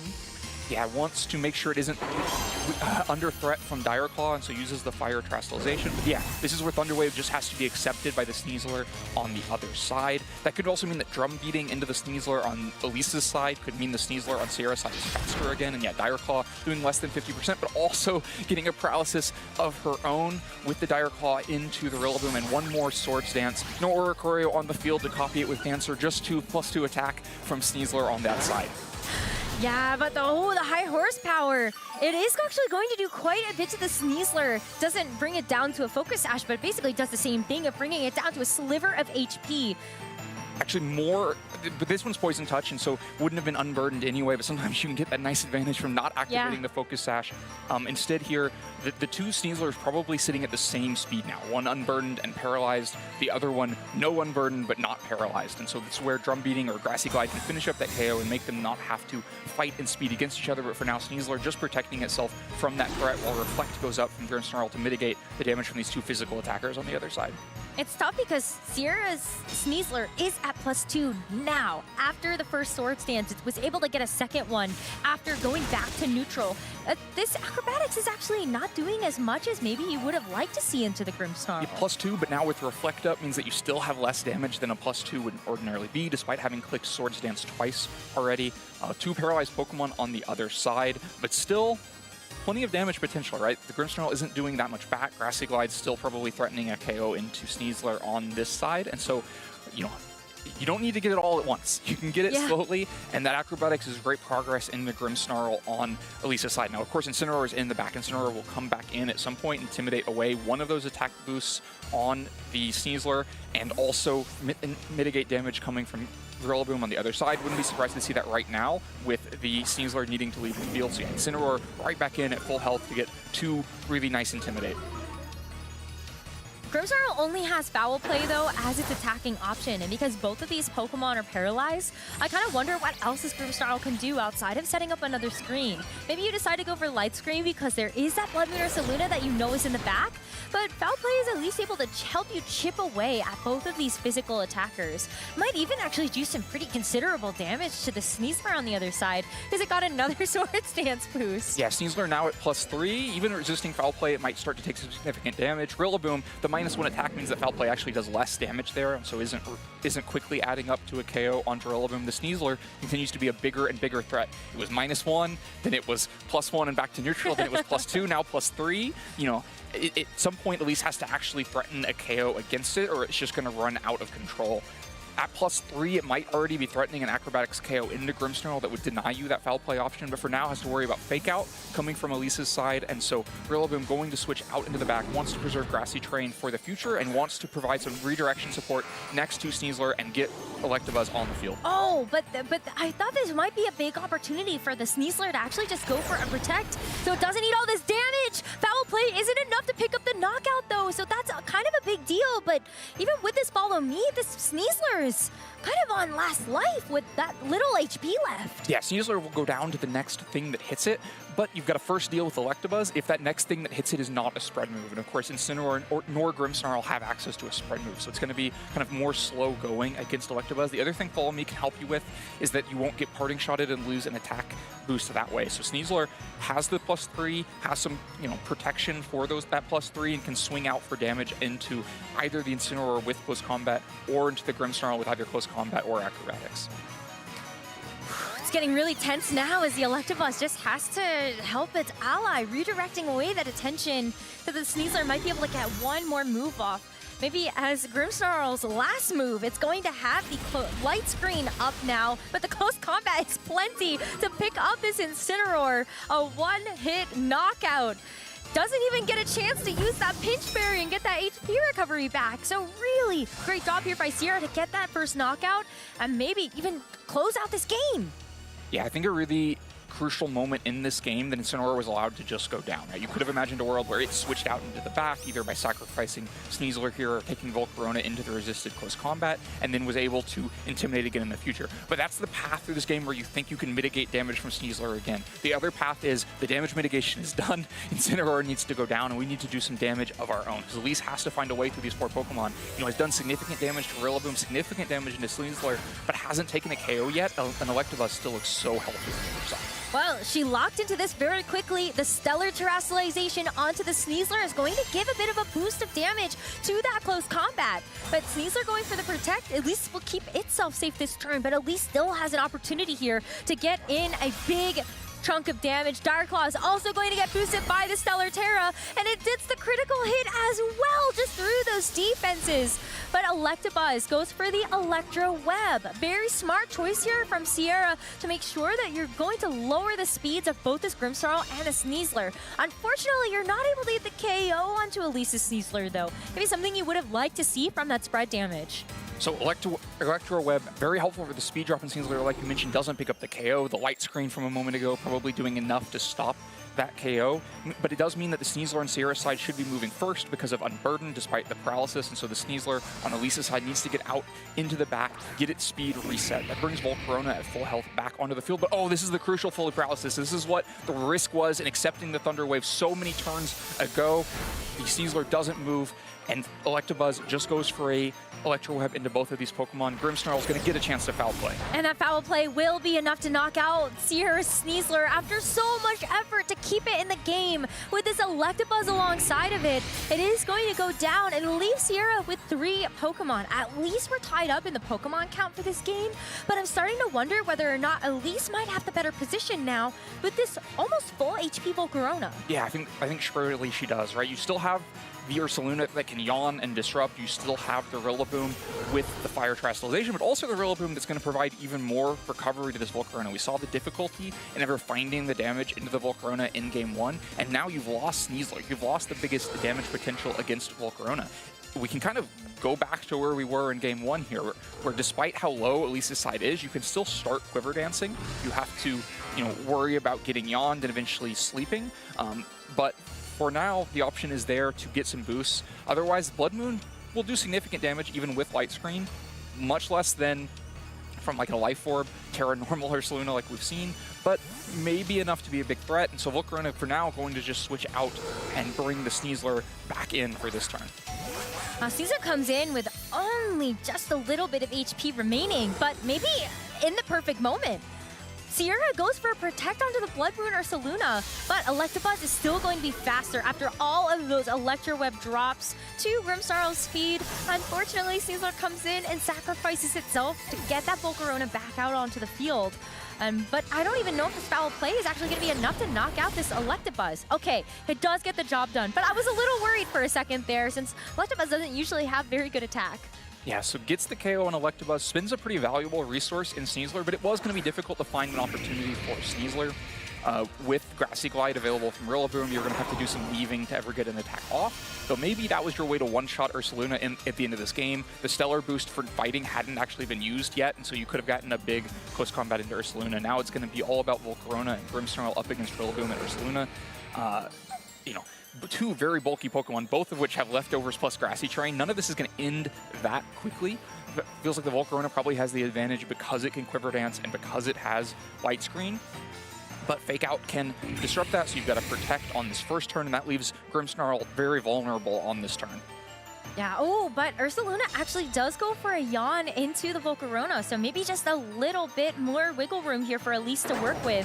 Unfortunately, the Rillaboom is going to follow that up with a drum beating into the Grimmsnarl, and no screens will save it from getting knocked out on this turn. Otherwise, you saw the vision. Go for the foul play into the Rillaboom. Hope that's going to help at least make sure that this Rillaboom is a little bit easier to KO. With the Assault Vest, it's going to be tough for this Volcarona to get through, and now the Reflect is also gone. The Reflect is gone, but that doesn't probably matter too much without much damage coming from Rillaboom on the other side. But I think crucially the Yawn is going to mean that Volcarona will fall asleep fairly soon. The Fake Out pressure making Volcarona Protect on that last turn lets Grimmsnarl go down, and the Electro Webs from Electabuzz meant that despite the paralysis, the Rillaboom was actually moving before Grimmsnarl on that last turn. Really great speed control from Sierra in that mid-game to set up for this longer game, with this Ursaluna being preserved until this final moment.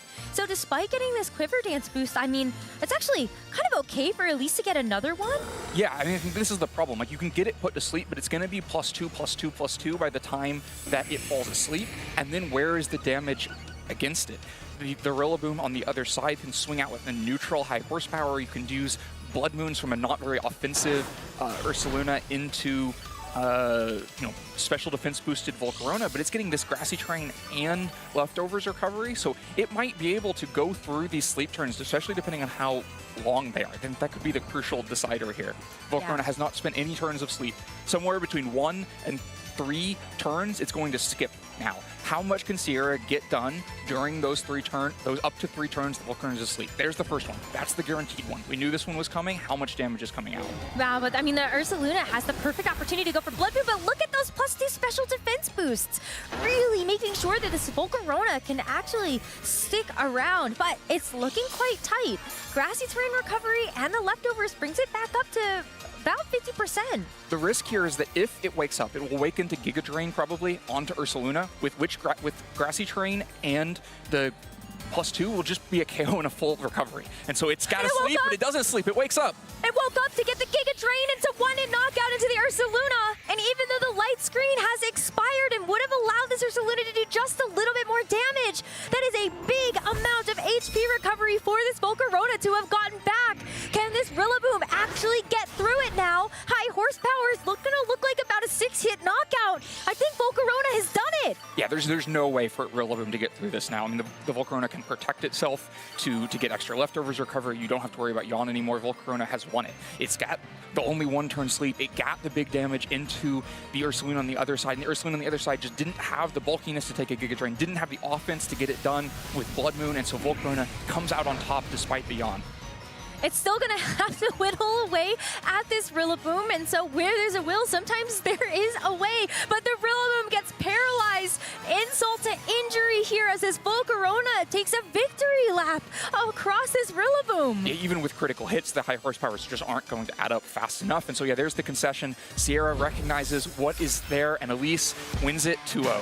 Wow, congratulations to both of them. Elise must be feeling just so much excitement. You can kind of see it's like taking a bit of a toll, the emotional state of being able to win. And also such a long match. I can't imagine how long some of these matches might have taken Sierra on her own or Elise on her own to actually be able to navigate through with all of the different disruption methods that both of these teams had. And despite that, what a marathon of a set we just saw. And congratulations to Elise coming out on top. Yeah, marathon is the right word. There was so much recovery built in there. And I think what was fascinating, it felt like a game of two stories. First was presenting the challenge of Sneasler. Can you deal with this Sneasler that's going to continue to Swords Dance? And getting the 2 foul plays necessary for Grimmsnarl to deal with that Sneasler, thanks to the paralysis, thanks to the fake out that wasn't protected. And then once Sneasler was gone, well, then we're back to the game 1 game plan. And it may not matter that one Pokemon's knocked out and the other 2 are at red health. Volcarona is there, Volcarona is healthy. It can start quiver dancing, and it can take care of the rest of the problem once the Sneasler was gone. Wow, this is Sierra's 2nd ever tournament. And she was able to go 6-2 to end phase 1 and does find herself into phase 2 tomorrow. And Elise gets to go into phase 2 with one of the best records she has ever had at a tournament. And also 7-1. 7-1 is so strong, looking very strong to make it into that top cut tomorrow. Can still take one more loss in tomorrow's matches and still be in that top cut. So I'm hoping to see more of Elise. I hope so. That Oricorio was so cool to see him make an appearance on stream. And then we also got a chance to see its ability in action. And that was one of those things that I was really looking forward to. We've gotten a lot of treats today on our broadcast. Yeah, that was definitely a fun one. I don't think I've ever seen so many different speed mechanics in one game. We had paralysis, we had Thunder Wave, we had speed boosts, drum speed beating. drops. There was a lot, even just the ways that Intimidate was working against the sword stance on the Sneasler. There was so much to keep track of, and that's another thing about the mental game sometimes that these longer matches take, is you also, as a player, have to keep all of that in mind, and it's really challenging to keep tabs of all of that. It always feels risky. It always feels like on a knife's edge, like you're about to let it get away from you. Yeah. One too many quiver dances happens, or one too many sword stances happen, and it's just out of your hands. There's going to be too much threat on the other side, and so every turn feels like you're right on a brinksmanship game of can you contain those threats. It is really hard because I think if in any of those scenarios, if there's just even one difference in like the speed stat of one of these Pokemon, like the game is different. It gets wildly different results. Yeah, if one more speed boost at the right moment or one more speed drop at the right moment shifts where these Pokemon attack, kind of everything changes. Wow, well, let's hear from our winner of that final set on stream, Elise, as there is an interview, so I can't wait to hear more about this Oricorio. I gotta know more. Oh, I definitely agree. I am here with Elise Johnson, 7-1 here at Milwaukee. 7-1, incredible record. How are you feeling? Kind of crazy right now. I was really just hoping to do day 2. That was my goal, and now I'm 7-1. I'm excited. Really nervous, but I'm really excited. I got to talk about this team because I looked at the team, I triple looked at the team, and I still do not believe it. Oricorio, the only Oricorio in the field. Like, how did you make this team? At what point did you decide, yeah, Oricorio is it? Well, I've always kind of been the weirdo at the locals. I like to run the weird stuff, but I've always liked Volcarona. Volcarona's not exactly a weird Pokemon to be running, especially right now. And then I kind of thought about how well Quiver Dance and Fiery Dance synergizes with Oricorio right now. I think specifically this regulation is the meta for it, personally. It was crazy to watch, and I want to know how the games have gone throughout the day with it, because you also have a Golduck on your team, which is equally as crazy, but I want to know how often both of those Pokemon have showed up. Not as much as I'd like, but the Gold Duck is very useful. It's got Cloud9. You know, there's a lot of weather out there right now, so that's mostly what he's for. And he's got the Covert Cloak on there, so he just sticks around and does his job, being as destructive as possible. And then the Oricorio, you know, it's pretty weak to like any kind of dark types, ghost types, or anything like that. And I've run into a few Basque Legions today, so that was a little rough, but I did get to use her a fair bit, and I got to use her on the stage, which was awesome. I'm really happy I got to do that. Yeah, we were definitely excited for that. Everyone like backstage was cheering whenever there's any type of dance move going on. The survival in game one, I love too. Dancer. It's so much. Cool. It's so cool. And the game one was awesome. We get the win. We get into game two, and that one gets to get really, really scary. So I want to know your thought process in like that crucial then Volcarona survival, everything, the wake up.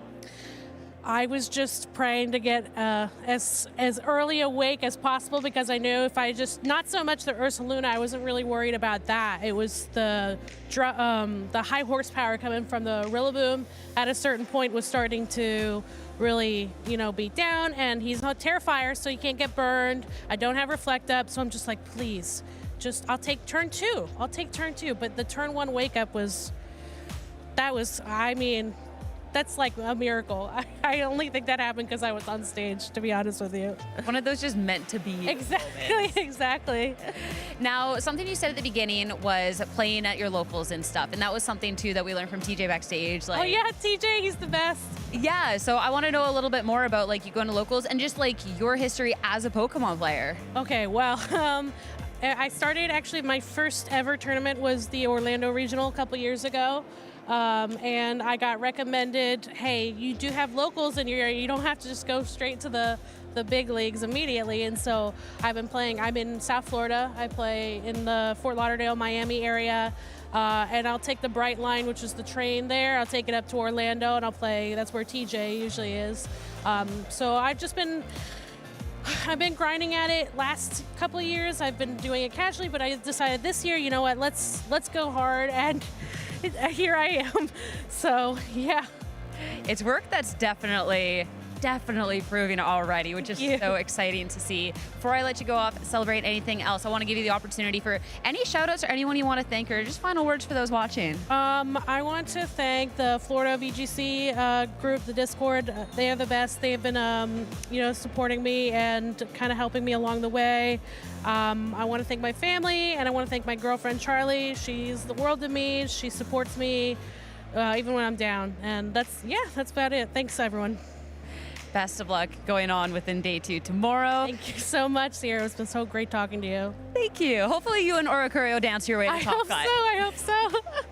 As for us, it has been a fantastic day in Milwaukee so far, one that is shortly coming to a close. We're going to be taking a quick break before we wrap up day 1 of our competition.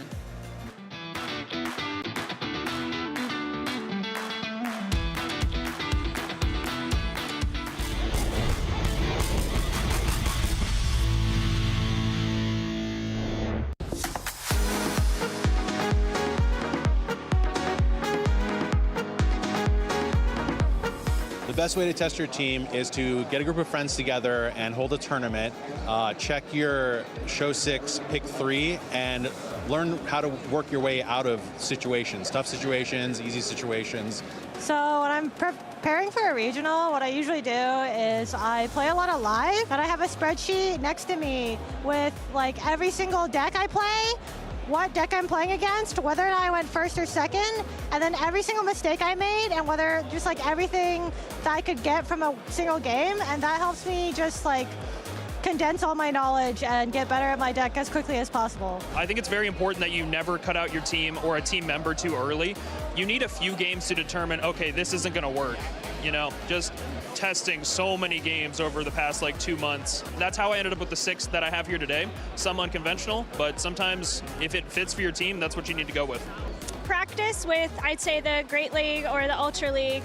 Go on the app and just like practice. Learn some strategies and just practice, basically. Practice makes perfect, so. Personally, live and going to locals, I go once or twice a week as best as I can. You know, and going against people, it's different from live, but like it's good to get the reps in. I think that there are a few good ways to test your team. Some of the best include just competing at locals and going out and getting real experience with other players, because sometimes what looks good on paper doesn't always do well in practice, so that's always good. But also working with friends and other people who are interested in the same Pokemon and archetypes that you are, because a lot of times we all see the game differently, and you never know what you can learn from those people, even though they want to use the same things as you. So.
Day one of the Milwaukee Regional Championships has been nothing but a treat as we are wrapping up our day here. Great rounds of Swiss, so many fun matches, and great Pokemon that we've gotten to witness as well. And yeah, I am already cannot wait till tomorrow, guys. I feel like I say this every time, and I'm gonna say it again. Where did the day go? It's over already? There were a lot of 2-0s, all things considered. Like, we had that tailwind boost today. Yeah, we had that tailwind boost, and we were, dancing the day away at the end there. Gotta get the dance boosts in, and then, you wake up and you're done. I mean, I remember at Pittsburgh behind the scenes there was the Quack-Waval dance, but we shifted over to Orocorio now. Yeah, I mean, you got the Revelation dance. And the Quiver dance. And the swords dance. And the fiery dance. There was a lot of dancing in that last round. There's too much dancing. Everyone's cutting a rug on the at the Milwaukee Regional Championships. I mean, it has been a fun day, and I mean, Oricorio at 7-1, but we got to talk about all the Pokemon and players now that have made their way into Phase 2 of the competition. 3 trainers here undefeated on the day. Ale, Leonardcraft, and Wolf Glick, all with 8-0. Leonard and Wolf, who we got to see earlier, Ale running a really, really strong team, and yeah, trainers that are well posed to make their way into the top cut at this stage. It's really exciting to see all this like diversity, not just in terms of names we've seen before, new names on the field, but also the teams. I mean, Elise, we just saw with the Oricorio. We've seen some Sand teams doing very well in the tournament. We've seen Hisui and Zoroark on Wolf and Yuki's team. We've seen like some other stuff going around. It's so cool, and I really hope that we get to see more of that diversity tomorrow, moving into Phase 2, moving into Top Cut. Yeah, there's definitely still plenty of room here in Regulation H for something rogue to win. Of course, you can't talk about something rogue winning without also highlighting Stefan Mott there at number 8. Yeah, how could I not? With the Garganackle, the Scyther, and the Sylveon team. Seen some adjustments, dropped the Sylveon for a Dondozo in Pittsburgh, and we'll have to see what he brought this time around.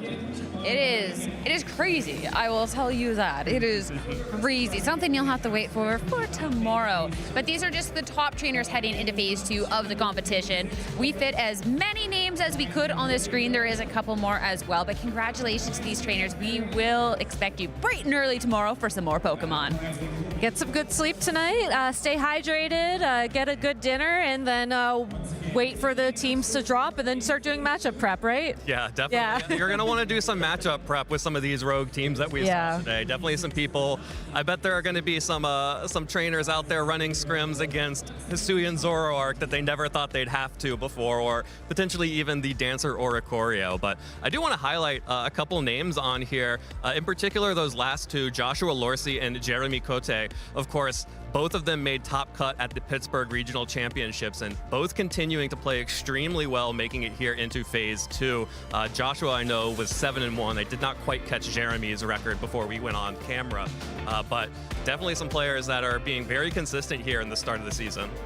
I mean, at 6'2", it definitely is going to be a tough journey ahead of him tomorrow. But we've seen the caliber. We know the capability here. So I'm really excited to see what trainers will be able to do with their runs tomorrow and which trainers will secure their spot in our top cut. But that is, of course, for tomorrow. Bright and early, and I wasn't kidding. You have to be here. 9:15 a.m. Central, 7:15 a.m. Pacific. And of course, make sure you're following the channels as well. YouTube, an opportunity to go back and miss any of the action that you maybe stepped away for, get caught up for the day. And of course, the Twitch for all the broadcast stuff in the future. But for us, final thoughts on our first day of Milwaukee.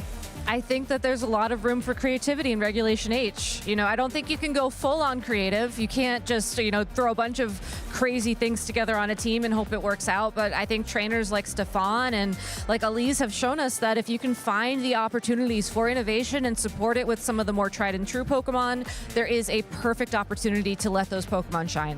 Yeah. All I have to say is quiver dance if you want to. Your friends don't have to quiver dance. But if we quiver dance and they don't fiery dance, no friends of mine. I could not said it better myself, Evan. Thank you all so much for tuning in. We will see you tomorrow for Day 2 of the Milwaukee Regional Championships.